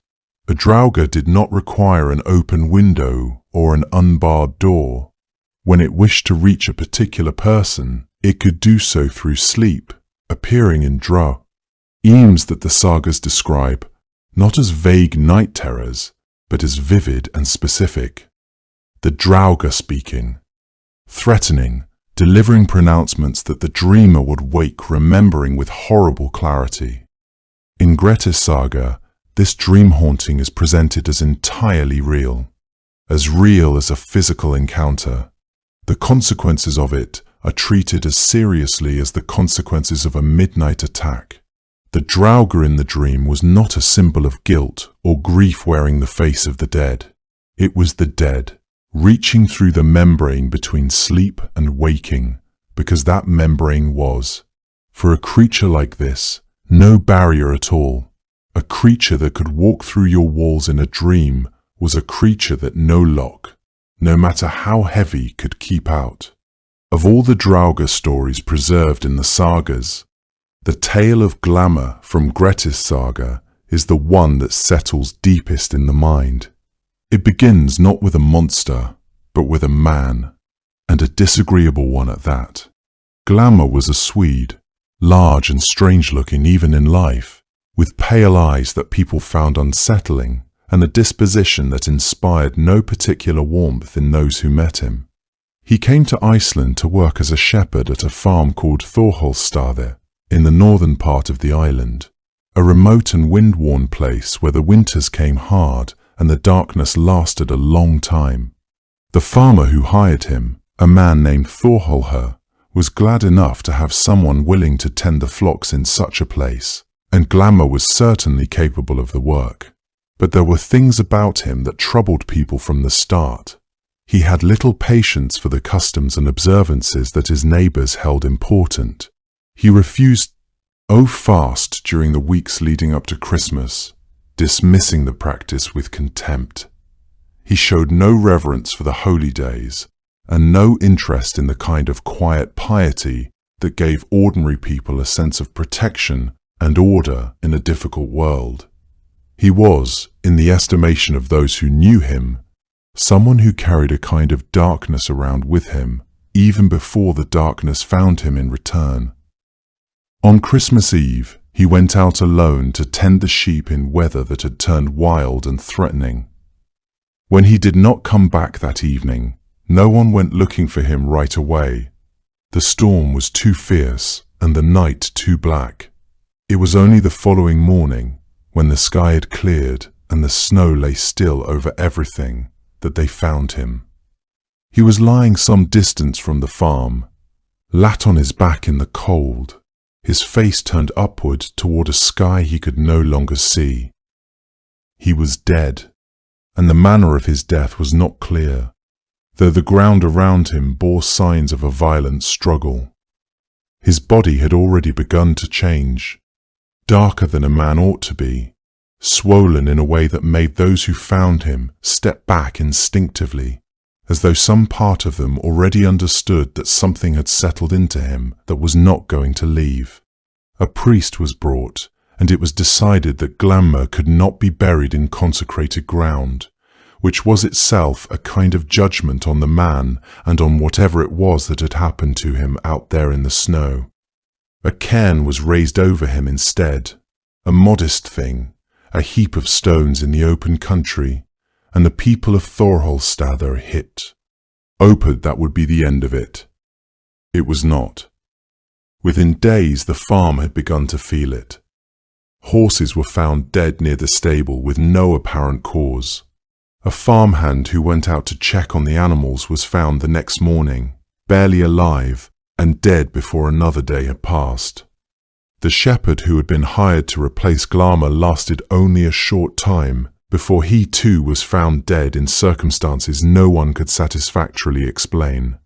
Winter settled over the farm like something deliberate, and the people who remained there began to feel, in the way that people sometimes feel things they cannot name, that the stones over Glamour were not holding him as firmly as stones ought to hold the dead.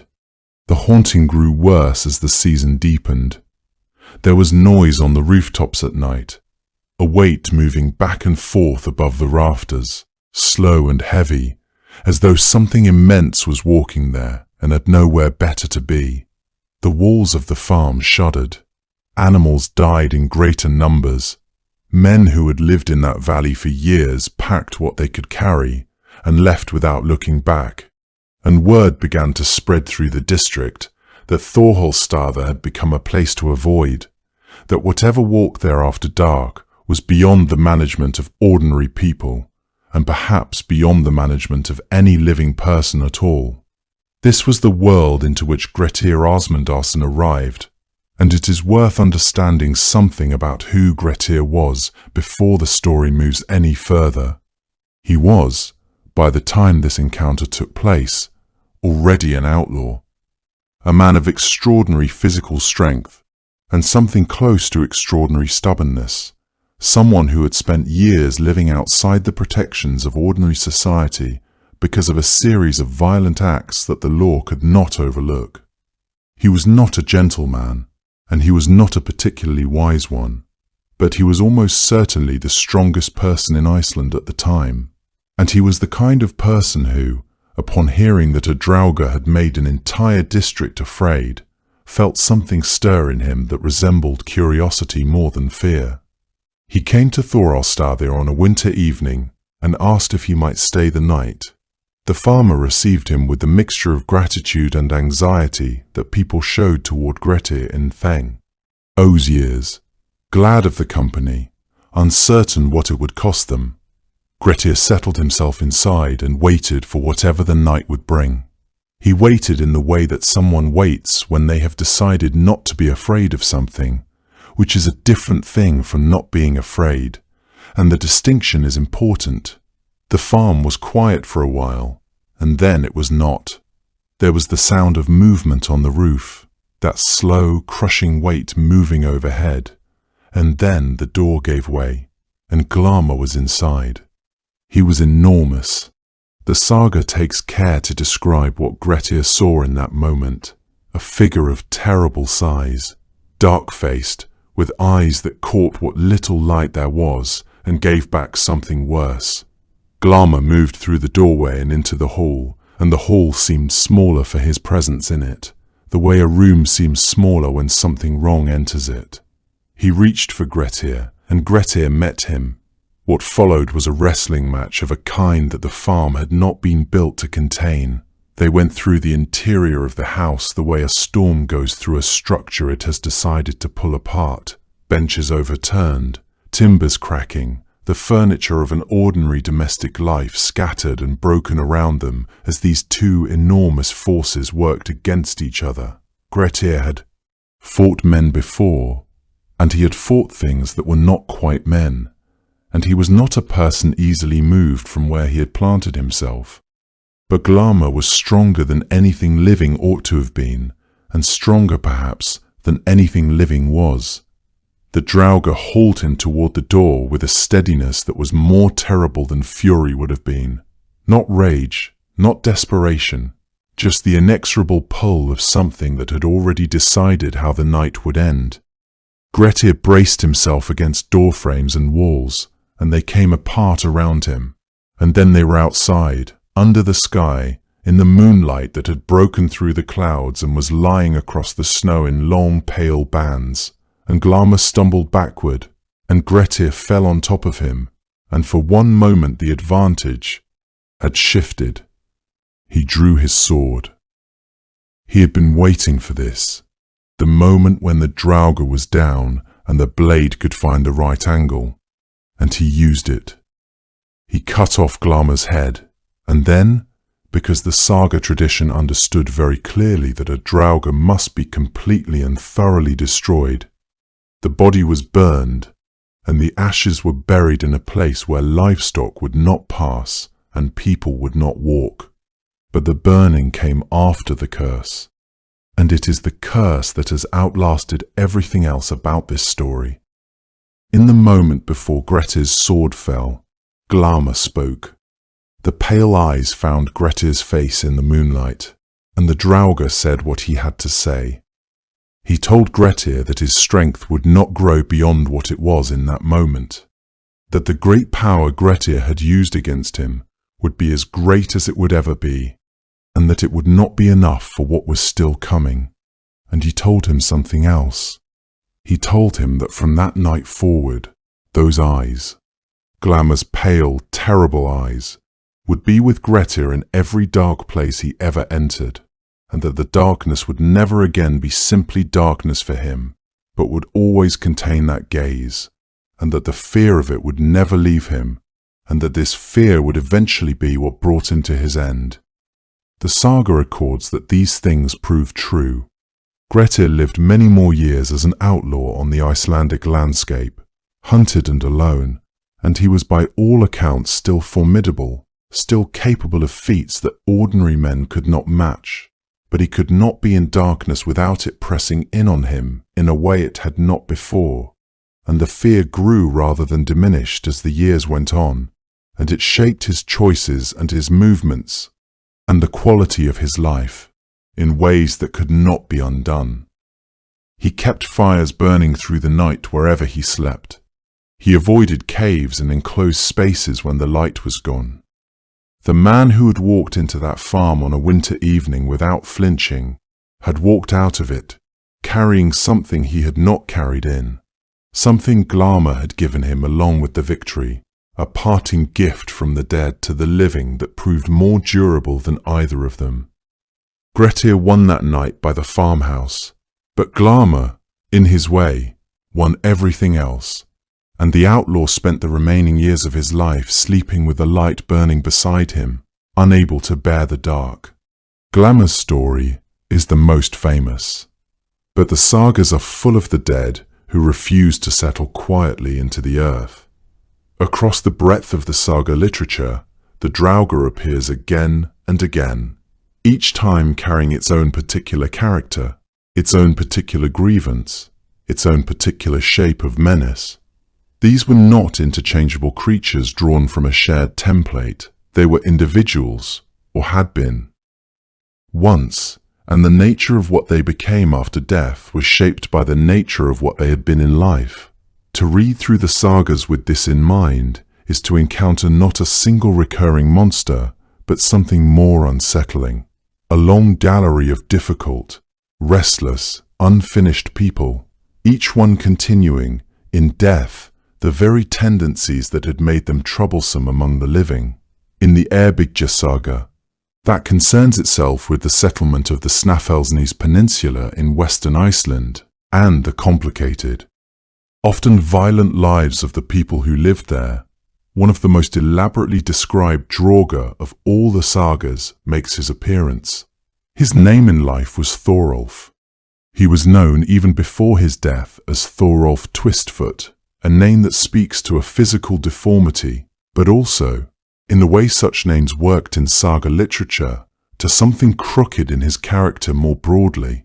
He was, according to the saga, a man of exceptional difficulty, quarrelsome, greedy, deeply at odds with his neighbours and eventually with his own son.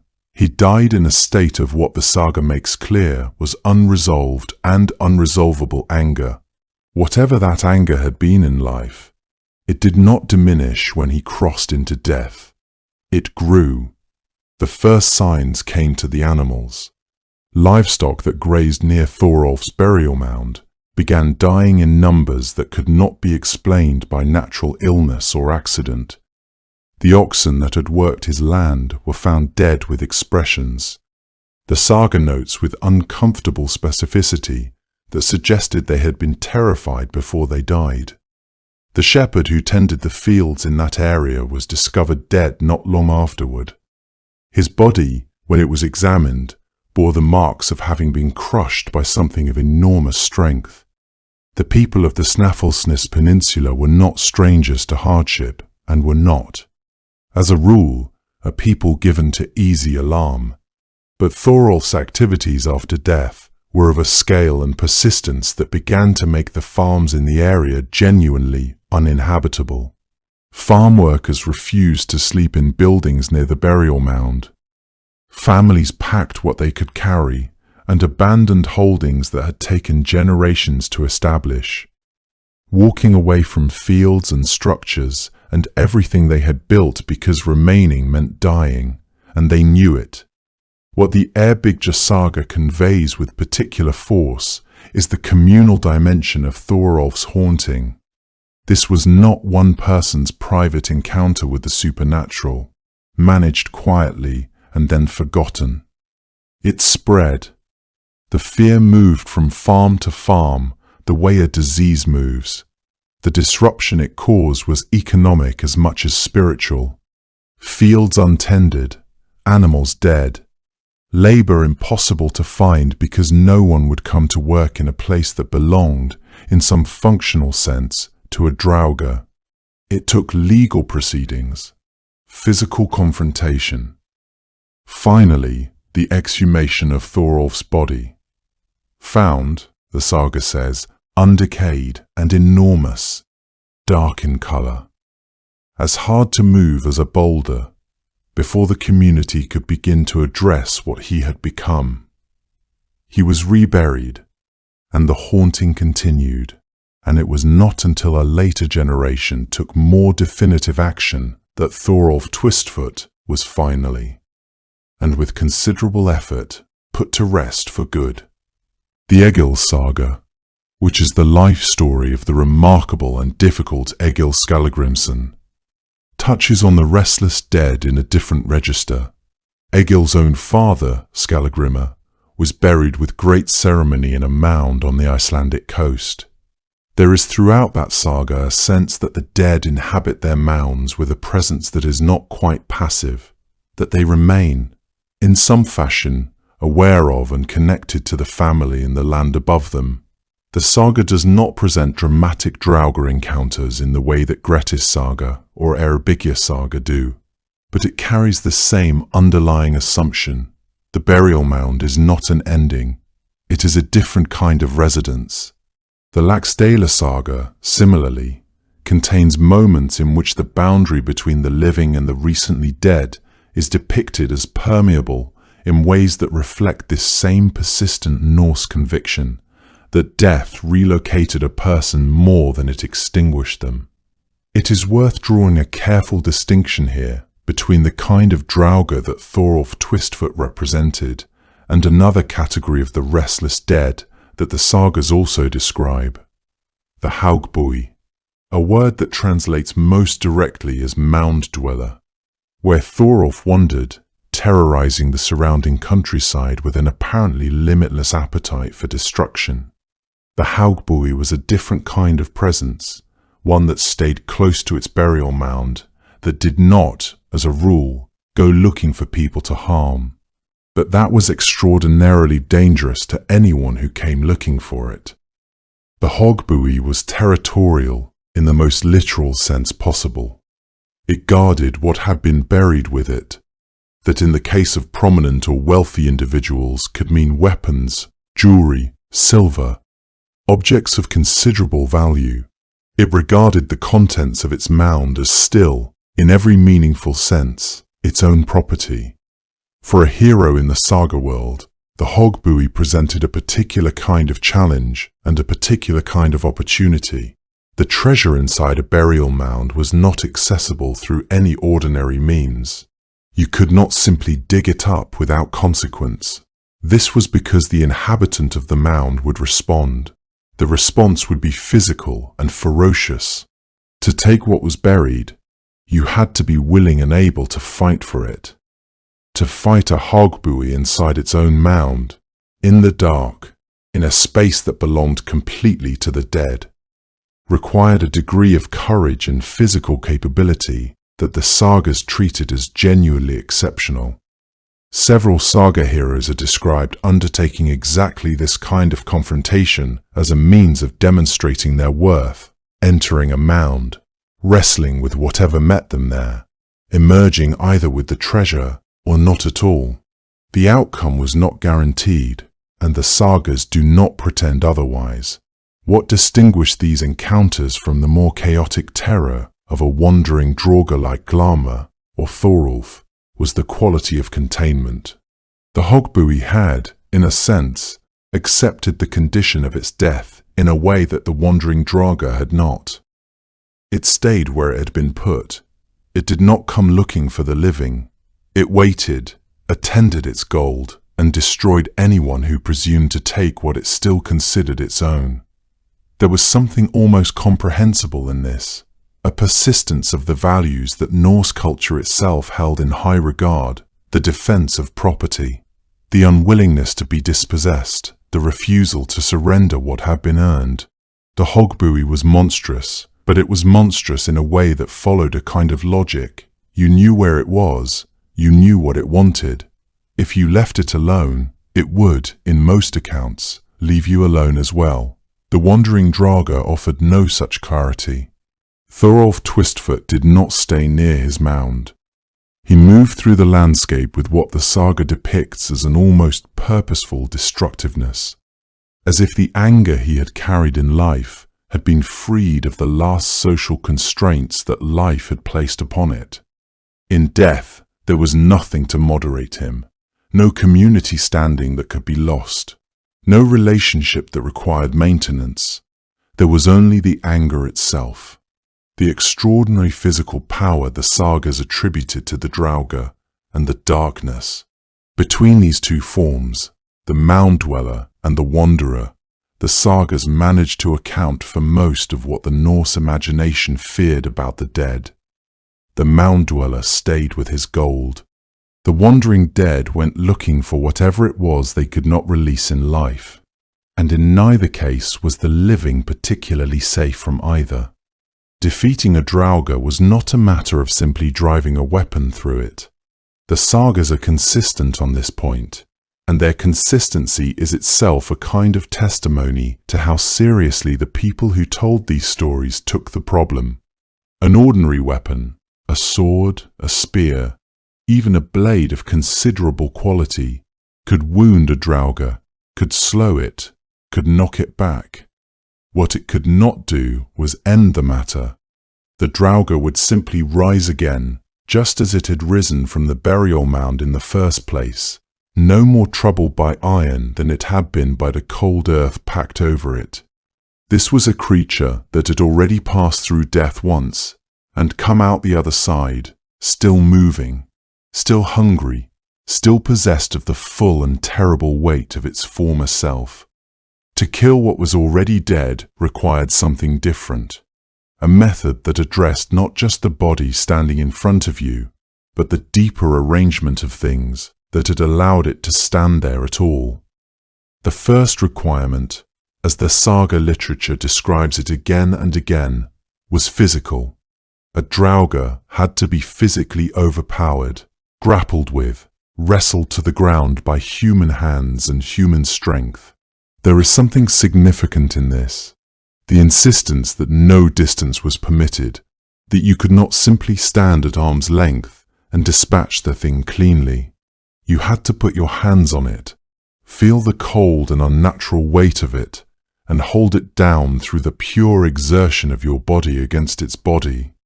This was not incidental. It reflected something the Norse people understood about the nature of the Draugr's persistence. The problem was not abstract, not spiritual in any detached sense, but deeply physical. The creature had not left its body. Whatever it was that kept it walking was still seated in the flesh, in the bones, and the flesh had to be addressed directly. Heroes who confronted Draugr in the sagas were not praised for their cleverness or their weapons. They were praised for their grip, for the strength of their arms, for the ability to hold on when the creature bucked and heaved and filled the air with its terrible smell.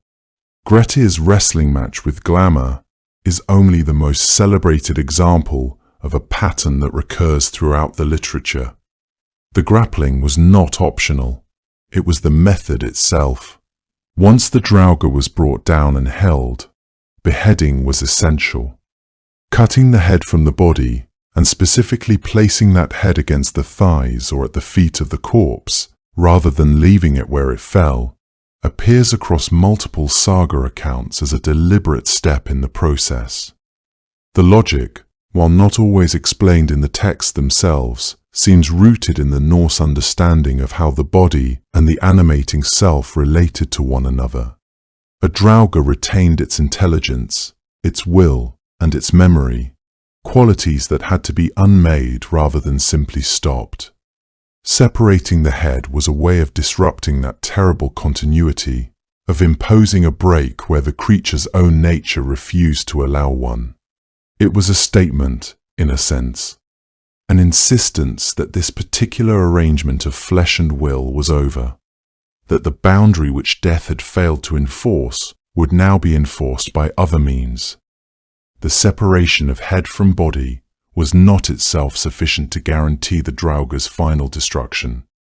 The Norse sagas make clear that even the severed corpse retained its essential nature and animating force. Without further intervention, the body and head could, in theory, rejoin through some supernatural process, or the creature could find alternative means of continuation. The divided state was a necessary disruption, but not the termination. There was still matter present, still physical substance that might serve as foundation or anchor for the creature's will. The Draugr was diminished by beheading, but not yet truly ended. Only the next step could accomplish that final, irreversible transformation. But even beheading was not the final step. The body then had to be burned. This requirement appears so consistently in saga accounts of Draugr disposal that it reads less like a precaution and more like a law, one that the community understood and expected to be observed. Fire completed what grappling and beheading had begun. It destroyed the physical material that the Draugr had been using, removed the possibility that any part of what remained could serve as a foundation for another rising. The Norse world placed real weight on the integrity of the physical body as a site of selfhood, and fire was understood to dissolve that site entirely. There was no coming back from ash. And yet even ash was not considered safe enough to simply leave in the ground nearby. The final act in the defeat of a Draugr was the scattering of the ashes, typically into the sea or into running water, somewhere beyond the reach of the land and the community that had suffered under the creature. The sea, in Norse thinking, was a threshold and a boundary. To commit the ashes to moving water was to place them beyond retrieval, beyond the familiar landscape where the Draugr had lived and died and risen. It was, in the most literal sense, a removal. Not every person was considered capable of performing these steps. The sagas suggest that fighting a Draugr required not just physical strength, but something harder to name, a quality of moral standing, a kind of unfrightened certainty that could hold its ground against the creature's curse and its gaze. Glamour's dying curse on Grettir was possible precisely because Grettir, at the crucial moment, looked into those terrible eyes. The implication is that the hero's inner state mattered, that fear or weakness of character could open a person to the Draugr's influence, even in the moment of apparent victory. Some saga accounts go further, suggesting that certain Draugr could only be put to rest by someone with a specific connection to the dead person, a kinsman or someone who had known the person in life, as though the unfinished business animating the creature could only be closed by someone who had been part of that business.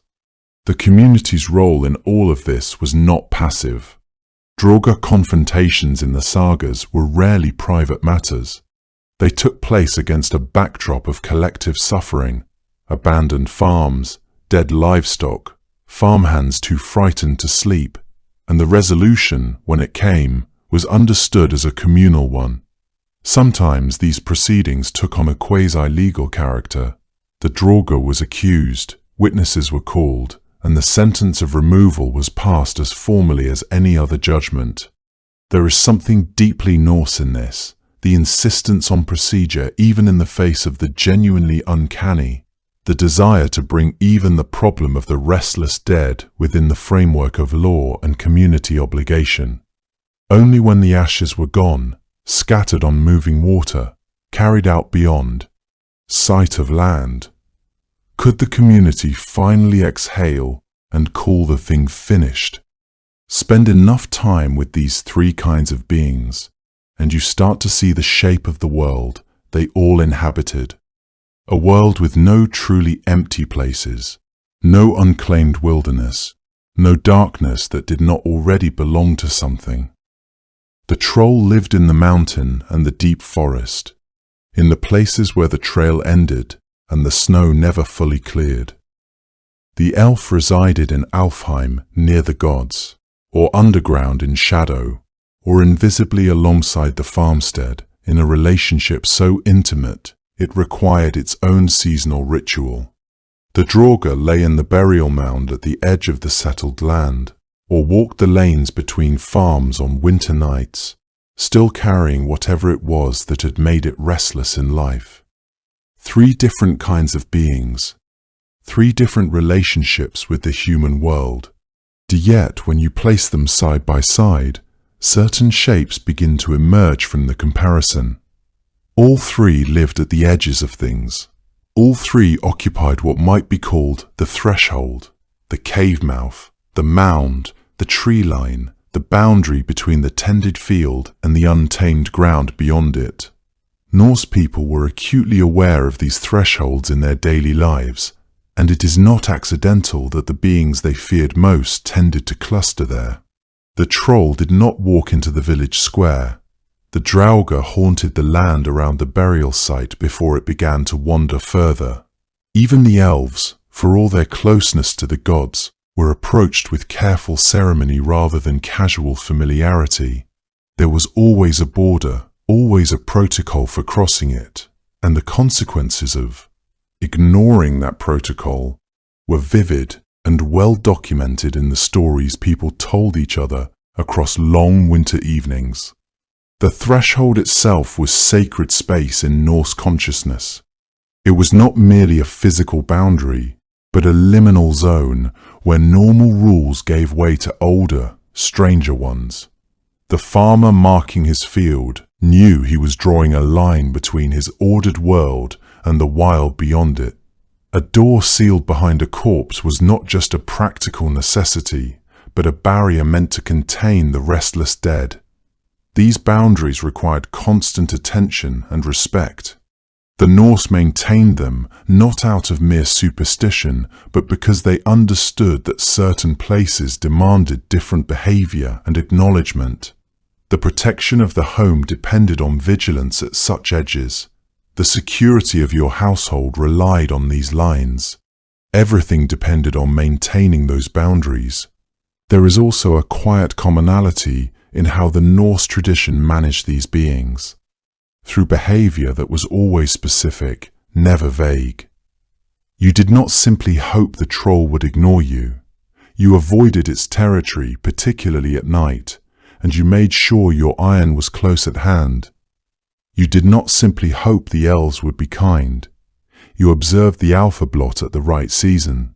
You kept your household in the kind of order that benevolent spirits found congenial, and if illness came anyway, you sought out those who understood the old remedies.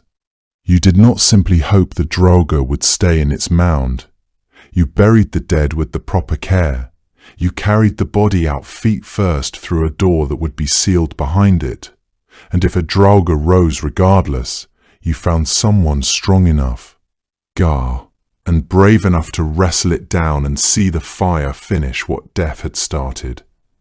Each of these responses was purposeful and grounded, not panic, but procedure.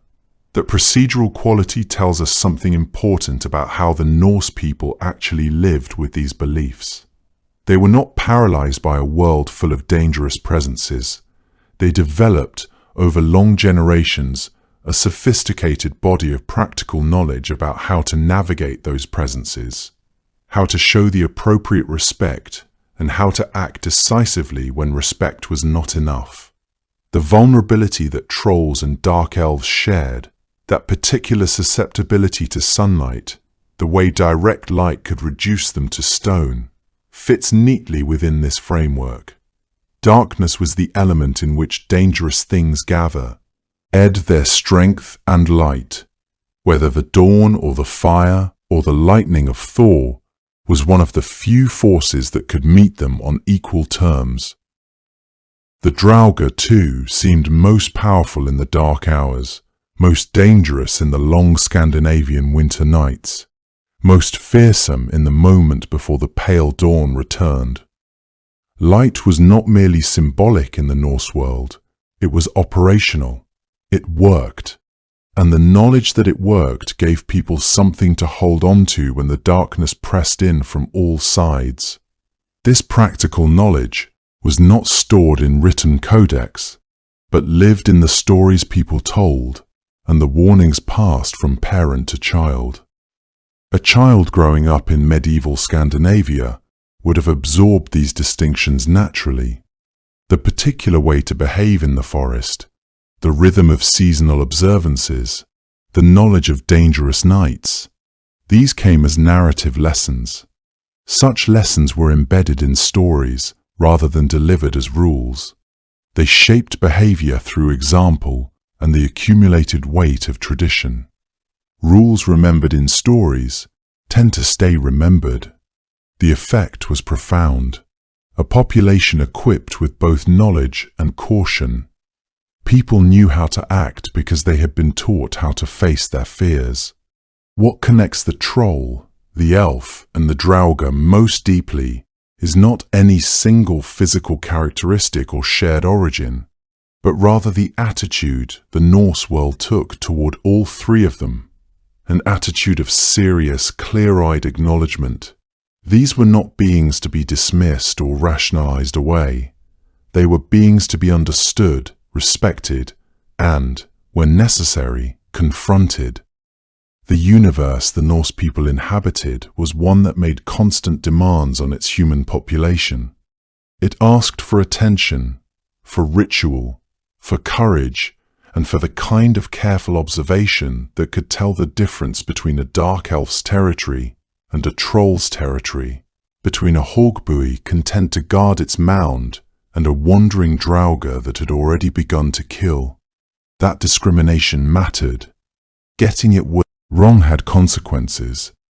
And so generation after generation passed on the stories, kept the distinctions alive, maintained the seasonal sacrifices and the funerary precautions and the knowledge of where the iron should be kept.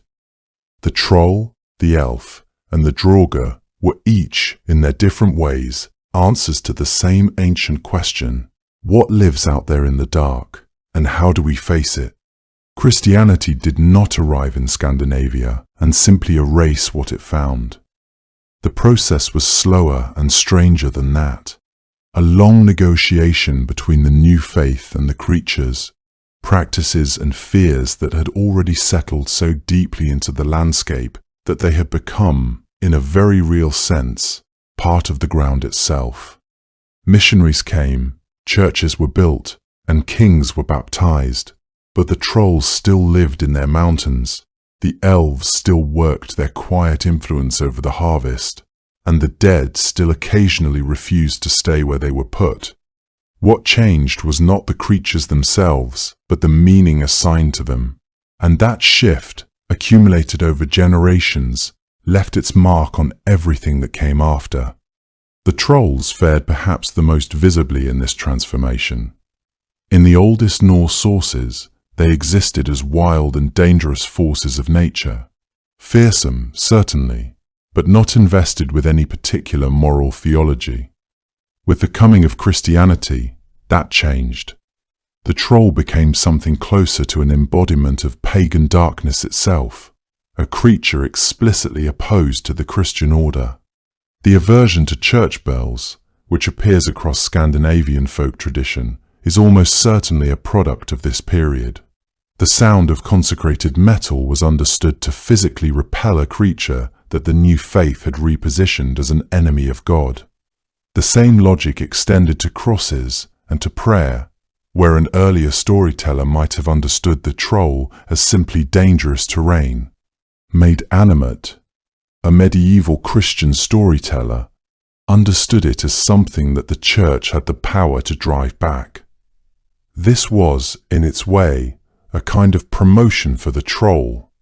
It was now important enough to be the church's explicit adversary, rather than merely nature's crude representative. The elves travelled a very different road. In the earlier stratum of Norse belief, the Alfar were luminous, elevated beings, closely linked with the gods, and accorded genuine veneration through the autumn ritual of the Alfa Blot. They were, in the language of the Poetic Edda, more beautiful than the sun. That dignity did not survive the conversion intact. As Christian theology gradually reshaped the categories of the supernatural world, the elves found themselves in an increasingly uncomfortable position. They were neither demons nor angels, and the new faith had limited patience for beings that fell outside those two categories. Over the course of the medieval period, across Scandinavia and into the British Isles where parallel traditions existed, elves shrank, not physically, but cosmologically. They became smaller in the imagination, more domestic, more mischievous, less divine. The luminous beings who had once shared the upper reaches of Yggdrasil with the gods retreated gradually into hillsides, into hidden hollows, into the margins of the known world. They were still there, still capable of causing illness and protecting the land they claimed, but the grandeur that the oldest sources described had been quietly stripped away. By the later medieval period, the elf of popular imagination was a creature of folk belief rather than genuine theology, something people still respected and feared in private, but would not have defended in front of a priest. The Draugr occupied yet another kind of position in this transformation. Christian teaching was quite clear that the dead remained where they were placed until the resurrection, and that the soul departed the body at death, rather than lingering in it to cause trouble. The Draugr, with its complete indifference to both of those propositions, presented an obvious problem for the Church. Official teaching condemned any belief that the dead walked, and yet the Draugr stories persisted, embedded in saga literature that was itself written down by Christian scholars, preserved by a culture that held the new faith in one hand and the old fears in the other, without always feeling the contradiction between them. What happened, in practice, was a kind of quiet coexistence. People went to church and also continued to carry corpses out of the house, feet first.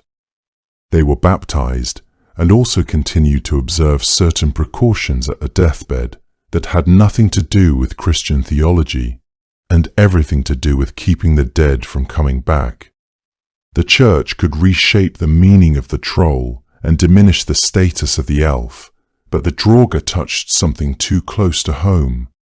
The actual body of an actual person, buried in actual ground near an actual farmhouse, and popular belief proved more durable there than doctrine.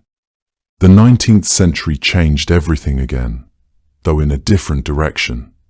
The Romantic movement, which spread across Europe with its appetite for the ancient, the local, and the folk, reached Scandinavia and found the old creature belief still quietly alive in the countryside.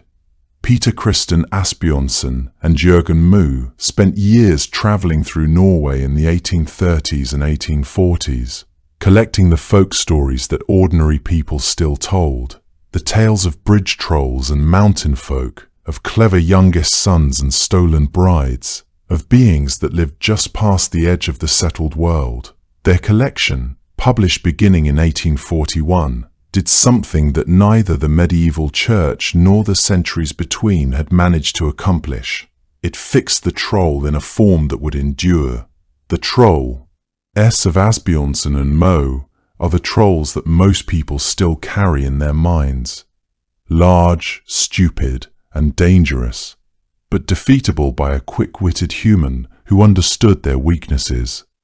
The collection was enormously influential across Scandinavia and, through translation, across much of the rest of the world as well.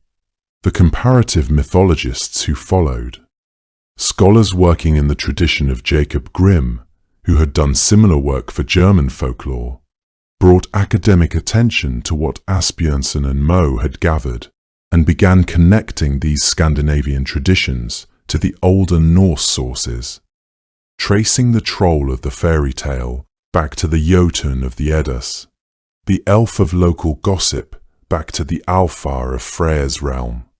This work was not always accurate by later scholarly standards. Romanticism had its own distortions, its own tendency to find unity and ancient purity in materials that were actually complex and mixed. But it preserved the connection between living folk belief and its mythological roots at a moment when that connection might otherwise have been lost entirely. What the 19th century gave back was not the original Norse creature in its oldest form, but something that could still carry the weight of the old stories into a new world. The creatures survived, as they always had, by being too deeply woven into the fabric of daily life and daily fear to be written out of existence by any single authority. One of the most striking things about Norse creature belief is how stubbornly physical it was. These beings were not vague spiritual presences, but were attached to specific rocks, specific hillsides, specific mounds of earth. You could point to them. You could walk past them on your way to the market and feel, if you were the kind of person inclined to feel such things, that the stone beside the path was watching you with a kind of old patience that had very little interest in your schedule or your plans. In Iceland, this quality of belief has proven remarkably resilient. The tradition of the Huldufolk, the hidden people, those luminous and somewhat dangerous relatives of the ancient Alfar, has never entirely retreated into the category of harmless folklore. The Huldufolk are understood by many Icelanders, even today, to inhabit specific formations of rock and lava field.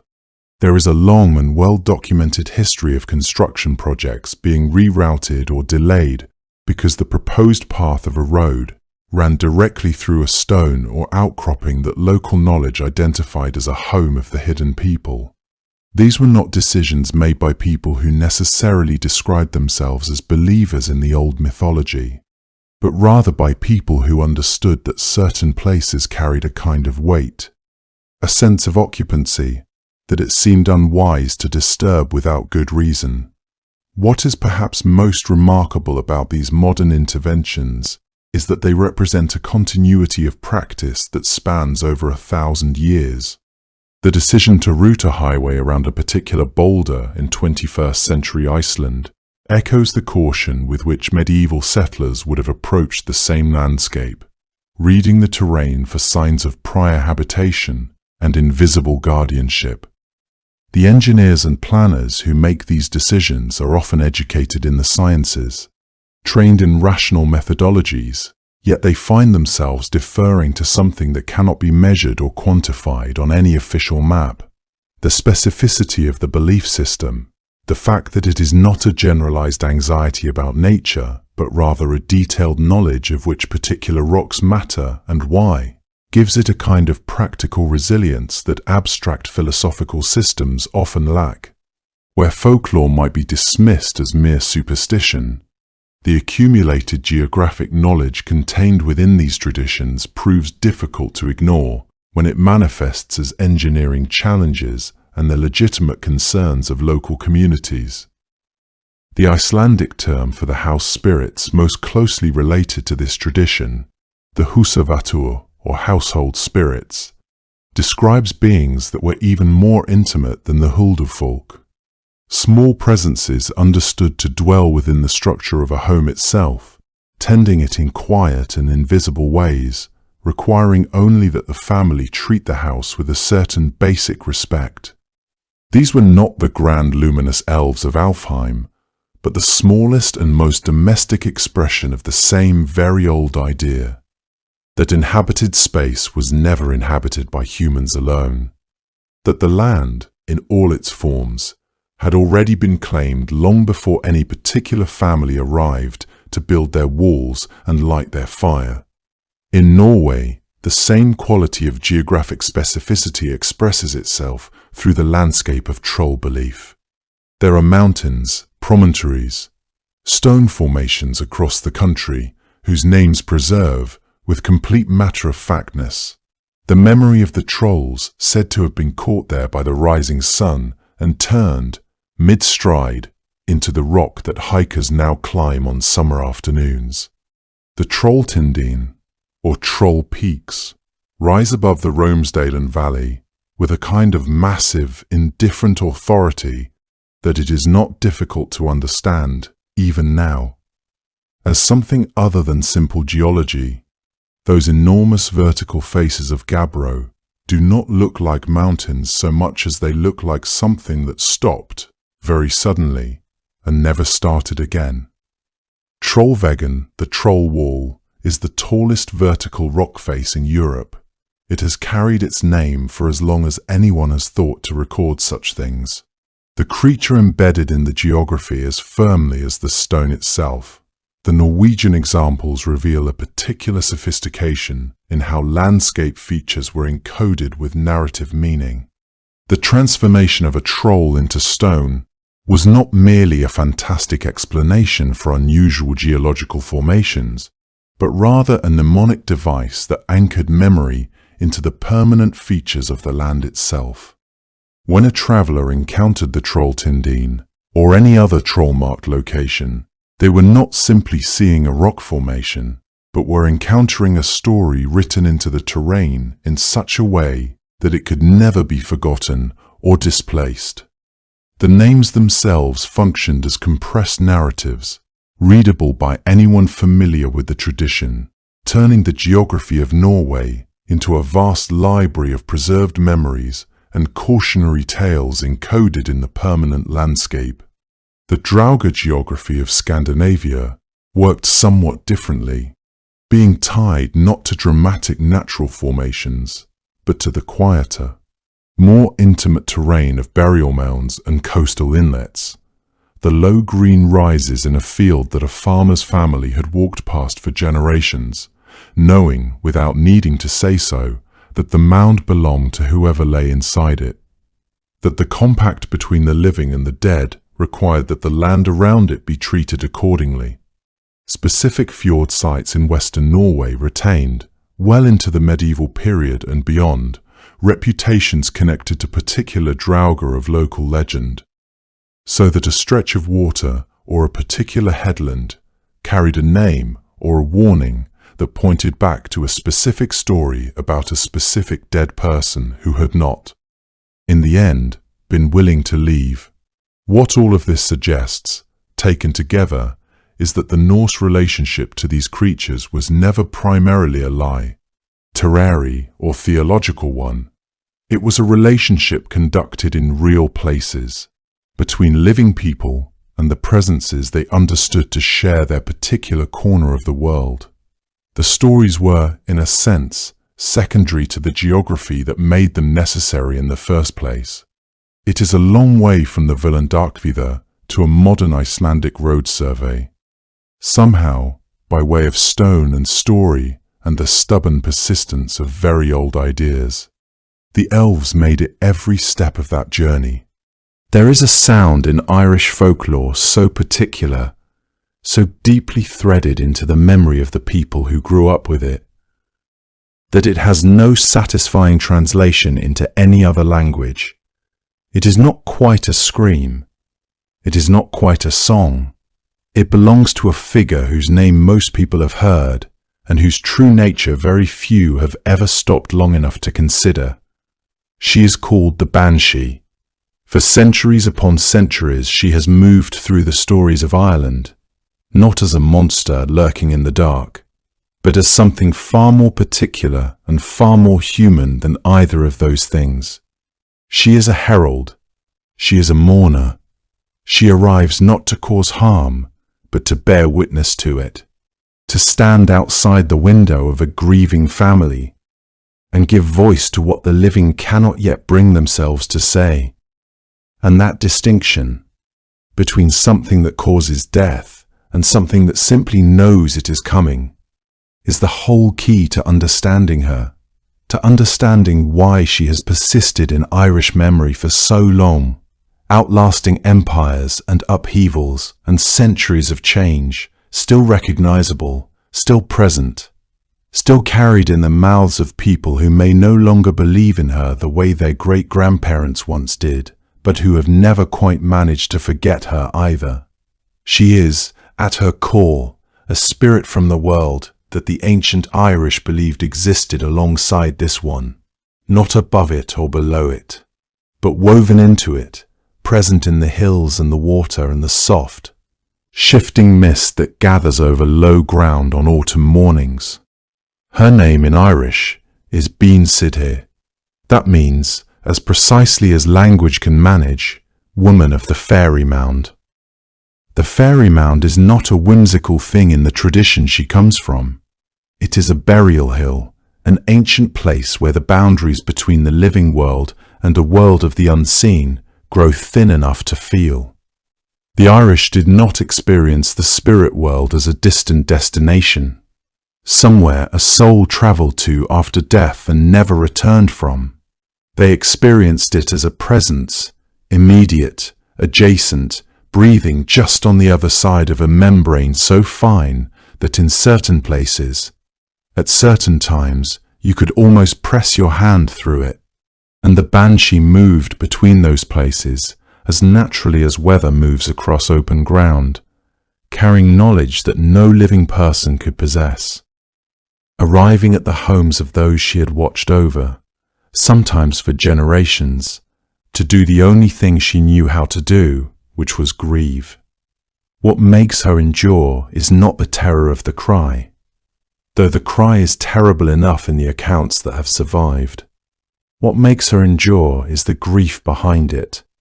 The banshee does not appear because she is indifferent to the death she announces. She appears because she is not. Somewhere in her long history, she is connected to the women who once stood at the edges of real graves in real Irish villages and keened for the dead, wailed and sang and wept in a formal, rhythmic way that gave the community's sorrow a shape it could survive inside. Those women were real. Their role was ancient and respected and, in some accounts, feared in the way that any great concentrated emotion tends to frighten the people who witness it. The line between those women and the spirit who wails outside the window on the night before a death is not a straight one, but it runs without interruption through the centuries, and following it takes you somewhere worth going. The banshee inherits from those keeners something that no amount of later distortion has managed to erase. She mourns because she cares. Her cry is not a weapon, it is a lament. To close your eyes and picture her in the way the oldest accounts do, standing near water or on a hillside at dusk. Her hair loose, her voice rising and falling in the dark, is to understand that she was never meant to be a monster. She was meant to be a reminder. Not every tradition in the world believed that death deserved to go unwitnessed, that a person could pass out of the world without something in the universe marking the loss. The Irish believed otherwise, and the banshee is the shape that belief eventually took. She is ancient without being simple, sorrowful without being sinister, far more layered than a word that has travelled as far as hers has usually manages to remain. And to understand what she truly is, it helps to begin, not with the cry itself, but with the world she comes from.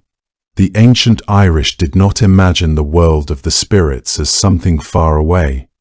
It was not across some vast and unreachable ocean, not tucked behind the stars, not waiting at the bottom of a long descent into darkness.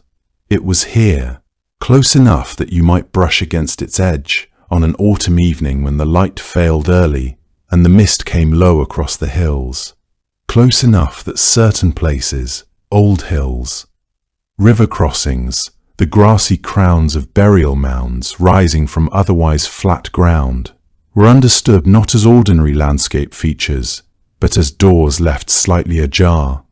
The Irish called this other realm by several names over the centuries. It drifted between them the way mist drifts between trees, never quite settling into a single fixed description. Sometimes it was Tir na Nog, the land of youth, a place of extraordinary beauty where time moved differently and no one aged or suffered. Sometimes it was Mag Mell, the plain of delight, somewhere beneath the western sea, shimmering with a light that ordinary sun could not produce. But in the deepest and most enduring layer of Irish belief, the other world was not a distant destination at all. It was a parallel world, existing alongside this one, overlapping with it at certain points, separated from it not by distance, but by something thinner and more permeable, something closer to a membrane than a wall. The people who lived in Ireland across many centuries understood their landscape as double, every hill having its hidden interior, every lake its invisible depth, every crossing point its particular quality of thinness between the worlds. And it was precisely this quality of nearness, this sense that the unseen world pressed in close against the visible one, that gave Irish folklore its particular texture, not the grand drama of a distant heaven, but the quiet unease of something breathing softly just beside you in the dark. The beings who inhabited this parallel world were called the Aos Sea, or the Seedhi. They were not the small, delicate creatures that later centuries would make of them.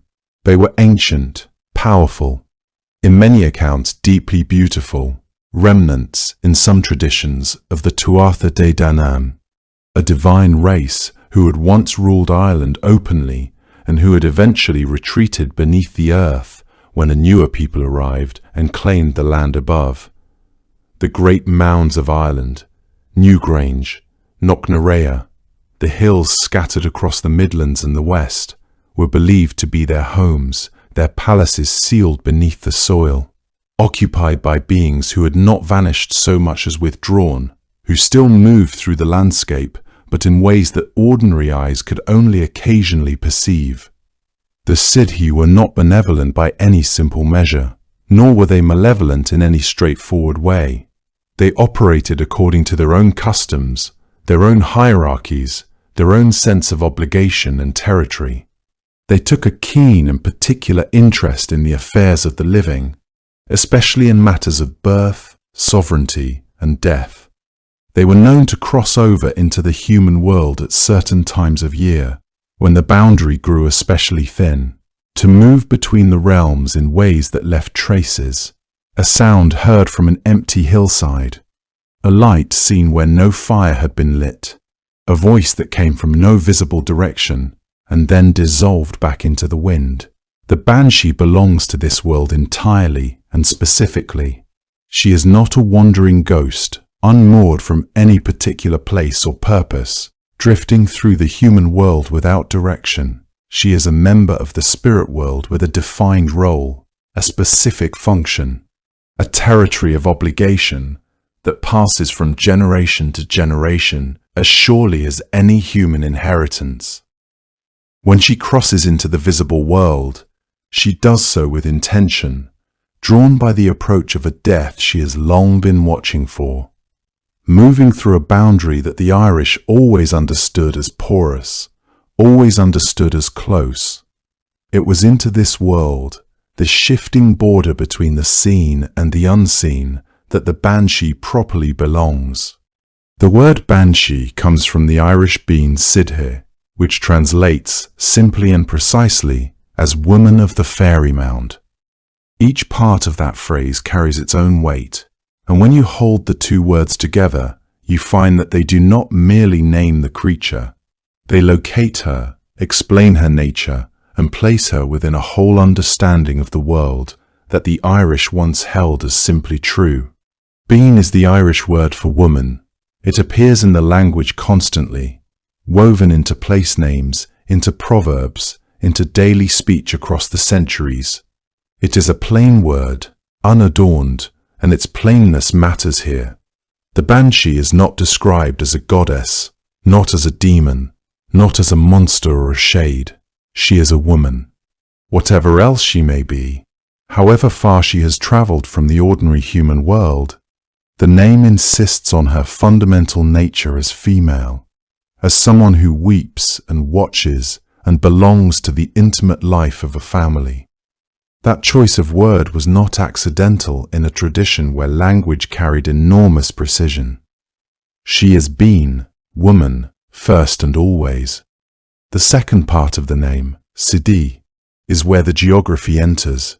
The Seedhi, pronounced something like she, with a long open vowel, referred in the Old Irish understanding to the fairy mounds themselves, the ancient earthen hills, many of them burial sites from the distant past, that were believed to be the dwelling places of the Eos Sea, the spirit people of the other world. These were not imaginary places. They were features of the actual Irish landscape, hills that you could walk to and stand beside, hills that people passed on their way to market or to mass. The word carried that physical reality with it, even as it reached towards something beyond the physical. A Sidhe was a real hill, and it was also a threshold, and the Sidhe, the beings who lived within it, were real in the same doubled way. So being Sidhe, put together, means a woman who belongs to those hills, not a woman who occasionally visits them, not a woman who was born near one, but a woman whose nature and home are the fairy mounds themselves. She comes from inside the earth, from the place where the old divine race retreated when the world above changed, and she carries that origin with her everywhere she goes. Her connection to the Sidhe is not incidental to what she is. It is the whole of it. In Munster Irish, the form most commonly heard was Banshee, a slightly softer rendering of the same idea. In Ulster, you encounter Banshee more often in its fuller form. Scottish Gaelic produced the Banshee, the woman of the fairy hill, a figure closely related but with her own distinct regional character, who sometimes manifested near streams rather than hills. The pronunciation shifted depending on where you were, the vowel sounds stretching and contracting with the rhythms of local speech, but the essential meaning held steady across all these variations. She was always the woman of the fairy place, always rooted in that same tradition of the hills as living thresholds. The anglicised form, Banshee, emerged gradually through centuries of English contact with the Irish language, the way many Irish words were roughed and flattened into something that English mouths could manage more easily. The long vowel of Sidhe became the E of Banshee, and the full phrase compressed itself into a single crisp word that could travel into English conversation without requiring any knowledge of what it originally contained. By the 18th and 19th centuries, Banshee was appearing in English texts written by people who had likely never heard the Irish original spoken aloud in its proper form. The word had crossed over, the way the creature herself was said to cross over, moving between one world and another, carrying something essential from the first into the second. What was lost in that crossing, in some ways, was the specificity. Banshee became a general English word for a wailing spirit, something vague and frightening, while Banshee had always been something much more precise. It named a particular kind of being with a particular origin, a particular home, and a particular purpose. The name encoded a whole cosmology, that the world had layers, that the other world pressed against this one through specific geographic points, that certain women, or beings in the form of women, lived within those points and watched the families of the living with a grief that outlasted ordinary human time. None of that mystery required any extra explanation when the name was spoken in Irish, because the language already carried it. The name alone tells you nearly everything you need to know about her, if you know how to read it. Before the Banshee was a legend, she was a woman standing at the edge of a grave.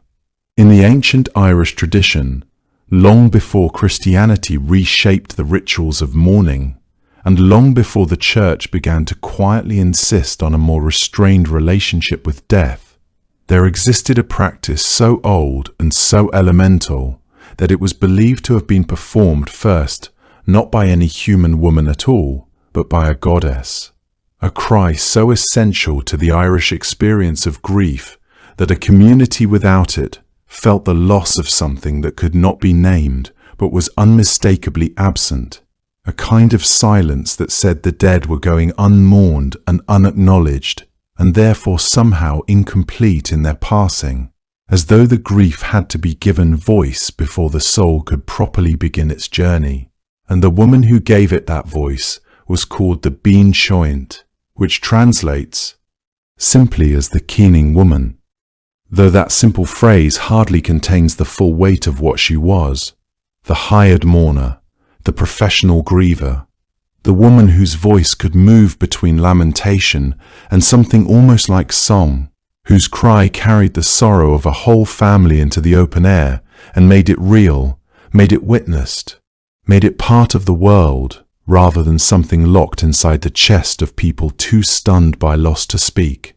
And she would arrive at the house where the body was laid out, and she would take her place near the threshold or at the graveside, and she would begin, not with screaming exactly, though screaming was part of it, but with a rhythmic, melodic lament that rose and fell in long arcs of sound, the voice moving up into anguish and then settling back into something lower and more sustained, then rising again, the cry punctuated by moments of near silence before another wave of grief came forward, so that those who heard it described the sound as something between singing and weeping, as something that was neither one thing nor the other, but a kind of third thing that existed only in that particular extremity of sorrow, a form that had its own structure and its own logic and its own beauty, in the way that all honest expressions of grief have a kind of terrible beauty to them.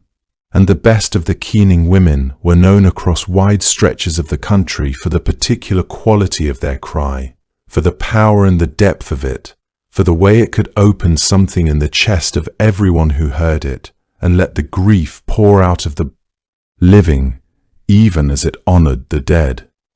The Banshee was paid for her work, usually in whiskey or food or some small sum of money, and that transaction, so ordinary on its surface, so deeply practical, carried within it a kind of spiritual danger that the people around her understood even as they accepted its necessity, because there was something complicated about turning grief into a profession, about summoning anguish on behalf of strangers, and doing it again and again across a lifetime, at the bedsides and gravesides of people you may not have known or loved. And the church, when it turned its attention to the practice, found precisely this aspect of it most troubling, not the grief itself, which the church understood, but the pagan flavour of the ritual, the sense that the kohenad belonged to an older order of belief, to a time when the dead required a specific kind of vocal ceremony to move from one world to the next. And so, over the course of several centuries, the church worked steadily and sometimes harshly against the practice, calling it uncivilized, calling it incompatible with Christian mourning, insisting that the bereaved express their sorrow in quieter and more contained ways, until eventually the Banshee became a rarer figure, the tradition thinning and fraying at its edges, surviving in pockets of rural Ireland long past the time it was formally discouraged, but never quite regaining the place it had once occupied at the very centre of the Irish experience of death. In the centuries of this slow suppression, the keening women did not vanish from the memory of the people. Instead, they transformed in that memory into something more vivid and more powerful than they had been even in life. The stories that emerged in those years spoke of women whose voices had been so extraordinary, so capable of moving the deepest grief, that they seemed to have touched something beyond the human realm. These figures became the ones people most feared and most needed, and as the church's authority grew stronger, it became easier in the imagination to picture such women as belonging partially to death itself, as already existing in the liminal space between the worlds of the living and the dead. The very intensity that had made them valued mourners in life became, in folklore, a mark of something otherworldly, something that had burned too brightly to be entirely human. And it was in the space that opened between the old practice and its suppression that the legend began to shift. Because in the imagination of the people, those keening women did not simply disappear. Those women who had accepted coin or drink in exchange for their tears, who had made a kind of commerce out of the most sacred human act, did not simply age and die and become nothing, but were instead imagined as having been transformed by the very transaction that had defined them, cursed for accepting payment for grief, condemned to go on mourning forever, stripped of the rest that death was supposed to bring, and set instead to wander at the edge of the living world, still performing the only function they had ever truly known. And this was the moment, in the long, slow development of Irish folklore, when the keening woman became something other than human, when the profession of mourning crossed over into the realm of the supernatural, and the bean caoint became, in the minds of the people who told these stories to one another, the spirit who wept before the death rather than after it, the voice heard in the darkness outside the window, the cry that arrived not to comfort the already grieving, but to warn those who did not yet know what was coming, and that transformation is perhaps the most quietly devastating thing about the Banshee's origin, that she began as an act of love, as a service rendered to the dead and to their families, as a human being who stood in the cold and gave her voice to sorrow, so that no one had to carry it alone, and ended as the sound that people feared most in all the world. And so the keening woman, in the imagination of the people, passed through death without passing out of her role. She simply kept weeping on the other side of the veil. No two accounts of the Banshee describe quite the same woman. What people saw, or believed they saw, shifted from one county to the next, from one family's story to another's, as though the Banshee herself were capable of choosing the shape most fitted to the moment, the household, the grief that was waiting to be named. And yet, across all of those varying accounts, across centuries of testimony gathered from ordinary people in townlands and along coastlines and on the edges of bogs, certain forms recur with enough consistency that scholars and collectors have found it possible to speak of three distinct appearances, three faces the Banshee was said to wear when she came to announce that someone's time had grown short. The first and perhaps most striking of these forms was that of a young woman, sometimes described as beautiful in the way that something sorrowful can be beautiful, dressed in white or the palest silver, her hair long and loose about her shoulders. She moved, in the accounts that survive, with a kind of slow and deliberate grace, unhurried, as though she had nowhere else she needed to be.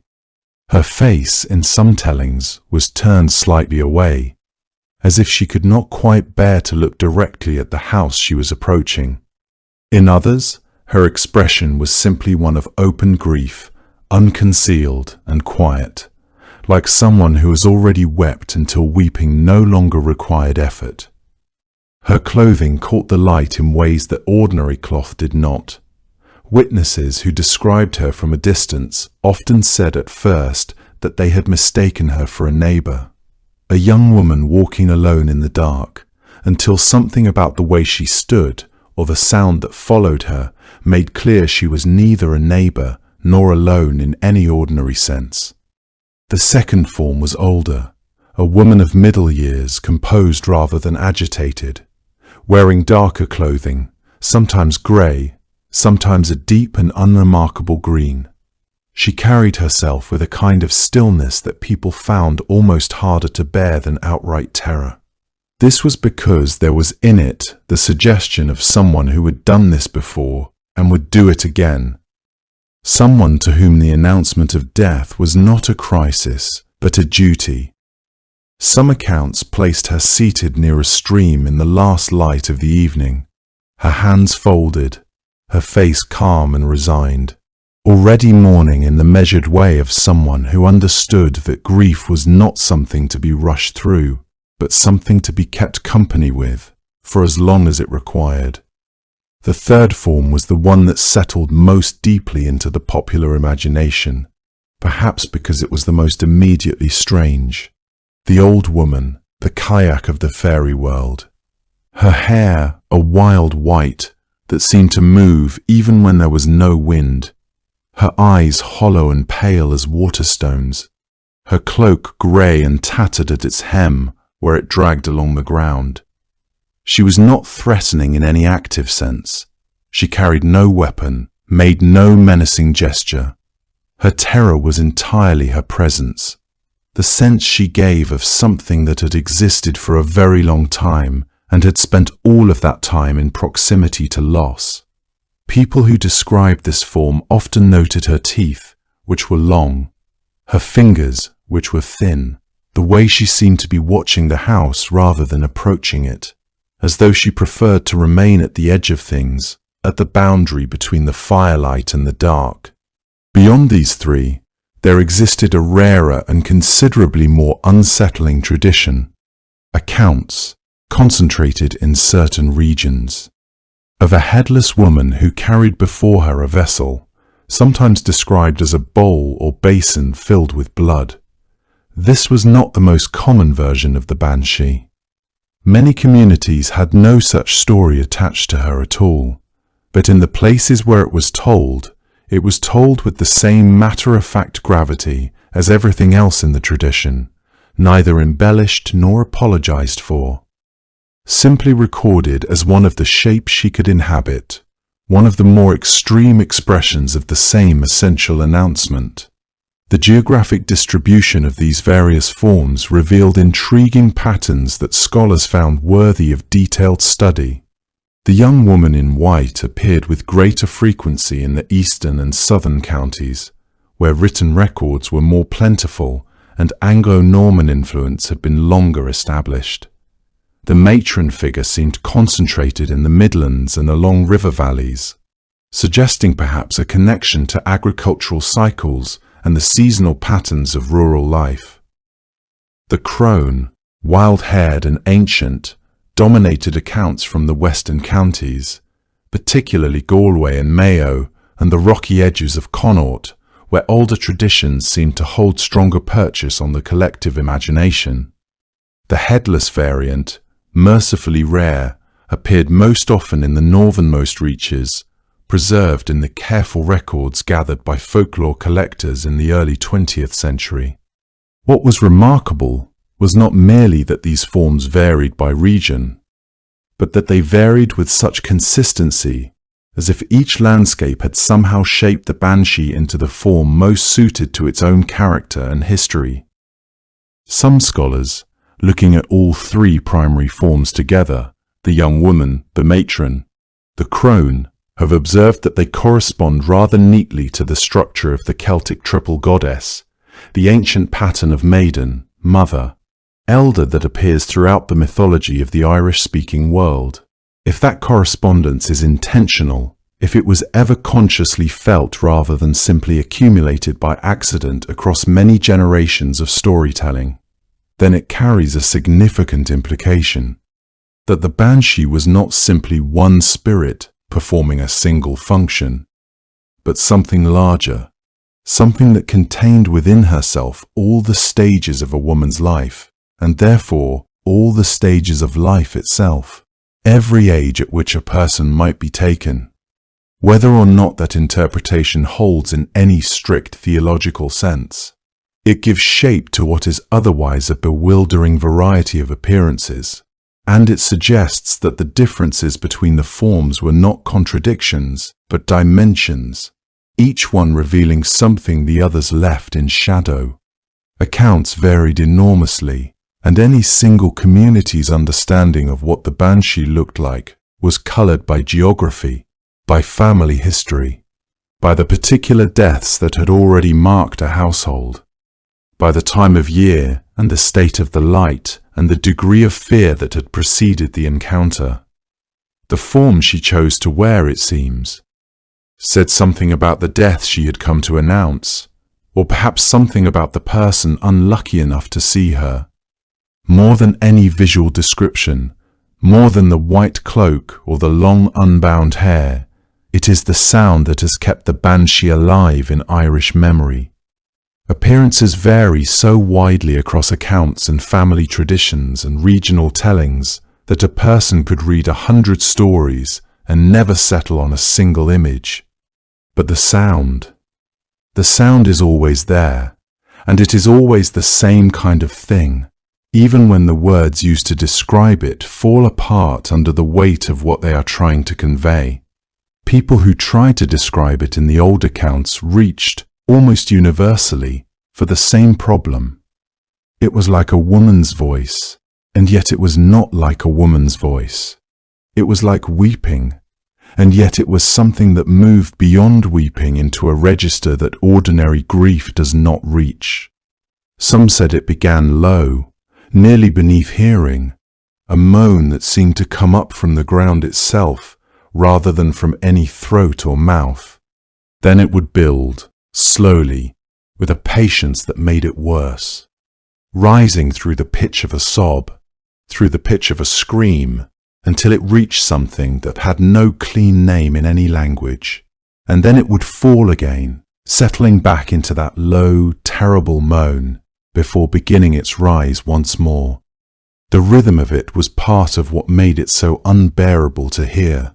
It had the structure of the keening cry that actual mourning women used at funerals, that ancient back and forth between song and weeping, but stretched and distorted, as though something had taken the shape of human grief and pulled it past the point where it could still be called human. Witnesses in the older accounts often noted that they could not place where the sound was coming from. It did not seem to have a source in the usual way that sounds do. A person might stand in an open field and hear it, and look in every direction and see nothing, and still be unable to say whether it came from the east or the west, from near or far, from above the ground or below it. This quality, the sourcelessness of it, was itself a kind of proof for those who believed. Ordinary sounds come from particular places. A sound that comes from everywhere and nowhere at once belongs to a different order of things entirely. There is a natural explanation that gained quiet attention among folklorists, and it involves the barn owl. The barn owl, which is native to Ireland, produces a call that does not sound like any other bird and does not particularly sound like a bird at all. It is a long, drawn-out shriek, harsh and wavering, and loud enough to carry across open fields and through the walls of stone buildings. Heard at night, without any preparation for what it is, a barn owl's call can stop a person cold. It has a quality that is almost vocal, almost human, and yet unmistakably wrong in some way that is difficult to specify. The theory gained traction not because it explained the banshee away entirely, but because it offered a plausible origin point, a real sound, moving through the dark, that early generations of Irish people may have woven into an existing framework of belief. Once you know that a banshee comes before a death in the family, a sound like that in the night takes on a meaning it would not otherwise carry. But the barn owl theory, persuasive as it is in certain circumstances, does not fully account for the complexity of the accounts that survive. Many people who described hearing the banshee's cry were not alone when they heard it, and multiple witnesses in the same place heard the same thing. Many accounts place the cry close to a house, near a window, sometimes directly beneath one, with a quality of intention that a barn owl does not possess. The cry in these accounts was not random. It was addressed. It was mourning a specific person, and the people inside the house knew it. This is perhaps the most important thing to understand about what the sound meant to those who heard it. It was not received as random terror. People did not, in the traditional accounts, run from the house or fall into panic. They went quiet. They held each other. They began to think about who in the family was ill, or old, or had not been well. There was grief in the response, but there was also something that functioned almost like recognition, an awful settling of certainty into the chest, a feeling that something which had been uncertain was now, in the worst possible way, resolved. The cry was not the beginning of fear, it was the end of hope, and in that ending there was a strange, terrible clarity, and with that clarity came something practical, something human and necessary. If the banshee had cried, then a death was coming, and a death required preparation. There were prayers to arrange, and people to send word to, and rituals of mourning that needed to begin. The cry, in this way, was a kind of grace, unwanted, devastating, but a grace nonetheless. It gave the family time. It said, "You are not going to be taken by surprise. Whatever is coming, you will not face it without having had a moment to gather yourselves and begin the work of mourning that the dead deserve." This is why the cry was never simply a sound of horror in the Irish tradition, even though it was genuinely terrifying to hear. It was the voice of something that was, in its own way, on the family's side. She was not crying to frighten them. She was crying because someone she had watched over across generations was about to leave the world, and she was doing what had always been done at the edge of death. She was weeping, in the way that only she could weep, in that voice that came from everywhere and settled into the bones of everyone who heard it. What people remembered most was not the sight of her, but the silence that followed the cry, the silence in which they understood what it meant. There is a particular piece of advice that generations of Irish mothers pass to their children. It concerns a comb. "Do not pick it up," they would say. "If you find a comb lying near a graveyard or along the edge of a river or resting on the damp stones of a stream bank, leave it exactly where it is. Walk past it without stopping, without looking at it for too long. Do not let your fingers move toward it, no matter how fine or how beautiful it may appear." This warning, carried quietly from one generation to the next, was not treated as a story told for amusement. It was treated as practical knowledge, as genuinely useful as any other piece of guidance a parent could offer a child going out into the world. And it points to something that most accounts of the banshee include alongside the cry and the pale figure in the darkness, the silver comb, working slowly and steadily through long, unbound hair, as though nothing in the world required more attention in that moment than the grooming of it. In Irish tradition, the banshee was often seen combing her hair before she was heard to cry, or after, seated somewhere near water, sometimes visible only in profile, drawing the comb through again and again, with a patience that had the quality of ritual rather than habit. The O'Brien family accounts in particular preserve this image, a figure in white, sitting near the shore, the slow movement of her arm catching the attention of whoever happened to see her before they understood what they were seeing. The comb itself was described in different accounts as silver or as gold, or simply as very fine, the kind of object that would stand out clearly against dark hair or pale grass. And it was left behind, sometimes, as though accidentally, though nothing about the banshee suggested carelessness. What the comb meant, symbolically, is something that takes a moment to consider. Grooming is preparation. It is what a person does before something that matters, before a ceremony, before a gathering, before a departure. The banshee combing her hair carries within it the suggestion that what is about to happen has a kind of formality to it, that death, in her understanding, is not merely an ending, but an occasion requiring composure and attention. There is beauty in the gesture and grief in it simultaneously. That is precisely the quality that the banshee, in her truest form, has always carried. Beauty and grief do not cancel each other in Irish tradition. They deepen each other. The way a melody becomes more affecting when it is played slowly and without ornament.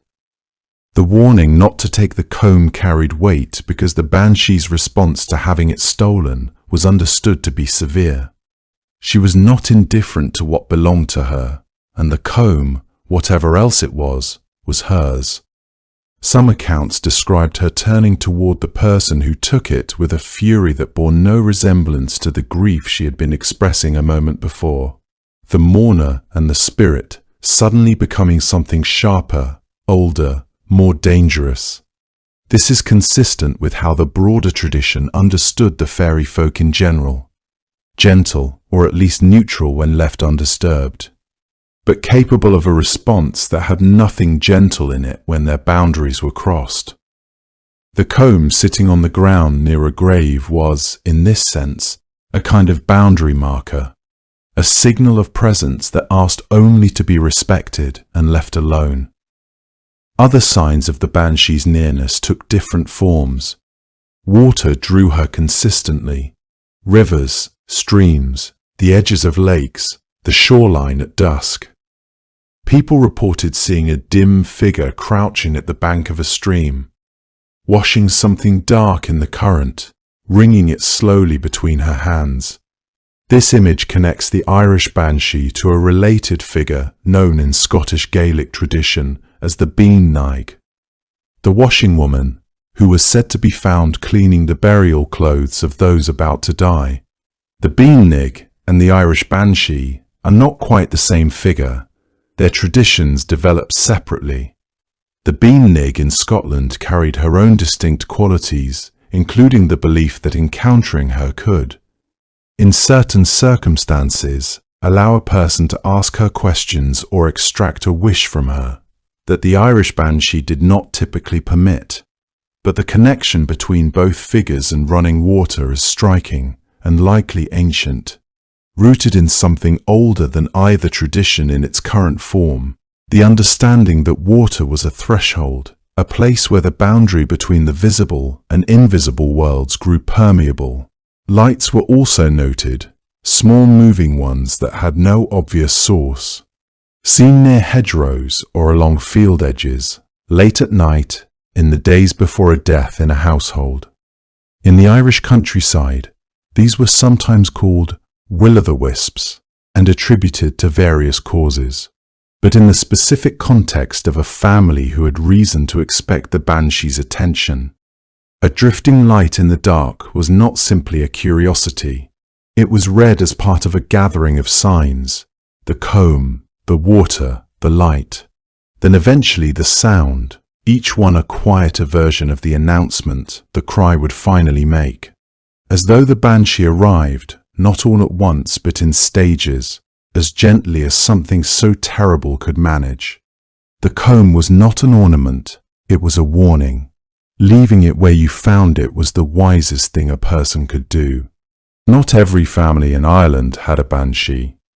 This is perhaps the most important thing to understand about the tradition. This was because it changes the nature of the figure entirely. The banshee was not a wandering spirit who might appear to anyone unfortunate enough to be near death. She was not a creature of chance or misfortune, not something that could befall a stranger in the night. She was specific. She was inherited. She belonged, in the deepest and most permanent sense of that word, to a particular bloodline.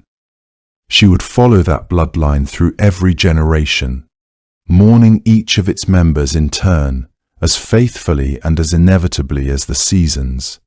To be the kind of family that had a banshee was to carry something old and solemn attached to your name. Something that was neither curse nor blessing, but something stranger and more intimate than either. A companion from the other world who had chosen your people. Who would not let go of them? The belief, as it was understood across the old Irish tradition, was that the banshee bound herself to a family through some connection older than living memory. She was not summoned. She was not assigned by any authority that the stories named or explained. She simply was, as the family simply was, rooted in the same soil, shaped by the same long centuries. When a member of her family was approaching death, she came. She did not deliberate or choose or hesitate. She came, because it was her purpose, in the same quiet and absolute way that it is the purpose of the river to reach the sea. Her keening was not a judgment. It was an acknowledgement, a recognition from the spirit world that someone beloved was passing out of the living one. For the family she watched over, this was, in its way, a form of devotion. They had not been forgotten by whatever forces moved through the unseen world.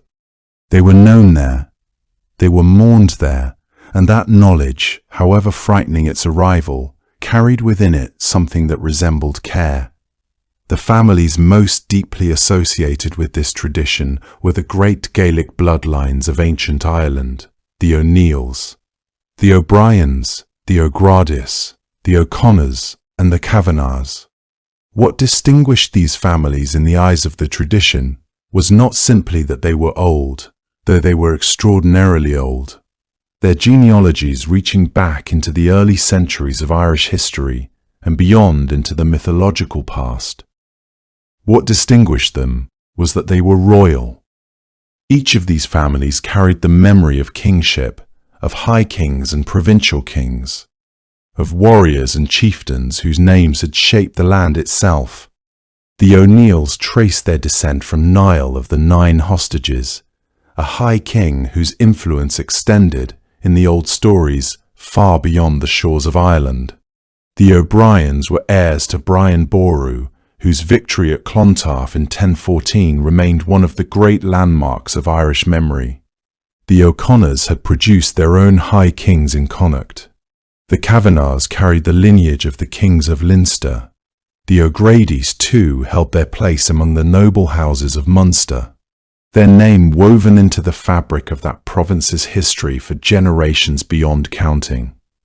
The records and accounts that survive from these families, preserved in family histories and folklore collections, demonstrate the seriousness with which the Banshee tradition was held. Accounts describe the distinctive features attributed to each family's Banshee, the particular tone of her keen, the times she was said to appear, the auguries that accompanied her presence.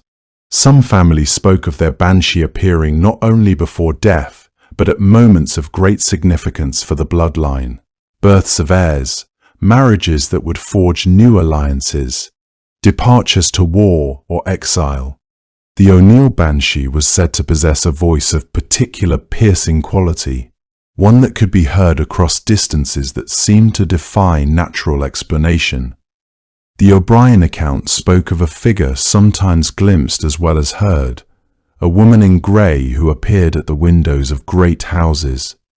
These specific details, passed down through generations, served to personalize the tradition within each family. They made the Banshee not an abstract concept, but a presence with recognizable characteristics, someone the family could speak of with a kind of familiar understanding. This accumulation of particular details across centuries served to deepen the bond between the living family and their otherworldly guardian. It seemed, in the logic of the tradition, that this depth of lineage, this unbroken chain of ancestry leading back to the earliest Irish past, was precisely what drew the Banshee. She was drawn to antiquity. She was drawn to families whose roots ran so deep into the Irish earth that they had, in some sense, become part of that earth, part of the same landscape in which the sieve mounds rose and the other world pressed so closely against the visible world. A family with that kind of history had accumulated something beyond lands and titles. They had accumulated grief, layer upon layer of it, stretching back through centuries of births and deaths and battles and losses. The Banshee was the keeper of all of it. She held the sorrow of every generation in her voice. When she opened her mouth to wail, she was weeping not only for the person who was about to die, but for everyone who had gone before them, all the way back to the beginning. This is what made the family Banshee so different from any other spirit of warning or omen in the folklore of Ireland or elsewhere. She was not impersonal. She was not a cosmic force indifferent to the individual. She knew the family. She had always known them. She had been present somewhere just beyond the edge of sight at every death the family had suffered. She would be present at every death that was still to come. In this sense, she was more permanent than any living member of the family, more permanent than a name or a house or a title, all of which could be lost in a single generation. She would endure when everything else had changed. She would still be weeping when the last bearer of the name drew their final breath. The people who carried these beliefs did not think of the Banshee as belonging to one era or one set of circumstances. She was not a figure from the distant past who had faded as the world changed. She was present. She was ongoing. Families who held on to the tradition understood that their Banshee was as real and as constant as the hills their ancestors had walked, that her presence required nothing from them except perhaps a certain humility, a willingness to understand that they were part of something larger than any single life, that the spirit world had been watching them long before they were born and would continue to watch them long after they were gone. She was not something you earned in a single generation. She was something that had attached itself to the bloodline long before any living person could remember. She would remain long after they were gone. The O'Briens of Munster were once the most powerful family in Ireland. According to the tradition that grew up around their name, even the world of spirits recognized this. Their lineage traced itself back through centuries of kings, through the great province of Munster, where the land opens into wide limestone plains and the Atlantic air moves inland, heavy with salt. At the peak of that long history stood Brian Boru, the High King who unified Ireland and died in 1014 at the Battle of Clontarf, cut down in his tent on the morning of the very victory he had spent his life pursuing. That singular life, and the long dynasty that followed it, gave the O'Briens a kind of gravity in Irish memory that few other families could claim, and it gave them, according to the old tradition, a Banshee unlike any other, not a solitary figure weeping in the darkness, but a spirit of such rank and presence that she did not come alone. The concept of ranking among supernatural beings was not unusual in Irish folklore. The other world, as it was understood in these traditions, possessed its own social architecture, its own hierarchies of power and significance. Spirits were believed to hold stations appropriate to their nature and their history. A being who attended to one family might carry a different weight and authority than one who keened for another. The O'Brien Banshee's status as a queen suggested something extraordinary. Not merely a spirit bound to a particular bloodline, but one who held dominion over other such spirits. This understanding reflected a broader Irish belief that the invisible world was not chaotic or random, but ordered according to principles that mirrored the visible one. Rank meant something there, as it meant something here. Power had consequences. A family's prominence in the human realm was believed to cast a corresponding shadow in the realm of spirits. Her name, in some of the older tellings, was Revel. She was spoken of as the Queen of Banshees, a designation that carried within it an entire imagined hierarchy of the spirit world.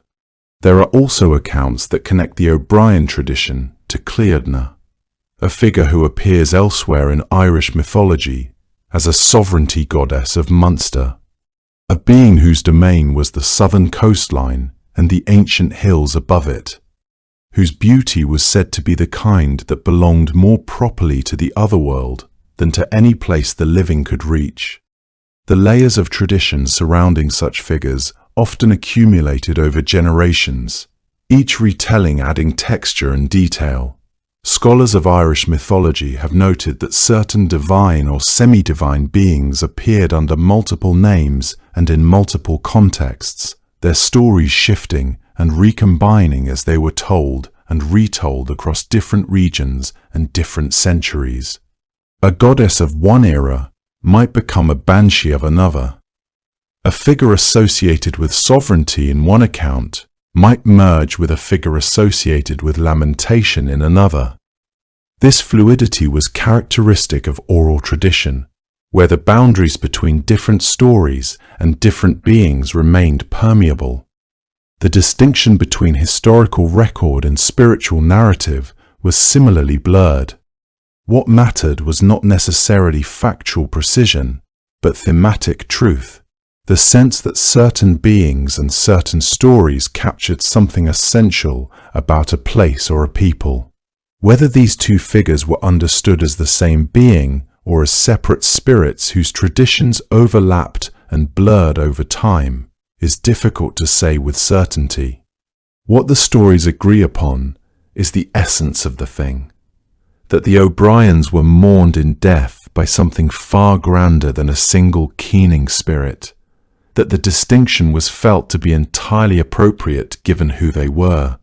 When a member of that bloodline drew close to dying, Revel would come down through the unseen passages between the worlds. She would bring others with her, a gathering of spirits, a procession of grief, as though the other world itself had assembled to mark the passage of someone whose family had shaped the visible world so deeply. People who described this imagined it as a sound that seemed to multiply, one wail building upon another, until the air itself seemed full of voices all crying in the same direction, a chorus that had no visible source and no clear ending. The Clare coastline, which had been O'Brien territory for generations, was the landscape most closely associated with this particular grief. That stretch of the Irish West is already a place of great strangeness and beauty, where the Burren's pale limestone meets the sea, and the cliffs at Moher fall away so steeply that the water far below looks like something glimpsed in a dream rather than something real. The wind along that coast behaves differently than it does inland. It comes in layers, sometimes warm and sometimes shockingly cold within the same moment. It carries sound in ways that seem to defy the ordinary rules of direction and distance. People who grew up near those cliffs sometimes said that on certain nights, when the weather was neither fully stormy nor fully calm, but caught somewhere restless between the two, they could hear something in the wind that was not quite the wind. Those who believed in the O'Brien Banshee understood immediately what that sound was and where it came from. The cry was said to move along the shoreline, travelling with the water rather than across the land, following the inlets and the bays as though it knew the geography from long familiarity. It rose and fell not randomly, but with something almost like structure, like a lament that had been practiced and perfected across centuries of mourning, that in a sense, according to the tradition, it had. Revel had been weeping for the O'Briens long before anyone then living could remember her beginning. She would continue long after the last person who had heard her name firsthand was gone. That permanence was part of what distinguished her from a common spirit. She was not passing through the family's history, but woven into it, as intrinsic to the O'Brien story as the battles they had won and the kings they had buried. The idea of a queen of banshees suggested something more than one family's attachment to one spirit. It suggested that the world of mourning had its own order, its own gradations of significance, that certain losses were mourned at a different register entirely than others. What the O'Brien tradition quietly insisted upon in giving their banshee a title and an entourage was that grief itself could be proportionate, that the magnitude of a life, of a lineage, left a corresponding shape in the spirit world, that the weeping that followed was larger in kind because the life that preceded it had been larger in kind. For the O'Briens, in other words, even death arrived with a kind of ceremony, a final, sorrowful acknowledgement of who they were and what their bloodline had meant. Of all the family banshee traditions in Ireland, the one that belongs to the O'Neills of Ulster, is the most quietly extraordinary. Where other families might speak of a banshee who arrived at the edge of the property in the dark hours before a death, who wailed from a distance and then withdrew back into whatever world she came from, the O'Neill tradition describes something altogether different. Not a visitation, but a residency. According to the stories that have gathered around this family over the centuries, their banshee was named Maveen. She was known as the White Lady of Sorrow. She did not merely come to the castle when death was near. She lived there. She was given a room of her own within the O'Neill castle at Loch Ness. A room set aside and kept for her as deliberately and as permanently as any other room in the house. That detail, small as it sounds when stated plainly, opens into something vast when you sit with it. It means that every person who grew up in that house grew up knowing the room was there. Every child who ran along the corridors in the early morning, every servant who carried wood for the fires in winter, every member of the family who walked those halls at night would have known, with a quiet and settled certainty, that one of the rooms belonged to Maveen. There are few written records documenting the true origins of this practice at Loch Ness. The stories themselves suggest that the room had always existed, perhaps predating the castle itself. What truly matters is not when it began, but how continuously it was maintained across successive generations. Generation after generation kept the room prepared and acknowledged its inhabitant with formal respect. The name Maveen appears in documented family records from at least the 16th century. The legends surrounding her reach further back into older territories of tradition and story. Whether the practice began as deliberate spiritual acknowledgement or gradually accumulated its meaning over time remains unclear. What is certain is that the O'Neills understood Maveen's room as essential to their house's identity. The castle at Loch Ness sat at the edge of the largest lake in Ireland. That geography matters in the way that all geography matters in Irish tradition. It is not merely backdrop, but meaning. Loch Ness is immense in a way that still surprises those who see it for the first time, stretching across nearly 150 square miles of Ulster. Its surface wide enough that on overcast days the far shore disappears entirely into the grey. The water and the sky become indistinguishable from one another. It lies very still most of the time. Not the cheerful stillness of a protected bay, but the stillness of something deep and old and patient. Something that has been gathering the reflections of passing clouds for longer than the people who live around it can account for. In winter, mist rises off the water in the early morning and drifts across the shoreline grasses and into the lower fields. The world beyond the lakeshore becomes soft and uncertain. A castle perched near those waters would have carried that quality of the lake inside itself. The quiet, the sense of depth beneath ordinary things, the feeling that the boundary between what is visible and what is not might be thinner here than elsewhere. In such a place, perhaps a room kept for a spirit did not seem as strange as it would somewhere else. Perhaps it seemed, in fact, like the most honest possible acknowledgement of what everyone already knew, that the world of the living and the world of something older were not separated by any great distance, that Maveen, in her room, was simply the most visible evidence of a nearness that the lake itself had always suggested. The name Maveen is a diminutive form of Maeve, one of the oldest names in the Irish tradition, carried by queens and goddesses in the stories that reach back to the earliest layers of Irish mythology. That the O'Neill Banshee bore a name so intimate, so softened by affection, not Maeve in her full sovereignty, but Maveen, the smaller, closer form, suggests something about the relationship the family understood themselves to have with her. She was not a terrifying stranger. She was someone known, someone who had been part of the household long enough to be addressed by a name that carried warmth inside it, even as it also carried grief. The O'Neills themselves were one of the oldest and most powerful dynasties in Irish history, tracing their lineage back to Niall of the Nine Hostages, the legendary High King whose descendants spread across Ulster and whose name gave rise to the family line that would endure through centuries of change. For a family of that depth and continuity, the idea of a guardian spirit who had watched over every generation since the beginning would not have seemed improbable. It would have seemed appropriate. The White Lady of Sorrow, then, was in some sense the spiritual keeper of the family's long history of loss, and there had been a great deal of loss, across a great many centuries, for a family that had lived so centrally in the life of their country.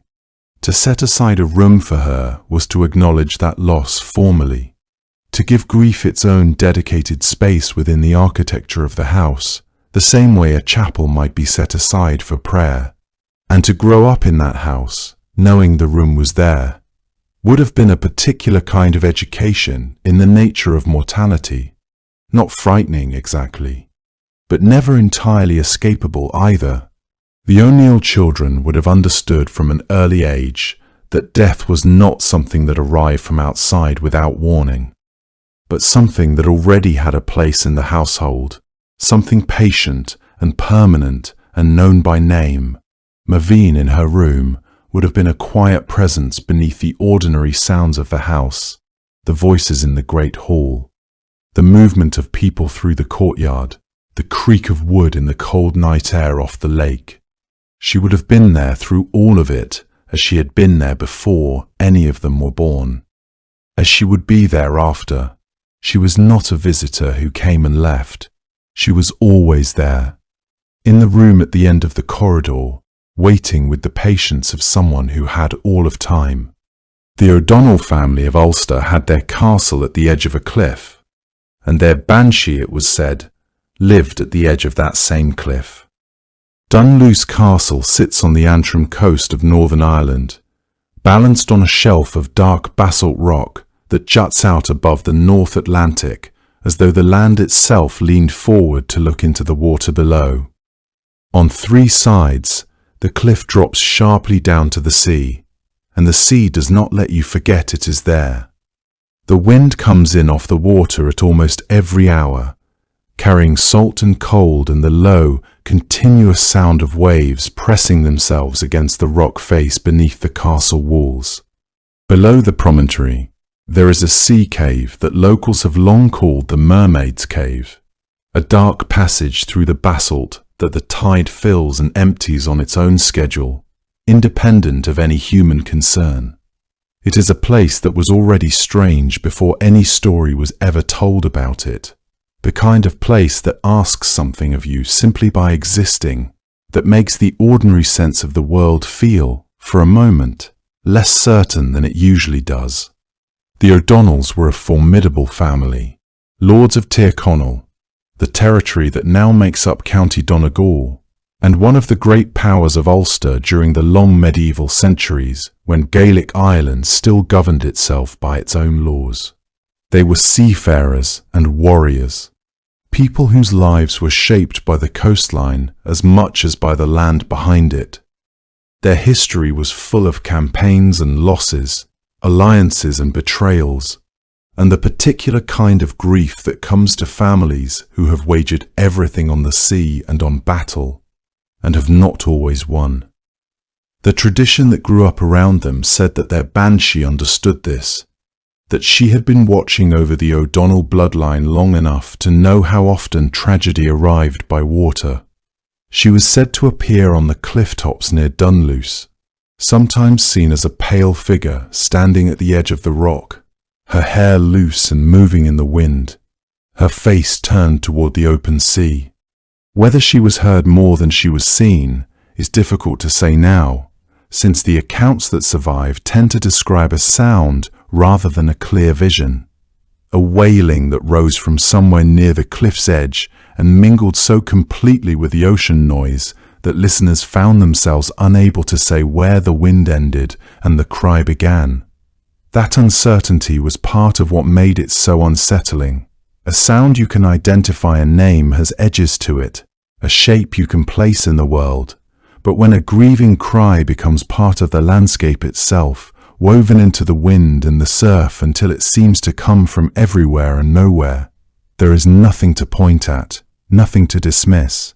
You are simply inside it, and it is inside the night around you. In some accounts, people said the sound was audible well before the death itself arrived, arriving from the sea before news could travel by any human means. There are old stories of families who heard the wailing on the cliff and later learned that a ship had gone down off the coast, or that a son had fallen in a battle fought far to the south. The cry preceded the knowledge. It arrived first, as though the banshee moved through some shorter distance between the moment of death and the world of the living than any messenger on horseback could cover. And so the people who heard her developed a grim literacy around the sound. They learned to recognize it, and when they recognized it, they began, quietly and without panic, to wait. The particular quality of coastal wind makes this tradition feel less like mere superstition and more like something that arose from genuine and repeated experience. Along the Antrim cliff tops, especially in autumn and winter, the wind can produce sounds that are extraordinarily close to human vocalization. Long, drawn-out tones that rise and fall with the rhythm of breathing, that sharpen into something like a cry when the air is forced through narrow gaps in the rock. Anyone who has spent a night near those cliffs knows how the sounds accumulate, how they layer over one another until the darkness seems populated with something more than weather. The Banshee tradition did not invent that strangeness. It simply gave it a name and a role, and in doing so made it bearable. If the sound was her, then the sound meant something. It was mourning, not chaos. It was a presence that knew you, not a void that did not. The mermaid's cave below the castle would fill with the tide in the dark, and the air pushed through it by the incoming water made its own low sounds against the basalt, sounds that carried upward to the cliff top and into the rooms of anyone who lay awake listening. The O'Donnells lived with that sound their whole lives. Their banshee, in a sense, had the most natural dwelling of any in Ireland, because the landscape itself already spoke in her register, already moved in the rhythms of grief and tide, already made the wall between the herd and the veldt as thin as it could be made without dissolving entirely. The sea below Dunluce never stopped sounding like something between a groan and a wail, and in certain lights, at certain seasons, people said they understood exactly why. The O'Connors of Connacht carried their claim to the high kingship long after the age of high kings had ended. They carried their banshee just as tenaciously. Connacht was a province of old pride and long memory. The O'Connor family, who had produced the last true High King of Ireland in Ruadrí Ua Conchobar before the Norman arrival, changed everything, kept faith with traditions that other families let slip away. Their banshee was said to appear near water, as was often the case with spirits attached to Western families, where the landscape gave so freely to lakes and rivers and soft rain that the boundary between the visible world and the other one seemed to thin almost of its own accord.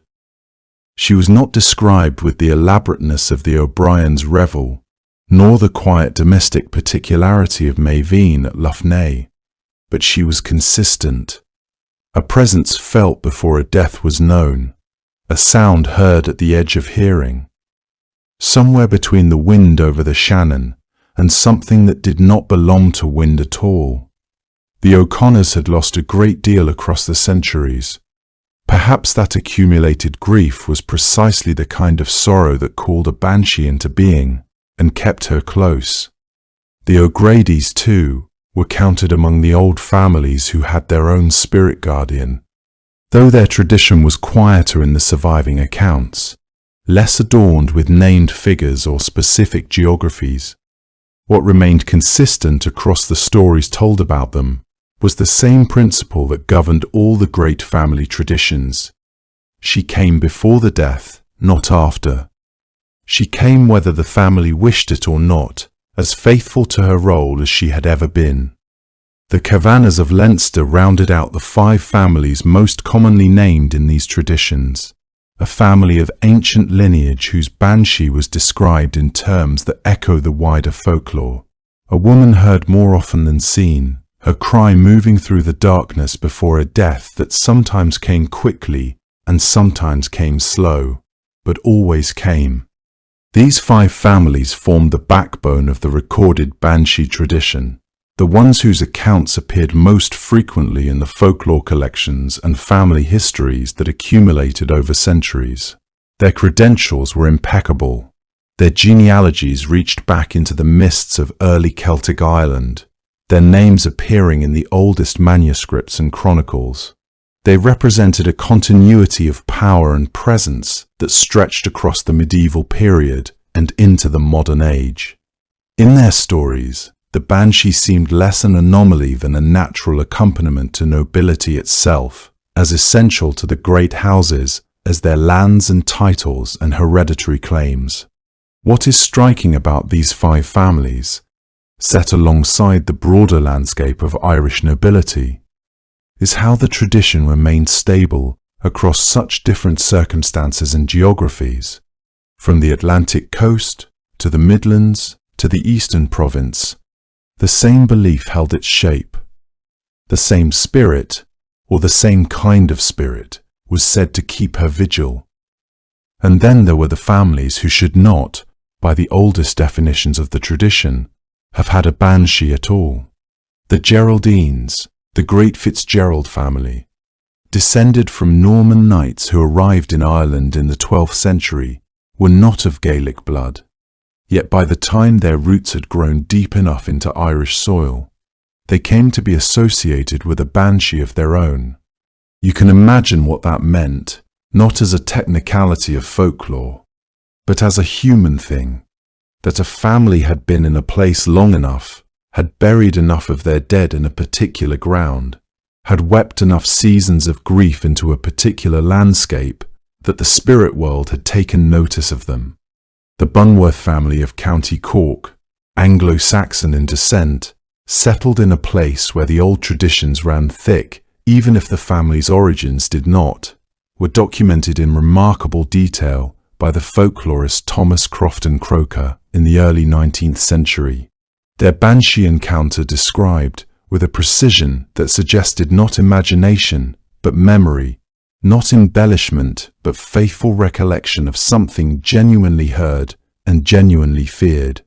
And the Rossmore baronets, of Scottish and Dutch descent, who held their title in County Monaghan, a family as far from Milesian heritage as it was possible to be and still live in Ireland, nonetheless had their account. Their night of inexplicable sound before a death that followed exactly as the old stories said it would. What do you make of that? Of a spirit tied by tradition to the oldest Irish bloodlines, appearing at the window of a family whose ancestors had never walked an Irish hillside until a few generations prior. One reading is simple enough. The tradition was expansive, generous with itself, willing to adapt as the population of Ireland changed and blended and settled into new configurations.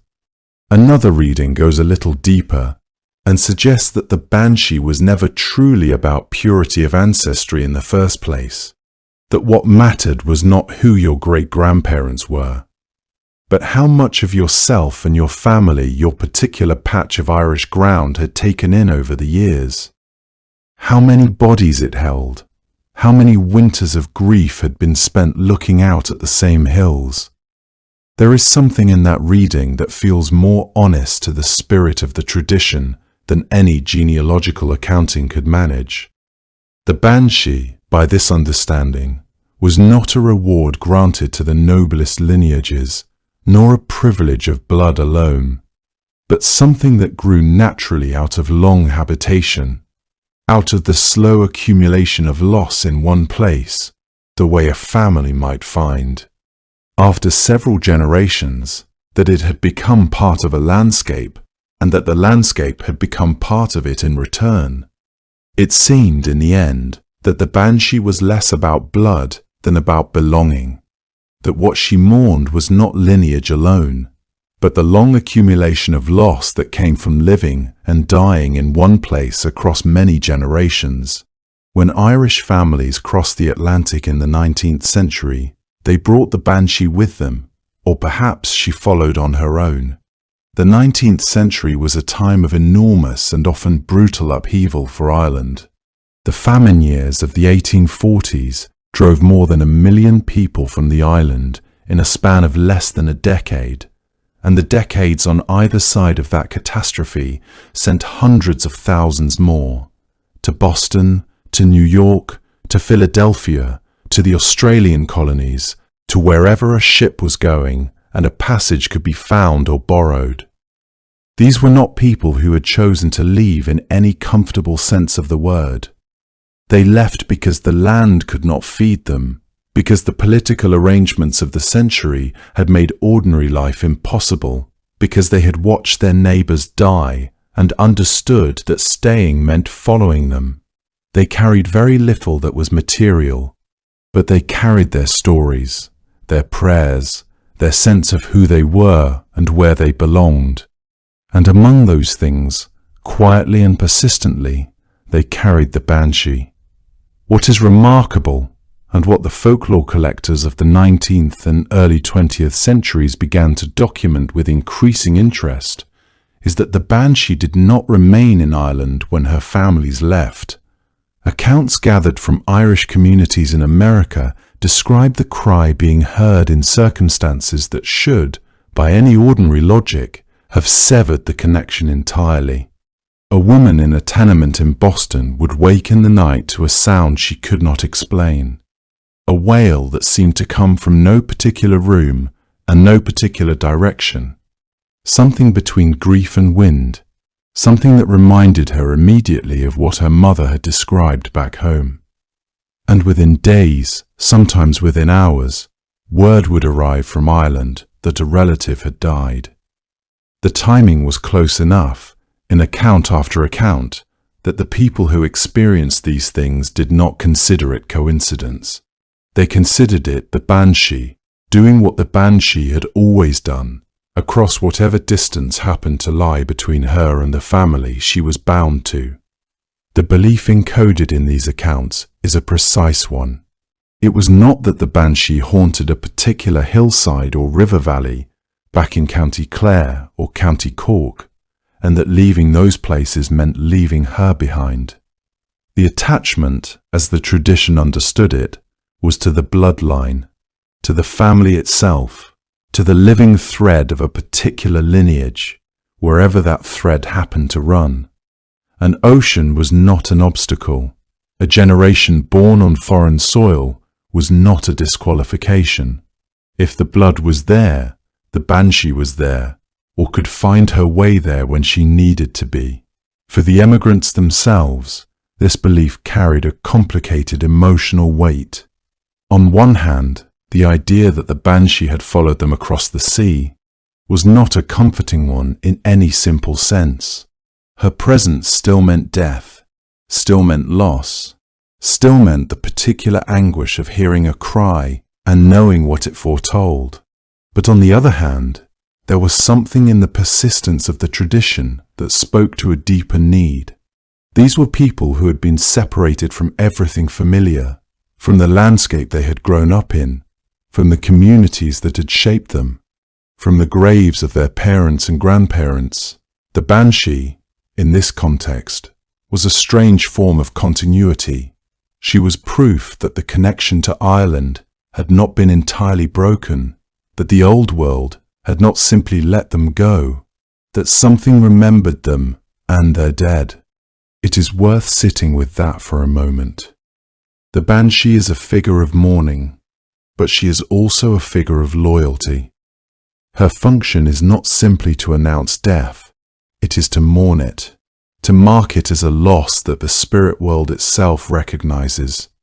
For families who had left Ireland under such painful circumstances, the knowledge that the Banshee still came, that she crossed whatever distance was necessary to weep for their dead, may have offered a kind of solace that no ordinary reassurance could provide.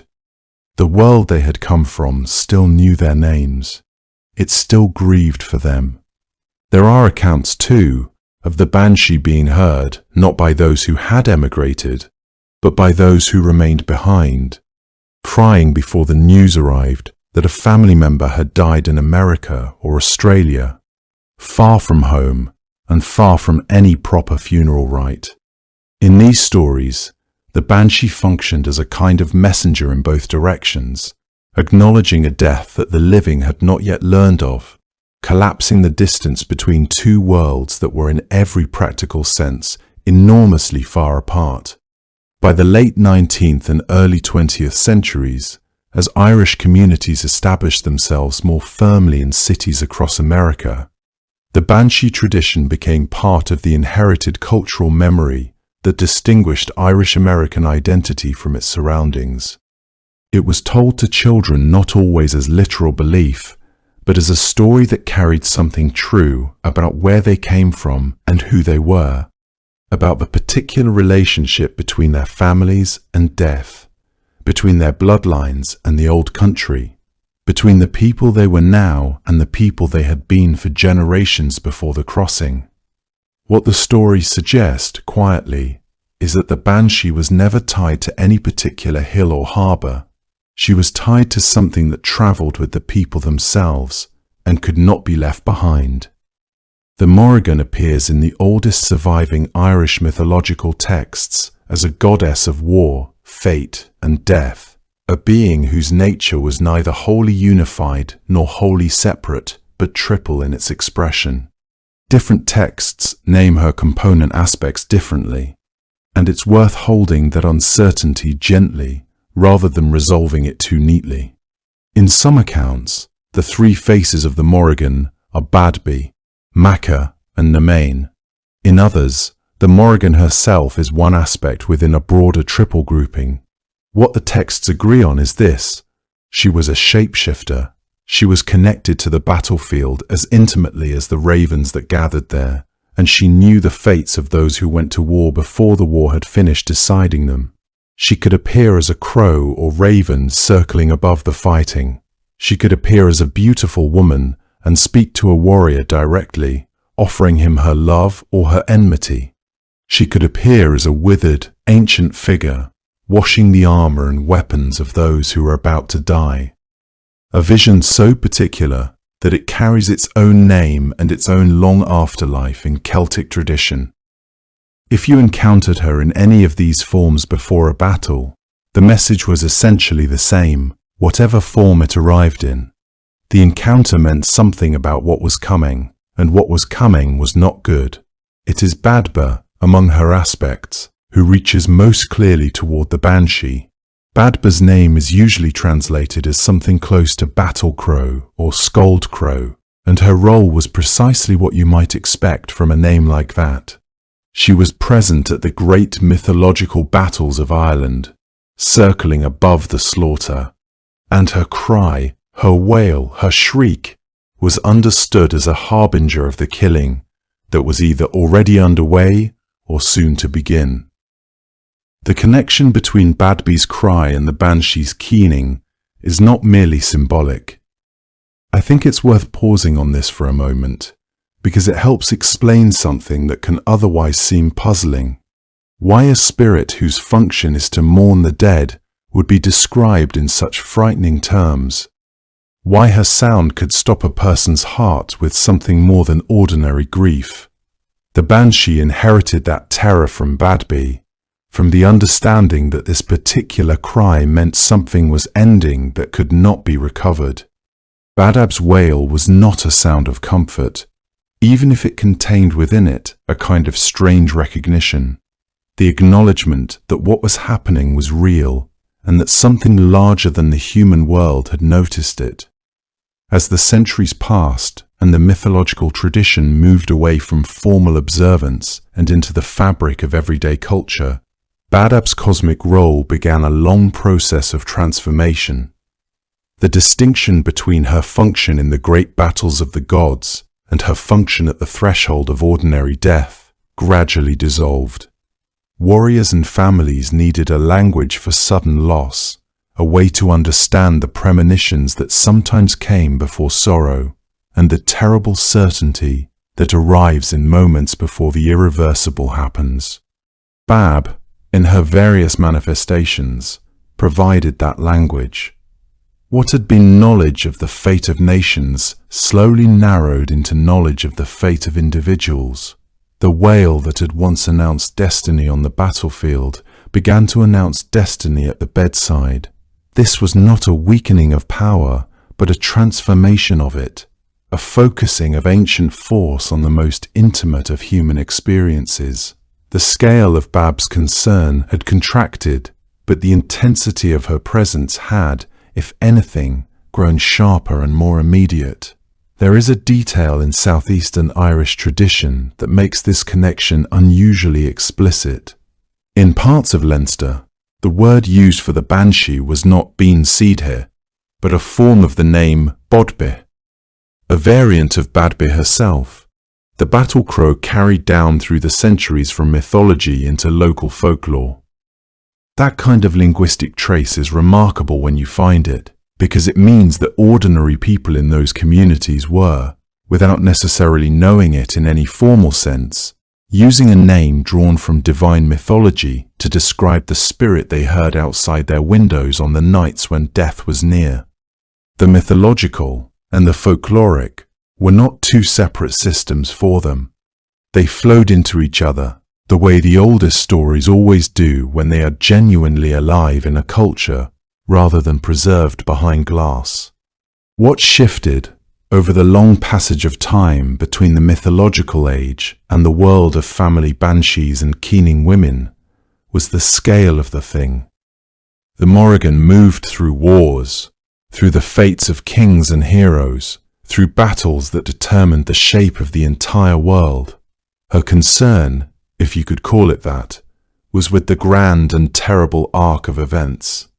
The banshee, by the time she took the form we've been following through these family stories, had turned her attention to something much smaller and, in its own way, much more intimate.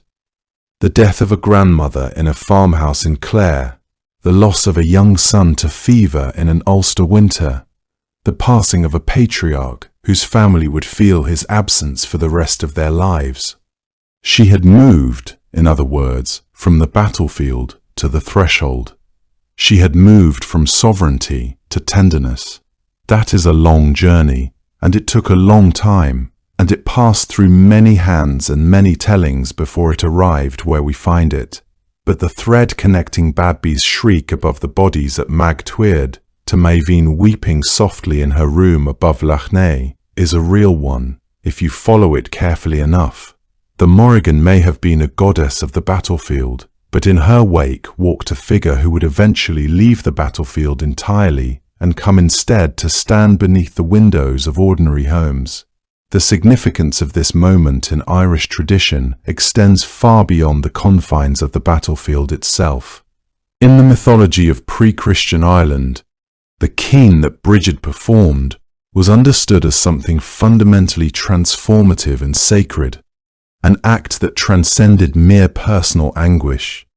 The Tuatha De Danann were beings of divine power and magic, and when Bridget keened over her son, she brought the attention and presence of the entire otherworldly realm to bear upon the human fact of death. This established a pattern that would echo and shape Irish ritual practice for centuries to come.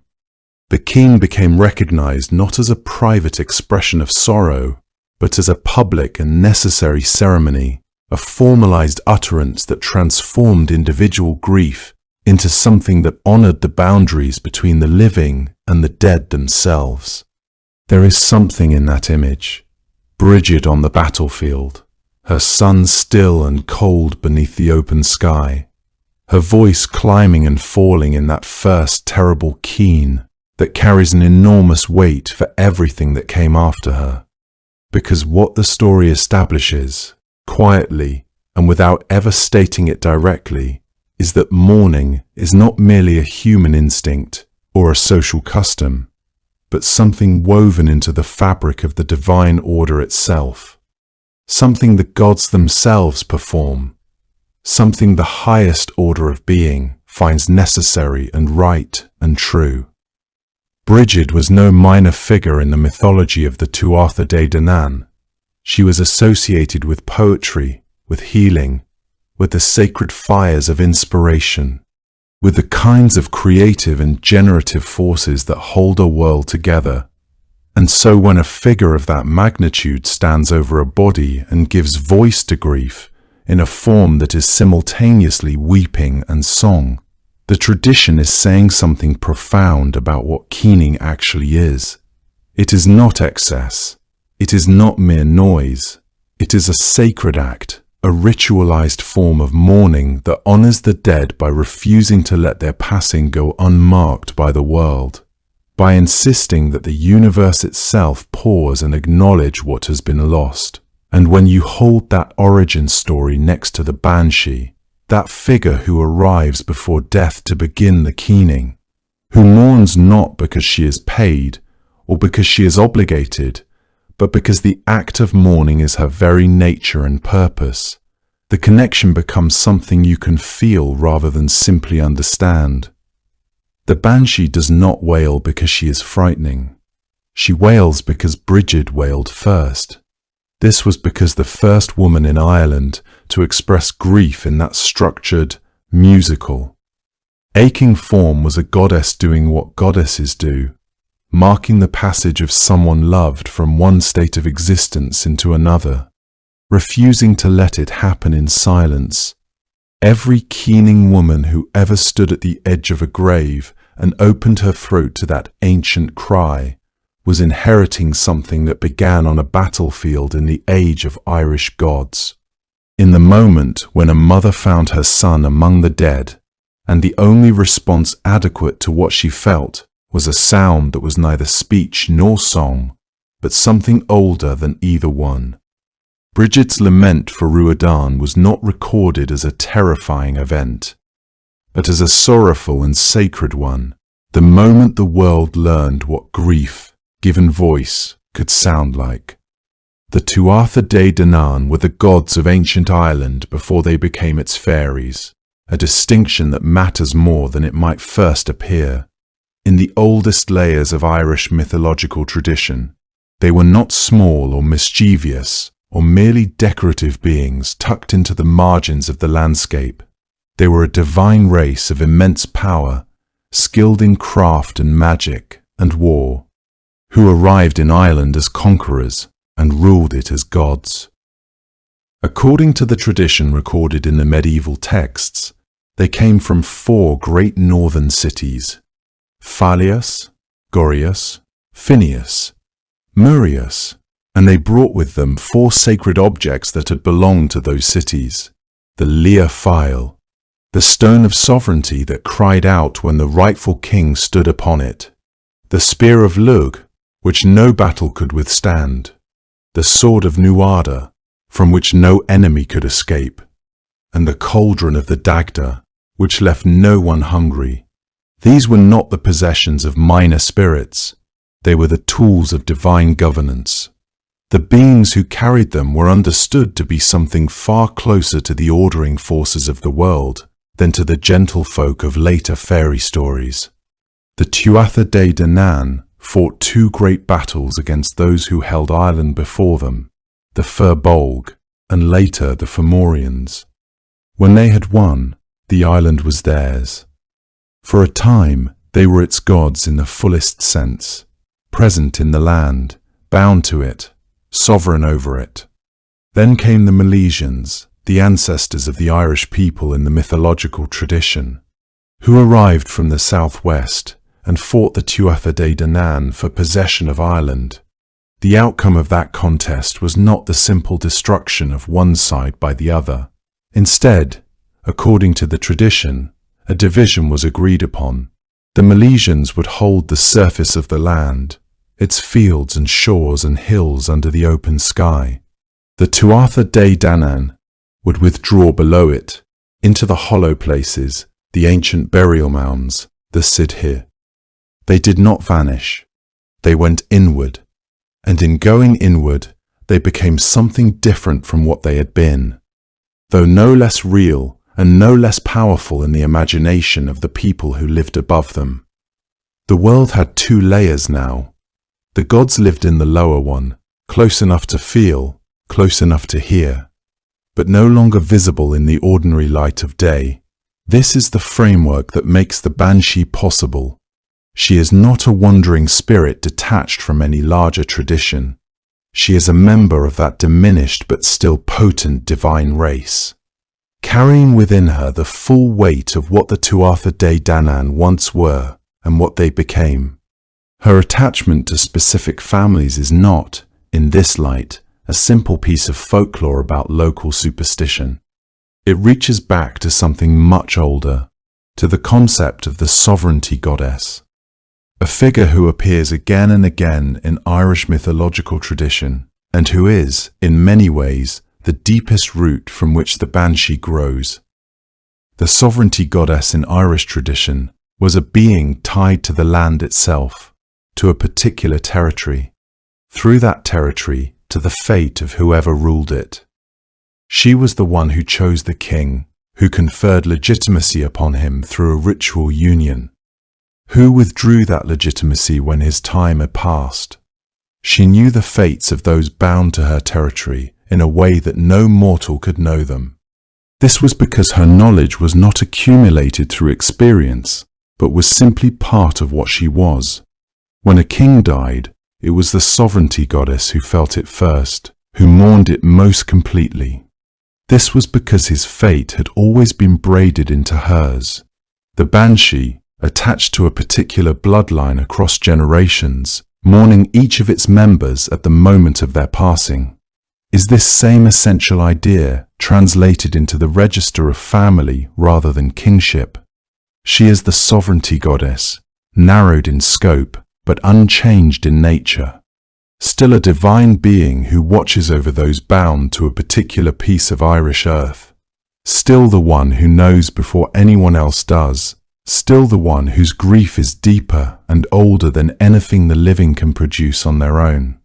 The family she attaches herself to, the O'Neills, the O'Briens, the O'Connors and the rest, were themselves descended from ancient kings.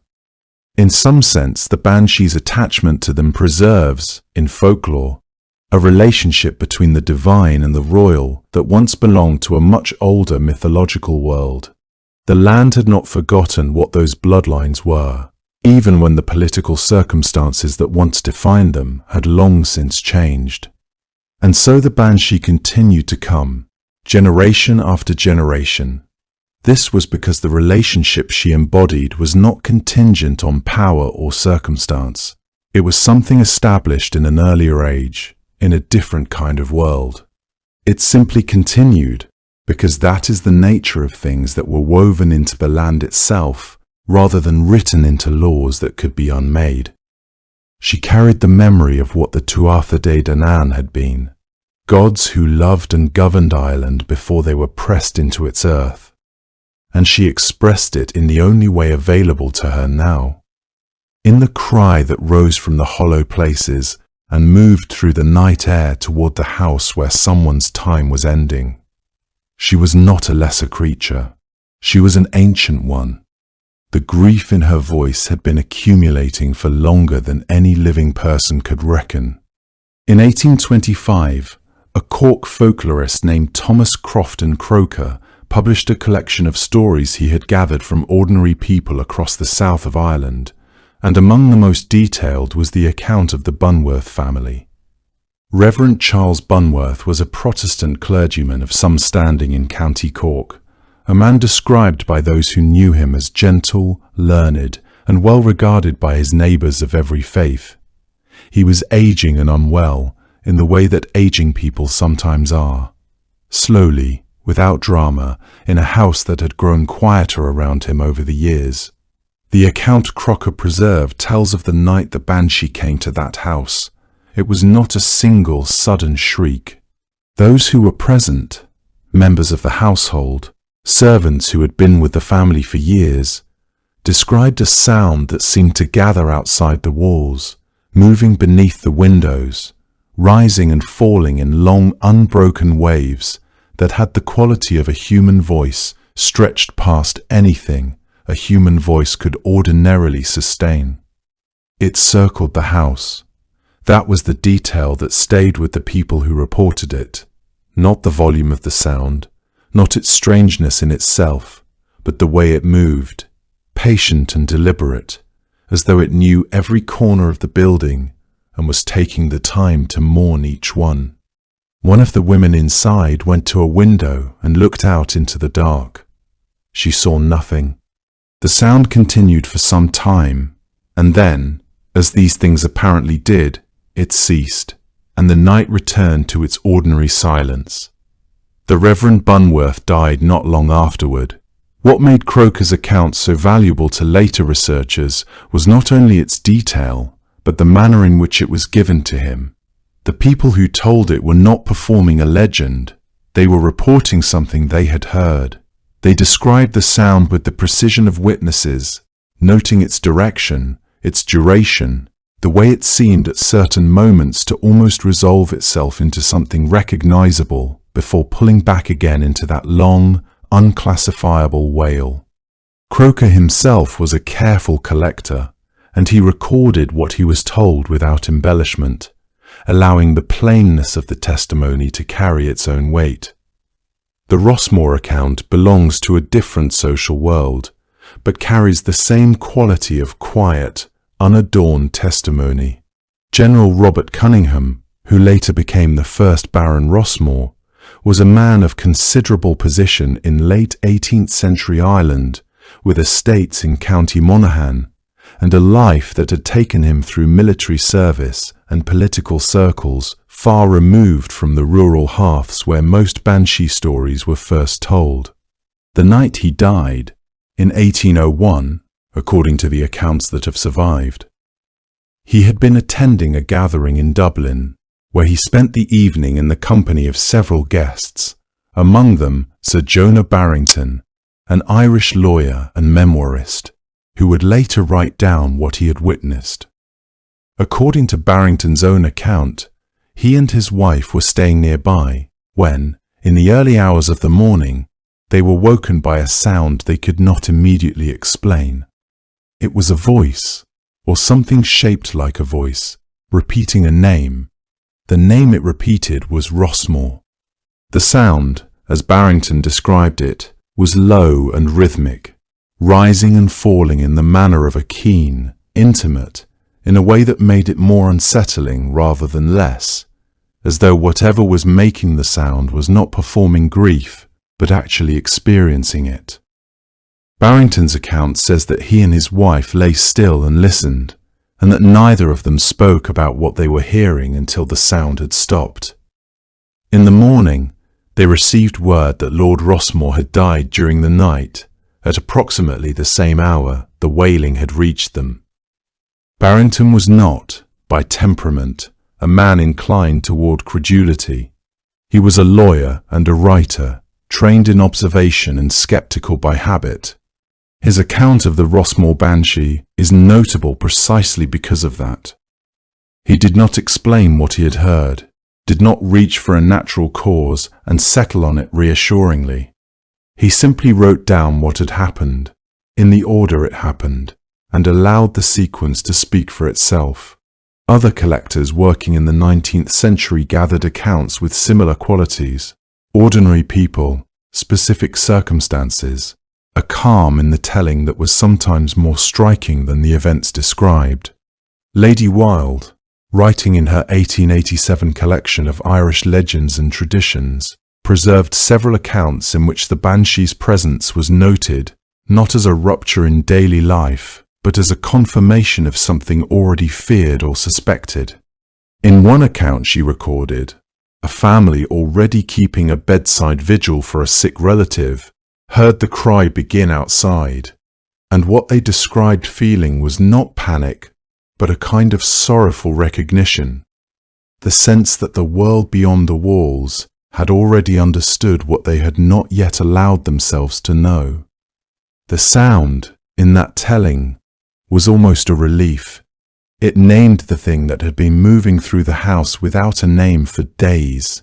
Patrick Kennedy, another 19th century Irish writer who worked to preserve the oral traditions of County Wexford, collected accounts in which witnesses were notably specific about the physical sensation of hearing the cry, the way it seemed to reach through the walls of a house rather than around them, the strange difficulty of locating its direction, the way it left a stillness behind it that was different in quality from ordinary silence. These are not the descriptions of people who had worked themselves into a fright and misheard something in the dark. They are the descriptions of people trying carefully to tell the truth about an experience that did not fit neatly into any category available to them. Taken together, these accounts form something unusual in the archive of Irish folklore. A body of testimony that cuts across class, county, religion, and temperament, gathered by collectors who were themselves often skeptical, and reported with a consistency that is not the consistency of a single spreading story, but of many separate encounters with something that people understood, in their own framework, to be the same. What strikes a reader of these accounts, even now, is not how wild they seem, but how ordinary, how calmly they are reported, as though the people who told them considered the banshee a fact of life rather than a figure of imagination. The 19th century brought an unexpected new audience to the banshee, not Irish farmers and their families, but poets, scholars, and nationalists who saw in her something more than a local superstition. Thomas Crofton Croker had already done his part by gathering stories from ordinary people across Munster and putting them into print. His work opened a door that others were eager to walk through. The period known broadly as the Celtic Revival drew educated men and women toward the surviving traditions of Ireland with a kind of reverence they might once have reserved for classical antiquity. The banshee suited their purposes remarkably well. She was ancient, she was distinctly Irish, she carried within her the weight of generations. She could not be mistaken for anything belonging to England or to Rome. Writers and collectors moved through the Irish countryside with notebooks, recording what elderly men and women remembered, the family traditions, the particular sounds, the specific places where a cry had once been heard, and they brought those accounts back to drawing rooms and publishing houses where readers received them with fascination. William Butler Yeats, who spent much of his life trying to understand what Ireland's supernatural imagination actually contained, included the banshee in his early collection of folklore and poetry, treating her with the same careful attention he gave to the fairy women and the shape-shifting spirits he encountered in the west of the country. Lady Gregory, his collaborator and friend, gathered comparable material in County Galway. Her work built up a picture of Irish belief that was nuanced and internally consistent in ways that a purely literary treatment could never have achieved. What both of them recognized, what gave the banshee such particular resonance in this period, was that she was not merely a frightening story, she was a figure of mourning. Ireland in the 19th century had mourning enough to fill several centuries.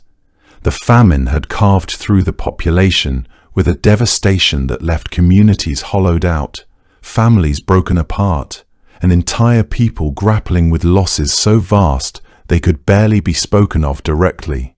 Into that atmosphere, the image of a woman who wept before death arrived, who gave grief a voice that rang across the dark countryside and could not be silenced, carried a meaning that went far beyond any individual family's tradition. Nationalist writers found in the banshee a ready symbol of Ireland as a mourning woman, a figure with deep roots in the older literary tradition of the Aisling, in which Ireland appeared as a woman in distress, waiting for deliverance. The Banshee fit that framework almost too perfectly.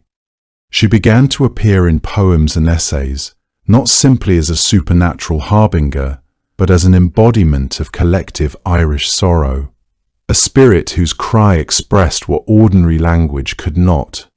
As the 19th century gave way to the 20th, the Banshee's journey through culture became more complicated, in some ways more melancholy than the creature herself.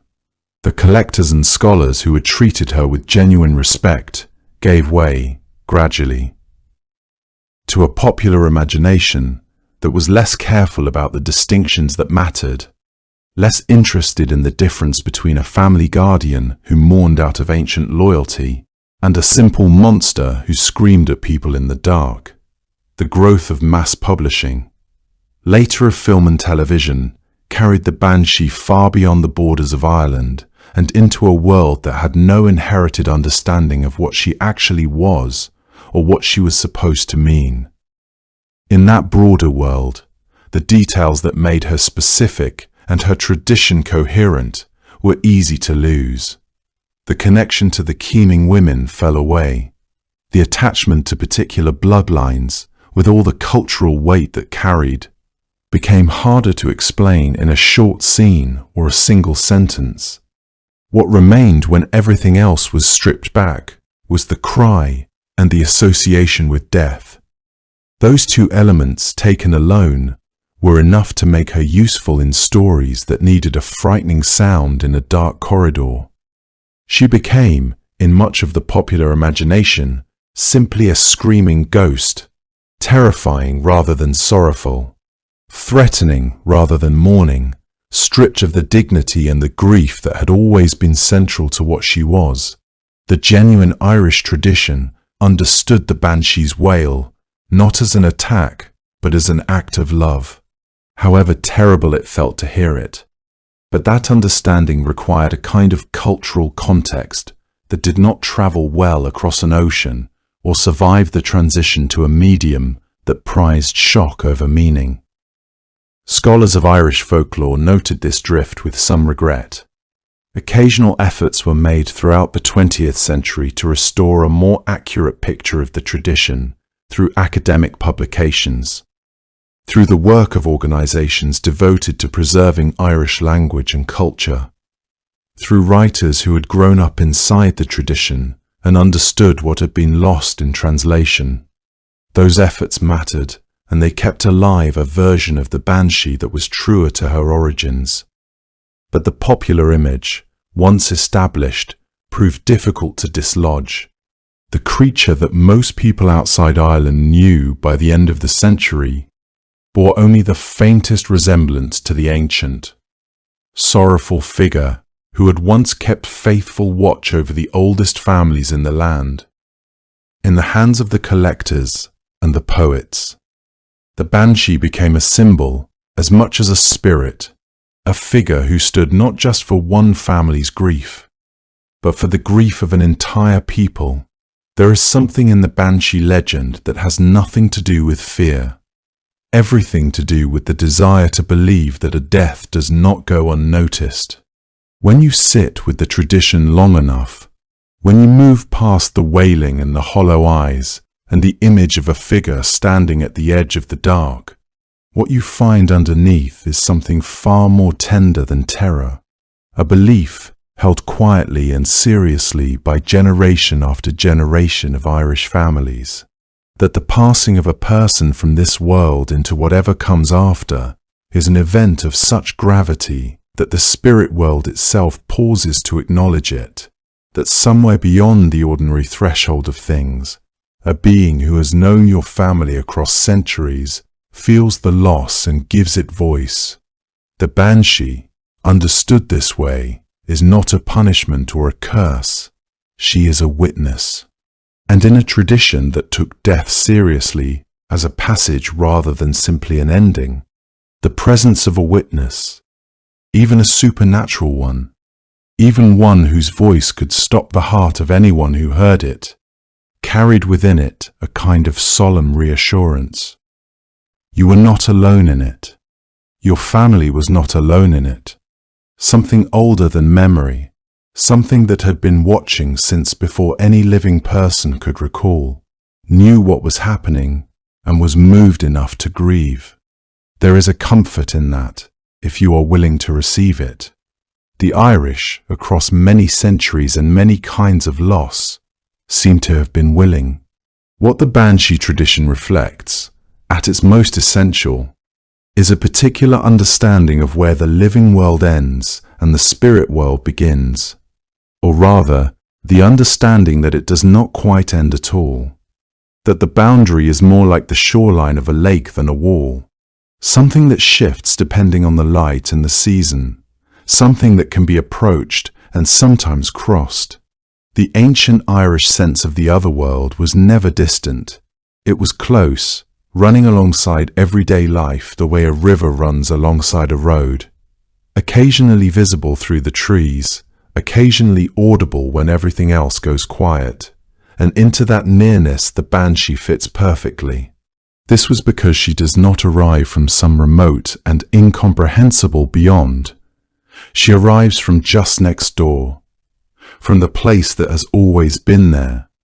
Her cry is not the sound of something alien breaking through into the human world, but the sound of something familiar, something that knows you and has always known you, finally making itself heard. When a family heard the Banshee keening in the dark outside their home, they understood, in the tradition as it was genuinely lived, that the spirit world was not indifferent to what was about to happen. It was mourning alongside them, ahead of them, already deep in grief on their behalf before they had even been told what they had lost. And there is something in that sequence, in the idea that the mourning begins before the death, that the cry comes first and the loss follows, that speaks to the way grief actually works in human experience, the way the heart sometimes knows before the mind has caught up, the way certain losses feel anticipated in the body long before they arrive in any form you can name or speak aloud. The Banshee externalizes that feeling, gives it a shape and a sound, places it in the landscape outside the window rather than inside the chest where it usually lives without any name at all. She is, among other things, a way of saying that some things cannot be kept entirely inside, that grief, at its deepest, escapes the body and moves through the world, that it becomes atmospheric, that it belongs to the air as much as to the person feeling it.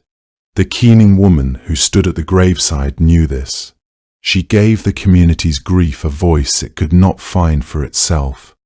And the Banshee, who grew from that same tradition, simply carried the practice further, into the night, across generations, into the territory of the permanent and the inexplicable, where no ordinary woman could follow. The dusk in the Irish countryside falls slowly, at certain times of year, the light stretching long and amber across the fields before it finally gives way to something darker and cooler. The grasses hold the last of it for a while, glowing faintly, as though they have been storing warmth all day and are only now releasing it. The wind through them makes a sound that is not quite silence and not quite music, something in between, something that seems to come from no particular direction and from everywhere at once. It moves across the hillsides and down through the valleys where the old family lands used to be, past the places where the burial mounds still rise gently from the earth, past the lakes that hold the last of the sky in their still surfaces. In that hour, between the end of the day and the full settling of the night, it is not difficult to understand why people once believed that the distance between the worlds was thin. It is not difficult to imagine a sound in that wind that was not purely the wind, a voice that carried within it something the ordinary evening could not entirely account for.